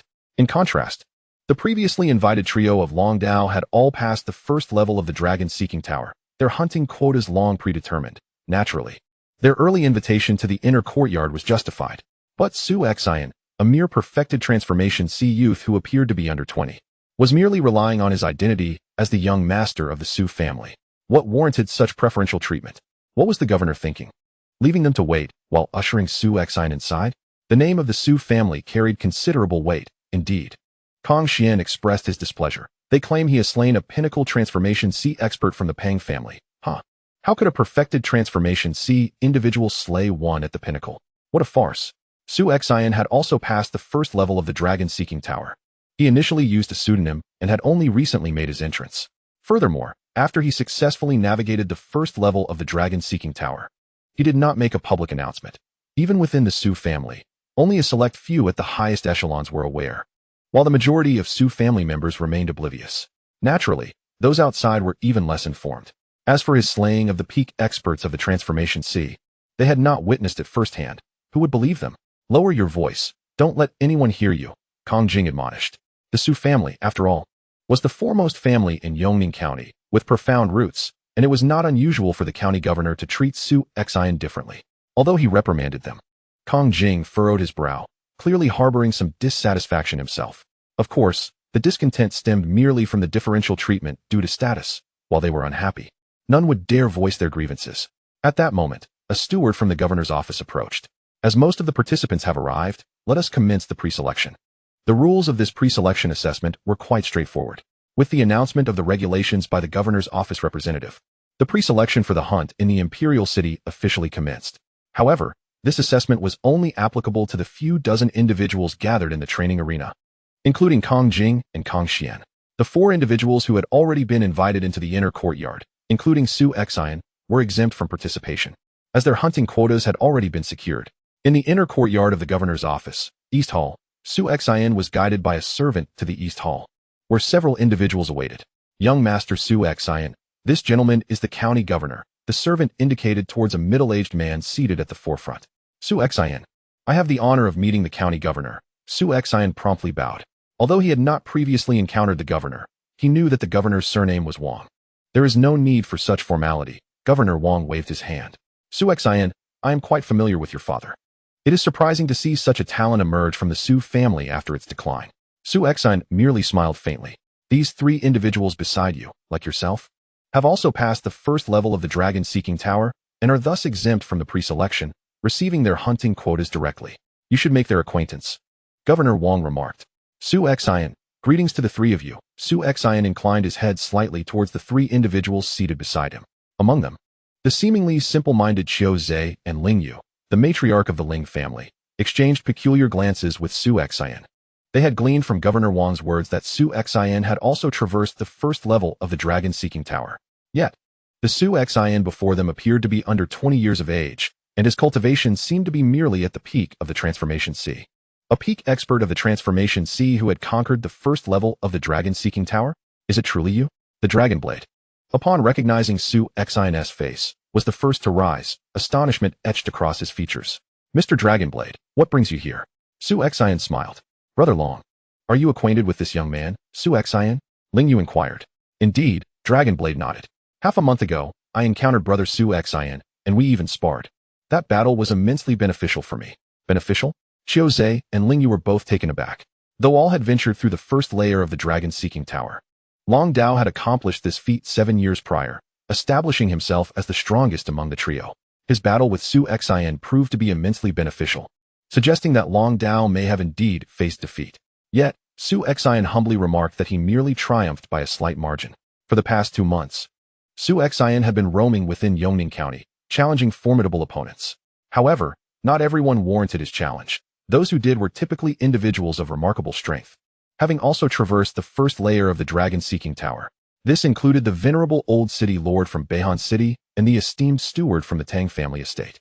As for Long Dao, having conquered the first layer 7 years ago, Su Xian had faced him in combat merely half a month prior, when Su Xian had already attained significant mastery in his cultivation, harnessing a modicum of his bloodline power, rendering his strength comparable to the pinnacle of the sea transformation stage.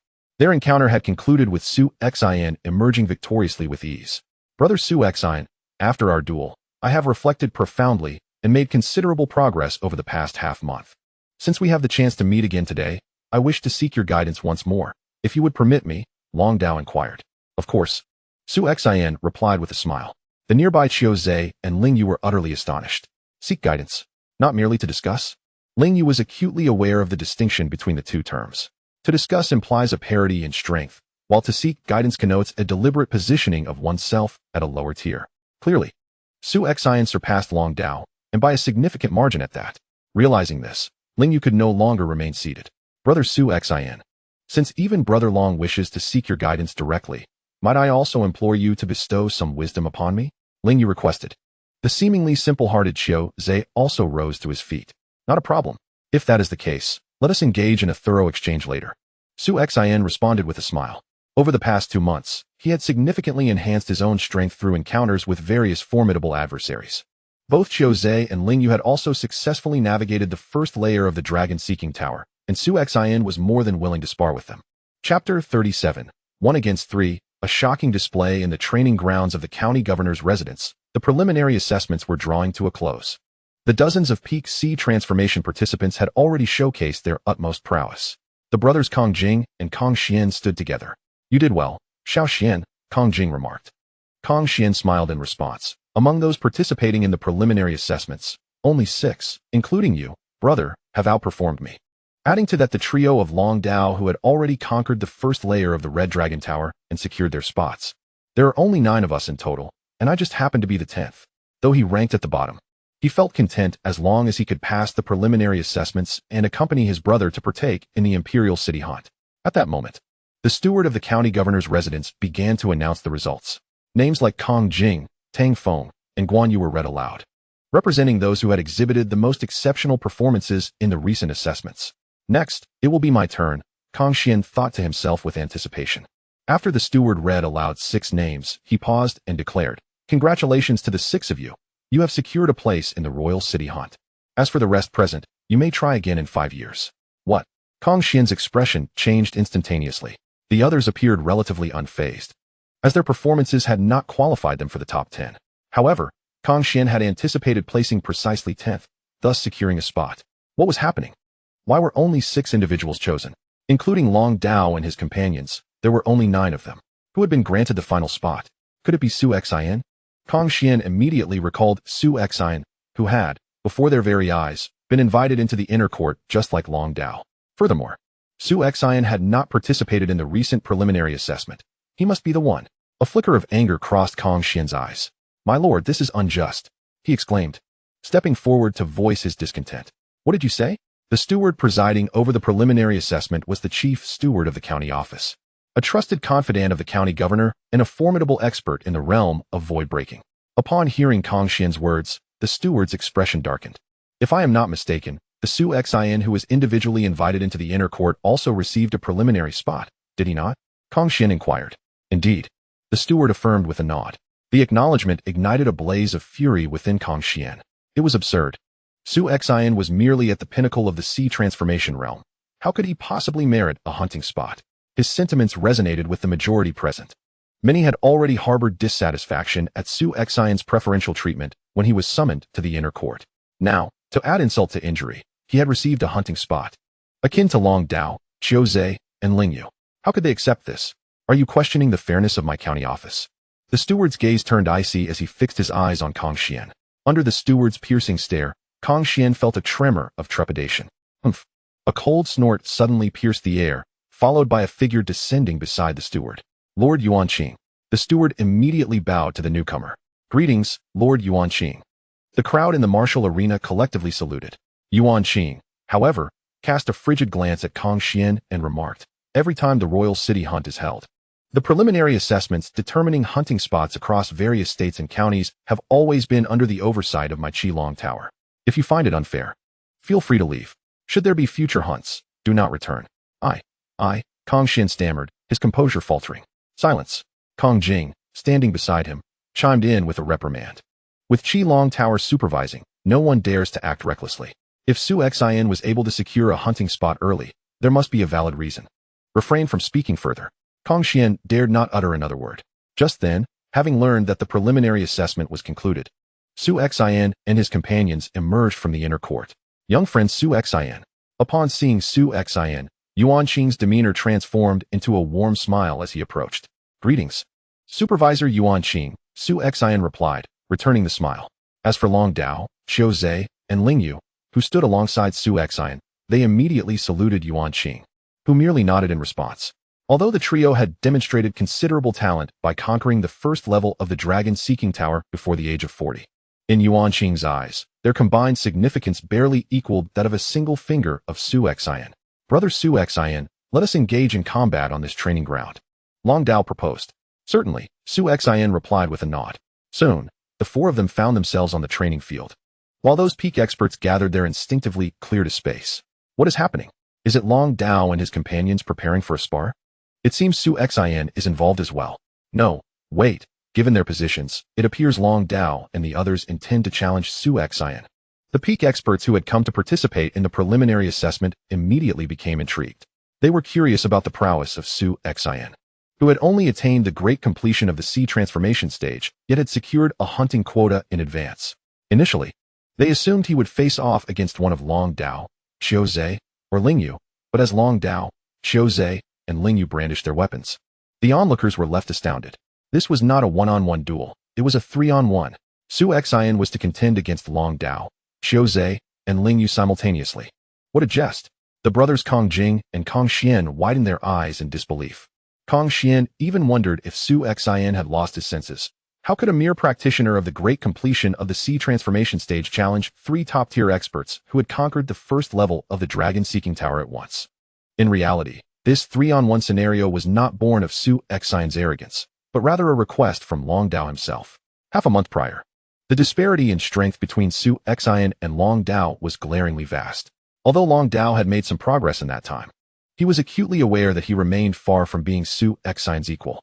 Thus, upon learning in the East Hall that Xiu Zhe and Ling Yu also wished to engage with Su Xin, he immediately conferred with them to join forces. Su Xin did not decline their proposal, resulting in the present spectacle. Brother Su Xin, be cautious.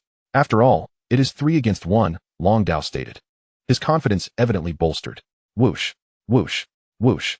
In an instant, the 3 launched their assault simultaneously. 3 powerful auras of spiritual energy erupted forth, each radiating strength far surpassing that of a typical peak expert in the sea transformation stage, and even more formidable were the techniques they executed. Among them, Long Dao wielded a blade in each hand, leaping forth like a darting arrow, his swords tracing through the air with an ethereal grace, silent yet impactful. Just as one sword struck, the other surged forward in quick succession. Xiu Zhe, robust in stature and resembling a small mountain, swung a massive axe weighing several hundred pounds. Its arc powerful enough to seem as if it could cleave mountains and seas, imbued with a profound intent. As for Ling Yu, he moved with ghostly agility. Wielding a sword as delicate as a cicada's wing, darting through the air, its speed augmented by the essence of intention, targeting Su Xin's waist with lightning-like swiftness. So formidable. Each of these 3 is stronger than I. At this moment, Kong Jing wore an expression of sheer astonishment. The recently concluded preliminary assessment had seen him excel, demonstrating the prowess necessary to conquer the first level of the dragon-seeking tower. However, the individuals now engaging in combat, Long Dao, Xiu Zhe, and Ling Yu, had all triumphed over the first level of the tower long ago, though he had remained unaware of their capabilities until now. It became abundantly clear that each of them surpassed him in skill, particularly the 2 blades wielded by Long Dao, when swung in succession, instilled in him the haunting realization that, should he face them, he would likely falter within mere moments. Conversely, the sight of Su Xin, who faced the trio's onslaught with an air of nonchalance, was striking. He wielded his sword with a single hand, effortlessly conjuring a flurry of blossoms of sword light, effortlessly dismantling their combined assault. Regardless of how fervently the 3 attacked, even as they resorted to their ultimate techniques, Su Xin effortlessly countered every strike. How could he be this formidable? Both Xiu Zhe and Ling Yu, having exerted themselves to their utmost, felt an overwhelming sense of disbelief. When Long Dao had previously claimed that even their combined strength might not suffice against Su Xin, they had harbored doubts. Suddenly, Su Xin took a swift step forward, his sword slicing through the air with remarkable grace. The first form, Dark Light, unleashed a radiant gleam that seemed to consume the very essence of the world around him. Under the guidance of his sword intent, this glimmer of light moved with astonishing speed, leaving Long Dao and his companions utterly unprepared to defend themselves. Clang, clang, clang. Their weapons, overwhelmed by force, clattered to the ground. Thank you for the match, Su Xin remarked with a slight smile. Defeated, the trio found themselves in a daze, grappling with the reality that they had been vanquished so effortlessly. Observing from the sidelines, Yuan Qing's eyes sparkled with excitement. It was evident that Su Xin had demonstrated the capability to conquer the second level of the dragon-seeking tower, positioning him among the most exceptional talents within that realm. Not only had his cultivation advanced, but his swordsmanship and comprehension of sword intent had also seen remarkable enhancement. Such astounding progress in a mere 2 months? Yuan Xing was left in awe, contemplating how the Tianyin Palace had overlooked Su Xin's potential. As the battle concluded, Long Dao and his companions gradually regained their composure. Yuan Xing called out, "Those who have secured a hunting quota, please step forward. I shall relay the details of this hunt." The fortunate recipients approached him. "Xiao Xian, wait for me a moment," Kong Jing instructed before stepping forward. Meanwhile, Kong Xian stood in a daze, his mind a blank slate. He was utterly stunned. To face 3 opponents and emerge victorious with such ease, how could Su Xin be this powerful? Had he once doubted his worthiness for the hunting quota? Now, he found himself at a loss for words. He could only feel fortunate that Su Xin had not overheard his earlier remarks. Otherwise, based solely on the prowess Su Xin had just displayed, even if he were to bind together 10 of himself, it would likely be insufficient for Su Xin to dispatch him with a single hand. After Yuan Xing provided his instructions, the crowd dispersed. Su Xin, however, returned to the Su family. As the foremost family in Yongning County, the Su family was well informed and had already learned that Su Xin had secured a spot to participate in the royal city hunt. Consequently, the entire Su family was abuzz with excitement. The young master was truly remarkable. He was only 19 years old. To participate in the royal hunt at such a tender age and have the opportunity to enter the legendary Tianyin Palace was astounding. It was said that the young master had shone brightly during today's preliminary assessments, defeating several formidable opponents who had conquered the first level of the Xuanlong Tower. Discussions abounded throughout the Su household, with the younger members of the family expressing their admiration for Su Xin with great fervor. Upon returning to his family, Su Xin promptly sought out his father. In the study, compared to 2 months ago, Su Baichun had not changed much. He still appeared aged, withered, and exceedingly haggard. "You wish to enter Tianyin Palace through the royal city hunt?" Su Baichun fixed his gaze upon Su Xin. Yes, Su Xin nodded affirmatively. "Do you feel confident?" Su Baichun inquired. "I do," Su Xin replied with another nod.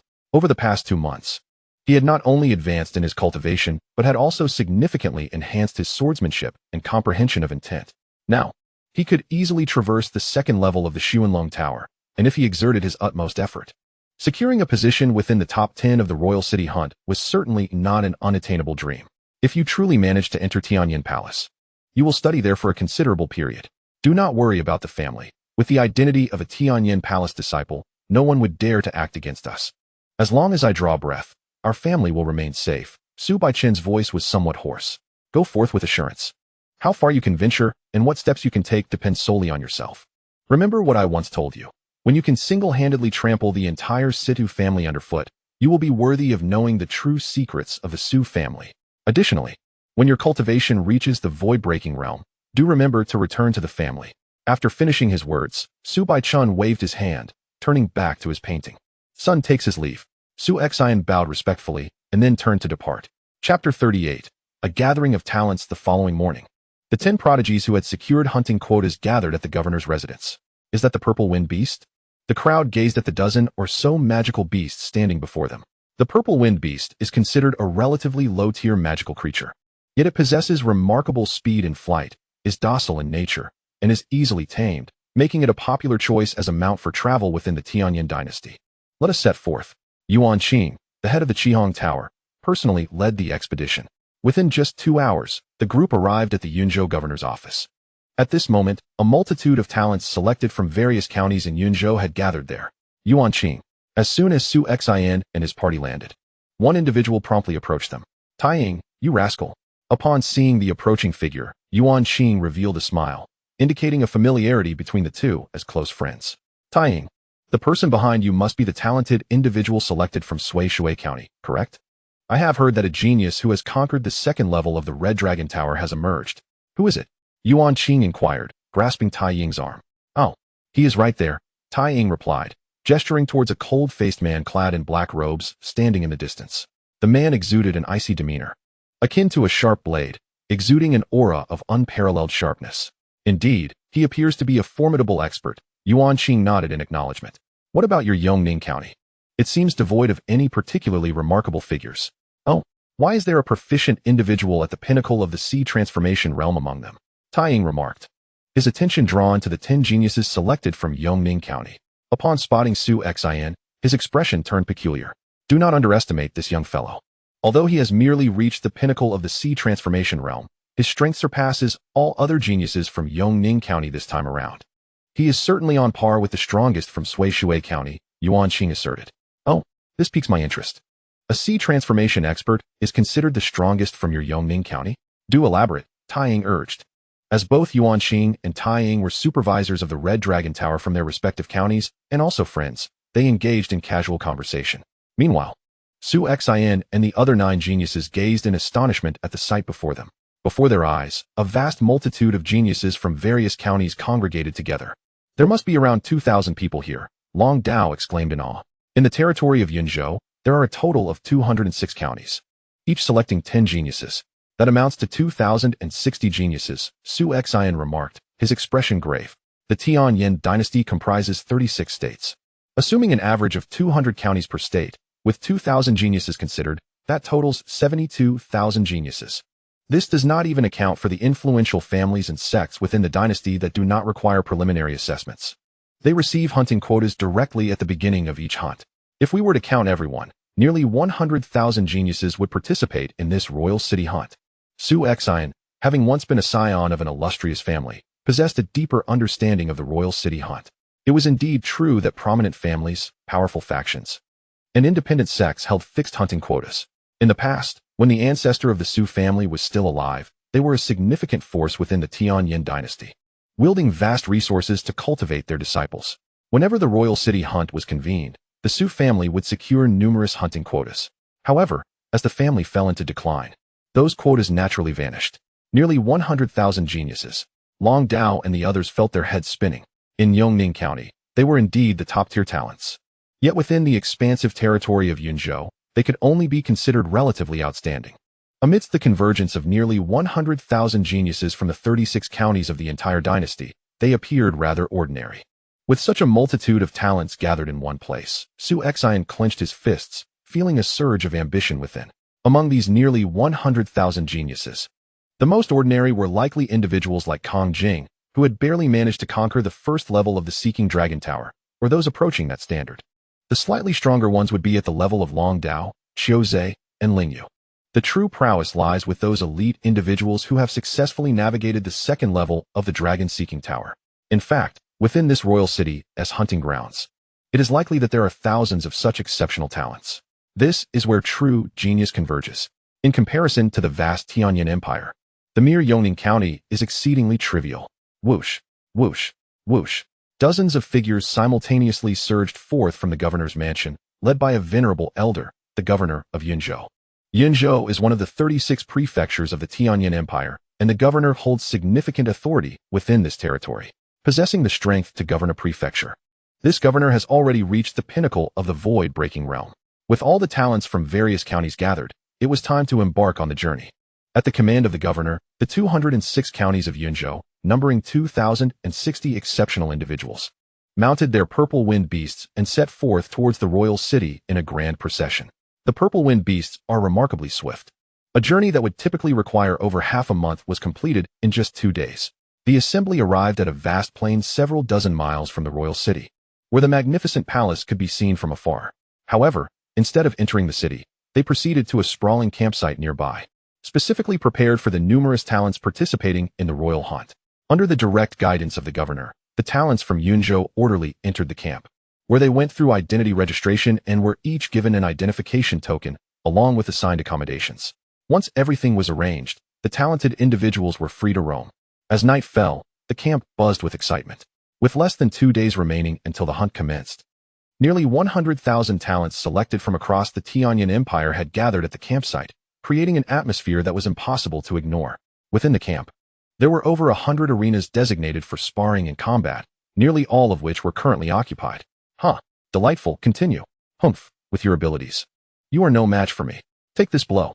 Su Xin wandered casually through the camp, passing by various arenas where talents engaged in fierce battles. These individuals, typically dispersed across various prefectures, often found it challenging to locate suitable opponents. However, in this royal hunting ground, adversaries were plentiful, and they eagerly seized the opportunity to demonstrate their prowess. Those with a more combative nature flitted between arenas, continually challenging others. Even Su Xin felt an urge to join in the fray. Yet, he restrained himself, considering that, as someone who had merely reached the great ocean realm, defeating talents who had surpassed the first or even second levels of the dragon-seeking tower would attract too much attention. With enemies lurking nearby, it was prudent to remain inconspicuous. He resolved to reveal his talents only after the first round of hunting and once all the elite forces of the Tianyan Empire had convened within the royal city. At this moment, a familiar voice resonated in Su Xion's ears. "Haha, you clumsy oaf, your attacking methods are rather foolish. Come now, let us clash blades once more." Turning to the source of the voice, Su Xion immediately spotted a disheveled youth on the arena, his charm accentuated by the long sword he wielded with a mischievous grin. It was him. A surge of joy filled Su Xion as he made his way toward the platform. On the arena, the individual referred to as the clumsy oaf was a formidable man nearly 2 meters tall, wielding a hefty battle knife with a forceful and weighty technique that exuded a terrifying aura. In terms of strength, this brawny figure could undoubtedly conquer the second level of the dragon-seeking tower. Yet, in the presence of the disheveled youth, he appeared utterly inept.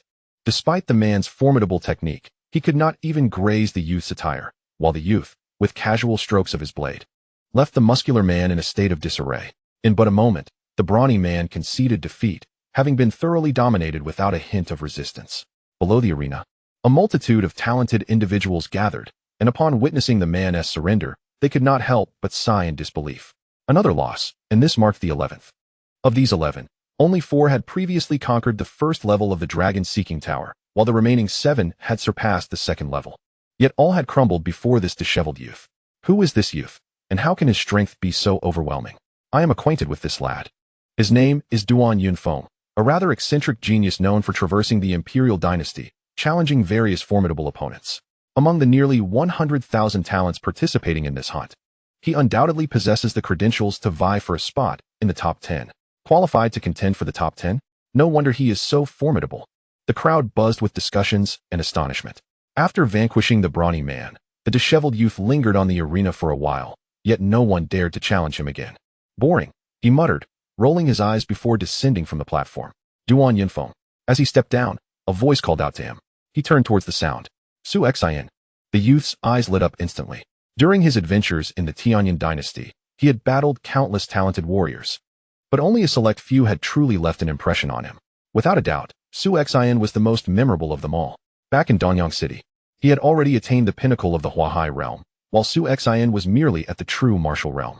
Despite the vast disparity in their cultivation levels, in pure skill, he found himself utterly incapable of overcoming Su Xian. Even when employing his strongest techniques, he could not guarantee victory against him. Such a genius was certainly worthy of his remembrance. Within the camp, there existed not only arenas for combat, but also taverns for leisure and relaxation. At this moment, Su Xian and Duan Yunfeng sat face to face in one such tavern. "Su Xian, you mentioned before in Danyang City that you would come to the Imperial City for the hunt and duel with me. I never expected you would actually arrive." Duan Yunfeng was somewhat astonished. He had not anticipated that in just a few short months, Su Xian's cultivation had ascended from the true martial realm to the pinnacle of the sea transformation stage. "I promised I would come," Su Xian replied with a smile. "Duan Yunfeng, it has been a few months since we last met, and your cultivation has improved as well. It seems certain that you will secure a position among the top 10 in this upcoming hunt."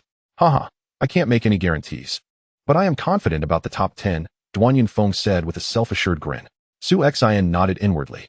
He had already noticed that Duan Yunfeng's cultivation had progressed from the full sea transformation to the pinnacle sea transformation. Previously, when Duan Yunfeng was at the full sea transformation, the power he unleashed through his techniques was already comparable to that of the pinnacle sea transformation. Combined with his exceptional swordsmanship and profound comprehension of the realm, his current strength was indeed astonishing. Ordinary geniuses who had passed the second level of the dragon-seeking tower, even when banded together, would likely find it difficult to contend with him. "What about you? What level do you aspire to reach in this hunt?" Duan Yunfeng inquired. "Since you are confident in your ability to break into the top 10, I certainly should not fall far behind," Su Xian replied with a chuckle. "You also aim for the top 10? Do you have confidence?" Duan Yunfeng scrutinized Su Xian closely. "Of course," Su Xian affirmed with a nod. "Haha, that's splendid. Previously, in Danyang City, your cultivation was somewhat lacking, so I could not engage you in a true battle. However, during the final stages of this hunt, if we cross paths, I will definitely unleash my full potential for a fierce contest, Duan Yunfeng declared. Agreed, Su Xin thought with great anticipation for the chance to spar with Duan Yunfeng. At that moment, a voice called out, "Sister, look, it's Duan Yunfeng." Several figures approached, and one pointed in Duan Yunfeng's direction. The leading woman among them glanced at Duan Yunfeng, pondered for a moment, then clasped her hands in greeting before departing. "Duan Yunfeng, do you know those people?" Su Xin asked. "I do not know them personally, but I am aware of them," Duan Yunfeng replied nonchalantly. "The first-rate genius of the Xian sect, Luo Xianzi, is also qualified to vie for a position in the top 20 in this hunt." Chapter 39. The hunt begins. Xian sect, Luo Xianzi? Su Xion's heart stirred. He had heard of the Xian sect, a deeply rooted faction within the Tianyan dynasty. "Su Xion, you geniuses from Yunzhou arrived at the camp today, didn't you?" Duan Yunfeng remarked. "Indeed," Su Xion nodded. "No wonder you are unfamiliar with Luo Xianzi," Duan Yunfeng chuckled. "Aside from the participating geniuses, there are also merchants in this camp who trade in information about these prodigies. They sell details on some of the top talents participating in this hunt. You can wait in this tavern. You should soon see those merchants," Duan Yunfeng suggested. "Information, you say?" Su Xion mused.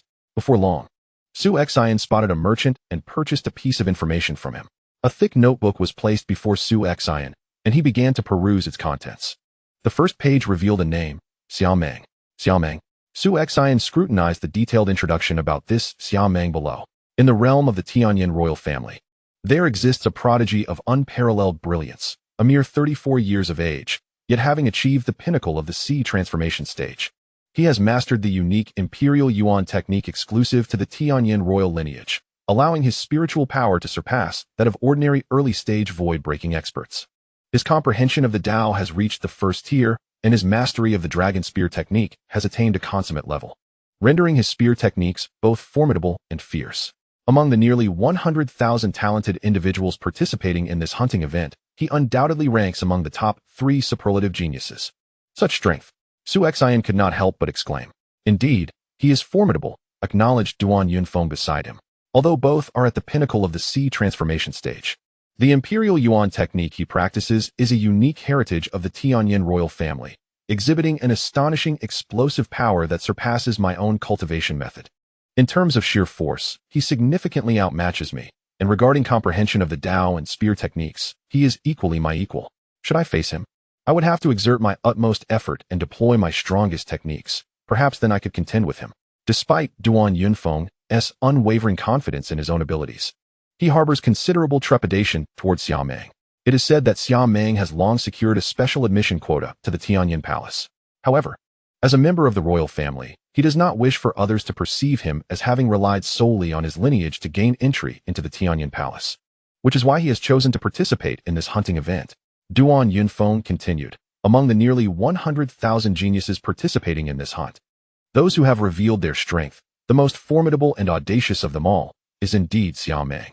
Hence, he is universally acknowledged to be capable of securing a spot in the top 3 of this hunt. As for the others, including myself, we are merely regarded as contenders for the top 10. As Su Xion perused the profiles of various geniuses, he soon came across Duan Yunfeng's. The report described him as the beggar boy Duan Yunfeng, known for his eccentric temperament and mysterious origins. For years, he has traversed the various states and counties of the Tianyan Empire, challenging numerous formidable opponents.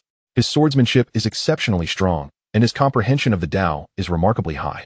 To date, no one has compelled him to unleash his full potential, and he is deemed qualified to vie for a place among the top 10 in the hunt. Upon reading this intelligence, Su Xion's expression turned peculiar as he noted 2 crucial points. First, Duan Yunfeng's enigmatic background. Second, the fact that he has yet to reveal his utmost strength. The notion that someone who has not displayed their full capabilities is considered worthy of contention for the top 10, coupled with his evident confidence, prompted Su Xion to sigh inwardly and continue his examination. Tu San. Su Xion's attention was drawn to another name. Tu San is also recognized as a contender for the top 10, a genius not inferior to Duan Yunfeng. However, Su Xion's interest in him was not due to his prowess, but rather his background. According to the report, Tu San hails from the Qi having emerged from a group of orphans adopted by the Qi. The Qi? Su Xion's gaze narrowed. As far as he knew, this Qi is the younger brother of the current emperor and had once contended for the throne against him. Even after his defeat, he retains considerable influence within the Tianyan Empire, with numerous powerful factions and prominent families intricately connected to him. Among them, the Situ family shares a particularly close relationship with this Qi Huang. Previously, a nocturnal raid on the Su family was executed by a squad of the Yinglong guards. Only those of royal lineage, particularly those endowed with considerable power, possess the authority to deploy the Yinglong guards. The Prince of Qi happens to be one of the few qualified to summon such a unit. Su Xin pondered deeply, harboring suspicions, yet lacking conclusive evidence. Oh, is this the intelligence regarding the celestial maiden from Luo? Su Xin's gaze fell upon the details of a figure, none other than the recently passed Luo Xianzi of the Ziyun sect. While she may not rival Duan Yunfeng or Tu San, her prowess is still formidable, qualifying her to vie for a position in the top 20. Moreover, this Luo Xianzi is revealed to be a bloodline awakener, having awakened a third-tier bloodline. Su Xin swiftly scanned the information of various prodigies. At last, he discovered the name he sought, the Situ family, Situ Yu. Situ Yu, though not particularly dazzling, was nonetheless regarded as one of the top talents within the Tianyin Empire, possessing the potential to breach the top 20. However, it was evident that his strength and achievements paled in comparison to those of Duan Yunfeng and Tu San. With my current capabilities, defeating him would pose little challenge. Su Xin clenched his fists. Yet, this is merely the surface. Who knows whether Situ Yu harbors hidden strengths? Furthermore, this hunt has gathered nearly 100,000 prodigies. Although most have already revealed their abilities, many truly formidable talents remain unobserved, possessing immense strength yet to be discovered. For instance, Su Xin himself has ascended in power rapidly, having fought only a few times. Currently, only a handful, including Long Dao, are aware of his capabilities. And even then, he did not exert his full strength during their encounters. Thus, his name does not appear in the intelligence records. Among those publicly acknowledged and documented in this intelligence, there are dozens of talents qualified to contend for a position in the top 20, including several bloodline awakeners. Moreover, the number of those yet to showcase their abilities is vast.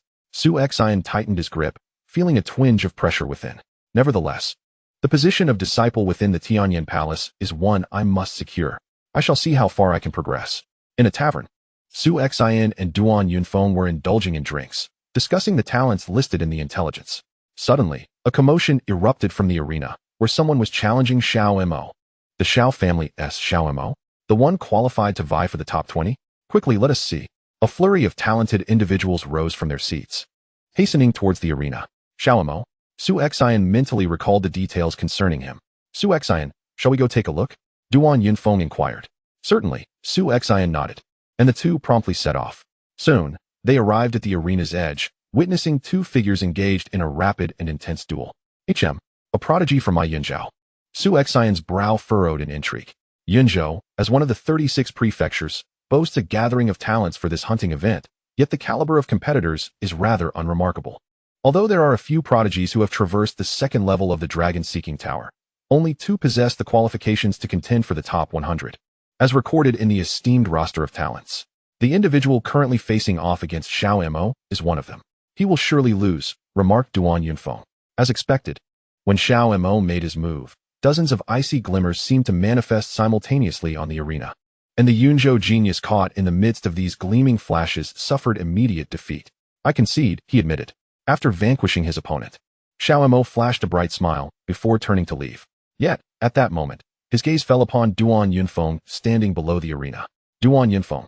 Xiao Mo's expression contorted in an instant, a flicker of resentment glimmering in his eyes, but he refrained from further action, merely snorting before departing.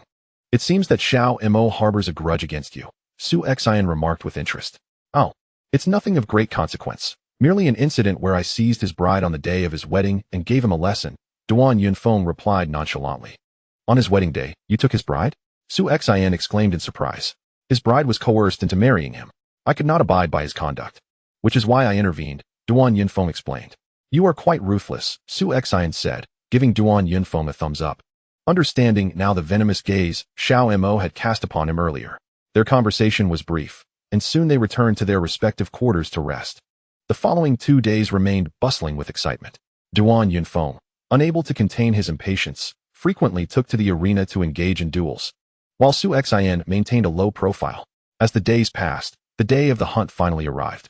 On a clear morning, as the sun rose in the east, nearly 100,000 talents stood upon the vast and boundless plains.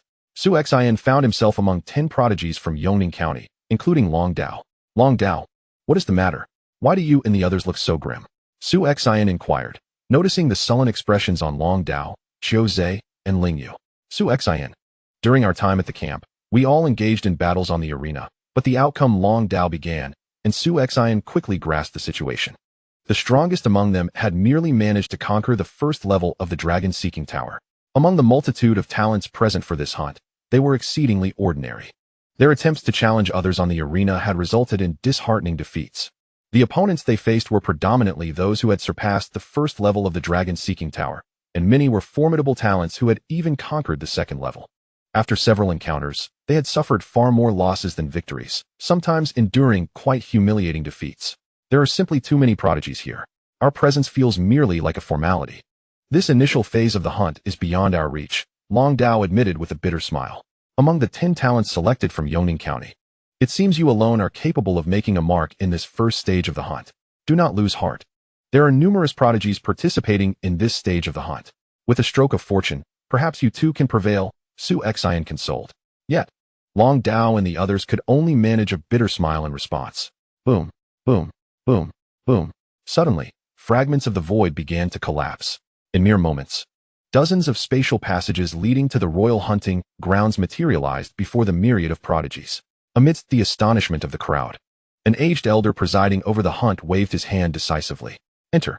Instantly, nearly 100,000 prodigies surged into the spatial passages like a swarm of hornets. In the blink of an eye, they all vanished into the hunting ground. The royal city hunt had officially commenced. Chapter 40. The initial battle. The royal hunting grounds is a vast and expansive independent realm.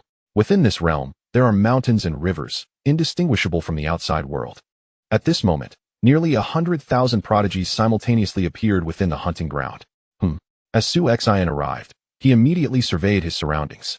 Although he could see the presence of others nearby, Long Dao and Qiu Zhe, who had stood with him moments ago, were nowhere to be found. Had everyone dispersed? Su Xin murmured. Little ones. A grand voice resonated from the void above the hunting ground, echoing in every corner. All the prodigies present focused intently on the proclamation. The rules of the first phase of the hunt are quite simple. Upon your arrival at the camp to register your identities, each of you received a token representing your identity. Your objective is to devise ways to eliminate those you encounter and seize their tokens. After 5 days, the 1,000 individuals possessing the most tokens will be deemed successful. Furthermore, each identity token is imbued with a unique protective restriction, safeguarding your lives in moments of peril. Therefore, you may act with abandon. Even if you slay your opponent, they will not truly perish but will instead be eliminated. Little ones, let the madness begin. The resounding voice gradually faded. The multitude of prodigies within the hunting grounds swiftly comprehended the rules of the hunt. It was a chaotic battleground, a slaughter fest gathering nearly 100,000 prodigies. Only 1,000 among the nearly 100,000 can remain. Su Xin narrowed his eyes. Realizing the moment he entered the hunting ground that he could sense the precise locations of nearby prodigies through the token in his hand. This meant that as long as someone was in his vicinity, no matter how adept their concealment techniques, he would be able to detect them instantly. This compels us to engage in frenzied combat, Su Xin thought, frowning inwardly. And at the moment the rules were understood, whoosh, whoosh, whoosh. Through the token, Su Xin immediately sensed several prodigies nearby, who swiftly charged towards him. Among them, four were the fastest. They are all coming for me. Do they perceive me as a soft target simply because I have achieved the peak of the sea transformation stage? Su Xion's gaze turned cold as he swiftly drew his sword. The first 4 individuals to reach the vicinity of Su Xion were 3 men and 1 woman. Among them, a captivating young man clad in purple stood directly before Su Xion. Grasping a battle spear with both hands, his aura surged with power, and a glimmer of excitement sparkled in his eyes. How audacious to participate in the Imperial City hunt at the pinnacle of the sea transformation realm. If not you, then who shall perish? With nearly 10,000 participants, only 1,000 would remain. Thus, for every life extinguished, a competitor is eliminated. Even in death, the presence of the talisman ensures they do not truly perish. These prodigies possess no semblance of mercy. Die! The purple-clad youth charged forth, his spear swinging like a tempest. Howling as it lunged towards Su Xion. With a single hand, Su Xion brandished his sword, casually extending it forward. Seemingly effortless, he channeled his sword intent, deflecting the spear aside, then, with a swift arc, directed the blade toward the throat of the purple youth. What? A flicker of shock crossed the purple youth's eyes. Yet, the talisman on him activated, enveloping him in a burst of white light, transporting him out of the hunting grounds, while the talisman itself drifted in the void. With a mere gesture, Su Xin collected the talisman. Just as he concluded this action, the assault from the other three had already arrived. Begone! Su Xin bellowed, his sword transforming into a bolt of lightning. The first strike of his sword technique, Shadow of Darkness, illuminated the abyss like the last flicker of light in an endless void. The profundity of his swordsmanship surpassed the comprehension of the three talented individuals. Clang, clang, clang. As the metallic clashes resonated, their attacks were immediately dismantled, and the weakest among them, the young woman, was swiftly slain by Su Xin. How is this possible? This strong? The two surviving prodigies were struck with terror, and without hesitation, they turned to flee. Su Xin made no attempt to pursue, but instead stepped forward to collect the talisman left behind by the woman. These four seemed to barely possess the strength to breach the first layer of the dragon-seeking tower, Su Xin mused. Indeed, those who could surpass the first layer were geniuses. Under normal circumstances, one could dispatch several peak sea transformation opponents. In any county, they would undoubtedly be the foremost warriors. However, 2 months prior, when Su Xin was merely at the minor completion of the sea transformation realm, he had easily navigated through the first layer of the dragon-seeking tower. The trials of the past 2 months not only advanced his cultivation to the major completion of the sea transformation realm, but also significantly enhanced his swordsmanship and comprehension of sword intent.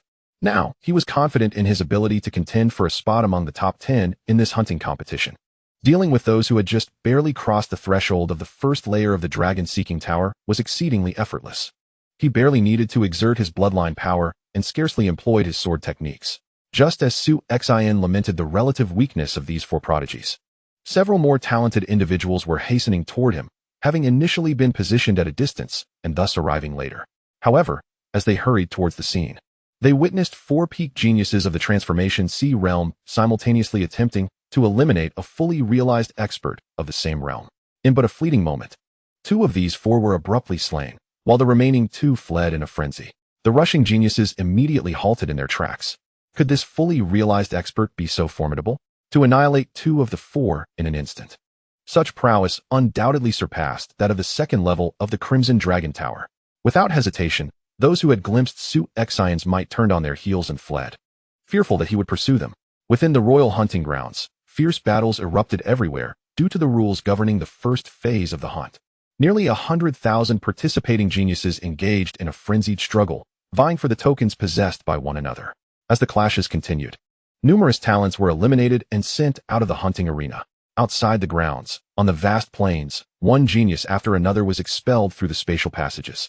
Kong Jing, you 2 have been eliminated? So soon? A group of eliminated geniuses from Yongning County gathered together. What can I say? Although my strength is slightly superior to yours, I barely reached the first level of the dragon-seeking tower. Among the many geniuses in this hunt, I still ranked at the bottom. Just as I grasped the rules in the arena, a genius confronted me and, in merely 2 moves, ended my life. That individual was undoubtedly a top-tier genius who had passed through the second level of the dragon-seeking tower. I stood no chance against him. Kong Jing's expression was grim. He had initially hoped to demonstrate his prowess in this hunt, yet he was swiftly eliminated before he could even grasp the rules. In one corner of the plain, a newly eliminated genius looked at the somewhat dazed figure of a young man in purple attire. Brother Chu, how could you be eliminated so early? With your strength, you could have lasted longer in the hunting grounds, slaying a few geniuses and claiming some tokens.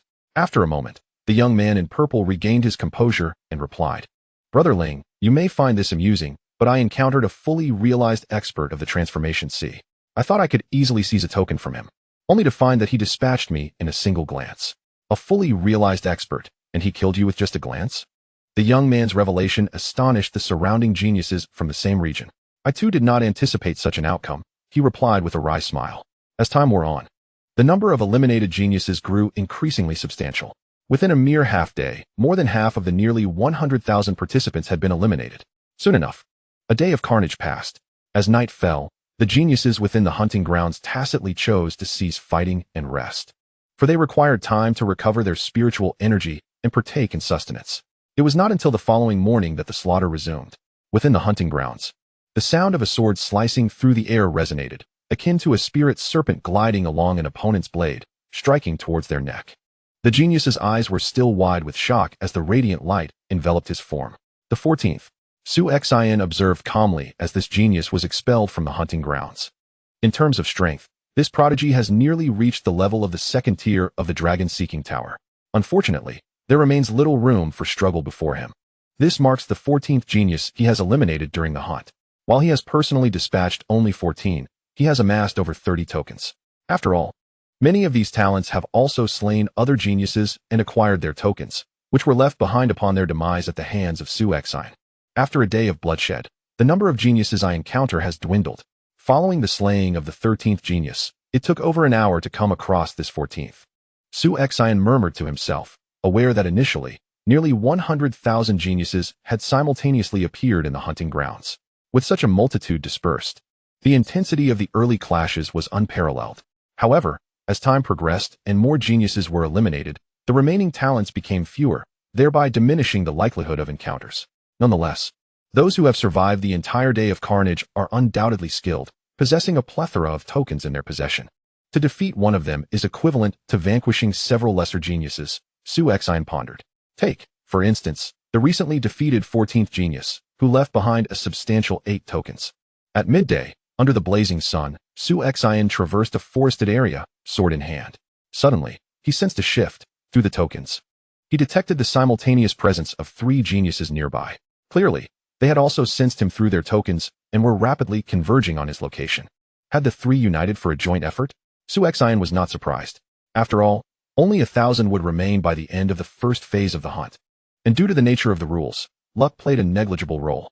To succeed in this initial phase, one must rely on formidable strength to slay other geniuses and seize their tokens. Those at the pinnacle of power, such as Xiaomeng, Duan Yunfeng, and Tu San, could effortlessly eliminate their peers and gather ample tokens. In contrast, those with slightly lesser abilities who could not rely solely on their strength to navigate this phase were compelled to join forces. In mere moments, the 3 geniuses stood before Su Xin. Was one merely at the peak of the sea transformation stage? Through the tokens, he must have sensed their approach, yet chose not to flee. The 3 figures stood side by side, gazing at Su Xin as though he were a lamb awaiting slaughter. Among them, a brazen young man took the lead, his eyes sharp and hawk-like, fixed intently on Su Xin. A sea transformation stage individual surviving until now in this hunting ground could not be weak. Young man, you have 2 paths before you. One option is to surrender all the tokens you have previously acquired and join our ranks, after which we will hunt down other talented individuals to obtain their tokens. And you will receive your share, thus giving you a chance to partake in this initial phase of the hunt. The second option is that the 3 of us will strike you down right here, and the tokens you have gathered will likewise belong to us. Kill me? Just the 3 of you? Su Xin scoffed.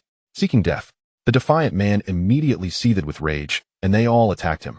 The 3 figures moved simultaneously, showing no sign of underestimating Su Xin merely because he had achieved the realm of the sea transformation.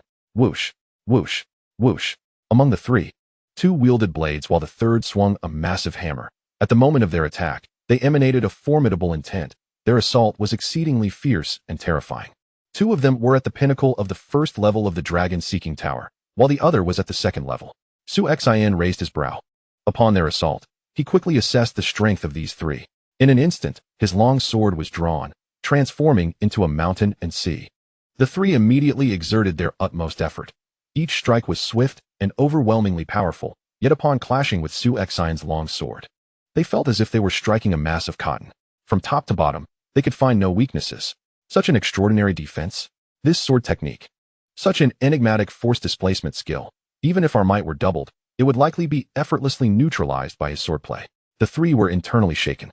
With such a terrifying defensive swordsmanship, it was impossible for the 3 of them to kill him. They must retreat. The leading defiant man commanded, and without hesitation, the 3 swiftly withdrew at their utmost speed. These 3 were indeed cautious. Su Xin calmly observed their departure. He had just utilized the mountain and sea roll to counter their initial wave of attacks, gaining a clear understanding of their capabilities, and was preparing to counterattack when they chose to retreat. Had he reacted just a moment slower, with a shift in his sword's momentum, at least 2 of them would have been left behind. Shaking his head, Su Xin continued onward. Half an hour later, Su Xin's expression shifted. Through the tokens, he sensed that 4 talents were gathered ahead, seemingly engaged in a fierce battle, and he hastened toward them. Is it them? Upon reaching the battlefield's edge, Su Xin immediately recognized that among those engaged in combat were the 3 defiant individuals he had just encountered. Now, They faced a burly golden-haired man. This golden-haired giant wore a pair of golden gauntlets, and as his ferocious spiritual energy converged, his fists resembled two golden meteors, striking with a brutal ferocity that was astonishingly powerful. The three defiant men exerted all their strength, but could barely withstand the onslaught of the golden-haired giant, and it was becoming increasingly arduous. Su Xin recognized the golden-haired man, and his expression turned peculiar. Why were the three, who had previously been so cautious, now battling Song Yan? Shouldn't they have fled at the mere sight of him? Song Yan, a figure documented in intelligence reports and deemed qualified to contend for a position among the top 20 exceptional talents in this hunt, is a genius whose presence commands respect within this hunting ground. Even a solitary individual of his caliber should theoretically stride through this arena with unassailable confidence. Although the arrogant man alongside his two companions possesses formidable strength, initiating a confrontation with Song Yan would be tantamount to courting death.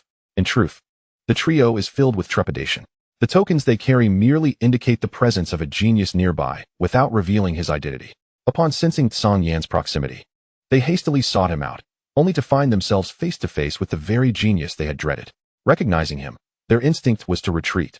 But Song Yan would not allow their escape. He surged forward with blinding speed, and in a desperate bid for survival. The trio had no choice but to unite their efforts, leading to the current standoff.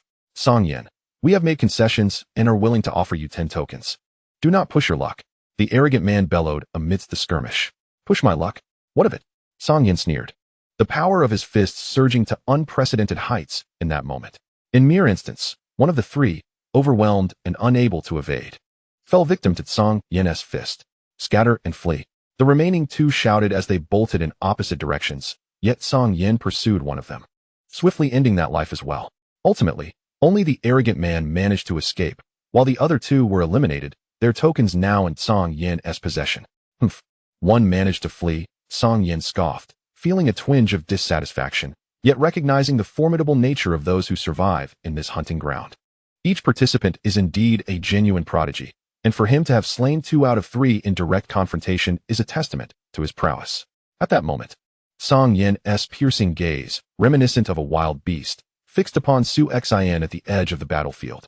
Anyone who encounters me but refrains from immediate flight, daring instead to remain and witness my defeat of other geniuses, is either an arrogant fool or a true powerhouse. Which category do you fall into? Are you a fool or a strongman? You shall find out soon enough, Su Xin replied with a faint smile. Song Yan remained silent, his cold stare unwavering upon Su Xin. After a brief pause, he lunged forward with the ferocity of a living beast. His fists, akin to 2 colossal golden suns, brimmed with an overwhelming and suffocating force, hurtling towards Su Xin with explosive might. Both speed and power surged to their utmost extremes. According to the intelligence reports, Song Yan's prowess in both velocity and strength is remarkable, and his aggressive assault methods are nothing short of ferocious. I am eager to see whose might prevails. A glimmer of excitement flickered in Su Xin's eyes. Boom. The swordsmanship erupted with a ferocity akin to fire and thunder, unleashing an astonishing intent. The power within his bloodline surged to 50%, merging seamlessly with the transformed spiritual energy of his inherited techniques, resulting in a force that reached the pinnacle of the sea transformation realm. Boom, boom, boom. The golden fists of Song Yan collided violently with the frenzied sword wielded by Su Xin, producing a series of deafening roars and terrifying shockwaves that reverberated through the forest. Countless trees around them shattered and collapsed under the pressure of the impact, while the ground trembled with each forceful clash. In the blink of an eye, the two had collided head-on over 100 times, leaving the surrounding forest in utter devastation from the aftermath of their confrontations. Such formidable swordsmanship. In direct confrontation, the power exhibited was no less than my own. In fact, it seemed to surpass it slightly. Song Yan regarded Su Xin with unprecedented seriousness, not daring to underestimate him due to his cultivation level. From the very beginning, he had exerted all his strength, yet after nearly 100 clashes, it was evident he was slightly at a disadvantage. You possess great strength, certainly not inferior to me. Let us cease this battle. As it seems we cannot determine a victor, Song Yan proposed. Cannot determine a victor? I beg to differ, Su Xin replied with a light chuckle, his sword once again slicing through the air with unrestrained force. Are you intent on wasting time? Song Yan retorted, irritation creeping into his voice. However, just as he finished speaking, his expression shifted dramatically. He realized that while Su Xin's swordplay appeared unchanged, The intent infused within it had significantly strengthened compared to their earlier exchanges. Guided by this heightened sword intent, the potency of his technique surged as well. If previously Su Xion's swordplay resembled an intensely blazing inferno, now, under the amplification of his sword intent, it had transformed into an erupting volcano, spewing forth torrents of flame. Song Yin hastily swung his fists, executing his ultimate techniques in a desperate counterattack. Yet, the outcome was stark. Boom, boom, boom. After merely 3 successive collisions, Song Yin felt his hands grow numb, his form continuously being forced back. Stronger than me. This swordsmanship's power exceeds my own by a considerable margin. A flicker of astonishment crossed Song Yan's eyes. He, too, was a prodigy hailing from the prefecture, having faced countless formidable opponents on his rise. Yet never had he encountered a sea transformation realm warrior capable of overwhelming him in a pure clash of brute strength. Until this hunting expedition, and now, standing before this sword-wielding genius, he was genuinely being overpowered. Moreover, this sword prodigy was only at the perfected sea transformation stage. Release me with 30 tokens, Song Yin exclaimed. Retreating rapidly, Su Xin paused momentarily before nodding. Very well. Song Yin wasted no breath, swiftly retrieving a bundle from his waist and producing 30 tokens, which he tossed to Su Xin. Upon receiving them, Su Xin immediately ceased his assault. May I inquire your name? Song Yin asked, his gaze fixed on Su Xin. Su Xin, from Yoning Prefecture, Su Xin responded. Su Xin, your prowess surpasses mine. You shall undoubtedly reach the final stages of this hunt. Should our paths cross again at the end, we shall engage in battle once more, Song Yin declared. Very well, Su Xin nodded in agreement. Song Yin clasped his hands in salute and turned to depart. In the Imperial City's hunt, the abundance of talent was overwhelming, beyond those already documented in intelligence reports. There were countless others whose strengths remained concealed. Today, I have encountered one such individual, Song Yin mused, as he swiftly vanished from Su Xion's sight. Song Yin proved to be resolute, a true man of honor, Su Xion reflected, weighing the 30 tokens he had just acquired. In truth, had he chosen to strike again, he could have easily ensured Song Yan's defeat and claimed even more tokens. However, there was no need for such actions. The opponent had already conceded, presenting 30 tokens. Should he press further, it would irrevocably offend Song Yin. In the hunting grounds, one could not truly kill an adversary to eliminate future threats. To alienate a genius capable of breaking into the top 20 for the sake of a few tokens was unwise. If Song Yin bore a grudge, Su Xion himself would not fear retribution, yet it could potentially endanger his family. According to the intelligence reports, Song Yin was indeed capable of contending for a place among the top 20, comparable to Situyu. Those Situyu hailed from a prestigious family and possessed greater resources, thus slightly outmatching Song Yin. The difference was negligible. Yet, I defeated Song Yin with relative ease. Su Xion pondered. It was indeed effortless. He had only unleashed 50% of his bloodline power and utilized merely a fraction of his swordsmanship, without even resorting to his ultimate techniques. Yet Song Yin was unable to withstand him. Situyu, do not let me encounter you in this hunting ground, lest I ensure you do not even pass the first stage of the hunt, Su Xion silently vowed. Chapter 42. The birth of the most powerful combination. The skirmishing continued. In the forest, a barefooted, portly monk stood, his round belly adorned with a string of black prayer beads that rested upon it.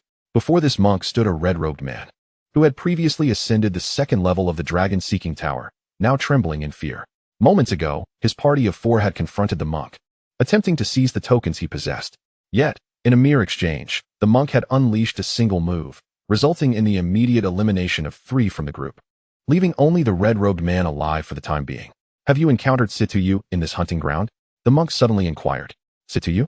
The one reported to have the qualifications to break into the top 20? The red-robed man paused, instinctively shaking his head. 3 separate groups had failed to encounter Situyu. Was he not present in this area? The monk, absorbed in his own thoughts, muttered something before turning away and leaving the red-robed man behind. Half a day later, the barefooted monk arrived at another region of the hunting grounds. This monk was extraordinary. A man and a woman, both talented individuals, gazed at the imposing figure of the monk before them. The 2 individuals were both recorded in that dossier of prodigies and deemed qualified to vie for a position among the top 50 talents in the hunt. Yet, the imposing monk before them exuded an intangible pressure that was palpable. It was evident that his prowess was extraordinary. Have you encountered Situyu in this region? The monk inquired. Not at all, both replied, shaking their heads. Is there truly no sign of him in this area? The monk appeared somewhat regretful, but suddenly, His eyes gleamed with intensity as he focused on the young woman clad in green among them. If I am not mistaken, you must be the esteemed young lady of the Song family, who has always maintained a close association with the Situ family. I presume your relationship with Situ is quite amicable. And what of it? The green-clad woman retorted, her voice tinged with coldness. Indeed, her bond with Situ was substantial. Then I beg your pardon for my impertinence, the monk declared. As soon as he uttered these words, he vanished in an instant, appearing directly before the young woman in green, wielding a stone staff that he brought crashing down towards her. Such swiftness, the young woman gasped. But being a top talent capable of contending for the top 50, she swiftly retaliated with her sword. However, with a resounding crack, the overwhelming force shattered her blade, and the stone staff continued its relentless descent upon her. A blinding light enveloped her, and she was eliminated on the spot. How could this be? The genius who had accompanied her finally grasped the situation, only to witness her immediate disqualification. After dispatching her, the monk turned his attention towards him, swinging the stone staff once more. In the same manner, this equally formidable talent, who also aspired to the top 50, met the same fate. The monk merely cast a cursory glance at the tokens left behind by the two before casually stowing them away in his satchel. With no sign of Situ in this area, he would need to proceed to another location. With only 3 days remaining until the conclusion of this first phase of the hunt, he hoped to locate Situ. Otherwise, he would have to wait for the next phase, wasting considerable time. Ah, what a tiresome task, he lamented, shaking his ample head in complaint. With a few swift strides, he vanished into the depths of the forest. Outside the hunting grounds, on the vast plain, the two were expelled, one following the other. Surrounding them were numerous talents who had already been eliminated, and upon recognizing the pair, they gasped in disbelief. It is the esteemed young lady of the Song family and the foremost talent of the Turning Cloud sect. According to the intelligence reports, both were deemed qualified to contend for a position within the top 50. How could they have been eliminated, and in such quick succession? What had transpired? Who was responsible for their downfall? Many of the gathered talents were left in astonishment. Logically, those recorded in the intelligence dossier, provided they weren't particularly unfortunate and exercised caution, should have easily navigated through the first phase of the hunt. The elimination of 2 qualified talents in tandem was indeed perplexing. At this moment, the 2 eliminated women in blue stood together, their minds still slightly dazed. Was it truly possible that a single strike could shatter my weapon? Who on earth was that formidable monk? Even now, they could hardly believe that they had been so effortlessly eliminated. The display of power from that monk left them utterly astounded. He was overwhelmingly strong, far surpassing any of the sea transformation realm experts they had previously encountered. Even the one acknowledged to be among the top 3 in the hunt, Xiaomeng, would likely pale in comparison to him. 1 blow each. There was not the slightest chance for struggle or resistance. This strength sent shivers through their hearts. Most crucially, they had no idea who that monk was. There was no mention of him in the information on geniuses. They had never heard of him before. Yet he had suddenly appeared. Was that monk searching for Situ? The blue-clad woman's eyes narrowed slightly. Meanwhile, Su Xin continued to wander alone through the hunting grounds. Suddenly, his expression shifted. Through his talisman, he sensed the presence of a genius nearby, and upon realizing his presence, that genius immediately surged towards him. Such incredible speed. Su Xin could feel the other party approaching at an astonishing pace. Alone, this person must truly be a formidable opponent, Su Xin thought. After 2 days of fierce battles, he understood that most of those who teamed up were not particularly strong. Even if several banded together, he had little concern. Rather, those who roamed alone were often the true powerhouses, like the previously encountered Song Yan, who possessed the strength to challenge the top 20 in the hunt. He dared to wander solo in the hunting grounds. Su Xin himself was also alone, and any small team that dared to seize his talisman would be courting death. Before long, the other party drew near. Su Xin had prepared himself for battle, but when he finally saw the person's face, he couldn't help but smile. Duan Yinfeng. Su Xin called out with a grin. Su Xin. Duan Yinfeng was initially taken aback, then broke into a smile. The two sheathed their weapons, having no intention of engaging in combat. They were both exceptional talents of comparable strength, appreciating each other's prowess and sharing a good rapport. Even if a true battle were to ensue, it would have to wait until the final stage of the hunt. Haha, Su Xin. What a coincidence it is for us to meet here in this vast hunting ground. Duan Yinfeng laughed. Please, if you were a woman, I might be able to accept such a statement. Su Xin jested in return. Their friendship was already strong, and Duan Yinfeng's straightforward nature made playful banter perfectly acceptable. How many talismans do you have? Have you gathered enough? Duan Yinfeng inquired. With nearly 100,000 geniuses participating in the hunt, Only the top 1,000 with the most talismans would pass the first phase. On average, possessing over 100 talismans would surely ensure success. I'm still a bit short. How about you? Su Xin asked. I still have quite a way to go. Duan Yunfeng shrugged his shoulders, acknowledging the inevitable. In my earlier ventures, I acted rather recklessly, causing my name to be inscribed in that dossier well ahead of time. All the prodigies participating in the hunt are familiar with me. The moment they see me, they flee or take evasive action. Initially, this was manageable, as the prodigies were densely clustered, allowing me to easily hunt some down and seize their tokens. However, as more and more prodigies were eliminated, acquiring tokens became increasingly challenging.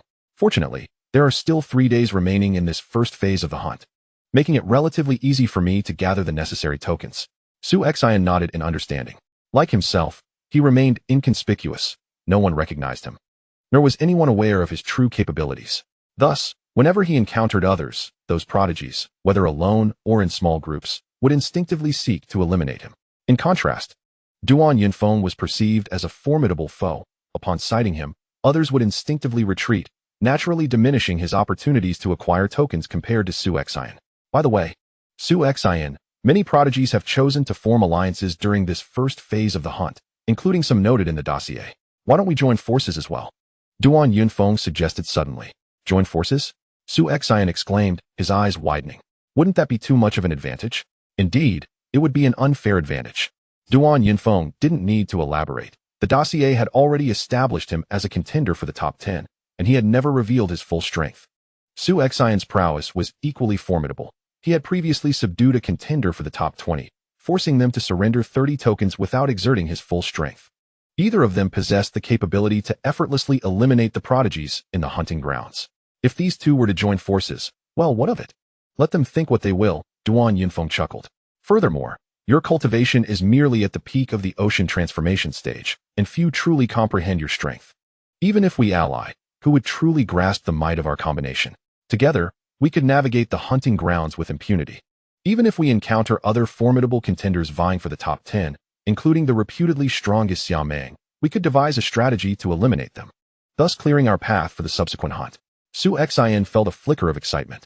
Duan Yunfeng was correct. This hunt was teeming with elite prodigies. And should he encounter them, even if victorious, he could not guarantee their elimination, as they could simply retreat. However, if he allied with Duan Yunfeng, the number of prodigies capable of escaping their grasp would drastically diminish.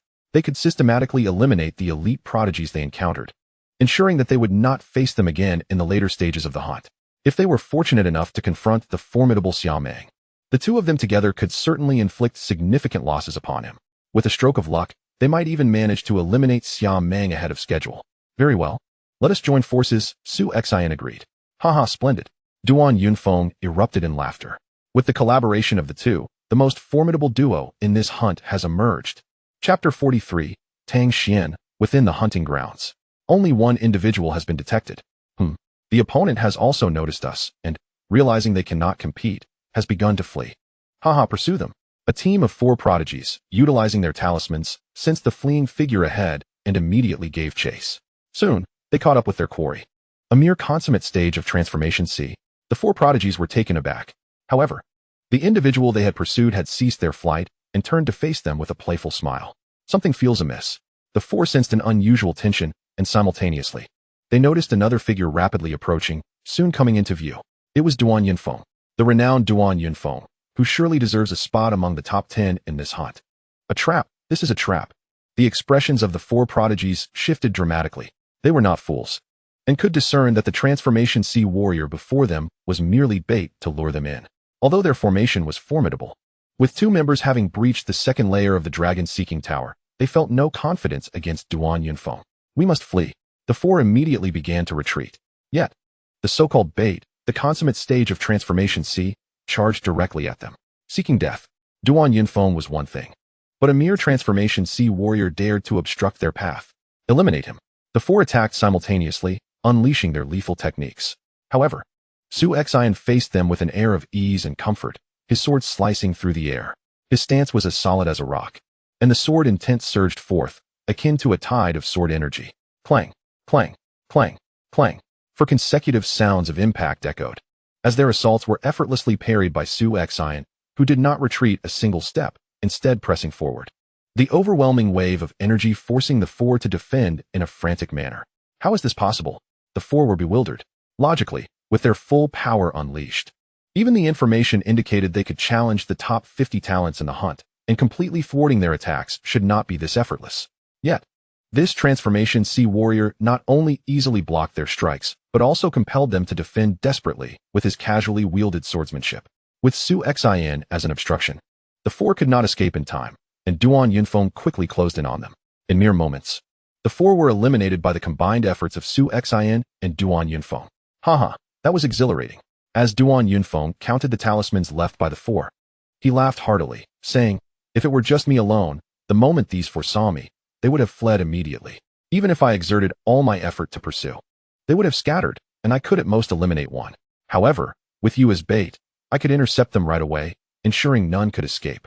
Su Xin nodded in agreement, smiling. Had he been alone, even if the four had actively charged at him, he could only manage to take down one or two at best. Capturing all four would have been a daunting task. Soon, the tokens were counted, and the two divided them equally. Subsequently, they repeated their strategy, with Su Xin continuing to act as bait, luring those talented teams to attack, followed by Duan Yunfeng who would join him in their counterstrike. It was a trap. Duan Yunfeng, leveraging the might of a consummate sea transformation expert, had deliberately set this ambush. It was one thing for Duan Yunfeng to be formidable, but this sea transformation expert was surprisingly powerful as well. Their collaboration was utterly overwhelming. The talented individuals drawn into their scheme, ultimately eliminated by Su Xin and Duan Yunfeng, felt a profound sense of injustice, yet found themselves utterly powerless. Su Xin and Duan Yunfeng paid them no heed. After several encounters, the process proceeded smoothly, with very few managing to escape their grasp. The tokens they collected had already exceeded 100, which indicated that, barring any unforeseen eliminations along the way, they would assuredly progress through this initial phase of the hunt. However, their primary concern was not the quantity of tokens. Indeed, they regarded this first stage of the hunt with a sense of indifference. Their sole anticipation lay in the hope of encountering formidable top-tier opponents during this phase, aiming to eliminate them swiftly. Su Xin, why have you consistently employed that defensive sword technique in your recent engagements? Duan Yunfeng inquired suddenly. He observed that Su Xin had utilized the mountain and sea scroll to thwart the escape of those talented teams. Yet, having previously sparred with Su Xin, he was aware that Su Xin possessed a superior mastery of the Thunderfire scroll, which could have easily dispatched those talents in the initial moments. I shall not conceal it from you. I have reached a bottleneck with this defensive sword technique, the mountain and sea scroll, and I sense that a breakthrough is imminent. If I could engage in a few battles against some truly top-tier experts, I might very well transcend this limitation, Su Xin replied. Is that so? Duan Yunfeng nodded in understanding. It was evident that to overcome such a bottleneck in swordsmanship, one must endure rigorous training. The duo of Su Xin and Duan Yunfeng continued to dominate the hunting grounds with impunity. However, on the afternoon of the third day of this initial phase of the hunt, they finally encountered a genuine top-tier genius, Tang Xian. This hunt presented an opportunity to contend for a place among the top 10, and in terms of strength, he was indeed quite comparable to Duan Yunfeng. Su Xin's gaze sharpened as he focused intently on the tall, austere figure wielding a spear before him. According to the intelligence they had received, Tang Xian was indeed qualified to vie for a top 10 position, yet the report had suggested that nearly 20 individuals possessed similar qualifications, leaving the final outcome uncertain. The report provided merely an overview of their strength levels. Among these contenders for the top 10, Duan Yunfeng and Tu San from the Qi Wangfu stood out as the most distinguished and credible in terms of both record and prowess. Thus, when all factors were considered, Duan Yunfeng was slightly superior to Tang Xian. Tang Xian, I never anticipated crossing paths with you in this initial phase of the hunt. Your luck appears to be somewhat lacking, Duan Yunfeng remarked with a grin. The spear-wielding figure, Tang Xian, now fixed his unwavering gaze upon Duan Yunfeng. As for Su Xin, a master of the transformation sea, he was overlooked entirely, not recorded in that intelligence. Duan Yunfeng, do you wish to fight me? Tang Xian scoffed. Perhaps in terms of strength, Duan Yunfeng was slightly superior, yet the gap between them was minimal. In a true battle, he held no fear. A fight with you? No, no, no. I desire not merely a confrontation, but your demise, to eliminate you, Duan Yunfeng declared. Kill me? With your prowess? Tang Xian dismissed him with disdain. Alone I cannot. But, before Duan Yunfeng could finish his sentence, he had already lunged forward. With a dazzling flash of his blade, he struck. Do you think I fear you? Tang Xian met his advance without trepidation, wielding his spear with tremendous force, each strike resonating like a colossal hammer, delivering a barrage of blows with astonishing might. Duan Yunfeng unleashed his spiritual energy, reaching the threshold of the void-breaking realm, and swung his long knife with equal ferocity and brilliance. In their fierce clash, Tang Xian found himself slightly at a disadvantage. Suddenly, a beam of sword light emerged, silently illuminating the battlefield. What? Tang Xian was taken aback. The sword's appearance was far too abrupt, and its speed was blinding. The profundity of its intent was unfathomable. Even in a direct confrontation, he would need to summon all his strength to deflect such a strike. Yet, he was fully absorbed in his battle with Duan Yunfeng when this sword appeared out of nowhere.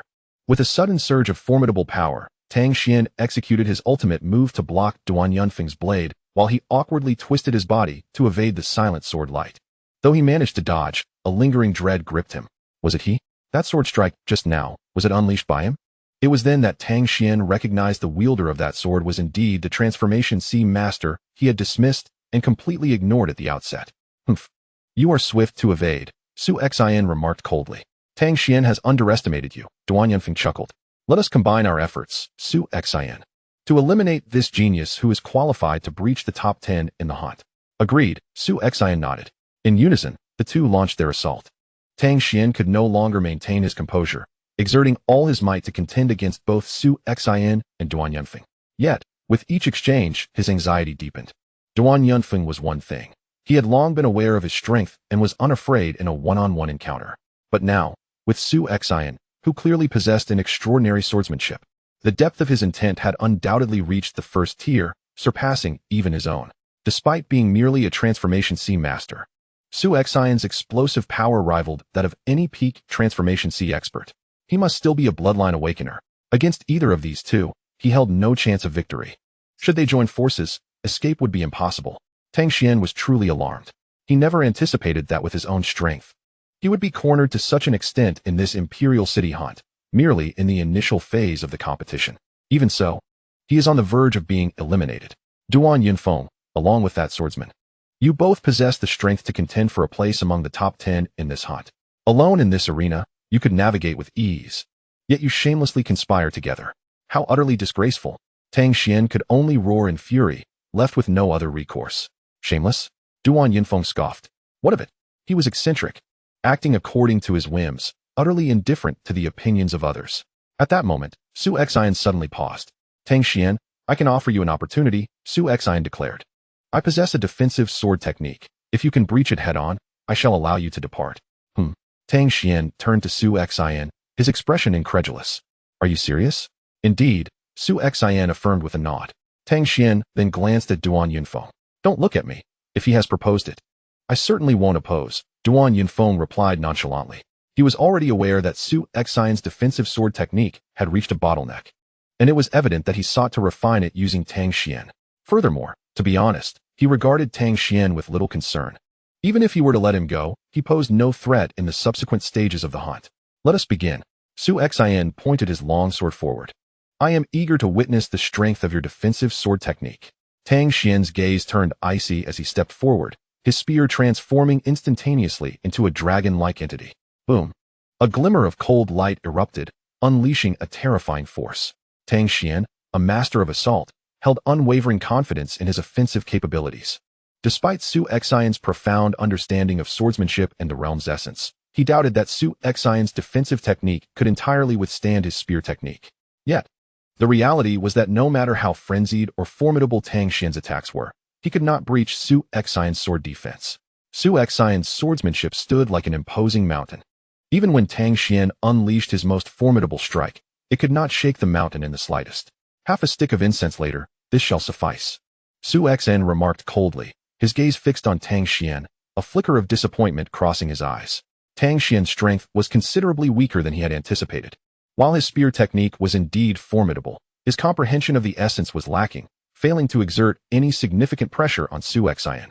With little pressure to speak of, there was no opportunity for growth, and thus his swordsmanship remained unbroken. Tang Xian appeared bewildered. Soon after, both Su Xin and Duan Yunfeng struck simultaneously, eliminating this so-called genius who was deemed capable of contending for a place in the top 10 of the hunt. Chapter 44. Encounter outside the hunting grounds. As a figure was expelled, numerous already eliminated geniuses turned their attention. It's Tang Xian. The intelligence indicated that he was qualified to vie for a place among the top 10 in the hunt. How could he possibly be eliminated? Could it be that he encountered Xiaomeng? The expressions of these geniuses were largely incredulous. A top-tier genius like Tang Xian, who was qualified to contend for the top 10 in the hunt, would theoretically dominate even when alone in the arena. How could he be eliminated? In the eyes of these prodigies, only the universally acknowledged top contender, Xiaomeng, possesses the qualification to secure a spot in the top 3. After his elimination, Tang Xian did not linger on the plains, but returned directly to the imperial city. The Tang family, also a prominent aristocracy within the Tianyan Empire, boasts a heritage and strength that rivals that of the Sidu family. Young master. Upon his return to the Tang residence, passers-by greeted him with utmost respect. What happened? Shouldn't the young master still be at the hunt? I heard the first phase of the hunt is not concluding for another 2 days. How did he return so soon? Could it be that he was eliminated? Impossible. With the young master's prowess, who could possibly eliminate him in the first phase? The discussions within the Tang family were rife with speculation. Get lost. All of you, step aside. Tang Xian reprimanded the servants who came to attend to him. Subsequently, isolating himself in his chamber, he closed his eyes and sat in meditation for a considerable time before finally reopening them. With a soft exhale, Tang Xian felt his emotions settle slightly. I have long understood that within the Tianyan Empire, among its 36 provinces and countless citizens, the number of geniuses is undoubtedly vast. Given my strength, penetrating into the top 10 of the hunt would be exceedingly challenging. Yet, I never anticipated that I would be eliminated even at this initial stage. His thoughts turned to Duan Yunfeng and the swordsman, Huahai Deshang. Tang Xian clenched his fists, filled with a sense of unwillingness, yet found himself powerless. Both Duan Yunfeng and Su Xin possessed considerable strength, especially when united. This hunt has reached its conclusion for me. Now, I stand at a crossroads. The first option is to strive for a breakthrough to the void-breaking realm, leveraging the resources of the Tang family to enhance my strength and then venture out to cultivate. The second option is to wait 5 more years until the next hunt, where my abilities would be significantly bolstered, greatly increasing my chances of entering the top 10. As he pondered, Tang Xian calculated his age at 34. He would only be 39 in 5 years, still eligible to participate in the Imperial City Hunt. Regarding the breakthrough to the void-breaking realm, talents like him had long met the necessary conditions, and with a bit of time, achieving this breakthrough would be effortless.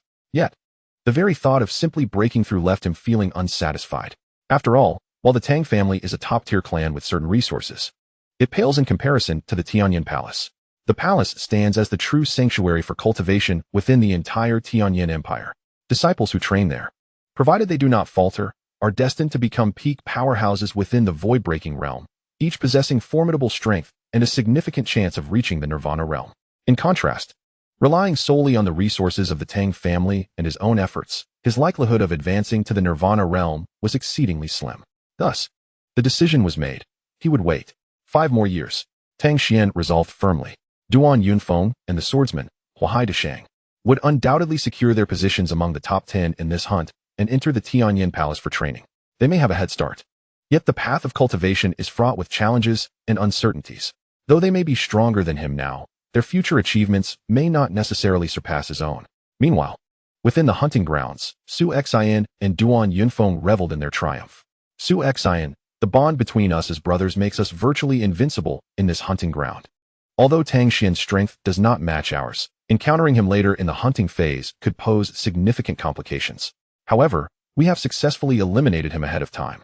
Duan Yunfeng wore a broad smile, addressing Su Xin as a brother. Su Xin welcomed this shift, although Duan Yunfeng had an eccentric temperament and often acted on impulse.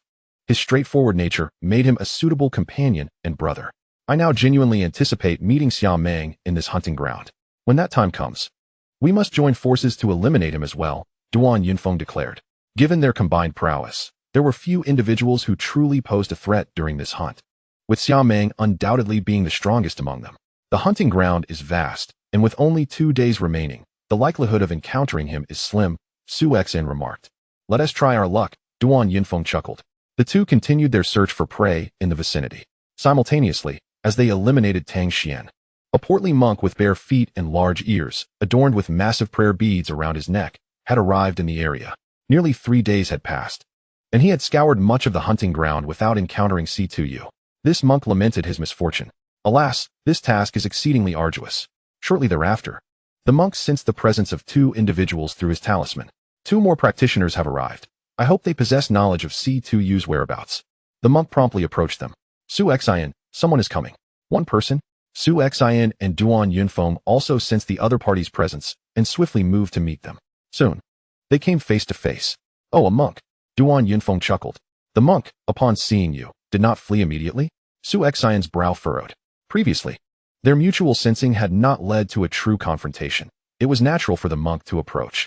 However, now that they had met, the monk must have recognized Duan Yunfeng, yet he showed no inclination to escape. In fact, Su Xian discerned no hint of tension on the monk's face. As they drew closer, Su Xian instinctively felt a remarkable pressure emanating from the monk. Duan Yunfeng, be cautious. This monk's strength may not be trivial, Su Xian warned. Regardless of his strength, we shall deal with him as necessary, Duan Yunfeng replied nonchalantly. Given his capabilities, there were only a handful of geniuses, including Xiaomeng, that he truly regarded with caution during this hunt. Now, with Su Xian by his side, he felt invincible. Whoosh! Duan Yunfeng leaped forward, taking the initiative. The long blade in his hand traced a dazzling arc through the air. The sword's brilliance, imbued with incredible momentum and intent, aimed directly at the monk's head. The monk, with an exceedingly warm and gentle smile, remained unperturbed as the blade approached. His stone staff was already swinging forth with lightning speed. There was no flourish. It was simply a casual swing of the staff. It felt akin to swatting a fly. Yet, in the next moment, an explosive force erupted. The blade light unleashed by Duan Yunfeng disintegrated in an instant, and he himself transformed into a shooting star, hurtling directly into the forest behind him. Bang! Bang! Bang! The sounds of successive impacts resounded, each collision accompanied by the splintering of trees, sending up plumes of dust, within which Duan Yunfeng was entirely engulfed. How is this possible? Su Xian was astonished. That was Duan Yunfeng, undoubtedly among the top 10 in combat prowess during this hunt, a veritable harbinger of doom. Yet now, he had been effortlessly sent flying as if he were merely a bothersome insect. With a whoosh, as if teleporting, the imposing monk appeared before Su Xian without making a sound. He wielded the same stone staff, devoid of any embellishment, and casually swung it towards Su Xian. Reacting instantly, Su Xian unleashed his strike. With the ferocity of thunder and fire, his sword, imbued with profound intent, clashed with the descending stone staff. Clang! In that fleeting moment, Su Xian felt a jolt of numbness in his arm as a terrifying force surged through his sword, propelling him backward. Bang! Su Xian crashed against a large tree. Although the trunk immediately cracked, it did not collapse. As he felt the pain from the impact reverberate through his back, a tempest of emotions surged within him. So formidable. This strength had not only transcended the realm of the sea transformation, but even eclipsed many early-stage void breakers in sheer power. Mid-stage void breaker, indeed. In terms of strength alone, he could easily rival those of that caliber. Su Xian fixated on the monk ahead, who still wore a friendly smile. Having previously crossed swords with the mid-stage void breaker Zhao Tianlei, he was acutely aware of the power possessed by such beings. Regardless of whether it was he or Duan Yunfeng, when they unleashed their full potential, their strength barely grazed the threshold of the void breaker realm. In comparison to this monk, they were evidently lacking. Duan Yunfeng, are you alright? Su Xian glanced to the side. At that moment, Duan Yunfeng was struggling to rise again. Upon hearing Su Xian's words, he turned and looked at him, his expression one of utter bewilderment, clearly dazed by the recent blow. Brother, who have we encountered? Is it Xiaomeng? Duan Yunfeng inquired. It is not Xiaomeng, but perhaps someone even stronger. Su Xian's gaze remained fixed on the monk, his expression grave like never before. You two are quite formidable, the monk remarked with a smile. This was not mere mockery. Over the past 3 days, he had encountered countless prodigies within this hunting ground, yet none had managed to withstand a strike from him without being eliminated. Yet here stood Su Xian and Duan Yunfeng, who had both endured. Duan Yunfeng, for this battle, we must give our all, Su Xian declared earnestly. Indeed, Duan Yunfeng nodded solemnly, clearly regaining his composure. I will engage him directly, while you support from the side, seeking opportunities to strike at his vulnerabilities, Su Xian strategized. You will confront him head-on. Are you certain? Duan Yunfeng cast a peculiar glance at Su Xian. Given the formidable power displayed by the great monk moments earlier, Duan Yunfeng would never dare to confront him directly. It should be fine, Su Xian assured. Very well, Duan Yunfeng nodded. Boom. Su Xian made his move.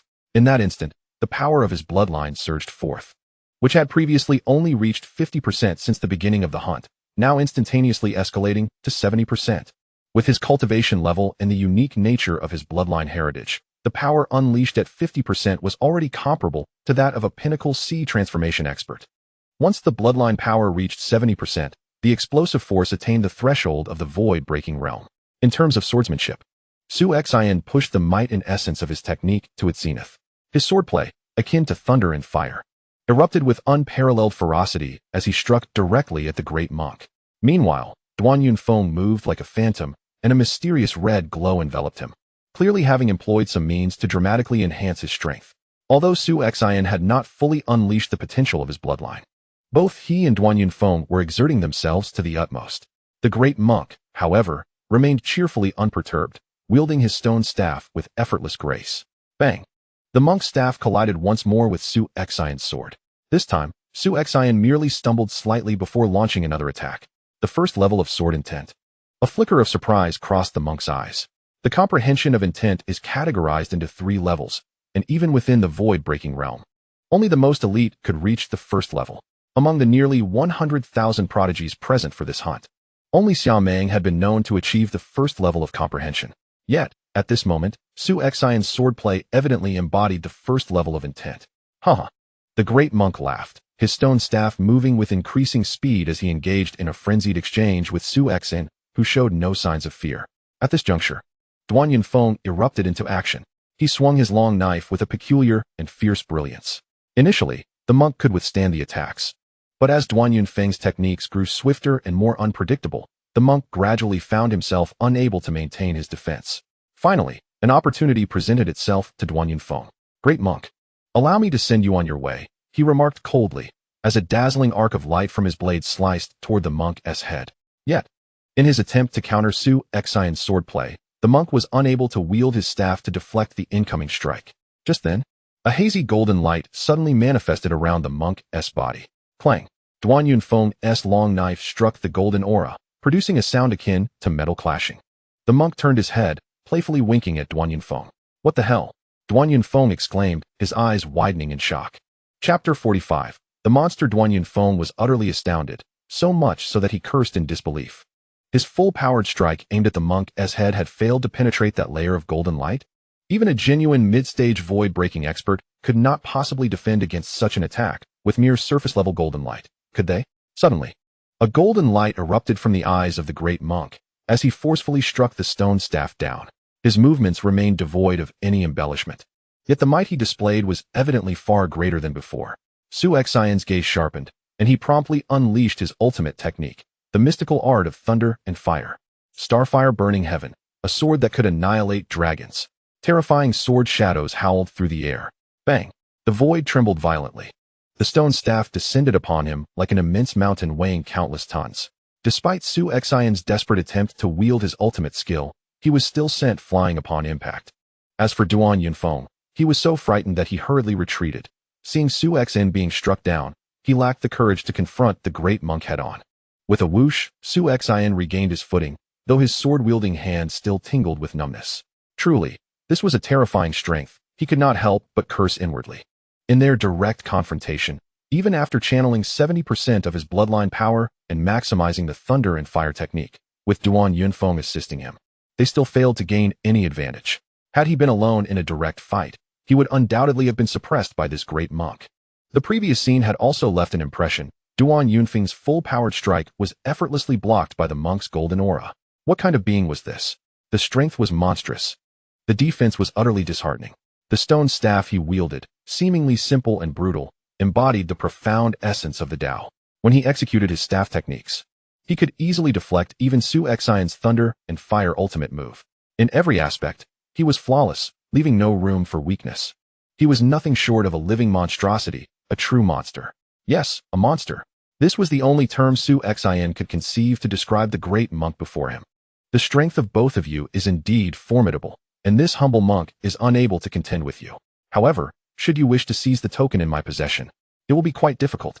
It would be best to cease this endeavor, the great monk said with a cheerful smile. Cease? Su Xion's expression shifted as he glanced at Duan Yunfeng. I have no objections. Duan Yunfeng nodded repeatedly. Although their encounter had been brief, both he and Su Xin still held trump cards yet to be revealed.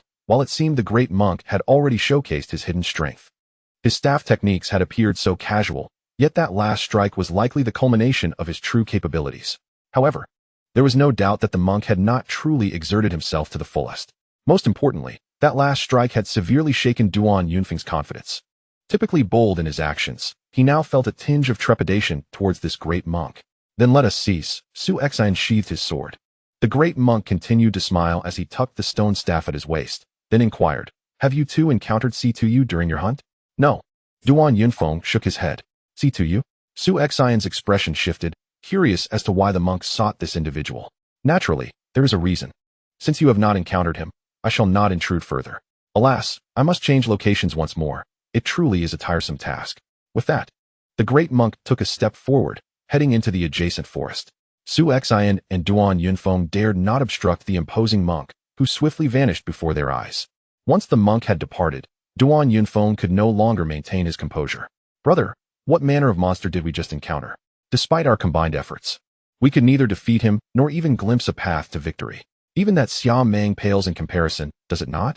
Furthermore, the golden aura enveloping him, my utmost strike failed to breach it, suggesting that even if he stood still and allowed me to attack, I would find myself utterly powerless against him," Duan Yunfeng exclaimed repeatedly. The talent gathered for this Imperial City hunt was overwhelmingly vast. Not only those noted in prior intelligence reports, but a multitude of hidden geniuses whose true powers remained concealed. While Xia Meng was undeniably formidable, he was merely recognized as someone who could certainly rank among the top 3. No one dared assert him as the absolute strongest, and rightly so. Now, we have encountered an individual whose strength is at least on par with Xia Meng, if not superior, Su Xin noted. Although Xia Meng is strong, had the reports been accurate, he would have suffered greatly against the combined force of myself and Duan Yunfeng. However, the monk we just faced was able to depart with ease while confronting both of us, leaving us devoid of hope for victory, clearly surpassing Xia Meng in strength. Let us hope we can avoid that monk in the subsequent phases of the hunt, Su Xin remarked gravely. Faced with such an opponent, exceedingly powerful in strength, speed, defense, and martial prowess, possessing no discernible weaknesses, anyone would find the challenge formidable. Is that monk still searching for C2U? What could he possibly want with C2U? Su Xin pondered, perplexed.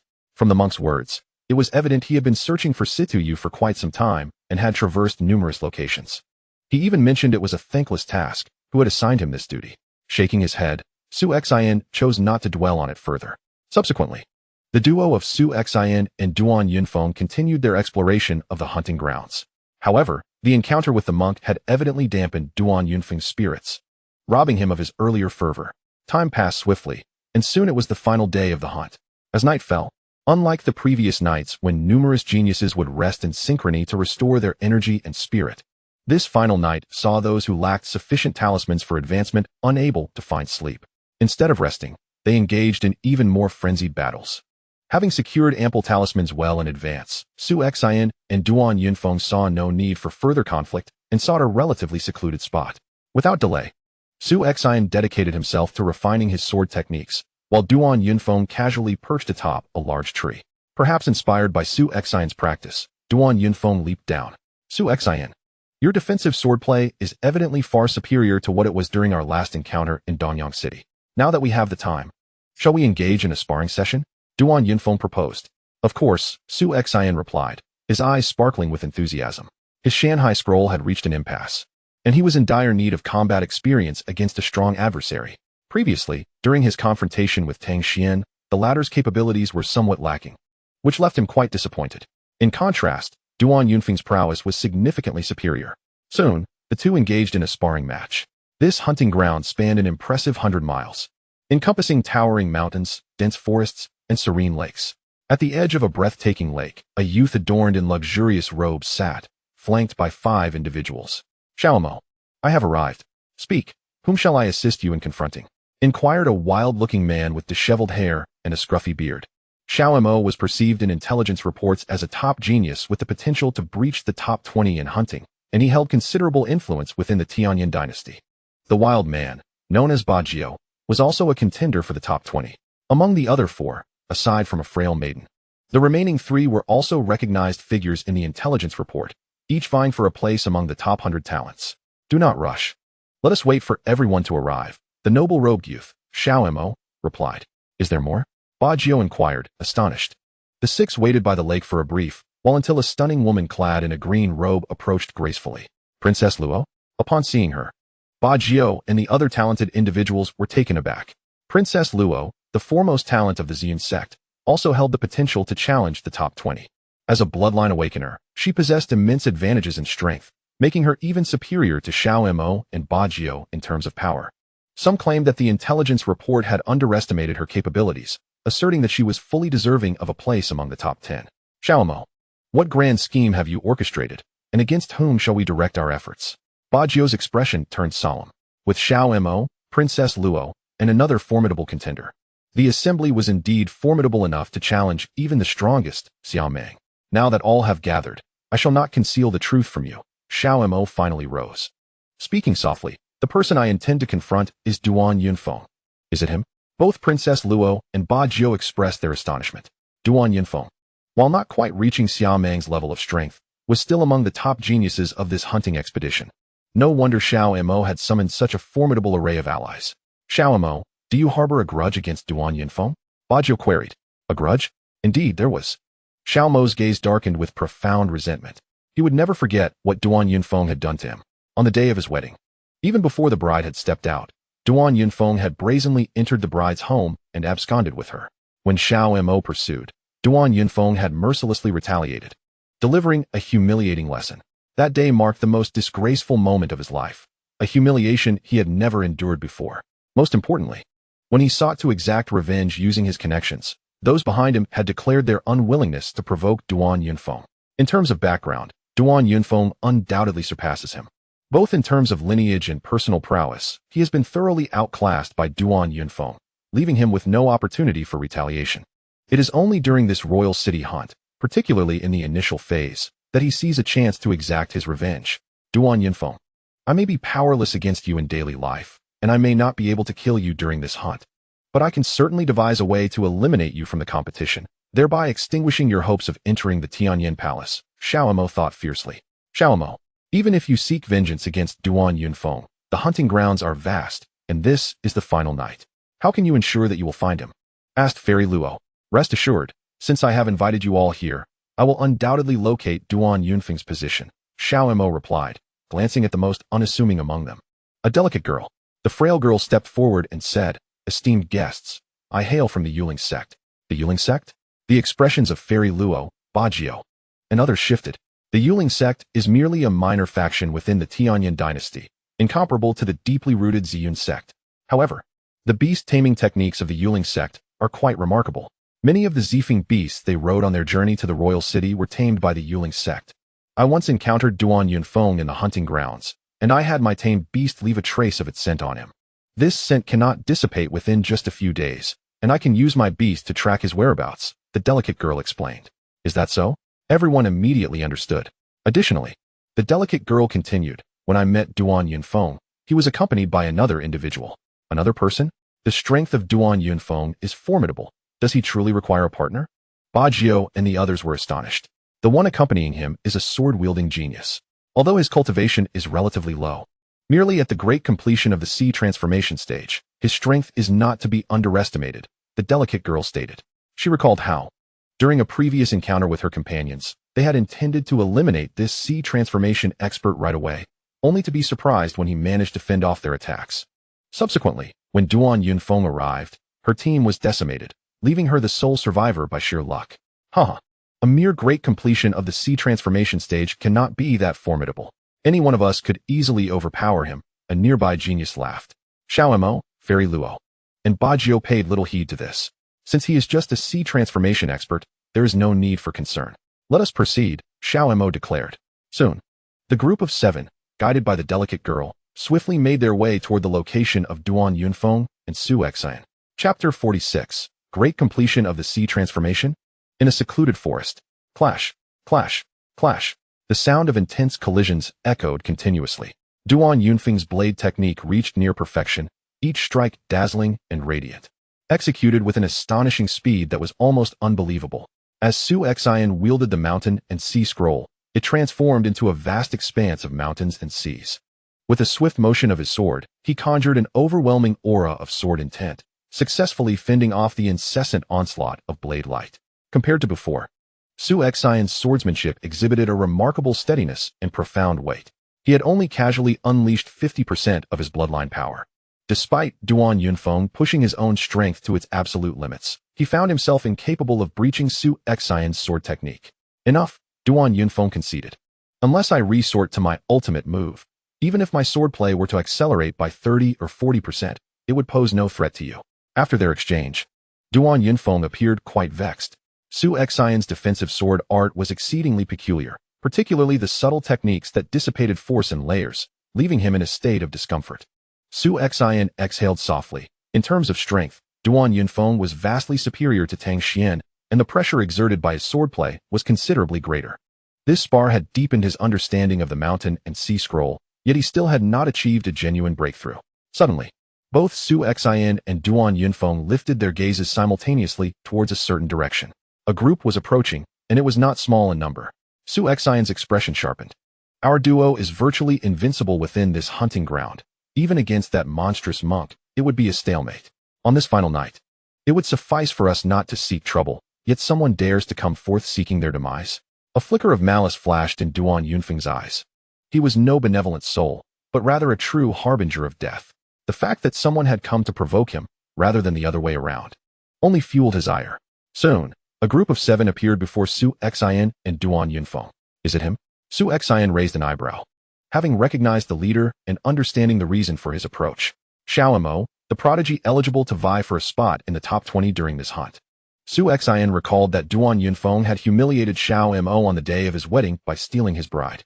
Haha, I thought it was someone formidable. Turns out it's just you, the worthless fool who couldn't even keep his own wife. Duan Yunfeng scoffed derisively. He had always disdained Xiao Mo, particularly because the woman he had taken was coerced by Xiao Mo, not acting of her own volition. Afterward, he had released her. Duan Yunfeng. Xiao Mo glared at him with palpable resentment. Though I am unaware of your background that has instilled fear in my family, today I shall shatter your hopes of entering the Tianyan Palace. Attack. Upon Xiao Mo's command, one of the prodigies behind him stepped forward, casting a talisman into the air. Buzz. Instantly, a formidable surge of power radiated outward. A formation? Su Xion's countenance shifted. It was merely a rudimentary array designed to temporarily restrain, as high-level killing formations or those that significantly enhanced one's strength were forbidden unless personally created. After all, this hunt relied on one's own strength. Prepared with a formation. It seems they have come well-equipped, Su Xion remarked with a faint smile. Apologies, Su Xion, it seems I must trouble you this time. Duan Yunfeng cast a glance at Su Xion. Su Xion shrugged and smiled nonchalantly. After all, if he were to be implicated during the hunt, so be it. He was indifferent. Moreover, although the 7 individuals before him were formidable, would they truly manage to confront both him and Duan Yunfeng simultaneously? If we strike together, Duan Yunfeng would stand no chance. We must remain vigilant against his desperate counterattack, lest he take down 1 or 2 of us in his final moments. Luo Xiao, you are tasked with eliminating that formidable foe. Do not linger, dispatch him with utmost haste, and swiftly join us in taking down Duan Yunfeng, Xiao Mo commanded. Understood. The young genius named Luo Xiao nodded, and immediately, 5 of the 7, excluding the delicate girl guiding them, surged towards Duan Yunfeng. Luo Xiao, on the other hand, darted towards Su Xion like a flash of lightning. One person is sent to confront me, and he is the weakest among the 6. This is rather dismissive of my abilities, Su Xion chuckled lightly.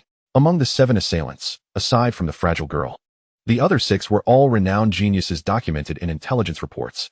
However, Xiao Mo, Luo Xianzi, and Bajio were far more prominent in reputation and strength, while the remaining 3 ranked quite low in that intelligence.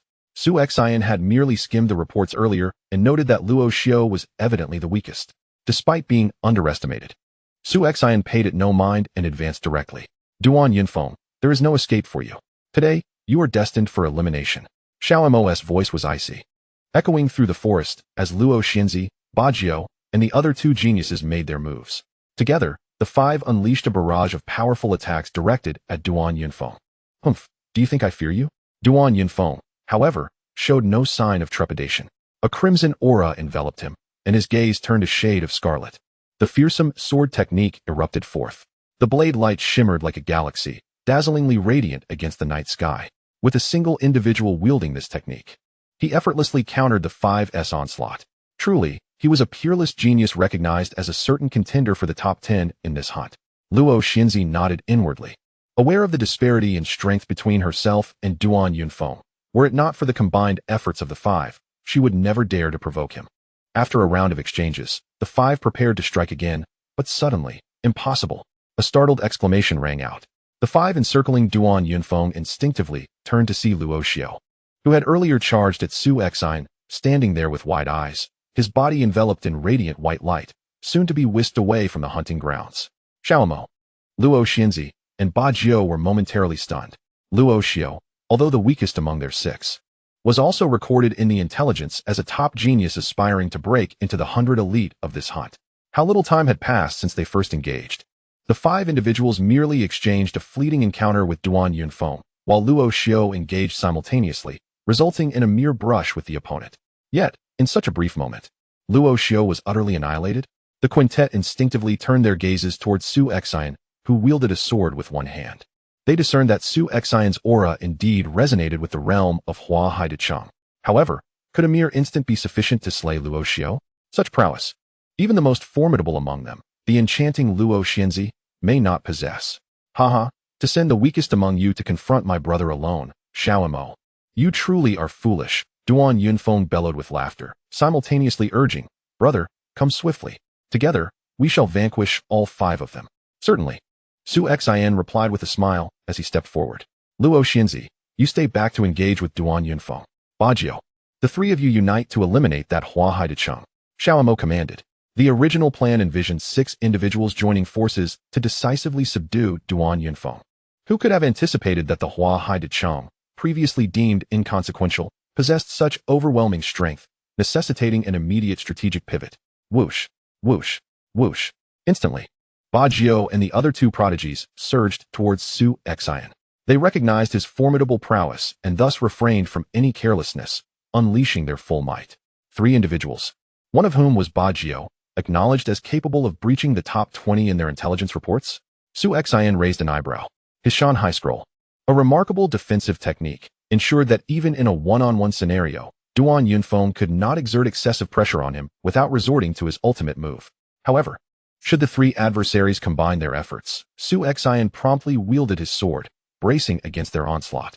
Xiaomo aimed directly at Duan Yunfeng, and Su Xin found himself entangled in the fray. Having already dispatched 1 foe and detained 3, including Ba Jiu, he felt justified in his actions. Naturally, this was also due to the understanding he had gained over the past few days regarding Duan Yunfeng's terrifying strength, which far exceeded the intelligence reports. With only Luo Xinzi and Xiaomo collaborating, they could not hope to contend with Duan Yunfeng. Su Xin even anticipated that their partnership might compel Duan Yunfeng to reveal his true capabilities, such as the ultimate technique he had previously mentioned. He was eager to witness it firsthand. Boom, boom, clang. The forest reverberated with the resounding clashes of their fierce skirmish, accompanied by the continuous echo of weaponry colliding. The prowess of Xiaomo and Luo Xinzi was indeed extraordinary. Particularly, as a bloodline awakener, Luo Xinzi's unleashed bloodline power rendered each of her moves impressively formidable. Together with Xiaomo, they managed to momentarily suppress Duan Yunfeng. Yet, this was merely suppression. To genuinely eliminate Duan Yunfeng and secure his defeat, their combined efforts were insufficient. Xiaomo could only hope that Ba Jiu and his companions would swiftly resolve their conflict with Su Xin and come to their aid. However, the outcome was frustrating. Where did such a perverse figure as Hua Hai De Cheng emerge from? Despite the combined efforts of Ba Jiu and his 2 allies, they were utterly unable to contend with him. Xiaomo observed keenly. Ba Jiu and his companions had exerted themselves to the utmost, especially Ba Jiu, whose imposing presence was both formidable and frenzied. Yet, against the tempestuous onslaught and the attacks from the other 2 prodigies, Hua Hai De Cheng appeared completely unfazed. His swordsmanship was exceedingly enigmatic, reminiscent of a vast and magnificent ocean that embraced all within its depths. The assaults from Ba Jiu's trio merely stirred the surface of this ocean, creating only fleeting ripples. It was evident that Ba Jiu and his companions could not possibly overcome Hua Hai De Cheng. Moreover, even with his alliance with Luo Xinzi, they could not eliminate Duan Yunfeng. Was it possible that I could not seize even this singular opportunity for revenge? Xiaomo gritted his teeth in frustration. Suddenly, without any forewarning, Duan Yunfeng, who had been restrained by the combined efforts of Luo Xinzi and Xiaomo, erupted with ferocity. A brilliant crimson light abruptly flared. In the night, this blood-red luminescence appeared hauntingly beautiful, yet bore an overwhelming and terrifying speed. This strike, Su Xin, who had been entangled with Ba Jiao and the others while employing the Shanghai scroll sword technique, suddenly fixated his gaze. Instinctively drawn to the radiant blood light at that moment, Xiao Mo and Luo Xianzi, upon witnessing this light, were filled with both shock and fury.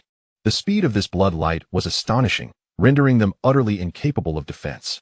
Chapter 47. Conclusion of the first stage swoosh. The ethereal bloodlight swept past, and the more powerful Luo Xianzi was the first to be enveloped by the white glow and expelled from the hunting grounds. Luo Xianzi had been eliminated? Xiao Mo felt momentarily dazed before hastily fleeing. Duan Yunfeng, eyes aglow with rage, pursued relentlessly. Meanwhile, on the other side of the battlefield, Ba Jiao and his companions, who were desperately attacking Su Xin, were struck with horror at the sight of Luo Xianzi's elimination and Xiao Mo's pursuit.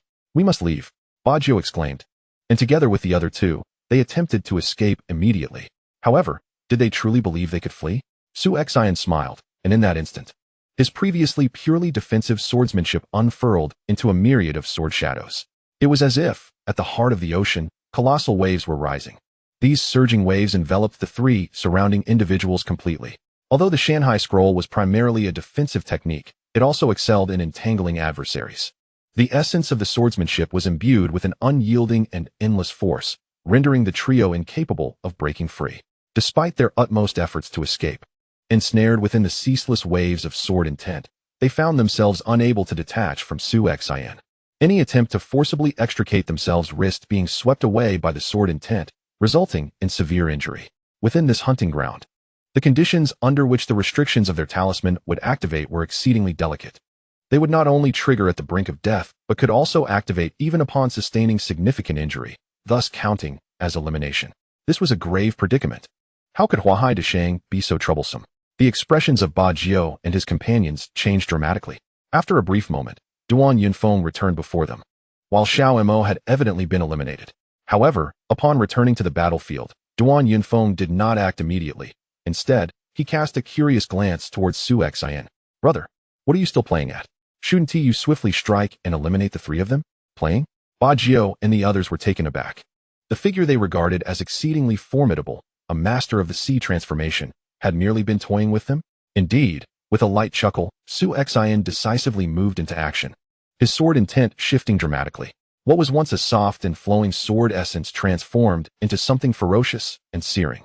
The sword technique surged forward, ferociously cleaving downwards, overwhelming and terrifying, simultaneously enveloping the three adversaries. Such might. Ba Jiao's eyes widened in shock. The trio exerted all their strength to withstand the frenzied and fearsome onslaught of the sword shadows. Yet, they could only hold on for a fleeting moment before two of them were swiftly defeated. Ultimately, the strongest among them, Ba Jiao, also met his demise. Among the seven who had come specifically to confront Duan Yunfeng, only the fragile girl who had led them managed to evade immediate engagement, while the other six, including Luo Xianzi, Xiao Mo, and Ba Jiao, top-tier talents capable of competing for the top 20 in the hunt, were all vanquished by Su Xin and Duan Yunfeng. "Duan Yunfeng, your swordsmanship was quite impressive just now," Su Xin remarked as he approached. "That was one of my ultimate moves," Duan Yunfeng replied. "I had originally intended to unveil it in the final stages of the hunt, but now you've witnessed it ahead of time. If I encounter you in the final hunt, it would indeed be tragic." His secret technique, when revealed unexpectedly, would yield the greatest effect. Yet now that Su Xin had seen it, he was at a disadvantage should they truly engage in combat. "Don't deceive me. Perhaps that was one of your ultimate techniques, but surely not your entire repertoire?" Su Xin inquired. Duan Yunfeng chuckled, rubbing his nose, clearly acquiescing. Su Xin marveled. Even if it was merely one of Duan Yunfeng's ultimate techniques, it had swiftly dispatched Luo Xianzi under their combined assault, revealing the depth of Duan Yunfeng's hidden prowess. "The ultimate move you just executed feels remarkably akin to the phantom scroll I practice, both astonishingly swift. I wonder who is stronger," Su Xin mused. Of course, the answer would only reveal itself when they encountered one another in the final stages of the hunt and engaged in earnest conflict. The recent battle had little impact on either Su Xin or Duan Yunfeng. They continued to rest, awaiting the morrow's arrival. Outside the hunting grounds, the recently eliminated Xiao Mo, Luo Xianzi, and the others regrouped. Xiao Mo's countenance was ominously dark. "Damn it, I expended such great effort to gather these talented warriors. Yet we still failed to eliminate that Duan Yunfeng and ended up being the ones eliminated instead. Cursed. Cursed. His heart seethed with anger and frustration. Yet he found himself powerless. This had been his sole opportunity for revenge against Duan Yunfeng, and he had squandered it. Meanwhile, Luo Xinzi stood calmly by, seemingly unperturbed. My master has summoned me to participate in this imperial city hunt, hoping that I might exert myself to the utmost and perhaps gain entry into the esteemed Tianyin Palace for cultivation. However, this year's hunt is conspicuously more formidable than in previous years, with a greater number of exceptional talents. Given my current abilities, it seems nearly impossible to truly break into the top 10. Ultimately, I will not enter Tianyin Palace, so being eliminated early holds little consequence. Moreover, I have garnered significant benefits from Xiao Mo, and most importantly, through him, I can establish a connection with the influential Duke of the realm. If I can leverage this opportunity to foster a friendship between our Ziyun sect and the Duke, it would indeed be a considerable gain. The Ziyun sect, while possessing some foundation, is deemed a major sect within the Tianyin dynasty. However, the imperial authority of the dynasty completely overshadows these sections. The Duke holds a lofty and powerful position, undoubtedly one of the most prominent figures within the dynasty. Cultivating a rapport with such a high-ranking individual is something the Ziyun sect ardently desires. The night swiftly passed. As dawn broke on the following day, the first phase of the hunt, which had lasted 5 days, finally came to a close. The surviving talents were escorted out of the hunting grounds, and soon, based on the tokens each carried, the 1,000 exceptional individuals advancing to the second phase were determined. Su Xin and Duan Yunfeng, of course, were among this select group. The group then returned to the camp, where a 3-day respite awaited them before the commencement of the second phase of the hunt. In the camp, Su Xin addressed the trio, Long Dao, Xiao Zhe, and Ling Yu, who had come to bid farewell. Are you all preparing to return to Yongning County? What choice do we have? Long Dao replied, his disappointment evident. Among the 10 talents selected from Yongning County for this hunt, aside from you, Su Xin, all the others were eliminated during the first phase, and their eliminations were rather brutal. Indeed, Xiao Zhe nodded gravely. There are simply too many prodigies in the Tianyin dynasty. We, who barely passed through the first level of the Seeking Dragon Tower, may be considered the pinnacle of talent in Yongning County, yet on a broader scale. We truly pale in comparison. This hunt has been a humbling experience for the 3 of us. Leaving now might cushion the blow, Ling Yu added. If we stayed to witness the true top talents in the subsequent stages of the hunt, the impact on our morale would likely be even more severe. Among the 10 talents from Yongning County, you are the only one who has progressed through the first phase and can still push forward. As for us, we wish to break through to the void-breaking realm as soon as possible. The Tianyin Palace has already become an unrealistic aspiration, Long Dao remarked with a smile. Su Xin, I sincerely hope you achieve your goal of entering Tianyin Palace. When you return to Yongning County, do come find us for a drink, he added. Very well. Su Xin replied with a nod. Shortly thereafter, Long Dao and the others departed on their purple wind beasts. Not just the 3 of them, but many of the talents eliminated in the first phase chose to leave as well. When they arrived, these individuals were filled with fervor, each aspiring to break into the top 10 and gain entry into the sacred cultivation grounds of Tianyin Palace. Yet, as they departed, most were engulfed in a profound sense of dejection. Many prodigies have faced setbacks during this hunting event. However, such adversity bears both advantages and disadvantages. The benefit lies in the fact that encountering failure can lead to a timely awakening and a clearer understanding of oneself, paving the way for smoother cultivation in the future. The drawback, however, is the potential for an irreversible decline in morale. Out of nearly 100,000 prodigies, almost 99% have been eliminated in merely the first phase of the hunt, leaving only 1,000 exceptional individuals. Su Xin could not help but feel a pang of emotion. Yet, those who remained were each extraordinarily powerful, with even the weakest among them likely possessing the strength to conquer the second level of the dragon-seeking tower. The ensuing competition in the hunting grounds would undoubtedly become even more intense. Su Xin clenched his fists. Within that hunting arena, he had encountered numerous top-tier talents, such as the initial contenders, Song Yin and Tang Xian, as well as the formidable monk who left him astounded with his terrifying prowess. There were also others like Xiao Meng and Tu San, who had long been recognized as exceptionally gifted and formidable prodigies. Regardless of who they were, none could obstruct his path forward. The Tianyin Palace was his unequivocal objective. As night fell, the camp was ablaze with light. Although a significant number of prodigies had departed, the atmosphere remained lively. At the heart of the camp stood a towering black edifice, the Red Dragon Tower. The Red Dragon Tower surveils the world. This Imperial City hunting event also fell within its watchful gaze, with many elements of the hunt orchestrated by the Red Dragon Tower itself. For instance, the much-discussed talent intelligence, which had circulated widely among the prodigies, was in fact the work of the Red Dragon Tower. A delicate young girl approached the Red Dragon Tower. "Young lady, do you require assistance?" inquired an attendant responsible for reception. "I have come to sell information regarding a prodigy from this hunting event," the fragile girl replied. "Sell information about a prodigy?" The attendant's demeanor shifted slightly. The intelligence on prodigies during the hunt had been meticulously gathered by the Red Dragon Tower, utilizing various channels, including performances during the dragon-seeking tower trials and subsequent public achievements of these talents. Given the multitude of prodigies engaged in fierce battles within the hunting grounds during this initial phase, it was impossible for the Red Dragon Tower to monitor each individual. Consequently, they could not possess complete knowledge of every prodigy's capabilities. At this juncture, the Red Dragon Tower would offer a price, encouraging these prodigies to voluntarily disclose information that had yet to reach the tower's awareness. The remuneration would vary according to the significance of the intelligence provided. The delicate girl promptly recounted all that she knew about the prodigy in question. "Are you saying that among the 1,000 prodigies who passed the first phase of the hunt, there is one who, despite being merely at the Great Sea stage, possesses the combat strength to rank among the top 10 in the hunt?" The attendant rose, gazing incredulously at the fragile girl. After a thorough inquiry, the attendant responded, "Young lady, the information you provided will be verified by our Red Dragon Tower. Should your claims prove true, we shall compensate you accordingly." "Very well." The delicate girl nodded and subsequently turned to leave. The Red Dragon Tower acted swiftly, and within less than an hour, they confirmed the veracity of the girl's statements. Within a tavern at the camp, Su Xin and Duan Yunfeng sat together. "Esteemed guests, behold the latest genius intelligence from the Qilong Tower, which records numerous newly emerged prodigies from the first phase of the hunt. Shouldn't you all procure a copy to peruse?" Nearby, merchants were hawking the latest genius intelligence. Su Xin and Duan Yunfeng soon acquired a copy themselves. As they turned to the early pages of the intelligence, they found familiar names such as Xia Meng, Su Xin, and Duan Yunfeng himself, individuals already recognized as geniuses. However, they soon encountered a new name, Wu Zhao. Wu Zhao, of unknown origins, possessed peak transformation into the sea prowess and wielded a stone staff. He had struck numerous times during the first phase of the hunt, leaving no one capable of withstanding his blows, undoubtedly ranking among the top 10 in combat power. "It is he, that great monk."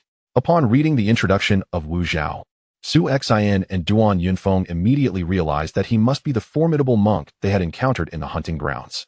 The intelligence noted that even those previously acknowledged as contenders for the top 50 had been eliminated by this monk's single strike, illustrating his might, a true monster. Duan Yunfeng felt a shiver run down his spine at the mere thought of this monk. In terms of strength, even Xia Meng might not measure up to Wu Zhao. Su Xin mused silently. The intelligence only classified Wu Zhao as possessing top 10 combat power, which was evidently an understatement. Of course, this was due to the limited understanding the outside world had of Wu Zhao's abilities. He and Duan Yunfeng had truly faced off against Wu Zhao in the hunting grounds, even compelling him to showcase remarkable techniques. As they continued to peruse the document, Duan Yunfeng turned to a new page and was struck dumb by the name inscribed there. "Brother, take a look." Su Xin immediately glanced over, and his expression mirrored Duan Yunfeng's astonishment. The page contained the following information. Su Xin, hailing from Yongning County in Yunzhou, aged 19, with mastery in transformation into the sea, and suspected to possess top 10 combat power in this hunt. Chapter 48, Doubt My Name? Su Xin was taken aback. He had showcased considerable prowess during the first phase of the hunt, so it was not surprising that the Qilong Tower had recorded him in this intelligence. However, he had not anticipated his ranking to be so elevated. Suspected top 10 combat power? Su Xin murmured. Of course, he possessed top 10 combat power.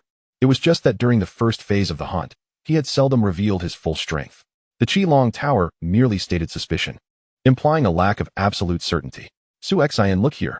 The intelligence notes that you single-handedly defeated Luo Xiao in one encounter and simultaneously contended against 3 major geniuses, including Bajio, without falling behind, leading them to believe you should possess top 10 combat power. However, beyond that, there is nothing more, Duan Yunfeng remarked. Su Xin chuckled. Indeed, his accomplishments listed in this intelligence were rather meager. It merely detailed the climactic battle of that final night, where he killed Luo Xiao and held off Bajio and the others. Yet it only stated that he contended evenly against them, while in reality, He had single-handedly vanquished them all. In that battle, a total of 7 individuals advanced, and my accomplishments ought to be conveyed through the accounts of the initially eliminated Luo fairy, Xiao Mo, or the girl who discreetly withdrew when the situation turned dire. Su Xin pondered this matter deeply. Whether it was Luo fairy, Xiao Mo, or the timid maiden who retreated early, they only witnessed Su Xin eliminating Luo Xiao and engaging in a stalemate against Ba Jiao and his companions. Yet they remained oblivious to the fact that Su Xin single-handedly vanquished all 3 of them afterwards. Even if the Red Dragon Tower were to investigate post-event, Ba Jiao and his companions, each a prodigy in their own right and prideful, would likely be reluctant to admit that they had been bested by a mere Grand Master of the Sea transformation. Instead, they would assert that Su Xin had teamed up with Duan Yunfeng to eliminate them. Such a record alone would suffice to suggest that Su Xin possessed the prowess to contend for a position in the top 20. However, claiming he could breach the top 10 would indeed be difficult to substantiate. Yet, Su Xin paid little heed to such matters and continued to peruse the intelligence regarding other prodigies within the encampment. Following the release of the latest talent's intelligence from the Red Dragon Tower, the atmosphere became rife with fervent discussions among the geniuses. Who was this Wu Zhao? And from whence did he emerge, devoid of any introduction?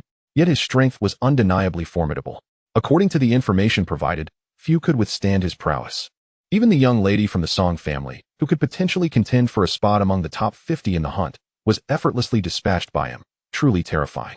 In terms of combat ability, Wu Zhao undoubtedly deserved a place within the top 10 of the hunt.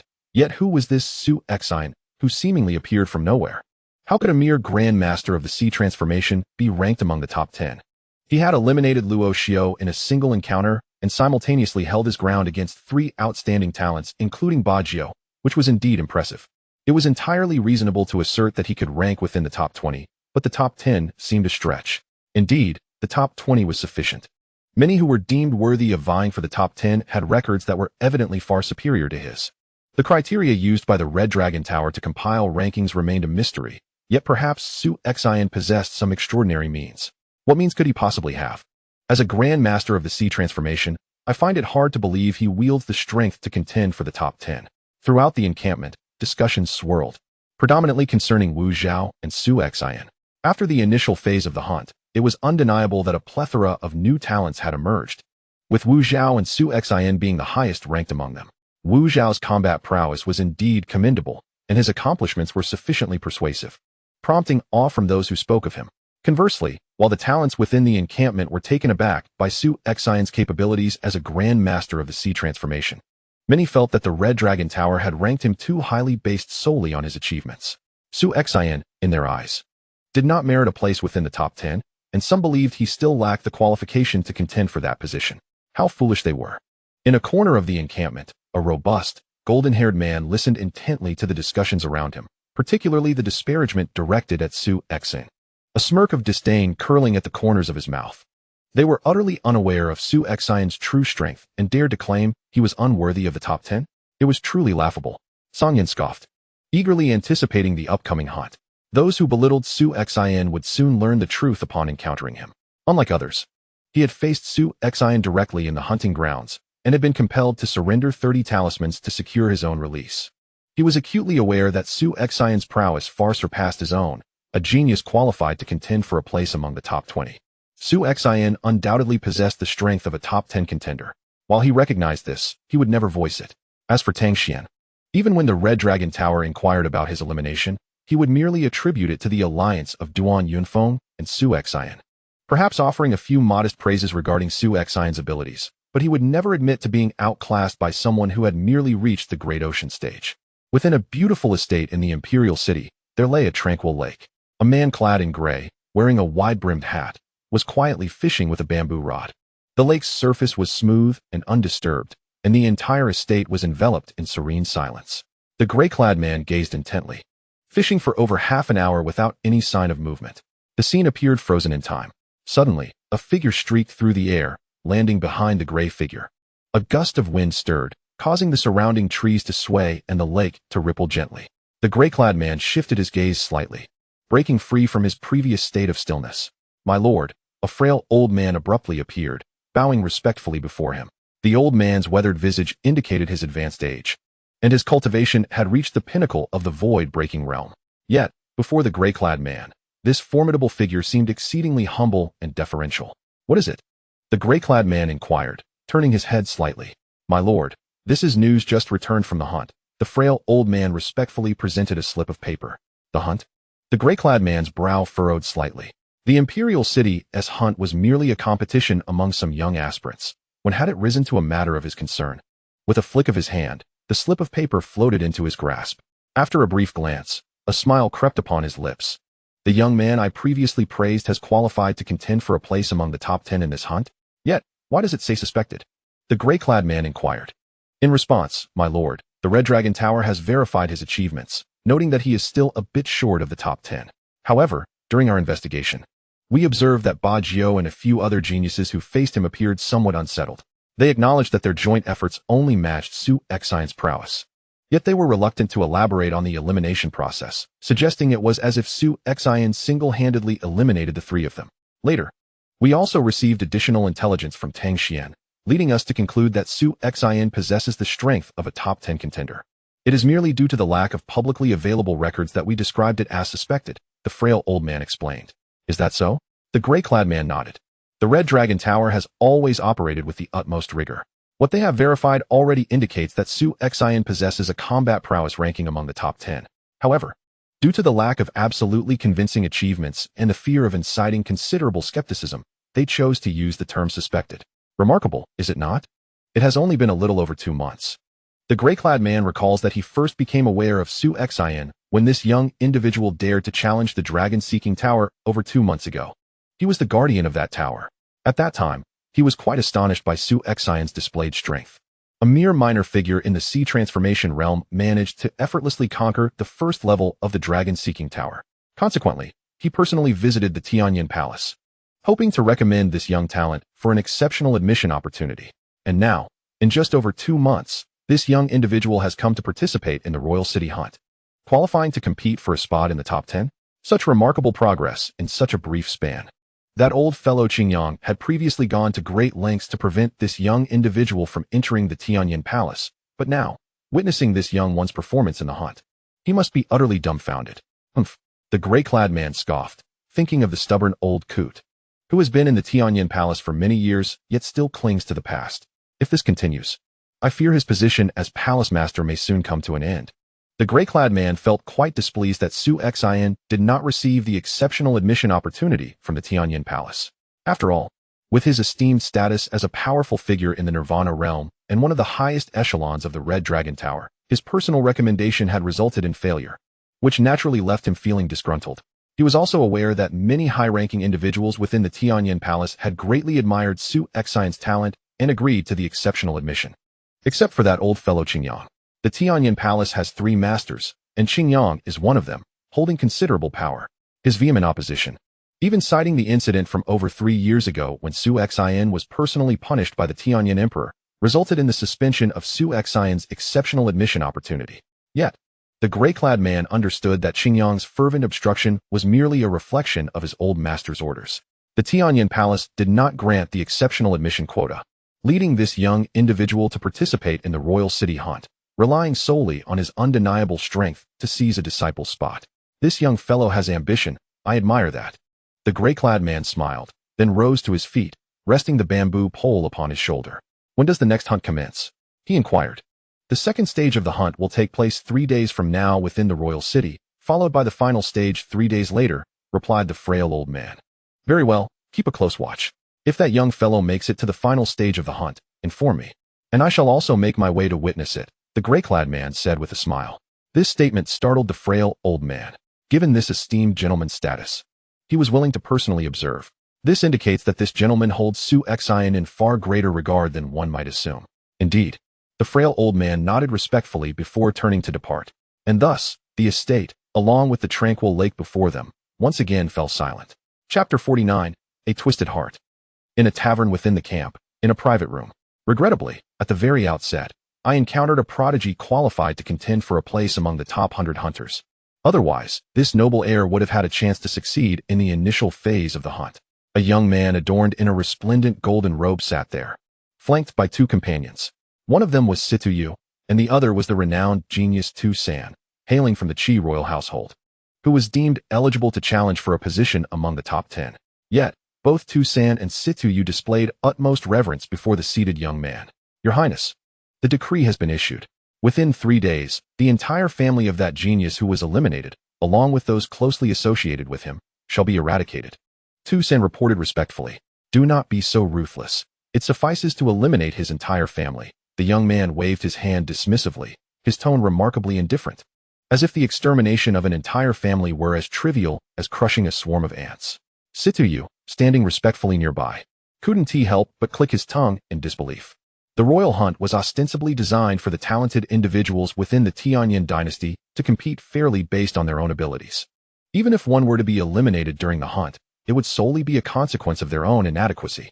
However, the current prince, merely because of his own elimination, sought to exact vengeance by annihilating the family of the genius who bested him. The rumors were indeed true, Su mused.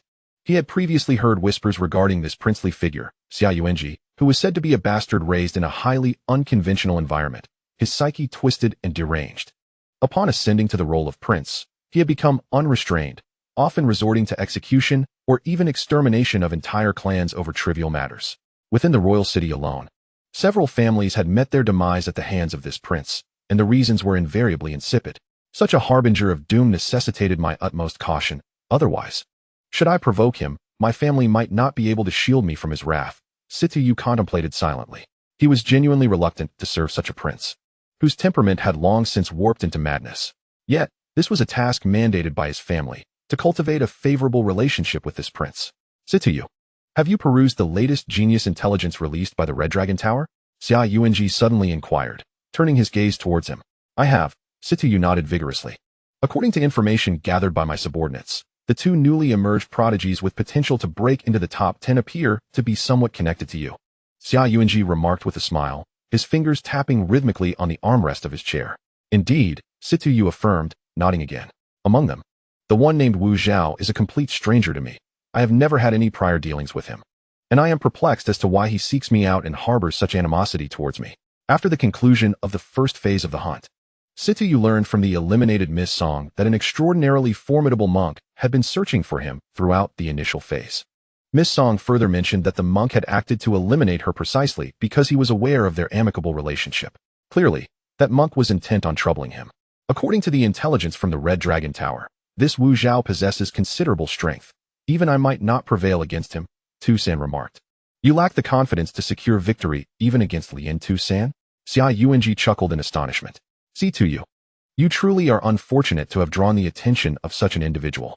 Su could only muster a bitter smile, oblivious to the reasons behind Wu Zhao's interest in him.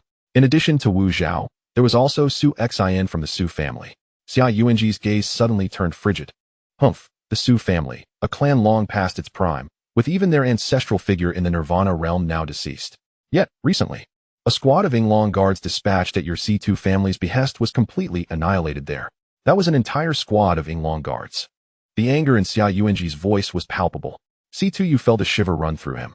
That squad of Yinglong guards had been appointed by the Qi Wang, and their demise at the hands of the Su family had incited the Qi Wang's wrath, causing considerable repercussions for the C2 family. The very reason he had been sent to this esteemed young lord was to appease him and mitigate the Qi Wang's fury as much as possible. And then there was Su Xin, a mere cultivator at the Great Sea stage, even inferior in prowess to this young lord. Yet the Qilong Tower deemed him worthy to be among the top 10 in this hunt? What an absurdity! This young lord had been eliminated in the first phase of the hunt. How could he possibly qualify for the top 10? Xia Yuanji growled in frustration.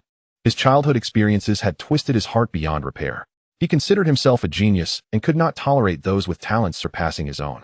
As a perfected Great Sea cultivator, he had previously received abundant resources for cultivation in the Qi Wang's palace, only to be eliminated in the first phase of this hunt. This alone had ignited his fury, pushing him to contemplate the destruction of the family of the genius who had eliminated him. Yet Su Xin, a Great Sea cultivator even weaker than he, managed to pass the first phase, and was deemed qualified to vie for the top 10? On what grounds? Eliminate him. You too, no matter who encounters Su Xin next. Kill him on sight. The reasoning seemed ludicrous, yet Xia Yuanji issued the order without hesitation. Understood, Su Xin nodded, his expression unwavering. C2U, however, was aghast. Young lord, the regulations for the Imperial City hunt explicitly prohibit actual killing. Should we contravene this? Before C2 could finish, Xia Yuanji's icy gaze swept over him. Explicit regulations? Whose regulations? The Tianyan Emperor's? Even if I contravene them, what then? Xia Yuanji's voice was frigid, his eyes resembling those of a predator.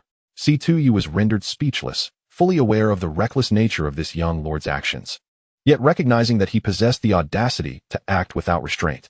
The Qi Huang had once contended fiercely for the throne against the current emperor, maintaining a formidable power that had kept the Tianyan Emperor at bay for many years.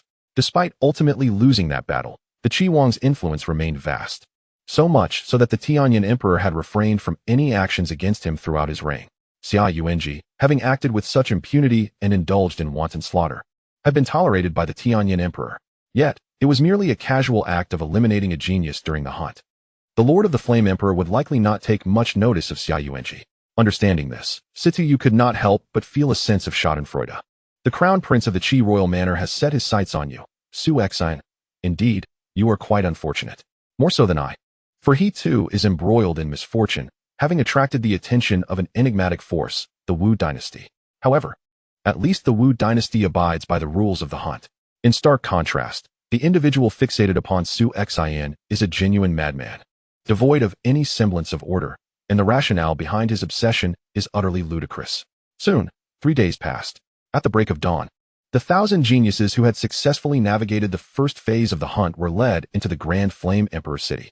The vastness of the royal city surpassed any location within the 36 states of the Flame Emperor dynasty, teeming with life and grandeur. Countless exquisite structures and lofts adorned the place, while the streets were a veritable sea of humanity, densely populated with formidable individuals. Within the Xuanwu Gate lay an expansive training ground, capable of accommodating tens of thousands simultaneously. As the multitude of geniuses arrived at the training ground, several figures were already stationed there. These individuals, clad in various attires, congregated in small groups or stood alone, yet each exuded an overwhelming aura, clearly having transcended into the realm of void breaking. The newly arrived geniuses regarded these figures with curiosity. They were undoubtedly the formidable powers and sect leaders within the Flame Emperor dynasty.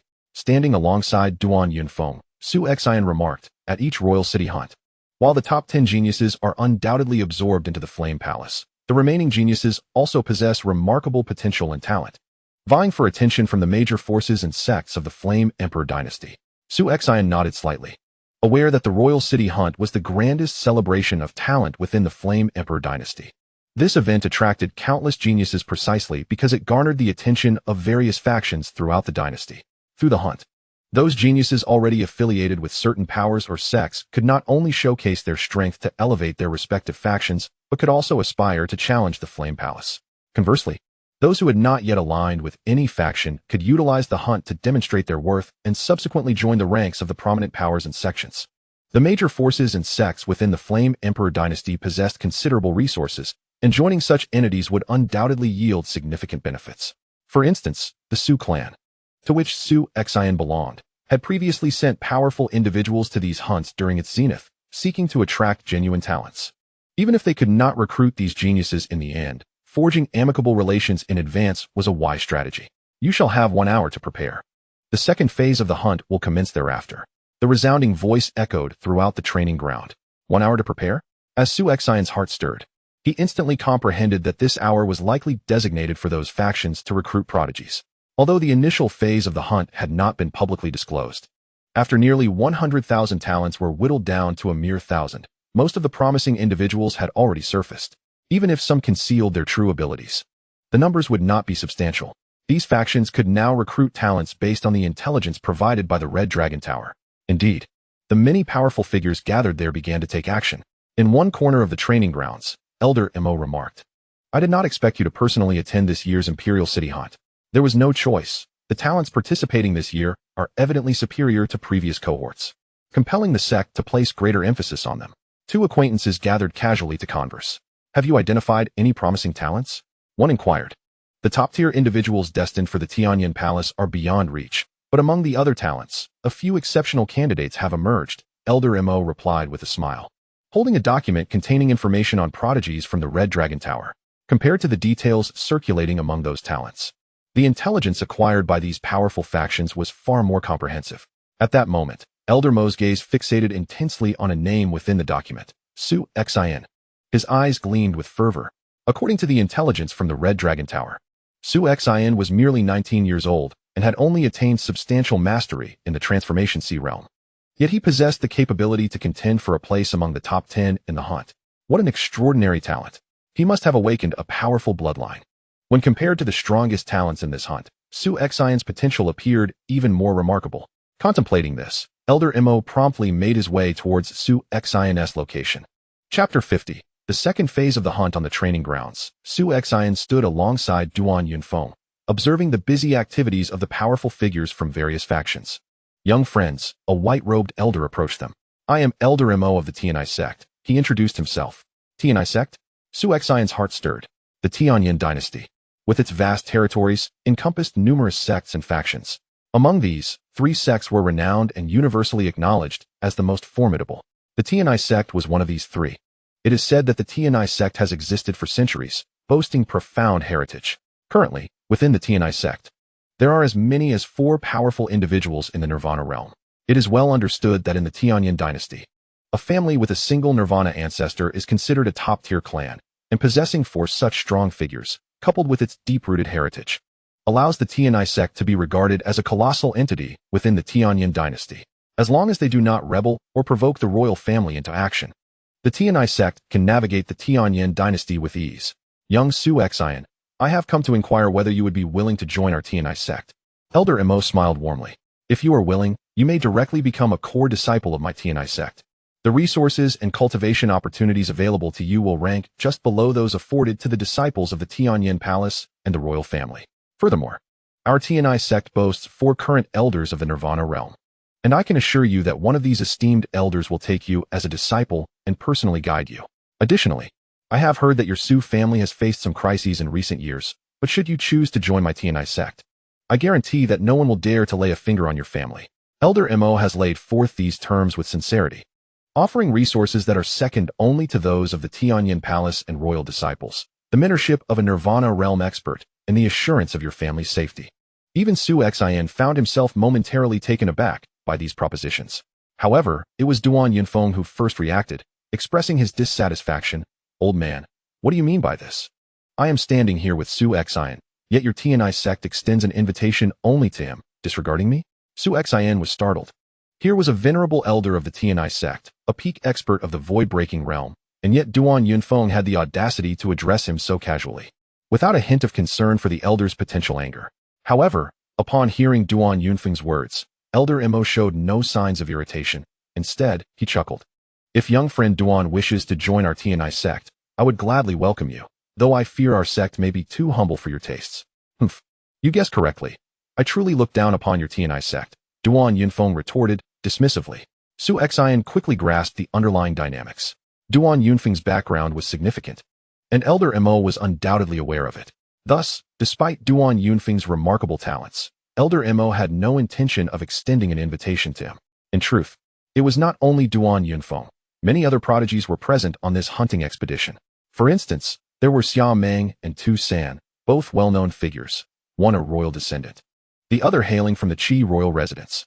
Regardless of their strength, which would likely qualify them for the Tianyin Palace, it was improbable that they would join any other faction, rendering such offers from sects and organizations a mere formality.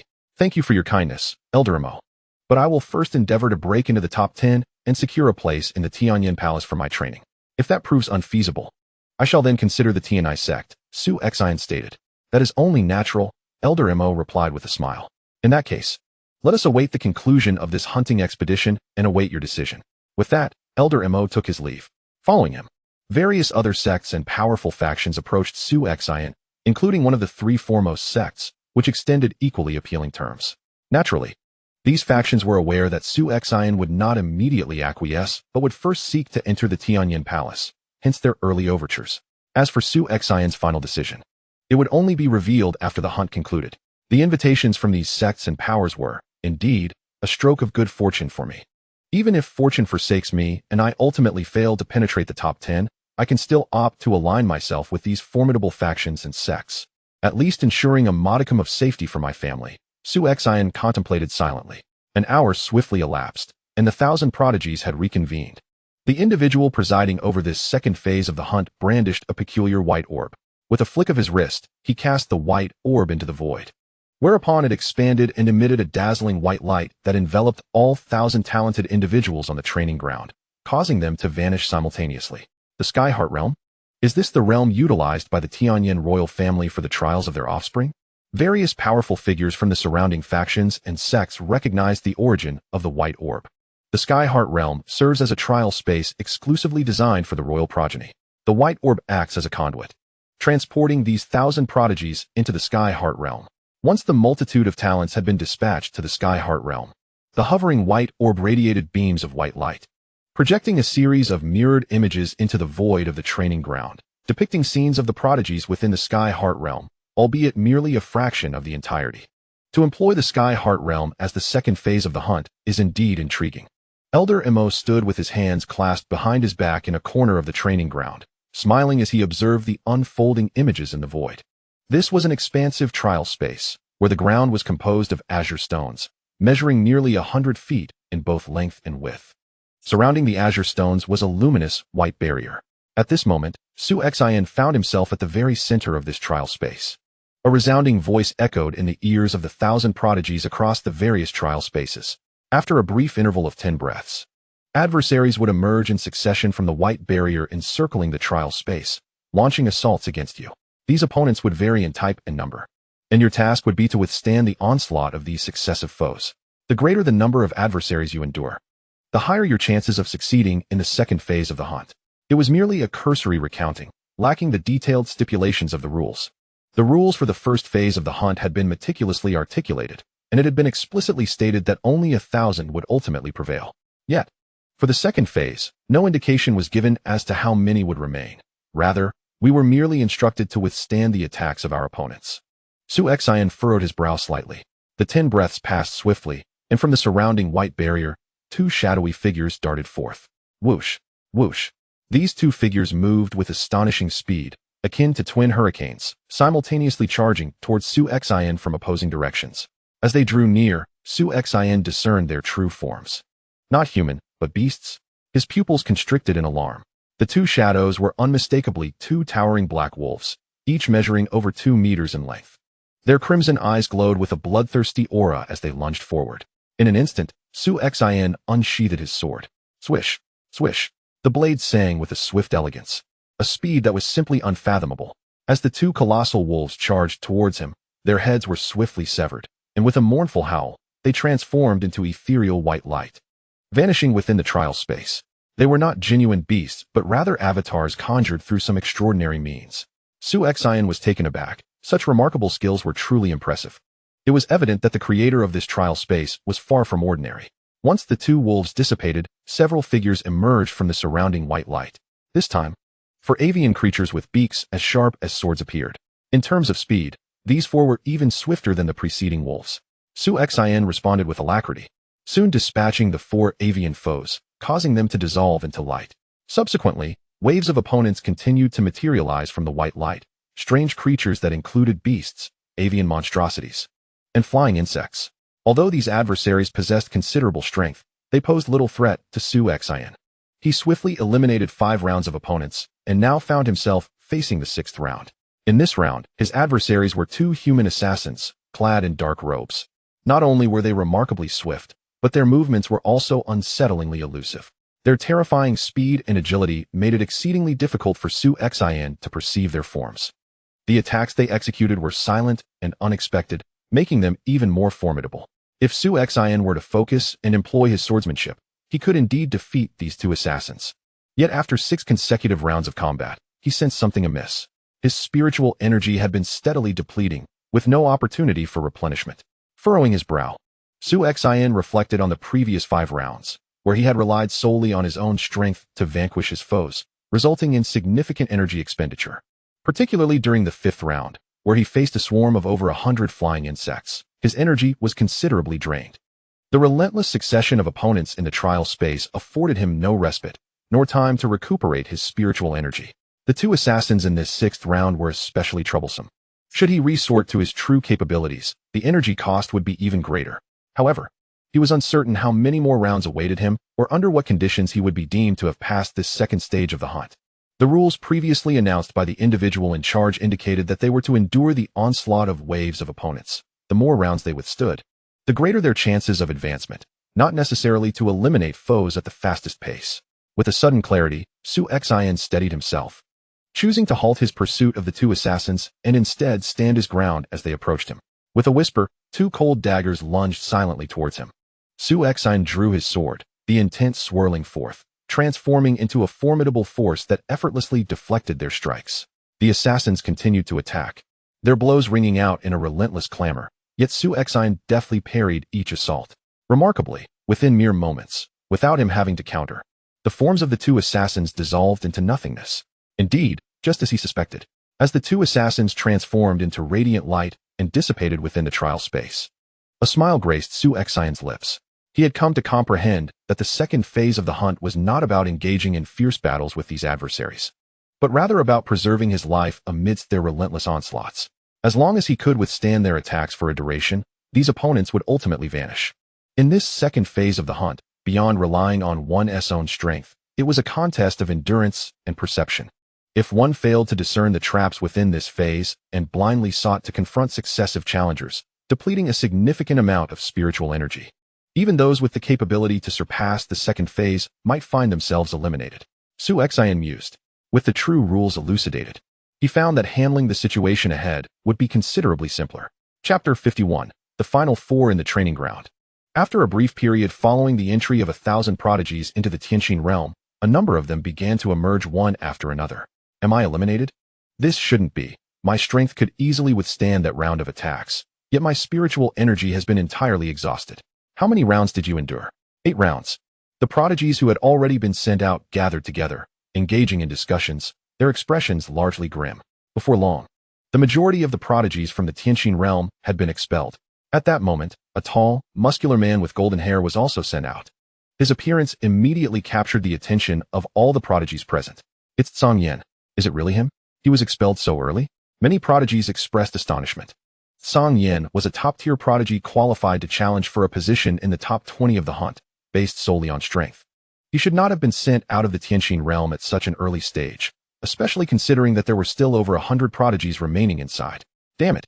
At this moment, Su Xin gritted his teeth, clenching his fists, his complexion exceedingly grim. I was too reckless. I should have been more cautious and conserved my spiritual energy. Otherwise, I could have easily withstood the 10th round of attacks. Just moments ago in the Tianqin realm, facing wave after wave of foes, he had unleashed his full power from the very beginning, relying on sheer strength to obliterate those opponents. While this approach was swift, allowing him to pass the 8th round early, he had already exhausted the majority of his spiritual energy. It was only then that he realized something was amiss. But it was too late. He barely managed to push through the 9th round, but upon reaching the 10th round, the strength of the opponents escalated dramatically.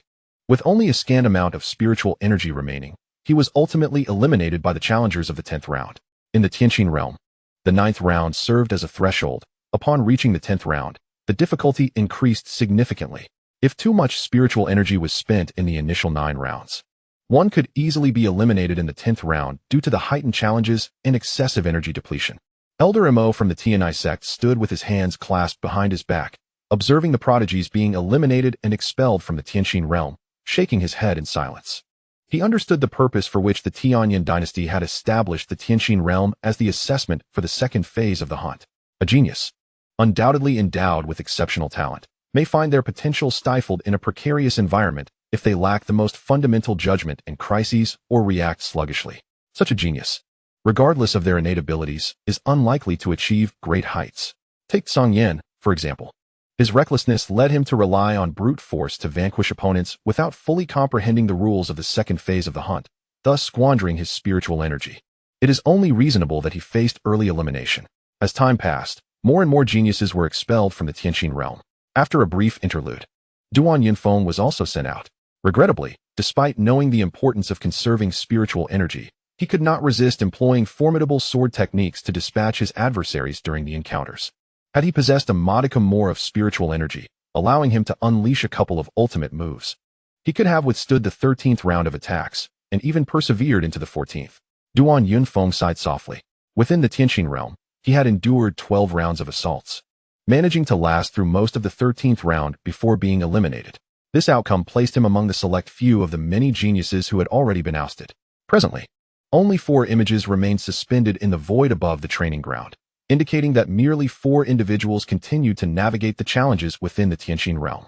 These 4 consisted of the widely acknowledged strongest, Xiao Meng, the formidable Su Xin from the Qi Wang mansion, the enigmatic monk Wu Zhao, and lastly, Su Xin, who was suspected to possess top 10 combat prowess, yet faced skepticism regarding his cultivation, which was thought to be merely at the great transformation of the sea stage. The trials within the Tianqin realm had reached the 13th round, where the adversaries comprised 10 black-armored soldiers wielding long spears, each possessing terrifying strength. The monk Wu Zhao, barefoot and adorned with prayer beads, stood at the center of the trial space, wielding a stone staff with casual ease. With each swing of his staff, the soldiers were sent flying. Bang, bang, bang, bang. With every strike, a black-armored soldier was forcefully hurled away, as all 10 black-armored soldiers charged simultaneously. The result was that they were all sent sprawling, simple and brutal, devoid of any embellishments. Yet, to the onlookers, these formidable soldiers appeared as mere punching bags before Wu Zhao, repeatedly cast aside. How extraordinarily powerful! What immense force does that stone staff possess? After all, these were the adversaries of the 13th round. Any single one of those 10 soldiers could easily trample a typical genius who had merely passed the 2nd level of the Xuanlong Tower, couldn't they? The talented individuals standing in the training ground, alongside powerful figures from various factions and sects, gazed in astonishment as they witnessed the monk effortlessly dispatching each black-armored soldier.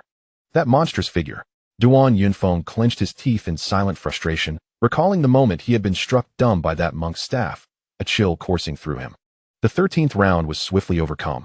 As the 14th round commenced, the adversaries remained 10 armed soldiers, their armor having transitioned from black to silver, signifying an enhancement in their combat prowess. It was nearly time. The monk Wu Zhao observed the 10 silver-armored soldiers with a serene gaze as they charged forth. Having withstood 13 rounds of onslaught, he believed he could successfully navigate this second phase of the hunt. The monk had not embarked on this hunt for fame. He deemed it sufficient. With a hearty smile, he symbolically brandished his stone staff a couple of times amidst the siege of the silver-armored soldiers, only to be eliminated and sent away. As Wu Zhao appeared on the training grounds, the talented individuals present wore expressions of utter bewilderment. How could this happen? He had breezed through the 13th round with such ease, yet in the 14th round, he was swiftly eliminated. Could it be that his spiritual energy had been depleted? Surely not. His earlier demeanor had been so relaxed. How could he have exhausted his energy? In my view, he intentionally lost. Most of the talented individuals grasped the situation clearly. Wu Zhao evidently did not intend to continue further, thus he allowed himself to be eliminated on purpose. His prowess, previously acknowledged by the Red Dragon Tower to be within the top 10 for hunting, was no longer doubted. Many now believe that Wu Zhao's true strength might even rival that of Xiao Meng. C2U, I have heard that during the first phase of the hunt, Wu Zhao was incessantly seeking your whereabouts. You must be cautious, someone nearby cautioned. C2U's expression darkened considerably, aware of the monk's strength. He had not anticipated it to be to such an extent. What a monstrous being had emerged from nowhere. C2U's visage was a mask of resentment. Similarly, within the 13th round of the Tianqin realm, the noble commanded me to enter the Tianyin Palace to cultivate. I must fulfill the noble's command, even at the cost of everything. The tall and stern figure, Su Xin, surveyed the approaching 10 black-armored soldiers with a gaze as sharp as a blade. He moved like a specter, weaving through the ranks of the black-armored soldiers, his full strength unleashed as he struck down one after another until they dissipated. He was originally a household servant. His life and everything he possessed were gifted by the Prince of Qi. The ideology ingrained in him since childhood dictated that the prince was above all else. Everything he did was for the Qi prince's estate. This hunt was also mandated by the prince, who required him to participate and enter the Tianyin Palace for cultivation. In his eyes, he had no existence apart from the prince's will. Exhausting his spiritual energy after unleashing his utmost power, Su Xin finally surpassed the 13th round. Upon reaching the 14th round, he continued to fight fiercely against the 10 silver-armored soldiers for a time, depleting his spiritual energy before ultimately being eliminated. After being expelled from the Tianqin realm, Su Xin stood alone in a corner of the training ground, his expression unchanged despite the astonished glances directed at him, resembling an emotionless machine. In another trial space, Xiao Meng had also advanced to the 14th round. At this moment, all eyes were fixated upon him. I am of royal lineage. I represent the dignity of the royal family. I will undoubtedly enter the Heavenly Flame Palace, and I must do so with the title of first in this hunting competition. Not only must I secure the top position overall, but I must also dominate the second stage of the hunt. Standing at the center, the robust figure of Xiao Meng exuded an air of arrogance and dominance. Born into royalty, he did not live a life of luxury. Instead, he grew amidst the fiercest and most brutal competition. In such an environment, his relentless pursuit has always been to become the strongest. I have ventured into the Heavenly Heart realm numerous times, but previously, I was only able to reach the 14th round. However, this time, I will surely surpass it. With a low roar, Xiao Meng wielded his gun like a dragon. It was formidable, swift, and possessed terrifying power. The 10 silver-armored soldiers surrounding him, each an indomitable force, were no match for Xiao Meng's fierce and aggressive marksmanship. Within a short span, 3 of them were eliminated. Following this, a barrage of intense confrontations ensued, and ultimately, Xiao Meng single-handedly dispatched all 10 silver-armored soldiers, each with a single shot. He had surpassed the 14th round. How powerful! Astonishingly strong. The training ground erupted in exclamations. Until now, even top-tier geniuses like Su Xin and Wu Zhao had only progressed through the 13th round, falling short in the 14th. Yet Xiao Meng had not only surpassed the 14th round, but had done so by decisively overpowering the 10 silver-armored soldiers with sheer strength. This was an extraordinary display of power. The entire training ground was in a frenzy. No one had anticipated that Xiao Meng possessed such formidable strength. The third layer. Xiao Meng undoubtedly had the capability to surpass the third layer of the dragon-seeking tower. The elite warriors from various factions and sects were equally shaken. They understood well that to advance past the 14th round of the Heavenly Heart realm, especially by overwhelming one's opponents with absolute strength, implied the prowess to conquer the third layer of the dragon-seeking tower. To conquer the third layer of the dragon-seeking tower within the Heavenly Flame dynasty signified the epitome of genius. Such talents had been a rarity in past royal hunts. But this time, one had emerged. After overcoming the 14th round, Xiao Meng faced his adversaries in the 15th round, 10 golden-armored soldiers. These golden-armored soldiers exhibited significantly greater strength than their silver counterparts, and after a brief struggle, Xiao Meng was ultimately defeated. With Xiao Meng's defeat, among the 1,000 geniuses still navigating the second stage of the hunt, only one remained within the Heavenly Heart realm. That individual was Su Xin. Chapter 52, an unexpected revelation on the training ground. Many eliminated geniuses, including the elite warriors from various factions, were intently focused on the final image suspended in the void. In the scene, a young man clad in black is demonstrating his swordsmanship, deftly fending off the assaults of his adversaries. This Su Xin, is he still pressing forward? Among the 1,000 prodigies participating in the second phase of the hunt, the most formidable, Xiao Meng, has already succumbed after the 14th wave of attacks. While Su Xin leisurely persists in the 12th round, many prodigies observe with peculiar expressions. Surviving the Tianqin realm does not necessarily correlate with the duration of one's progression or the number of rounds surpassed. Indeed, within the Tianqin realm, one can preemptively vanquish opponents in each round, thereby expediting one's passage. Conversely, one may adopt a more cautious approach, biding their time until the time limit for attacks expires, leading to the self-dissolution of the opponents.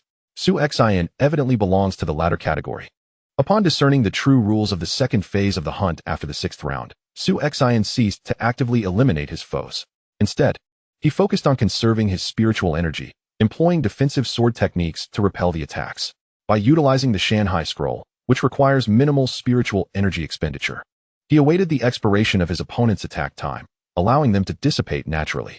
Thus, while all others were eliminated, and even Xiao Meng had fallen in the 15th round, Su Xin had only just reached the final stage of the 12th round. Clang, clang, clang.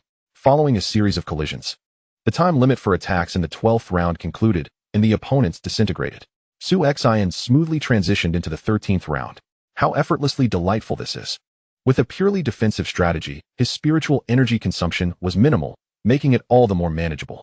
He is employing the Beizong sword technique, recognized as the foremost swordsmanship of the Tianyin dynasty. Many prodigies in the training ground murmured their observations. Although Su Xin remained on the defensive, none questioned his approach. After all, in the Tianqin realm, surviving each wave of attacks is the ultimate goal, irrespective of the methodology employed. In the 13th round, Su Xin encountered 10 black-armored soldiers wielding spears. The united assault of these 10 soldiers was relentless, and while Su Xin could not maintain the same ease as before, he experienced only a moderate increase in pressure. Utilizing the Baitsong sword technique, acknowledged as the finest swordsmanship of the Tianyin dynasty, and drawing upon his understanding of the realm, Su Xin summoned the Shanhai Scroll, creating formidable waves that successfully repelled the onslaught of the 10 black-armored soldiers. Before long, he surpassed the 13th round and entered the 14th. Whoosh, whoosh, whoosh. The spears surged forward like mighty dragons, exhibiting astonishing speed and strength. Su Xin felt an overwhelming surge of pressure, although it was still 10 soldiers. The silver-armored warriors of the 14th round were significantly more powerful than the black-armored soldiers of the previous round. A flicker of excitement ignited in Su Xin's eyes. In the next moment, a tremendous surge of bloodline power erupted forth. Since entering this trial space, from the first opponent he encountered to the recent adversaries of the 13th round, he had only harnessed 50% of his bloodline power. Yet now, he unleashed 70%. This amplification of his bloodline power instantaneously augmented his strength. Bring it on. With a low shout, Su Xin unleashed his swordsmanship, causing an endless wave of energy to surge forth, enveloping the 10 silver-armored soldiers as if they were caught in a tumultuous sea. Su Xin stood resolute, akin to an unyielding rock at the ocean's core.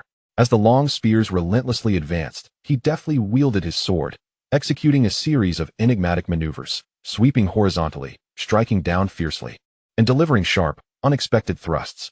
Each movement was perfectly timed to deflect or parry the surrounding spear shadows. The trial space reverberated with the cacophony of metal clashing. Such prowess!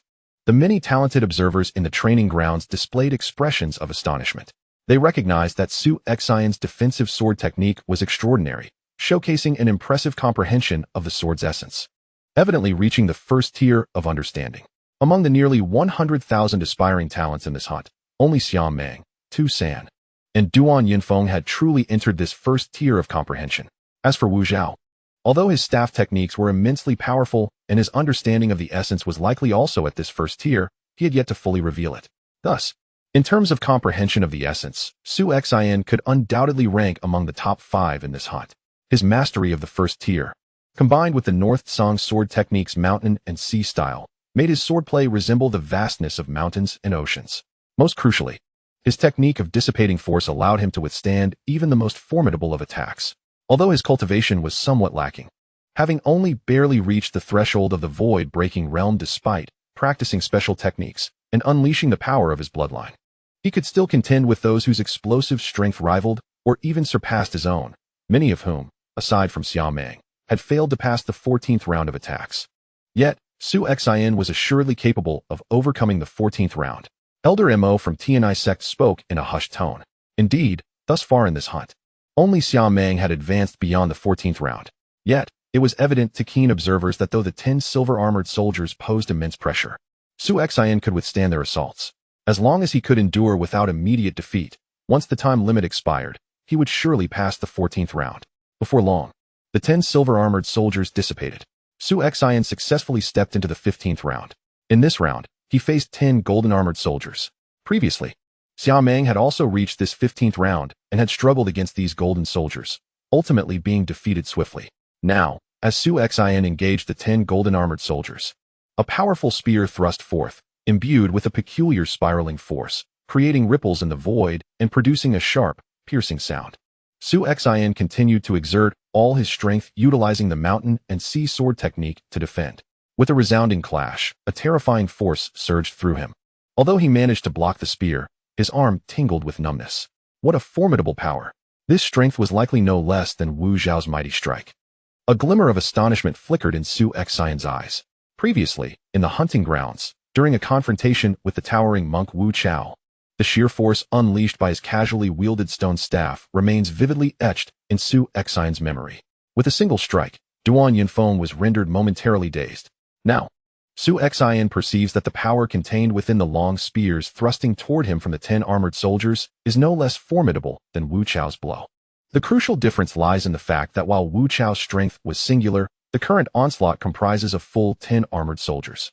Boom, boom, boom, boom. The 10 armored soldiers surged forth simultaneously, their long spears either crashing down with fury or piercing directly, slicing through the void and generating an astonishing cacophony of shattering air. Su Xin, still only harnessing 70% of his bloodline power, must rely solely on the mountain and sea sword technique to withstand this barrage of terrifying assaults. This is where it ends. The onlookers in the training ground sighed inwardly.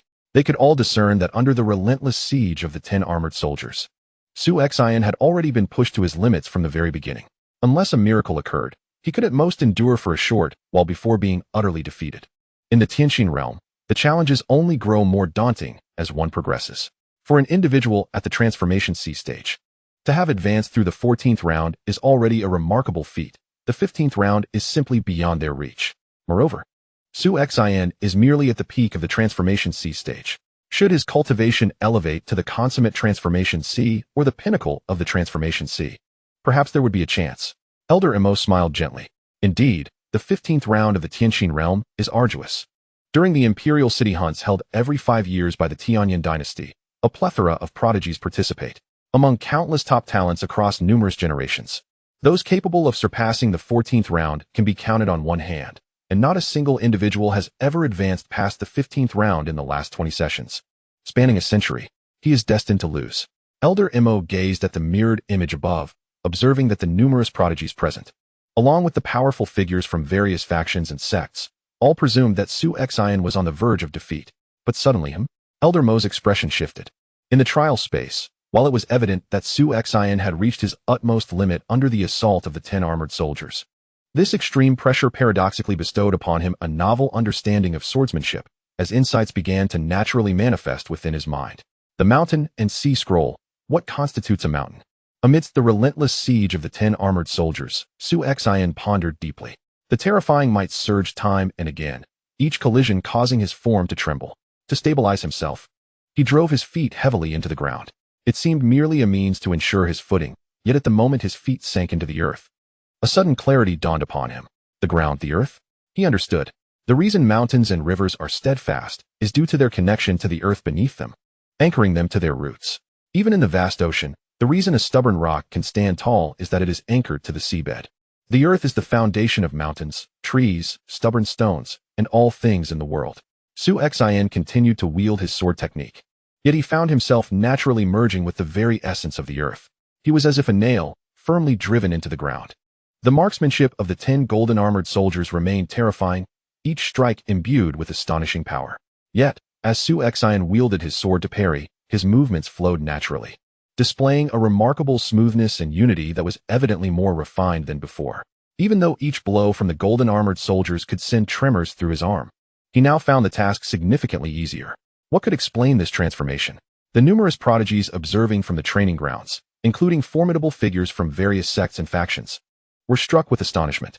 They could all perceive that Su Xin's swordsmanship had undergone a complete metamorphosis, a breakthrough. Elder Mo of the Tian Yi sect gazed at Su Xin on the screen with incredulity. To merge with the earth, to achieve a state of seamless perfection, this was the pinnacle of the Mountain Sea Scroll, recognized as the foremost sword technique of the Tianyan dynasty. The mastery of the Mountain Sea Scroll to this degree necessitated profound comprehension of its essence, an unparalleled understanding of swordplay, and extraordinary talent. Even among the peak practitioners of the void-breaking realm who cultivated the Bei Tsong sword technique, many had failed to attain such mastery of the Mountain Sea Scroll. Yet, Su Xin had accomplished it. A genius, a true prodigy in the realm of swordsmanship. Elder Mo's eyes sparkled with fervor as he regarded Su Xin, akin to beholding a rare and precious treasure. Within the trial space, as the Mountain Sea Scroll sword technique achieved its full realization, Su Xin found himself effortlessly countering the attacks of the 10 golden armored soldiers. He swiftly surpassed the attack limit of these soldiers, advancing through the 15th round. In the 16th round, his adversaries were once again 10 soldiers, but this time clad in blood-red battle armor, brandishing crimson long spears. Boom, boom, boom. The 10 soldiers struck in unison, their strength intensified considerably. Su Xin anchored himself firmly to the ground, channeling the profound essence of the perfected Mountain Sea Scroll sword technique to its zenith, fiercely defending against the assault of these soldiers. With each collision, a surge of exhilaration coursed through him. It was exhilarating, truly exhilarating. This was the pressure his swordsmanship yearned to embrace. Su Xin was filled with fervor. Despite the outrageous strength of the blood-red armored soldiers, he was still able to withstand their relentless onslaught, albeit with immense difficulty, thanks to the Mountain Sea Scroll sword technique. With only 70% of his bloodline awakened, he fought with fervor until the very end, pushing himself to the limit. Ultimately, just as his spiritual energy was fully depleted and his sword technique was on the brink of collapse. He barely managed to endure until the attack limit of the 10 blood-armored soldiers was reached. The 16th round of attacks was successfully surmounted. Su Xin, a mere youth with a cultivation of the great completion of the sea transformation realm, previously deemed immature and questioned by many, had been regarded by the Qilong Tower as a contender for the top 10 combatants. Yet today, he astonished everyone. He had remained silent until now. But when he acted, he did so with resounding impact. Chapter 53. Unfettered and fearless. The training grounds were teeming with people. Numerous prodigies participating in the second stage of the hunt, along with top-tier powerhouses from various factions and sects, were fixated on the ethereal image projected in the air. At the 15th round of attacks, they all believed Su Xin had reached his limit and would falter here. Who could have anticipated that Su Xin would suddenly unleash an explosive surge of power? The mastery of swordsmanship not only surmounted the 15th round, but also boldly traversed the 16th round of attacks. A palpable astonishment enveloped the crowd, rendering them speechless. The atmosphere was so tense that one could hear a pin drop. The 16th round? How could this be possible? Even the formidable Xiaomeng wore an expression of disbelief. Just moments ago, when Su Xin had equaled him by overcoming the 14th round, he had appeared utterly unfazed. Although both had surpassed the 14th round, Xiaomeng had merely relied on defensive sword techniques to endure, while I had decisively annihilated my adversaries in that round through sheer offensive prowess. One had barely scraped through with defensive maneuvers, while the other had erupted forth, obliterating all challengers in the 14th round. Even if both were to falter at the 15th layer, any discerning observer would undoubtedly deem Xiaomeng the stronger. Yet now, as Su Xin breached the 16th round, it became evident that, throughout the protracted years of the Tianxin realm, countless prodigies had attempted this feat, but Su Xin stood alone as the first to accomplish it. Though he had relied solely on defense to prevail, the strength of his defense was indeed a remarkable skill. In this second phase of the hunt, there was no doubt that he radiated more brilliance than I. Xiaomeng clenched his hands involuntarily. From a young age, he had strived to be the strongest. Regardless of the time or stage of competition, he had always sought to outshine all. This hunt was not solely about the final ranking. Even in this second phase, he aspired to be the most resplendent presence on the field. Yet now, his radiance was unmistakably overshadowed by Su Xin. Su Xin, Xiaomeng murmured, etching that name into his memory. The prince commanded that should he encounter Su Xin during this hunt, he must be eliminated. Su Xin stood impassively, his demeanor devoid of any disturbance despite Su Xin's extraordinary performance captured in the mirror image. For him, surpassing the 16th round with mere defensive swordsmanship posed no threat. Ordinary methods would not suffice against him. To vanquish Su Xin, he would need to employ his most potent trump card, a move that required sacrificing all. Su Xin's resolve was as unyielding as iron. To him, the prince's command was paramount. Even at the cost of his own life, he was determined to fulfill it. In a corner of the training ground, the towering monk Wu Zhao, adorned with a massive black prayer bead necklace, smiled as he gazed at the screen above. Upon witnessing Su Xin's breakthrough, advancing through both the 15th and 16th rounds, Wu Zhao could not help but sigh in admiration. Such an impressive defensive technique, even if the monk exerted himself fully, might not be sufficient to dismantle Su Xin's defenses. The Tianyin dynasty truly harbored an abundance of talent. Just moments ago, a marksman as formidable as Xiaomeng had emerged, and now Su Xin, with his seemingly invincible defensive prowess, had risen as well, solidifying the dynasty's reputation as one of the most profound among the 9 holy mountains. Wu Zhao continued to observe with a genial smile. Whether it was Xiaomeng or Su Xin, both exerted immense pressure on the other geniuses present. Yet, within Wu Zhao's heart, there was little concern. The strength of others held no relevance to him. His singular focus rested solely upon Situyu. My brother's defensive swordsmanship is indeed excessively formidable. Duan Yunfeng was also among the crowd, and upon witnessing Su Xin's explosive display, he couldn't help but gasp in astonishment. He had long been aware of Su Xin's remarkable defensive swordsmanship, which had already reached a plateau during the first stage of the hunt. In that hunting ground, when faced with formidable talents, Su Xin had sought to hone his skills through confrontation, hoping to break through this barrier, yet he had been unsuccessful. Now, within this celestial heart realm, as he faced wave after wave of increasingly powerful opponents, Su Xin was afforded the perfect opportunity for growth, leading to a direct breakthrough in his swordsmanship. Once this breakthrough was achieved, the defensive capabilities he exhibited evoked a sense of despair even within him. Should he encounter Su Xin in the forthcoming hunts, he mused, even if he unleashed every ounce of his strength in attack, he would likely not inflict a single scratch upon him. Duan Yunfeng smiled wryly, foreseeing the difficulties he would face if fate led him to confront Su Xin alone in the ensuing hunts. After surpassing the 16th round, the adversary for the 17th round emerged. Unlike the previous opponents, this time there was only a single contender. This individual, wielding a long spear with one hand, glided out from behind the white light curtain and swiftly advanced towards Su Xin. The spear first sliced through the air, then thrust forward. While the attack appeared deceptively simple, its intricacies were beyond the comprehension of the many talented individuals present, including Su Xin. Although Su Xin's defensive swordsmanship seemed impeccable, it could not withstand the prowess of the long spear. In a mere exchange, he was defeated and soon found himself expelled from the arena. As Su Xin emerged onto the training grounds, a multitude of gazes converged upon him, most of which were filled with admiration. This Su Xin, regardless of other considerations, demonstrated a defensive swordsmanship that was truly formidable. Indeed, relying solely on his defensive techniques, he had traversed the 16th round of the Celestial Heart Realm. Who could hope to penetrate such a defense? Not only the likes of us, but even those few prodigies capable of contending for the top 10 in the hunt would likely feel despair upon witnessing his defensive swordsmanship. Just recently, there were those who questioned his capability to rank within the top 10. What a laughable notion. With such defensive prowess, entering the top 10 of the hunt seemed a trivial endeavor. Whispers of discussion echoed throughout the training grounds. Having surpassed the 16th round of attacks, albeit through defensive means, his strength undoubtedly positioned him among the top 10 in this hunt, and he would surely gain entrance to the Tianyin Palace.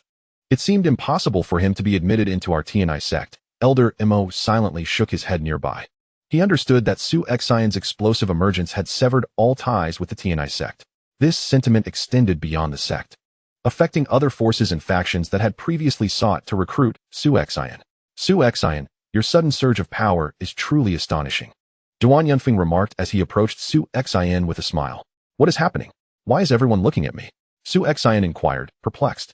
Having spent his time within the trial space, he was unaware of the reactions of those on the training grounds. As Duan Yunfeng explained, Su Xin quickly grasped the situation.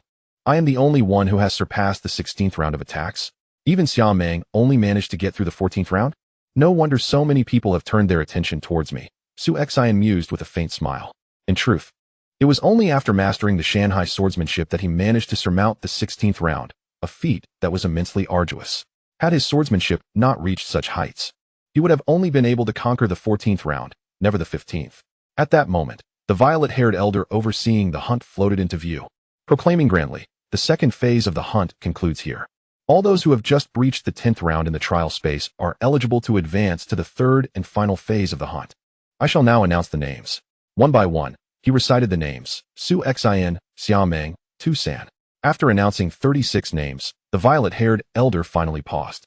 Thus, it was confirmed that only 36 prodigies had successfully progressed to the final phase of the hunt. Instantly, only 36 remained. The powerful figures from surrounding sects and factions could not hide their astonishment, yet they understood the gravity of the situation. Despite Su Xin's remarkable achievement in surpassing the 16th round, in the Tianqin realm, merely overcoming the 9th round represented a significant hurdle. The difficulty escalated dramatically upon reaching the 10th round. Coupled with the depletion of spiritual energy, breaching the 10th round was no trivial endeavor. Take Song Yin, for instance. Despite possessing top 20 combat prowess, he ultimately faltered at the 10th round. Out of 1,000 prodigies participating in the second phase of the hunt, having 36 advance is indeed commendable. Following the conclusion of the second phase, a respite of 3 days was granted. The prodigies returned to their encampment. In the tavern, Su Xin sat with Duan Yunfeng.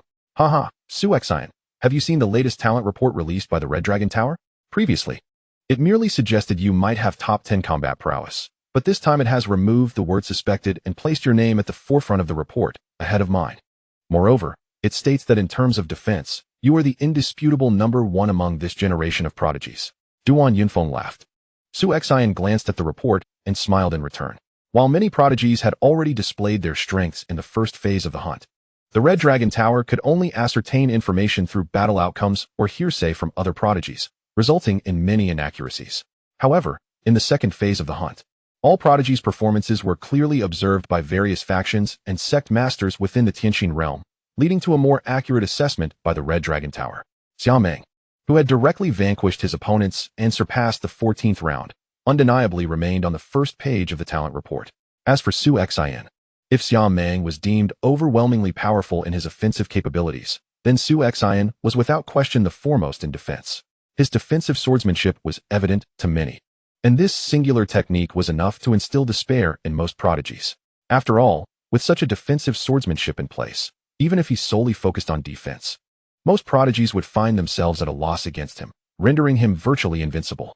In truth, I may not necessarily be the foremost in defense for this hunt, he reflected. Suddenly, Su Xin remarked, the formidable monk, Wu Zhao, whom we encountered in the hunting grounds, possesses truly terrifying defensive capabilities. Duan Yunfeng could not help but recall that monk as well. He had struck with all his might, aiming a powerful blow at the monk's head, yet to his astonishment, not even a strand of scalp was harmed. The monk effortlessly deflected the strike with his protective golden aura. Indeed, that monk's defenses were genuinely fearsome. Duan Yunfeng nodded in agreement. Su Xin's defense primarily relied on his swordsmanship, which fundamentally hinges on a subtle technique of deflecting force. Even when faced with adversaries whose strength might surpass his by several folds, or even nearly 10 times, he remained within the realm of endurance thanks to his mastery of the Shanhai Scroll. Most opponents within the heart of the realm merely relied on brute strength and speed to gain an advantage.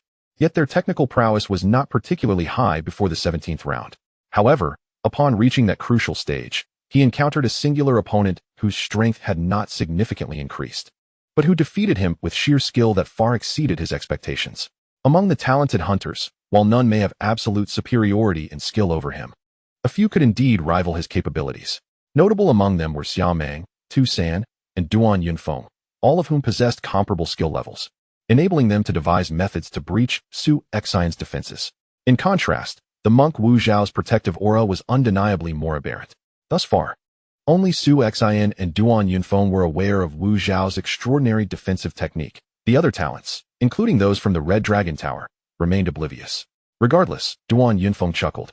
With our strengths, as long as luck is not particularly adverse, we should have no trouble breaking into the top 10 if we encounter the most elite talents early on. Su Xin nodded in agreement.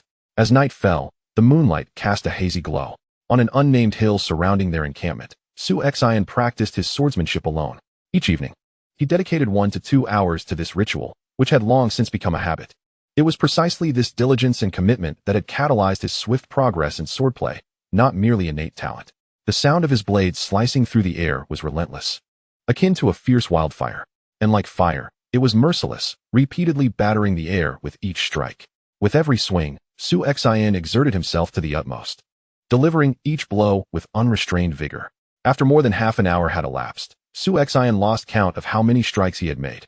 Yet, in the moment when a particularly swift and ruthless sword shadow was unleashed, an overwhelming surge of spiritual energy erupted within him like a torrential flood. His form trembled with the force of it. This is the culmination of the sea transformation. Su Xin's eyes widened in astonishment as he felt the robust and surging spiritual energy coursing through him, filling his heart with uncontainable joy. Merely 2 months prior, he had just recently achieved the initial stages of sea transformation. But with the rapid cultivation speed afforded by his bloodline inheritance and the assistance of numerous first-grade sea transformation elixirs, he advanced swiftly. Having ventured alone through Yongning County for a brief period, he had broken through to the pinnacle of sea transformation, and his cultivation continued to accumulate thereafter. Upon reaching this hunting expedition, engaging in repeated encounters with those prodigies, and undergoing relentless trials, his cultivation had undoubtedly ascended to the pinnacle of the ocean transformation realm. Su Xin initially believed that he had only recently attained this saturation and would need to wait until the conclusion of the hunting event to hope for a breakthrough to the consummate state of ocean transformation. However, perhaps due to the immense pressure he endured within the heavenly heart realm today, not only did his swordsmanship experience a breakthrough, but the bottleneck in his cultivation also exhibited some degree of loosening. By nightfall, after a vigorous and exhilarating practice of his sword techniques, he unexpectedly broke through to the consummate level of ocean transformation. With clenched fists, Su Xin reveled in the palpable surge of power within him, a force that had multiplied several times. Previously, at the advanced stage of ocean transformation, he was confident in securing a position among the top 10 in this hunting expedition, even daring to confront the likes of Xiaomeng and Wu Zhao, the most exceptional talents. But now, with his cultivation having reached the consummate level of ocean transformation, even if he merely activated 50% of his bloodline power, he would likely possess strength that rivaled Xiaomeng, who practiced the Imperial Yuan technique. Such was the might of his power, and in terms of swordsmanship and comprehension of intent, he felt no inferiority to Xia Meng. Indeed, he may even surpass him. Standing atop the mountain, gazing down at the expansive encampment below, a surge of ambition welled up within him. This time, in the hunt, he feared nothing. Chapter 54. The duel. 3 years in the making. 3 days swiftly passed. In the Imperial City, the martial arts arena stood as a colossal venue capable of accommodating hundreds of thousands of spectators. The third and final phase of the Imperial City hunt was to take place in this arena. Typically, each session of the Tianyin dynasty's Imperial City hunt is divided into 3 phases. The rules for competition in the first 2 phases frequently vary. However, the rules for the final phase have remained largely unchanged. The final phase of the hunt relies purely on strength, featuring one-on-one duels. Moreover, the first phase of the hunt is not publicly disclosed, and the second phase only allows powerful figures from major factions and sects to witness it. In stark contrast, the final phase of the hunt is entirely open to the public. Within the Imperial City, countless dignitaries and commoners could enter the martial arts arena to watch, provided they purchased tickets. At this moment, the stands of the arena were densely packed with spectators. When the 36 prodigies who advanced to the third phase, led by guides, appeared in the central arena, the audience erupted in a wave of excitement. Countless gazes converged upon these 36 remarkable individuals. Among them, several garnered particular attention. Is that Xia Meng? He is likely the strongest in this hunting event. I've heard he is a royal descendant. Securing a spot among the top 3 seems assured. Yet the title of the strongest is not guaranteed, for until the final moment, who can ascertain whether these talents have concealed their true abilities?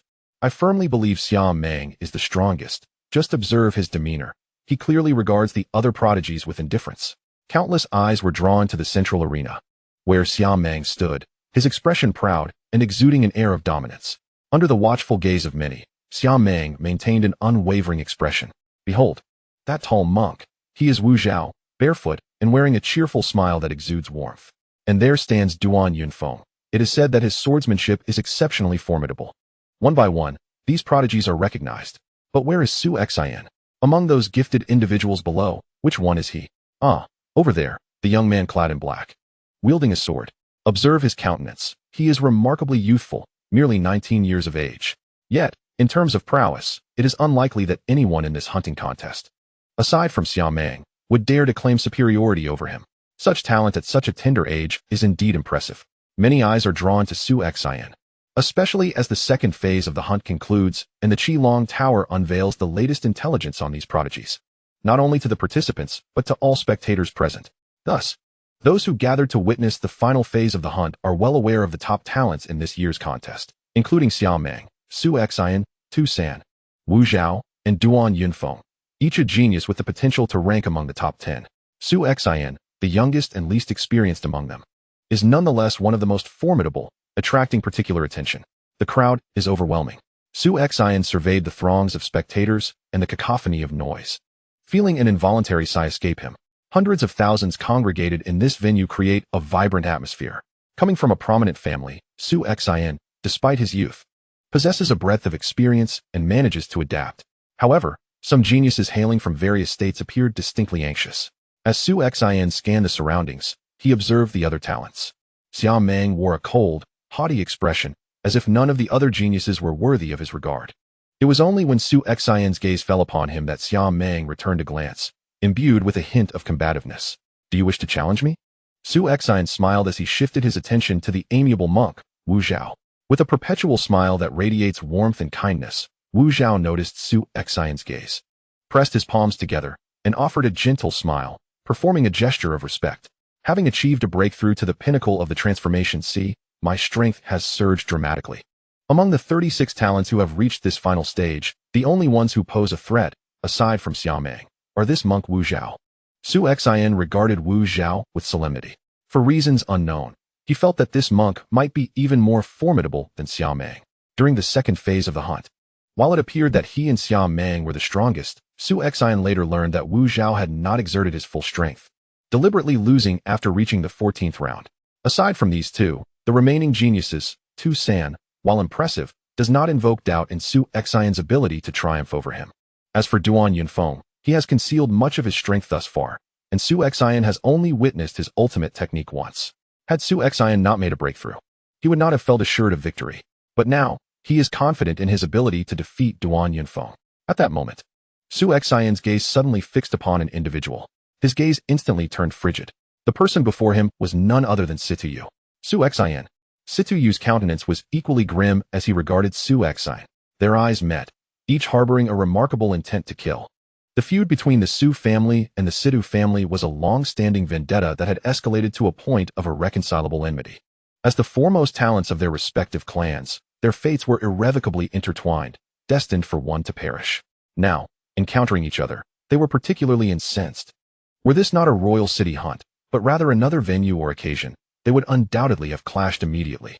I hope that in the final phase of the hunt, fate will grant me the opportunity for a one-on-one confrontation with you. Su Xian spoke, his voice low yet audible to Situ. We shall see. Situ merely snorted, offering no further words. Swish, swish. Suddenly, two figures appeared on the elevated stage at the forefront of the gathering, near the center. One was a man, an elderly figure clad in green, his gaunt face adorned with a meticulously groomed beard. Although a smile graced his lips, an air of coldness emanated from him. The other was a graceful beauty, a woman of alluring curves. Despite her age, her figure remained exquisite, her presence captivating. Particularly her crimson lips, irresistibly tempting, her every movement enchanting. The appearance of these two individuals immediately captured the attention of all present. They were the leaders of Tianyan Palace, the Lord of Qingyang and the Lord of Diyue. According to tradition, during the concluding phase of each hunt, Tianyan Palace would dispatch a palace master to observe, yet this time, two had come simultaneously. It was said that the masters of Tianyan Palace were among the pinnacle of nirvana-level powerhouses. A chorus of murmurs and gasps echoed through the hall. Many dignitaries and nobles of stature, as well as formidable figures from various factions and sects, including Elder Mo from Tianai sect, rose to their feet in reverence upon the arrival of the two palace masters. The 36 prodigies standing at the center also raised their gazes, their eyes ablaze with fervor as they regarded the two leaders. Their purpose in participating in the royal city hunt was ultimately to join Tianyan Palace. The caliber of talent in this hunt surpasses that of previous years, remarked the Lord of Qingyang. It must be exceptional, otherwise, there would be no need for both of us to be present. As the two palace masters settled into their seats, engaged in casual conversation, the expression of the beautiful Lord of Diyue suddenly shifted as she glanced toward a corner of the assembly, surprised to see someone had arrived. The Lord of Qingyang followed her gaze, and, in an unassuming corner of the audience, spotted a man in gray casually resting his chin on his hand, leisurely tapping on the armrest. He is seated there? The Lord of Diyue's expression grew peculiar. Given his standing, he was entirely qualified to sit among them. Although perplexed, she offered him a smile, a gesture of greeting. The man in gray merely nodded in acknowledgement. As for the Lord of Qingyang, he also wished to extend a friendly greeting, yet the man in gray did not spare him a glance, turning his head away instead. The Lord of Qingyang's expression turned somewhat awkward. Ha ha, Qingyang, it seems you have offended him last time. This individual now harbors considerable resentment towards you, remarked the Lord of the Emperor Moon Palace with a smile. I must say, given his status, he personally came to recommend you to my Tianyan Palace. You ought to show him some respect. Moreover, the one he endorsed, Su Xin, indeed possesses extraordinary talent, fully meeting our special recruitment criteria at Tianyan Palace. Just look at the present situation. He holds you in such low regard. While the Su Xin he recommended is participating in the Imperial City Hunt and is almost certain to advance into the top 10 of our Tianyan Palace. It is said that during the second phase of the hunt, Su Xin, relying on his defensive swordsmanship, even withstood the 16th round of attacks in the Tianqin realm. Truly astonishing. Enough of this. Master Qingyang waved his hand, speaking in a solemn tone. I concede that I underestimated Su Xin's talent. I never anticipated such an outrageous improvement in just over 2 months. However, at that time, he merely barely met our special recruitment requirements. And he had indeed been personally punished by His Majesty before. It is only fitting that he was not granted a special admission quota. Oh, is that truly the case? The Lord of the Emperor Moon Palace glanced at Master Qingyang with keen interest.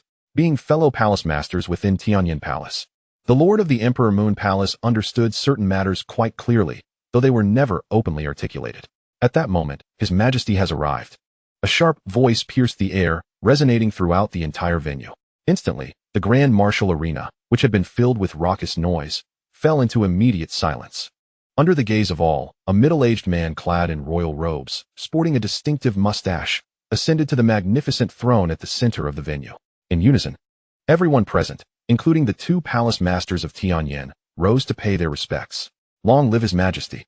The sound was thunderous. The Tianyan Emperor, Su Xin, also respectfully bowed, unable to resist casting a glance at the middle-aged man in royal attire above. It was this very Tianyan Emperor who had ordered his confinement in the forbidden magic prison for 3 years. Nevertheless, Su Xin bore no grudge against the Tianyan Emperor. After all, his previous absence from battle had indeed disappointed everyone, including the Tianyan Emperor, who had eagerly anticipated that fight and had come to witness it in person. The fact that the Tianyan Emperor had only imprisoned him in the forbidden magic prison rather than executing him on the spot was, in truth, a form of mercy.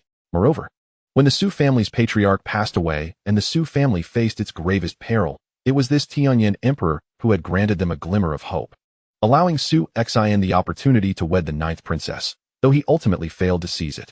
The Tianyan Emperor had already shown considerable benevolence towards the Su family.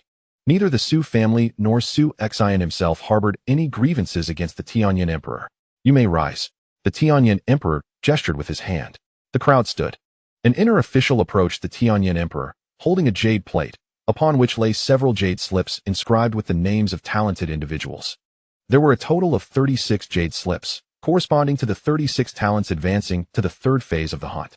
In the final stage of each hunting event, the order of combatants is typically determined by the senior members of the Crimson Dragon Tower through a rigorous assessment of their abilities. However, the inaugural battle, the opening match, is personally selected by His Majesty, leaving everyone eager to discern which 2 prodigies will be chosen for this honor. As the atmosphere buzzed with anticipation, the Emperor casually perused the jade slips and selected 2, which he entrusted to a court official. This official made his way to the center of the arena and presented the slips to the venerable elder with violet hair who presided over the hunting event. Upon reviewing the names, his resounding voice echoed across the grounds. The 3rd stage of the hunt, one-on-one combat. First match, Su Xin versus Situyu. At the center of the arena, Su Xin and Situyu simultaneously lifted their heads upon hearing the announcement. A flicker of excitement and surprise ignited in Su Xin's eyes. Just moments prior, he had expressed the hope of facing Situyu in this climactic duel, never anticipating that it would occur immediately as the first match. His hands clenched tightly, and his gaze sharpened with an icy intensity. The long-awaited confrontation with Situyu, which had been delayed for over 3 years, was finally at hand.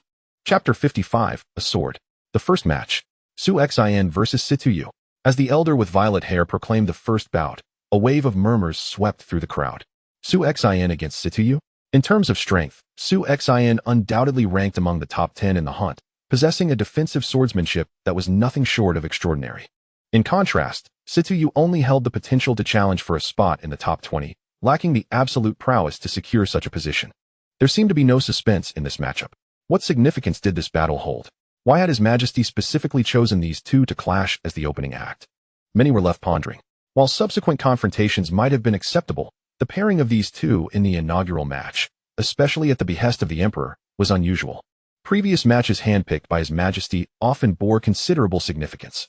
Although it was unlikely that the strongest talents would face off immediately, there was typically a deeper meaning involved. At that moment, those in the know began to enlighten the curious crowd. Ladies and gentlemen, Su Xin hails from the Su family. Once a prestigious clan within the Tianyan Empire, though now it has fallen from grace. Over 3 years ago, Su Xin, regarded as the foremost genius of the Su family, faced off against Situyu, the top talent of the Situ family, in a duel presided over by His Majesty himself. It was said that the victor would win the hand of the 9th princess. However, on the day of the duel, for reasons unknown, Su Xin inexplicably fled the arena. His Majesty was incensed and ordered Su Xin's imprisonment in the demon suppression prison. Is that so? They share such a history? The audience began to comprehend. Su Xin had fled 3 years prior? Given the strength he now exhibited, surely he had no reason to fear Situyu even back then. Was there a hidden truth behind his actions? Curiosity rippled through the crowd as the tale of animosity between Su Xin and Situyu spread, igniting the anticipation of the hundreds of thousands of spectators present. No wonder His Majesty has chosen the duel between the 2 of them as the opening match. It turns out to be a confrontation that has been 3 years in the making. Remarkably, the individual with the evident superiority in strength is none other than the one who fled from battle back then. This clash promises to be immensely captivating. In the center of the venue, the combat arena now stands empty, with only Su Xin and Situyu remaining, positioned at a considerable distance, locked in a tense standoff. Su Xian's eyes glimmer with icy resolve, tinged with a hint of excitement. This battle has been a long time coming. Since that fateful day over 3 years ago. When he absented himself from the duel, others believed him a coward, yet only he understands the helplessness that gripped him at the time. Ever since, he has borne the heavy burden of being labeled timid and incapable, a fugitive from battle. The world has mocked him, and even his kin have failed to comprehend his plight. He has buried his anguish deep within, struggling in the confines of that magic restrictive prison for 3 arduous years. Though he later rose to reclaim respect and stature within his clan, the stigma of cowardice still clings to him. Today, in this final phase of the hunt, he stands once more against Situ, ready to engage in the long-awaited confrontation. In this battle, he seeks nothing more than to prove to the world that 3 years ago, he was certainly not a coward. Situ is still not worthy of causing Su Xin to flee.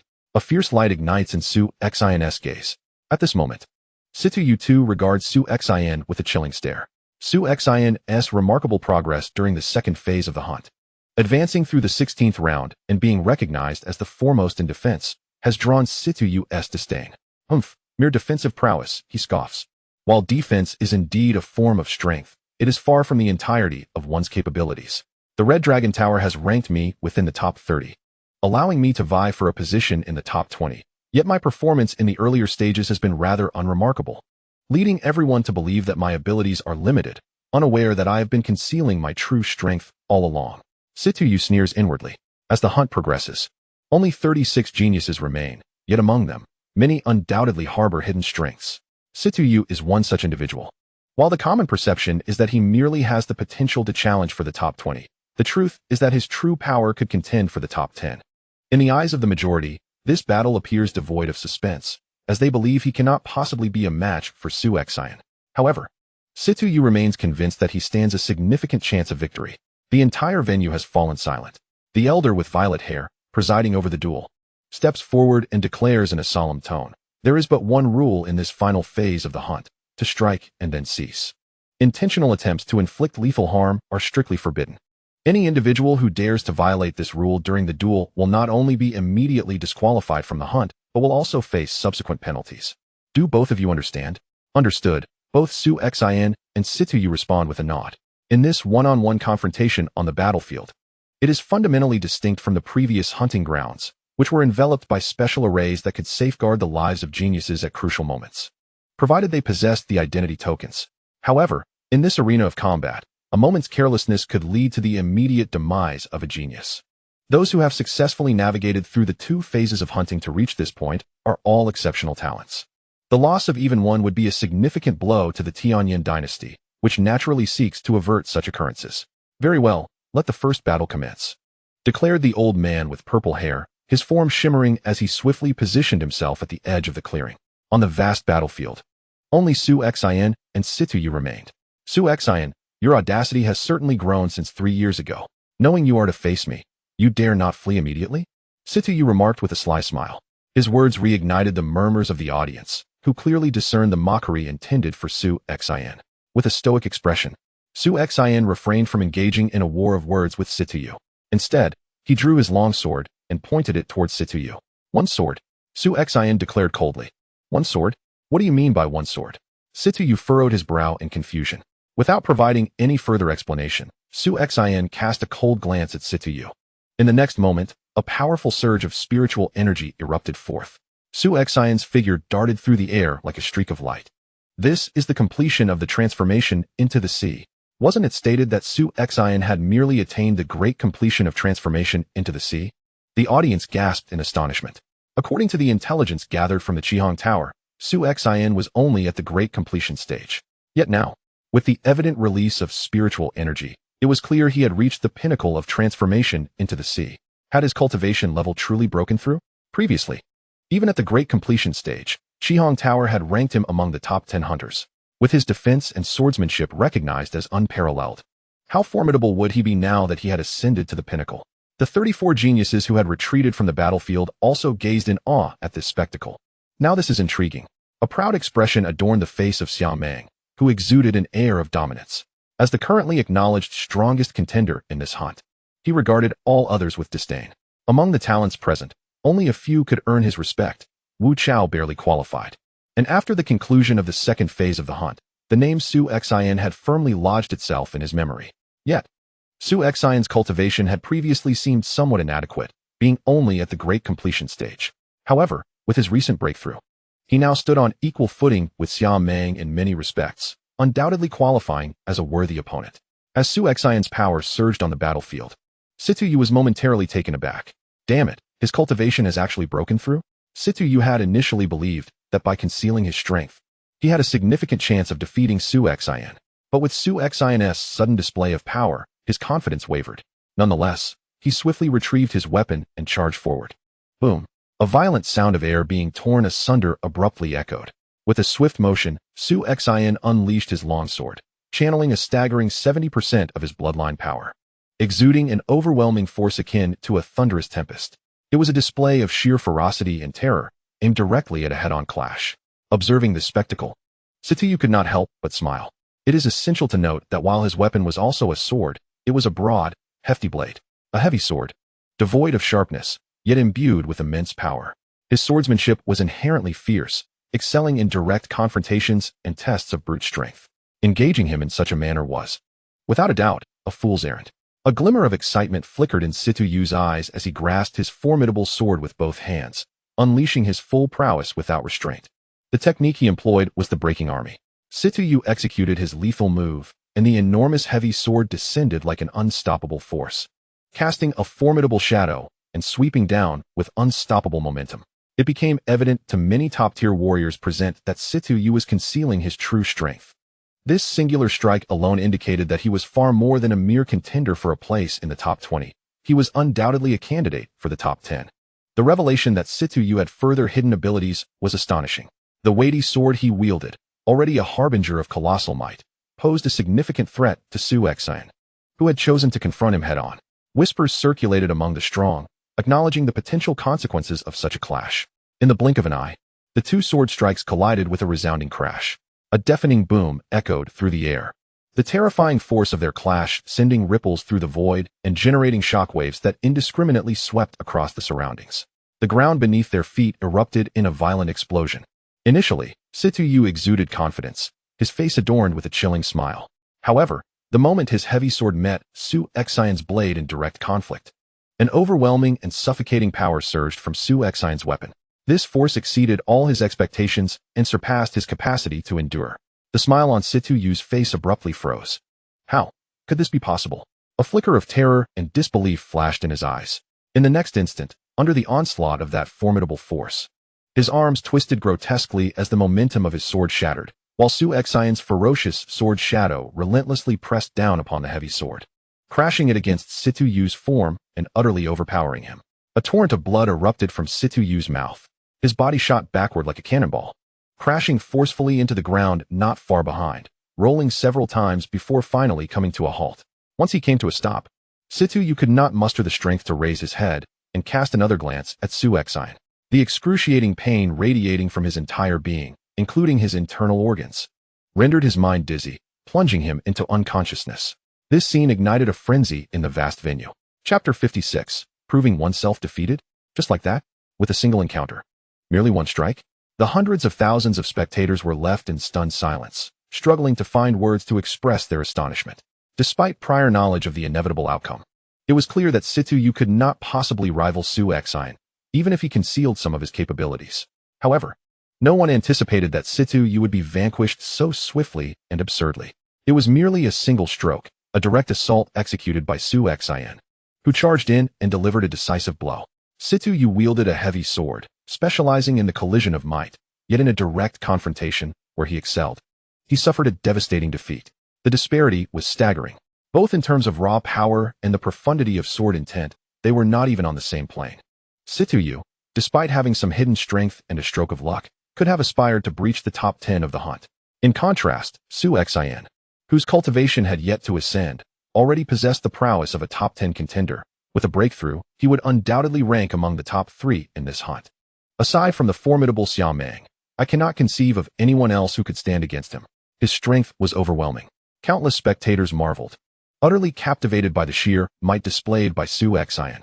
Reflecting on 3 years prior, when Su Xin had been accused of retreating without a fight, one could only scoff.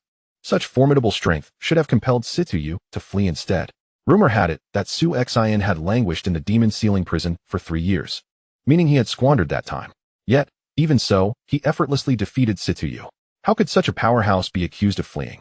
The circumstances surrounding his prior absence from battle surely held deeper reasons. Indeed, prior to witnessing Su Xin's strength, one might have believed he was timid. However, now, it was utterly inconceivable to think he would fear a confrontation with Situ. A multitude of onlookers voiced their thoughts. Su Xin remained steadfast at the center of the battlefield, hearing the murmurs around him, clenching his fists. 3 years ago, he had borne the stigma of being imprisoned in the demon ceiling prison.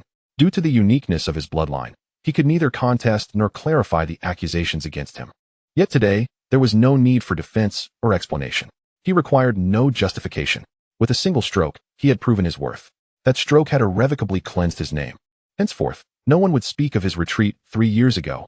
If it were mentioned, it would only be in the context of some extraordinary circumstance that had warranted his absence. His strength was unequivocally and utterly superior to that of Situ. This inaugural battle of the final hunt was merely an encounter. With a single sword strike, Su Xin brought it to a close. The elder with violet hair, presiding over the hunt, approached to assess Situ's injuries. Although severely wounded, Situ's life was not in jeopardy, and Su Xin had clearly adhered to the rules of the hunt. After announcing Su Xin's victory, he stepped back from the arena. The hunt continued. At the forefront of the venue, the two leaders of Tianyin Palace sat side by side, having witnessed the recent clash. Qingyang, did you see the sword technique Su Xin just executed? Inquired the master of the Imperial Moon Palace. Indeed, replied the master of Qingyang Palace with a nod. Though he did not employ the profound secret techniques of the Beizong sword art, from the momentum of his sword alone, it is evident that he has mastered the thunderfire role to a remarkable degree. When these words were spoken, the complexion of the master of Qingyang Palace bore a slight gloom. The battle between Su Xin and Situ was brief, merely a single clash, and in that encounter, Situ was swiftly overwhelmed and sent flying. Thus, the majority of spectators, including formidable figures from various sects and factions, failed to discern the intricacies involved. However, as the esteemed leader of the Tianyin Palace, a peak Nirvana realm expert, both of them recognized the significance at a glance.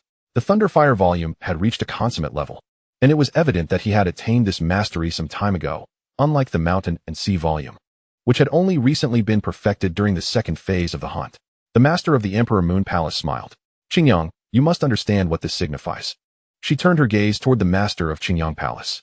This is the Northern Song sword technique, the origins of which you are well aware. Each of the 3 volumes of the Northern Song sword technique is exceedingly difficult to master to perfection. Many sword cultivators spend their entire lives striving to achieve mastery over even one volume. Yet, Su Xin has simultaneously mastered both the thunderfire and mountain and sea volumes to consummate levels, and he is merely at the sea transformation realm. Undoubtedly, Su Xin is a true prodigy of the sword path, his talent far surpassing our imagination. The Tianyin Palace has existed alongside the Tianyin dynasty for millennia, having nurtured countless talents, and in terms of swordsmanship alone, he would undoubtedly rank among the top 3. The master of Qingyang Palace's expression grew grave. The Tianyin Palace, established concurrently with the Tianyin dynasty, has endured for over 1,000 years. Throughout this time, how many geniuses has it absorbed? Every 5 years, during the imperial city hunts, at least 10 talents are recruited, alongside numerous particularly exceptional individuals who earn special invitations. Over a millennium, the number is staggering. Among such a multitude of geniuses, it is inevitable that some will emerge as extraordinarily formidable. Nevertheless, the master of the Emperor Moon Palace remarked that Su Xin's talent in swordsmanship could rank among the top 3 within the vast array of prodigies nurtured by the Tianyin Palace. What a lofty evaluation this is. Moreover, this commendation was one that the master of Qingyang Palace could not refute. For a sea transformation realm practitioner to simultaneously master both the thunderfire and mountain and sea volumes to consummate levels, such swordsmanship talent is indeed monstrous. What are you implying? The master of Qingyang Palace inquired, turning her gaze toward her counterpart. I merely wish to convey that a superlative talent in swordsmanship like Su Xin will undoubtedly be cultivated at any cost by our Tianyin Palace, and his future achievements will surely be monumental. Previously, you opposed his entry into the Tianyin Palace against the consensus, the reasons for which I shall no longer probe. However, I hope that in the future, you will adhere to your own responsibilities, replied the master of the Emperor Moon Palace, her words tinged with a hint of warning. Before When Su Xin had not formally joined the Tianyin Palace, she could afford to be indifferent. However, having witnessed Su Xin's strength firsthand, especially the terrifying talent he possessed in swordsmanship, she was certain that he would become one of the most outstanding disciples of the Tianyin Palace in contemporary times. With an immeasurable future ahead, naturally, she would no longer permit the master of Qingyang Palace to act recklessly. "Humph. How I conduct my affairs is not for you to instruct," retorted the master of Qingyang Palace with a cold snort. The master of the Imperial Moon Palace chose not to elaborate further. On the battlefield, one by one, the talented individuals stepped forward to engage in one-on-one duels. Victors would advance to the next round, while the defeated faced immediate elimination. Soon, more than half of the 36 prodigies had already competed. Duan Yunfeng performed admirably, showcasing a clean and decisive style. Su Xin smiled as he observed Duan Yunfeng descending from the arena after his recent duel against another gifted contender. This opponent had previously been deemed capable of vying for a position in the top 20, yet before Duan Yunfeng, he could only endure for a brief moment before being swiftly defeated without Duan Yunfeng even resorting to his ultimate technique. My opponent was not particularly formidable and lacked any hidden tactics. Thus, defeating him was relatively effortless. Speaking of decisive victories, your earlier triumph over Situ Yu was truly impressive, Duan Yunfeng remarked. Su Xin couldn't help but chuckle. By the way, the monk Wu Zhao should be making his move soon, Duan Yunfeng added. Indeed, he is next. Su Xin nodded, his demeanor becoming more serious. Wu Zhao was undoubtedly one of the opponents he cared about most in this hunting expedition. Thus far, including during the second phase of the hunt, Wu Zhao had not revealed his true abilities, and Su Xin was keen to observe whether he would unveil any hidden tactics while facing other prodigies. Both Su Xin and Duan Yunfeng focused intently on the battlefield. There stood the monk Wu Zhao, adorned with prayer beads and barefoot, still smiling warmly. His opponent, recognized by the Qilong Tower as a contender for the top 20, was no slouch in strength either. However, unless he possessed some exceptionally potent hidden capabilities, it seemed unlikely that he could withstand many of Wu Zhao's moves. Yet, to the astonishment of all present, as soon as the elderly purple-haired announcer declared the duel to commence, Wu Zhao abruptly declared, "I concede." Without any prior indication, he surrendered outright. This unexpected turn of events left not only his opponent dumbfounded, but also sent shockwaves through the entire assembly. They had not even begun to fight, and he had already forfeited? What was happening? Su Xin furrowed his brow in confusion, and Duan Yunfeng wore a similarly astonished expression. This individual, whom he regarded with a mix of fear and trepidation, had simply given up. High above, seated upon an elevated platform, the Emperor Tianyin furrowed his brow slightly. "Investigate this matter," he commanded. Immediately, someone was dispatched to look into the situation. Before long, an inner official hurriedly presented a report to Emperor Tianyin. The emperor briefly scanned the contents. "A prodigy from Donglan? This is preposterous," he remarked with dissatisfaction before waving his hand, signaling an end to the inquiry. Outside the arena, a multitude of talented individuals gathered, casting peculiar glances at the monk Wu Zhao, who had just stepped down from the battlefield. Yet, Wu Zhao maintained his gentle and amiable smile, seemingly unfazed by the bewilderment of those around him, and in that moment, he felt an undeniable sense of contentment within. "Originally, I believed that I would need to invest considerable time and effort, yet I was surprised to find that Situ Yu had already succumbed to Su Xin, and quite miserably at that. There was no longer any need for my intervention. This troublesome task had finally come to an end," Wu Zhao murmured to himself, and upon seeing Su Xin, he paused and offered a slight smile, expressing his gratitude. "Thank me?" Su Xin was taken aback. "For what? Was it for defeating Situ Yu moments earlier?" Regardless, Wu Zhao's acknowledgement of his own defeat meant that Su Xin had eliminated a significant adversary in this hunt. Soon, the 36 prodigies each engaged in their respective battles, with 18 prevailing to advance to the second round, which would similarly consist of one-on-one confrontations. In this round, a victory would secure a place among the top 10 in the hunt, granting the winner a chance to cultivate within the Tianyin Palace.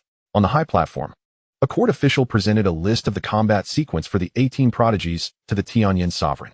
In previous occasions, the sovereign would merely glance at such lists before proceeding with the matches. However, this time, the Tianyin sovereign pointed to 2 names on the list, instructing, "Swap these 2 names." The official nodded in compliance. Before long, the battle schedule for the 18 prodigies was released. The first match, Duan Yunfeng versus Luo Bingyun. The second match, Xiao Meng versus Chu Tao. The third match, a total of 9 contests, with the first 8 proceeding as expected. It was only in the 9th match that Su Xin faced Tu San, Chapter 57, Su Xin vs. Su Xin. The announcement of this battle roster immediately stirred a commotion within the venue. The first 8 matches were unremarkable, but the final 9th match, Su Xin against Su Xin? Why were they pitted against each other so early? What was the reasoning behind the arrangements made by the Red Dragon Tower? Many found it perplexing. In this crucial stage of the hunt, the one-on-one showdowns, with the first 2 rounds consisting of 36-18 and then 18-9, were structured by the Red Dragon Tower to ensure that the most formidable talents could avoid early elimination. Yet, now, in the second round, they had matched Su Xin against Su Xin. Without a doubt, given Su Xin's displayed prowess, among the remaining 17 prodigies, only Xiaomeng could be considered a worthy opponent. Although Su Xin might be slightly inferior to Su Xin, he was nonetheless among the top talents in this hunt. Before the first phase of the hunt commenced, Su Xin had been deemed certain to secure a place in the top 10, and his performance in the second phase was second only to that of Su Xin and Xiaomeng. Under normal circumstances, both would have progressed to the final round of 9 and were destined for the Tianyan Palace. Yet now, they were set to face each other prematurely. What is he trying to accomplish? Wondered the 2 palace masters of Tianyan Palace, seated beside the sovereign, their expressions reflecting a mix of intrigue at the recent developments. They understood that the Red Dragon Tower had not arranged for Su Xin to encounter Su Xin at this moment. Rather, it was the deliberate design of the Celestial Flame Emperor. The second round of battles had commenced, with a series of prodigies taking the stage. Xiaomeng effortlessly defeated his opponent with his domineering and fierce marksmanship, revealing not even a fraction of his true power. On the other hand, Duan Yunfeng faced a rather formidable adversary, managing only a slight advantage for the time being. However, Duan Yunfeng soon unleashed his ultimate technique, and a brilliant, haunting crimson light erupted.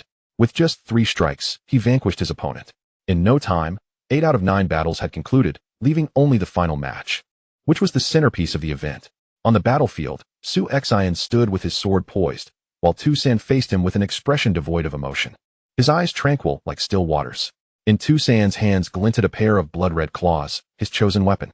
Originating from the Qi royal manor, Su Xin narrowed his gaze, harboring suspicions that they may have been the ones who dispatched the Yinglong guards to ambush the Su family. Yet, this was merely conjecture, as he lacked definitive proof. Unleash your utmost strength, Su Xin stated calmly, his words infused with unwavering confidence.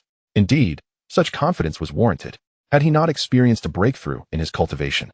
Facing Su Xin would have necessitated all his effort and myriad strategies to secure victory. However, following his advancement, his power surged, rendering Su Xin a mere shadow of a threat. Su Xin remained silent, yet his figure surged forth with astonishing speed. Swish, swish, swish. Waves of luminous streaks flickered, each reflecting his uncanny agility, leaving behind afterimages that danced in the air. What remarkable speed! Such an enigmatic technique, gasped several spectators in awe. Suddenly, a crimson streak appeared beside Su Xin, striking towards his throat with lightning speed. With a swift glance, Su Xin swung his sword, producing a clash that scattered the blood-red light. Su Xin unleashed his full ferocity, his claws slashing with feral precision. Waves of crimson streaks surged forth, each one fast, accurate, and executed with devilish angles. Su Xin maximized his agility, launching a frenzied assault that left the audience only able to perceive the rapid crimson flashes, unable to discern his figure. Amidst this tempest of claw strikes, Su Xin maintained a serene demeanor, rooted firmly like a boulder. His sword danced with the essence of mountains and seas, meeting each blood-red streak head-on, without him shifting even a single step. This was Su Xin's defensive swordsmanship, unquestionably regarded as the foremost defense of this hunt. Such technique was impeccably flawless, despite Su Xin's strange agility and incredible speed. He found himself utterly impotent against Su Xin's swordplay. The audience marveled at the spectacle, having already learned from the intelligence of the Red Dragon Tower that Su Xin's defensive swordsmanship was indeed unparalleled in this endeavor. Previously, I had only heard whispers about it, but now I have witnessed it with my own eyes. The relentless onslaught of crimson light surged forth with increasing velocity and power. Each strike was as swift as lightning, harboring an astonishing force, akin to the claws of a fearsome beast. Yet, Su Xin remained as steadfast as a mountain. With a thunderous roar, the momentum of the sword shifted, unleashing a ferocious might that sent Su Xin reeling backward. Is this truly your utmost strength, Su Xin? Su Xin's gaze was icy as he fixed his eyes upon him. Su Xin's expression was like iron, offering no reply. No longer willing to squander time with Su Xin, Su Xin's form flickered, propelling him forward. The long sword sliced through the air, exuding an indescribable fervor. The atmosphere grew unbearably heated as the sword's intent surged forth, conjuring waves of intense heat. The entire battlefield seemed engulfed in a searing inferno. The ceaseless tide of sword intent, imbued with a thunderous rapidity, bore down upon Su Xin. Su Xin, relying on his agility and swiftness, attempted to entangle himself with Su Xin, yet the dreadful force, guided by the sword's might, converged upon him from all directions. This was Su Xin's mastery over the thunderfire roll, having attained its pinnacle, allowing him to exert unparalleled control over its formidable power. Su Xin's movements could not fully manifest, forcing him to brace himself in a futile defense. However, this defense starkly revealed the disparity in their strengths. With a series of explosive collisions, Su Xin was repeatedly thrust backward, sustaining considerable injuries. Still refusing to concede, Su Xin's brow furrowed. In this battle, any discerning observer could see that Su Xin stood no chance. The gap in power was glaringly evident. Typically, in such circumstances, one would capitulate rather than endure further humiliation. Yet, Su Xin remained silent, his countenance betraying no change, merely struggling to withstand Su Xin's relentless assault. Humph! Su Xin scoffed as the potency of his swordsmanship surged once more. With a resounding crash, he unleashed another overpowering assault. Su Xin raised his claws in defense, but was once again sent flying. As he was hurled through the air, he could not suppress a spurt of hot blood. Su Xin had no intention of lingering in a drawn-out confrontation. After propelling Su Xin away, he took a swift stride forward, a chilling sword light igniting abruptly. The phantom strike, dark light. This sword was exceedingly swift, and Su Xin, in the midst of his retreat, was unable to withstand it. In a true battle, Su Xin could have easily struck him down with this blow. Yet, as this was merely a contest, he refrained from delivering a fatal strike, altering the sword's trajectory just before it reached Su Xin's body. Initially poised to sever Su Xin's head, it merely grazed his shoulder, leaving a faint scar. With a firm stance regained, Su Xin suddenly surged forward, his right hand sweeping through the air. He did not brandish his claws. Instead, from beneath his sleeve, a jet of black light erupted instantaneously. This black light materialized into a remarkably sharp needle, half a foot in length. Despicable! A gasp surged through the audience. A chorus of astonishment. It was too swift, too abrupt. No one expected that Su Xin harbored such a hidden weapon. The crux lay in the fact that Su Xin had clearly held back, yet the distance was alarmingly close. The obsidian needle, with its chilling and terrifying tip, shot directly towards Su Xin's head. Su Xin's expression remained unchanged, but within his lifeless eyes surged an astonishing murderous intent. The command from His Highness echoed in Su Xin's mind. Su Xin must die. The sudden crisis caused a shift in Su Xin's demeanor. Yet, having once narrowly escaped an assassination attempt, he had learned a profound lesson from that harrowing experience. At all times, he remained vigilant against any potential threat. Although Su Xin's strike was unexpected and the dark flash was indeed swift, Su Xin reacted instantaneously upon sensing danger. He did not have time to wield his sword, but a myriad of sword shadows coalesced into a tangible form around him. It was as if an additional layer of sword intent defense had materialized at the periphery of his being. The mountain and sea domain. Only after mastering the mountain and sea scroll to its fullest could one manifest this sword intent domain. The two palace masters from the Tianyan Palace were taken aback on the high platform. The master of the Emperor Moon Palace stood up, exclaiming, "How is this possible? Wasn't he just in the second stage of hunting, having only recently mastered the mountain and sea scroll? How could he condense the mountain and sea domain so swiftly?" Indeed, once the mountain and sea scroll is mastered to its zenith, the mountain and sea domain can be executed. However, truly grasping this technique requires time for study and comprehension. Under normal circumstances, it would take several months. Yet, what of Su Xin? It had merely been 3 short days since the conclusion of the second stage of hunting. In such a brief span, he had attained mastery? His swordsmanship talent was simply extraordinary. The master of the Emperor Moon Palace was engulfed in turmoil. The mountain and sea domain served as a protective barrier of sword intent. The cold, terrifying black needle collided fiercely against the mountain and sea domain. Yet it failed to breach this layer of defense. Instead, it was deflected and fell to the ground, whereupon its tip pierced the surface. Sizzling and hissing as if hot water were poured upon fresh snow, the ground began to dissolve at a terrifying speed, and in an instant, a massive pit appeared where the needle struck. Poison. The needle was laced with a deadly toxin. The faces of the hundreds of thousands of spectators, along with the elite powers and dignitaries on the high platform, shifted dramatically. In an instant, the ground began to dissolve. Such a fearsome poison. Should it come into contact with a person's body, Had Su Xin not relied on the mountain and sea domain to deflect the black needle, allowing it to pierce his skin, even a mere scratch would have meant dire consequences. You seek death. Su Xin's heart surged with fury, an overwhelming intent to kill emanating from him. His cold gaze, reminiscent of the Grim Reaper, locked onto Su Xin before him. Chapter 58. Intent to kill Whoosh. Su Xin struck with lethal intent. A hazy sword light flickered into existence. Dreamlike and ethereal, moving with an astonishing speed. The second technique of the illusory shadow play. Alarmed. The elderly man with purple hair presiding over the duel immediately changed his expression, intent on intervening. However, Su Xin's swordsmanship was too rapid. The already gravely injured Su Xin was momentarily stunned, not anticipating that his trump card would fail to eliminate Su Xin. Swish. The icy blade of the sword swept through the air, severing Su Xin's head from his body. It was not until Su Xin's head landed on the ground that the purple-haired elder reached Su Xin's side. Upon witnessing the fallen body of Su Xin, the elder's expression darkened. Su Xin, you possess great audacity to commit murder during the hunt. Preposterous. He intended to take my life. Am I not entitled to retaliate? Su Xin retorted fiercely, devoid of fear, his heart ablaze with fury. The elder furrowed his brow. Although he had announced rules prohibiting lethal force before the hunt commenced, the recent events were abundantly clear.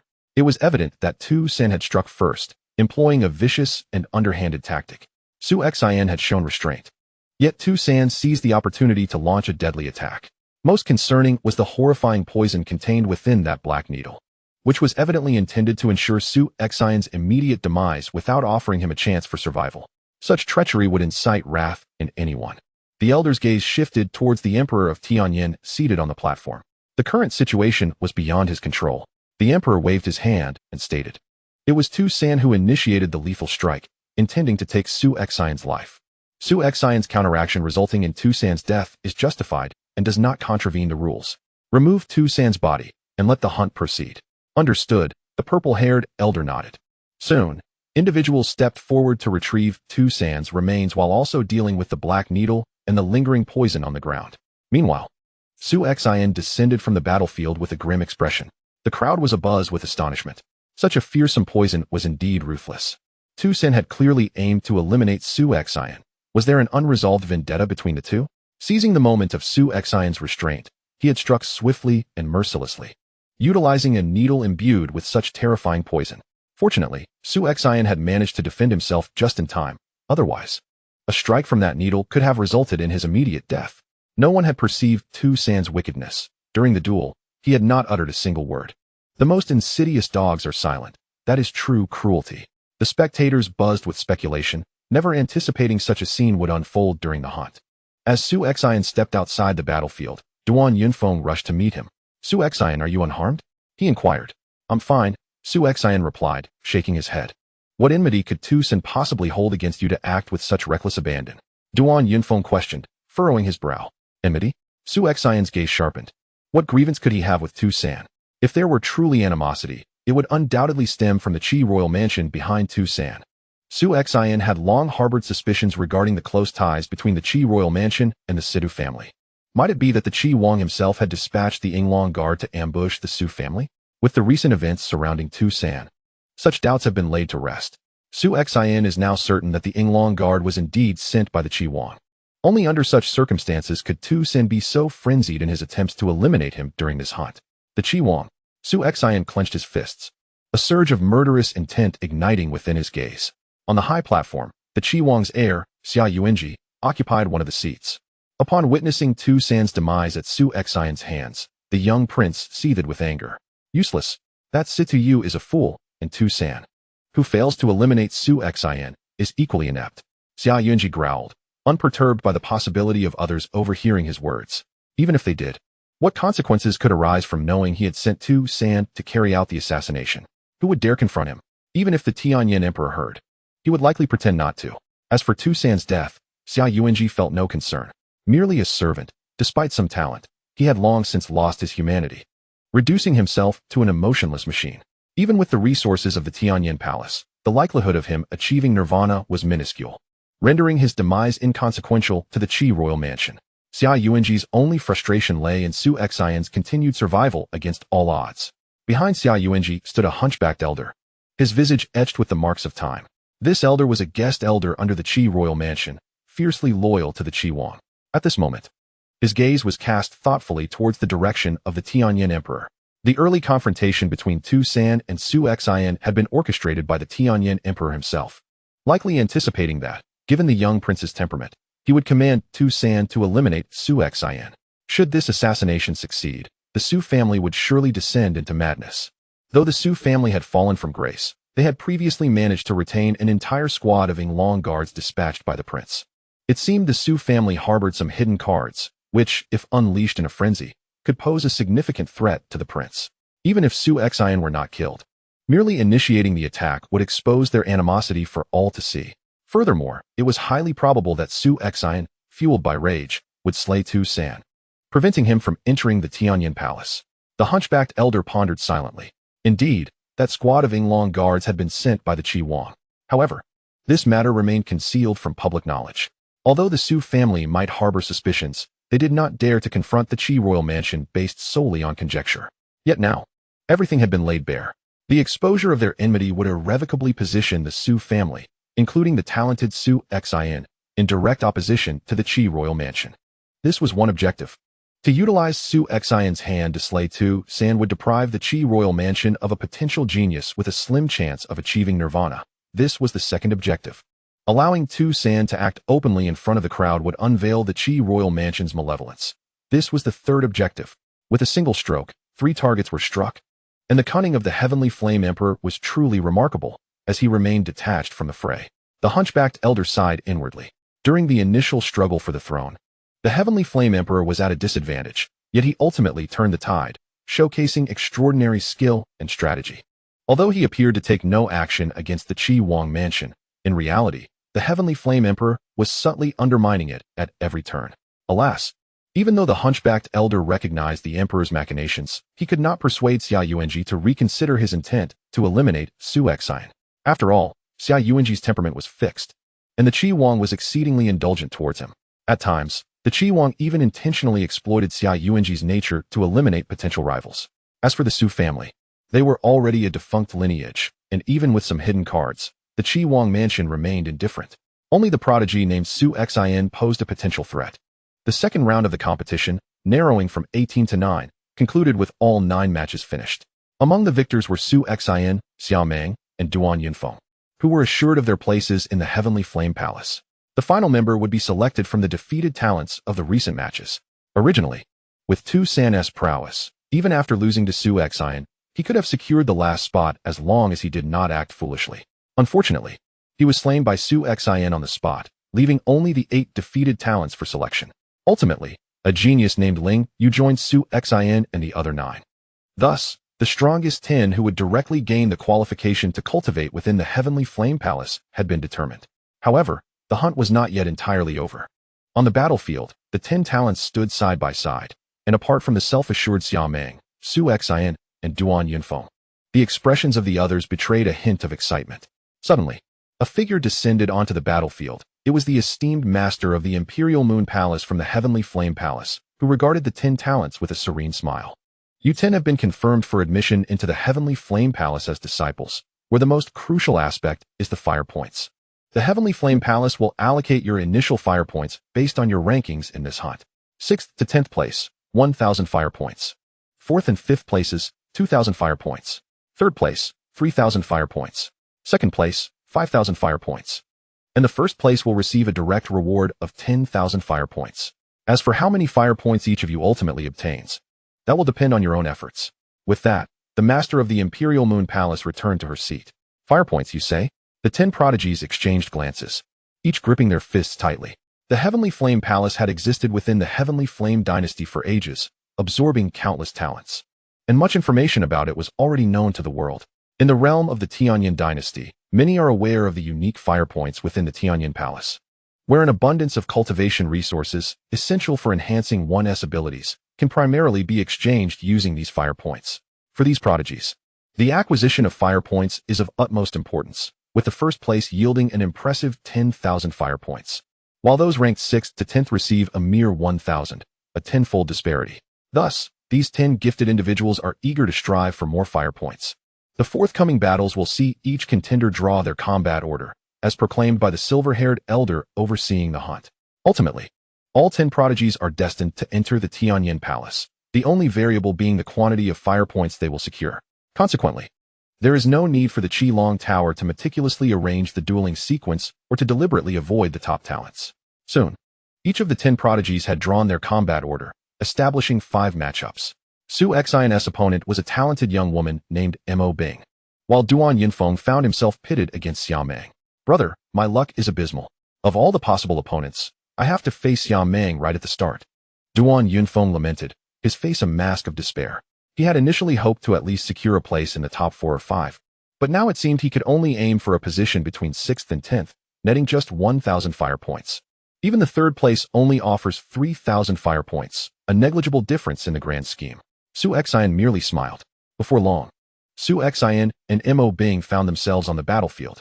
Chapter 59. Duan Yunfeng's swordplay. Though I know I am no match for you, I still wish to give it my all, declared Mo Bing, clad in a simple robe, her appearance rather unremarkable, her figure slightly plump as she gripped a spear. Her determination evident as she faced Su Xin. Mo Bing emerged as a dark horse in this hunt, much like Su Xin, having remained inconspicuous prior to the commencement of the hunt.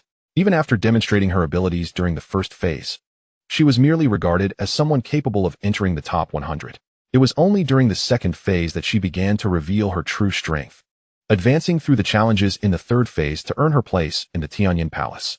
However, in terms of power, the gap between her and Su Xin was glaringly apparent. In this battle, Su Xin was considerate, allowing Mo Bing to put up a decent fight before ultimately overpowering her. Once Mo Bing recognized the futility of her efforts, she conceded defeat, allowing Su Xin to progress into the top 5. Observing the other matches, Su Xin noted that the strength of the remaining contenders was comparable to Mo Bing's, perhaps slightly stronger, but not significantly so, rendering them inconsequential in his pursuit. The only battle that truly mattered to him was the final confrontation, Xia Meng against Duan Yunfeng. Without need for elaboration, Su Xin understood that Xia Meng represented his greatest rival in the quest for first place in this hunt. In fact, to most spectators, Xia Meng appeared to possess a slight edge over Su Xin in terms of strength. As for Duan Yunfeng, although the strength he has displayed thus far is comparable to that of the previous 2 San, Su Xin is acutely aware that Duan Yunfeng has never truly revealed his utmost power. He is greatly intrigued by the extent of the hidden ultimate techniques that Duan possesses. On the battlefield, Xia Meng and Duan Yunfeng stand facing each other at a distance. Unleash your full strength, or you shall have no further opportunities, Xia Meng declares, maintaining his characteristic arrogance and confidence. You call me fat, yet you are the one who is panting. Do you think I fear you? Duan Yunfeng is evidently provoked by Xia Meng's demeanor. Soon, the two engage in combat. From the very beginning, Duan Yunfeng unleashes his power. A crimson glow envelopes him, resembling a shroud of blood mist that covers his entire being, as if he were a spectral figure of crimson, bursting forth with terrifying speed. This velocity surpasses that which Tu San had previously achieved through his techniques. Simultaneously, Duan Yunfeng's swordsmanship is unleashed. The blade radiates brilliance, dazzling in its ferocity and might. Xia Meng, however, remains impassive, his spear poised with lethal precision, effortlessly dispersing the splendid blade light. The formidable force contained within his spear technique even sends Duan Yunfeng staggering back. Truly, he is the first in nearly a century from the Tianyin royal family to cultivate the imperial origin technique to its 3rd tier. This display of power is indeed formidable. Slightly weaker than that of the great monk Wu Zhao, yet his spear technique is even more domineering. Duan Yunfeng's expression turns grave. Realizing that conventional swordplay would be utterly inadequate against Xia Meng, he promptly executes his ultimate move. Suddenly, a blinding crimson light erupts. The blade light is exquisite, breathtakingly beautiful. Is this truly swordsmanship? Many spectators cannot help but express their admiration. Following the first strike, a second, then a third, follows suit. Each stroke creating a mesmerizing cascade of crimson blade light, as if forming a river of blood in the void. Xia Meng's expression shifts. He senses the terrifying power concealed within each of these ethereal strikes. Such might is not to be underestimated, even by him. With a decisive movement, Xia Meng's formidable spiritual energy surges forth, and his spear roars like a great dragon. Thrust, smash, sweep. Each move appears simple, yet is intricately masterful, wielding unparalleled force that disperses the beautiful blade light. In the blink of an eye, Duan Yunfeng unleashes 9 strokes of exquisite blade light, each more resplendent and powerful than the last. Xiao Meng exerts himself fully, yet after the 9 strokes collide, he is forced to stagger back several steps under the impact of the overwhelming force. Has he been pushed back? The swordsmanship of Duan Yunfeng has managed to drive Xiao Meng away. Xiao Meng, who has always been relentless and overwhelmingly dominant, has never been forced back even a step in this third-tier hunting contest against other prodigies. Yet Duan Yunfeng has achieved this remarkable feat. A stir arises among the audience. Although he merely retreated a few steps, which did not equate to victory, many regarded Duan Yunfeng's achievement as remarkable. Your strength is quite commendable, Xiao Meng remarked, gazing intently at Duan Yunfeng. Is that all? Then allow me to strike you again. Duan Yunfeng's eyes glinted coldly, and the layer of blood-red mist enveloping him surged dramatically at that moment. The dense crimson light coalesced around him, placing Duan Yunfeng at its epicenter, both hands gripping the long blade firmly. His expression twisted into a grimace, a hint of madness flickering in his gaze. Blood shadow, he bellowed, and in that instant, he and the long blade became one. The blade sliced through the air like a vast blood moon, imbued with a tinge of melancholy, and it surged directly towards Xiao Meng. Xiao Meng's pupils constricted sharply. The approaching blood moon struck a chord of trepidation within him. In one inconspicuous corner of the vast audience, a man in gray sat, occasionally casting a disinterested glance at the battlefield. Indeed, he typically found little intrigue in a hunt exclusively for geniuses of the sea transformation realm. His presence here was solely due to the fact that a young prodigy he had previously recommended was participating and achieving commendable results. Even the clash between Xiao Meng and Duan Yunfeng failed to capture his attention. However, when Duan Yunfeng unleashed that blade technique resembling a blood moon, the man's eyes suddenly sharpened. That technique, blood shadow. It is blood shadow, one of the signature moves of that monster. The realization struck him. This young man was likely a disciple of that formidable being. The man's expression grew solemn. Once, he had witnessed someone wielding the same technique. A person so terrifying that he could only refer to them as a monster. Had his disciple ventured to the Tianyin dynasty to partake in this hunt? In the center of the battlefield, the colossal blood moon, bearing an aura of dread, descended upon Xiao Meng. Yet, Xiao Meng's eyes ignited with fierce intensity. He advanced, thrusting his spear forward with a force akin to a raging tide. A thunderous roar erupted, reverberating throughout the expansive venue as an overwhelming power surged forth. In the heart of the battlefield, the blood-red mist enveloping Duan Yunfeng dissipated, revealing a pallid complexion, while his long blade clattered to the ground. In stark contrast, Xiao Meng remained poised and proud, and behind him, a majestic dragon phantom began to materialize. Under the influence of this dragon's presence, Xiao Meng's aura reached its zenith. The dragon phantom embodied the might of a dragon. Had Xiao Meng's dragon point spear technique truly begun to harness the power of a dragon? He had not demonstrated such prowess during the second phase of the hunt. In the arena, those with discernment, including the 2 palace masters of Tianyin Palace, displayed expressions of astonishment. The dragon point spear technique was widely acknowledged as the foremost spear technique of the Tianyin dynasty, akin to Su Xin's North Song sword technique. The premier sword technique. The dragon point spear technique, when cultivated to an advanced level, allows one to condense the ethereal image of a colossal dragon and harness its formidable power. Indeed, at its pinnacle, this technique can summon the phantoms of 9 dragons simultaneously, wielding the strength of 9 dragons. Yet, Xiao Meng has only managed to manifest a single dragon's phantom, channeling the power of 1 dragon, which seems a considerable distance from the ultimate mastery. Nevertheless, for a practitioner at the sea transformation realm to reach this stage is nothing short of astonishing. It is precisely through this dragon-esque strength that Xiao Meng was able to withstand and even shatter Duan Yunfeng's recent strike. The reason he did not employ the second stage of his hunting technique was due to the immense spiritual energy consumption required to wield the power of a dragon. Having already expended nearly all his spiritual energy during the 14th round of assaults in the Celestial Heart Realm, he was incapable of executing that move again. To compel me to reveal my hidden card, you are indeed formidable. But this is where it ends. Xiao Meng observed Duan Yunfeng with an expression of indifference. Duan Yunfeng forced a smile. That last strike was his ultimate move, yet it was still countered head-on by Xiao Meng. The outcome of this battle was already clear. I concede, Duan Yunfeng declared, choosing to surrender. His admission of defeat immediately stirred the crowd into a clamor. Standing outside the arena, Su Xin had been intently watching the battle unfold. So, that was Duan Yunfeng's strongest technique? It truly is impressive, he mused quietly. Su Xin shared a close bond with Duan Yunfeng, They had previously traversed the hunting grounds together, during which Duan Yunfeng had often boasted about his ultimate technique, claiming its extraordinary prowess. Now, Su Xin had witnessed it firsthand. It was indeed remarkably powerful. Even he would have to exert himself fully to possibly withstand such a move. In contrast, the fact that Xia Meng could directly counter Duan Yunfeng's ultimate technique made him all the more terrifying. Xia Meng's strength surpassed my previous expectations by a significant margin, Su Xin thought, his gaze now fixed solemnly on Xia Meng, who happened to meet his eyes. Their gazes collided in the void, igniting a surge of battle intent. What a formidable adversary! Su Xin smiled serenely, his heart tinged with excitement. Though Duan Yunfeng was impressive, he merely pushed me to draw upon the strength of one dragon. It is only Su Xin who stands as my true rival.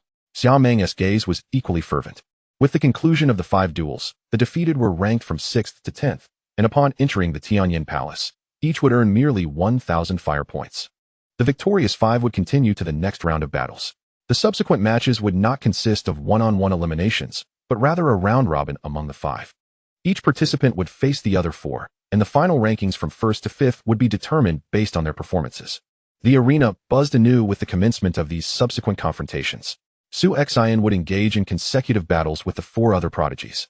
Among the first 3 opponents, all exhibited formidable capabilities. One even concealed additional strategies, their combat prowess closely rivaling that of Duan Yunfeng. However, in the end, they all fell to Su Xin. Soon, 3 of the 4 battles concluded, with Su Xin emerging victorious in all. Only the final duel remained, and his opponent was none other than Xia Meng, who had also triumphed in 3 encounters. The confrontation between the 2 of them will undoubtedly be the ultimate showdown of the strongest geniuses in this hunting event.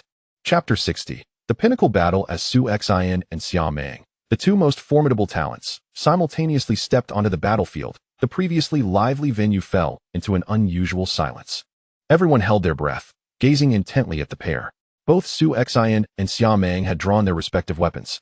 Xia Meng looked at Su Xin and declared, "Among the nearly 100,000 talents participating in this hunt, you are the only one worthy of being my opponent. Do not disappoint me in this battle." Xia Meng's cold voice resonated throughout the venue, tinged with an air of dominance. Su Xin responded with a faint smile, "Since I joined this hunt, I have heard your name countless times. Everyone proclaims you the strongest in this event. Some even regard you as the most dazzling genius of the Tianyin dynasty in the past 50 years. I am curious to witness the true extent of your strength." There was little further dialogue. What lingered between them was a mutual thirst for proving their prowess and a slight thrill for the impending clash. The venue remained enveloped in silence. A gust of wind swept through, stirring the debris on the ground. Suddenly, the earth beneath Xia Meng erupted with a deafening roar as he propelled himself forward with astonishing force. Dominant and fierce. In the blink of an eye, he closed the distance of several dozen paces, thrusting his spear forward, imbued with a terrifying spiral momentum, akin to a venomous dragon piercing through the void. Wherever the spear passed, the ground erupted with crackling sounds, succumbing to the overwhelming pressure exerted by its might. "So swift," gasped the audience in astonishment. "Haha." Su Xin let out a hearty laugh, bending forward as he gripped his sword, preparing for the onslaught. As the spear surged ominously before him, the power of his bloodline surged within him. With a powerful swing of his right hand, he deftly lifted his sword upward. Clang! The sharp sound of their collision echoed as the spearhead was deflected from its course. Su Xin advanced, his sword slicing towards Xia Meng's waist. Xia Meng, with a slight movement of his spear, parried Su Xin's strike. In that fleeting moment of engagement, both combatants seemed to share an unspoken understanding, vanishing from sight simultaneously. Indeed, they disappeared. At least for the majority of the audience with weaker abilities, the 2 were no longer visible. Only those with slightly greater strength could barely perceive the 2 figures darting through the center of the battlefield. What speed! This is astonishingly fast. Amidst the gasps of astonishment, the once vanished figures reappeared, their weapons clashing with terrifying force once more. Bang! Bang! Clang! Clang!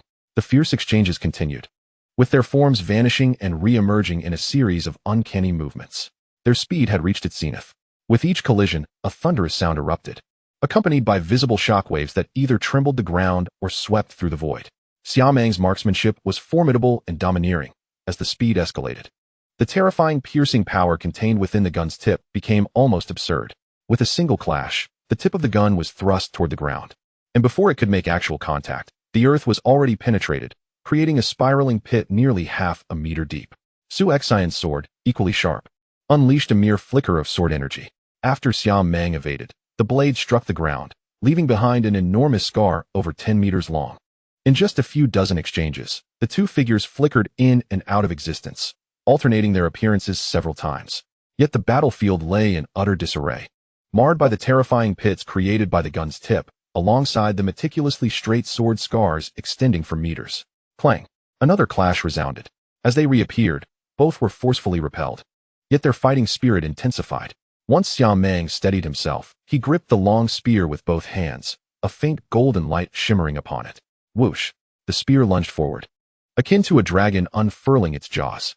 Dragon's roar, Xiao Meng bellowed, a terrifying might reverberating through the air, as if a deafening dragon's chant echoed throughout the realm. The secret technique of Thunderfire's profound essence. Starfire, burning heaven, sword path, dragon annihilation. Su Xin, wielding his sword with both hands, swiftly slashed down, infused with the momentum of thunder and fire. As the long sword descended, the surrounding void erupted into waves of scorching heat, transforming into a sea of flames. One dragon's roar met another's annihilation. Both were immensely formidable techniques that collided in an instant, akin to two stars colliding head-on. Boom! The very fabric of space trembled violently. From the collision of those two forces, an invisible shockwave erupted, sweeping outward with the ferocity to obliterate anything in its path. The battlefield was vast, and the two combatants were engaged at its center, distanced from the surrounding audience. Yet, as the shockwave surged forth, dust billowed, reaching the spectators. The audience, particularly those closest, felt their hair and garments flutter, some even squinting involuntarily. As the dust settled, they looked back toward the battlefield, where Su Xin and Xiao Meng had already created distance between them, their formidable auras undiminished, clearly indicating that their recent clash had been evenly matched. Roar! The audience, numbering in the hundreds of thousands, could no longer contain their excitement. Some individuals erupted into shouts and cheers. What a spectacle! The duel between Su Xin and Xiao Meng was simply extraordinary, so intensely fierce. From the very beginning, the terrifying speed unleashed was astounding. The figures that continuously vanished and reappeared, along with the immense power encapsulated in their attacks. One thrust of the spear did not even penetrate the ground, yet the sheer force surrounding it had already created a half-meter deep spiral pit. A single flicker of the sword resulted in scars stretching over tens of meters, remarkably uniform. What level of strength was this? Do not speak of those spectators whose abilities are largely mediocre. Even the gathered geniuses, who have concluded their own battles at the periphery of the arena, are left utterly astonished. Their prowess is simply overwhelming. The strength of these two individuals is on an entirely different level compared to us. The astonished geniuses can only shake their heads in disbelief. In the arena, the two most formidable talents gaze intensely at one another, their eyes burning with fervor. Su Xin, you have indeed not disappointed me. A faint smile graces Xiao Meng's face as a towering dragon silhouette rises majestically behind him. The power of a dragon? Xiao Meng has summoned the might of a dragon so swiftly? The onlookers cannot help but exclaim in amazement. It is understood that this dragon power must be Xiao Meng's trump card. Previously, he had only unleashed it against Duan Yunfeng when faced with his most potent technique. Yet now, in a mere moment of engagement with Su Xin, he has already activated this formidable force. Clearly, the pressure Su Xin exerts on Xiao Meng far surpasses that of Duan Yunfeng. Su Xin, prepare to test my spear technique. Xiao Meng leaps high into the air, exuding an overwhelming aura. Bring it on. Su Xin replies with a confident smile, brandishing his sword before him as a torrent of sword intent converges, forming an invisible domain akin to mountains and seas. Fight! With a resounding shout, Xiao Meng thrusts his spear forward once more, empowered by the dragon's might. His strength amplifying manifold, Su Xin has also summoned 7/10 of his bloodline power. As the mountains and seas entwine, he melds with the earth, his feet driven like nails into the ground. Boom, boom, boom. Each clash resonates with a thunderous roar. Impressive. With the dragon's power activated and bolstered by the Imperial Essence technique, Xiao Meng's strength eclipses that of the golden armored warriors I faced in the 16th round of the Tianqin realm, being at least 2 or 3 times more formidable. Su Xin cannot help but marvel. During the previous second stage of the hunt, he had achieved a breakthrough in swordsmanship and perfected the mountain sea roll. Yet, when confronting those 10 golden armored soldiers in the 16th round, he had expended every ounce of his strength to endure their onslaught, illustrating their overwhelming power. Yet, Xiao Meng's strength surpasses that of the golden armored soldiers by 2 or 3 times. Fortunately, I have achieved a breakthrough. Otherwise, merely being at the peak of the sea transformation would leave me incapable of withstanding his assault. Su Xin reflects. With his cultivation having ascended, his power has surged dramatically, making it far easier for him to face the golden armored soldiers in the 16th round of the Tianqin realm. Most importantly, although Xia Mang's strength exceeds that of the golden armored soldiers, his skill is markedly superior. However, the soldiers had 10 working in concert, while Xia Mang stands alone. Amidst the astonished gazes of countless spectators, Xia Mang unleashes the dragon's power, executing his attacks with fervor. His domineering and incisive spear technique has reached its zenith. Each thrust is astonishingly powerful, imbued with an elevated essence. Every strike causes the recently victorious geniuses to tremble in awe. Is this truly the extent of Xia Mang's formidable prowess? In our previous encounter, he did not display such remarkable marksmanship. Duan Yunfeng stood there, his eyes wide with astonishment. If he had truly exerted his full strength and unleashed such extraordinary gunplay, I fear I could barely withstand a few shots before succumbing. Xia Mang's marksmanship is enough to leave anyone in awe. Yet, in comparison to Xia Mang, the audience was even more astonished by the swordsmanship on display. In the arena, facing the tempest of Xia Mang's frenzied and terrifying attacks, Su Xin appeared to transform into an unyielding boulder. No matter how Xia Mang's spear lunged from the most cunning angles or with bewildering speed, Su Xin adeptly parried each strike. He remained firmly grounded, having not moved an inch, exuding an aura akin to an immovable mountain. This swordsmanship, could this truly be Su Xin's defensive sword technique? It's no wonder he was hailed as the foremost defense in this hunt. Countless spectators marveled at the spectacle. Remarkably, Su Xin not only thwarted Xia Mang's relentless assault with his swordplay, but he did so with an air of effortless ease. Indeed, it seemed he bore no significant strain. Xia Mang, is this all you are capable of? Su Xin's gaze was icy, his tone tinged with a hint of dissatisfaction, as if the revelation of Xia Mang's strength had left him somewhat disenchanted. Very well. At this moment, Xia Mang had halted his movements, standing not far from Su Xin. His expression etched with an unprecedented gravity. He had not anticipated that even with the might of a dragon at his command, his marksmanship could not penetrate Su Xin's defenses. Not only had he failed to breach them, but he had not even managed to impose substantial pressure on Su Xin. Prepare yourself for my ultimate move, Xia Mang declared coldly. The prospect of an ultimate technique sparked a glimmer of intrigue in Su Xin's eyes. Duan Yunfeng, indeed, possesses an ultimate technique that is terrifyingly powerful. And Xia Mang, this exceptional genius, surely harbors his own formidable secret technique. Xia Mang ceased his words, gripping his long spear tightly as an immense surge of spiritual energy swirled within him. Behind him, the towering phantom of a colossal dragon, which had already been present, was joined by another similar dragon apparition, rising majestically. 2 dragon phantoms? The power of dual dragons? The venue erupted in astonishment. Previously, when Xia Mang had only conjured a single dragon phantom, it had already sent ripples of shock through the audience, including the 2 masters of the Tianyan Palace on the high platform. But now, Xia Mang was summoning 2 dragon phantoms simultaneously. As the 2 dragon apparitions took form, Xia Mang's visage contorted with intensity. Blood-dripping crimson dragon kill, he bellowed. Under the amplification of the dual dragon power, Xia Mang unleashed his most formidable technique.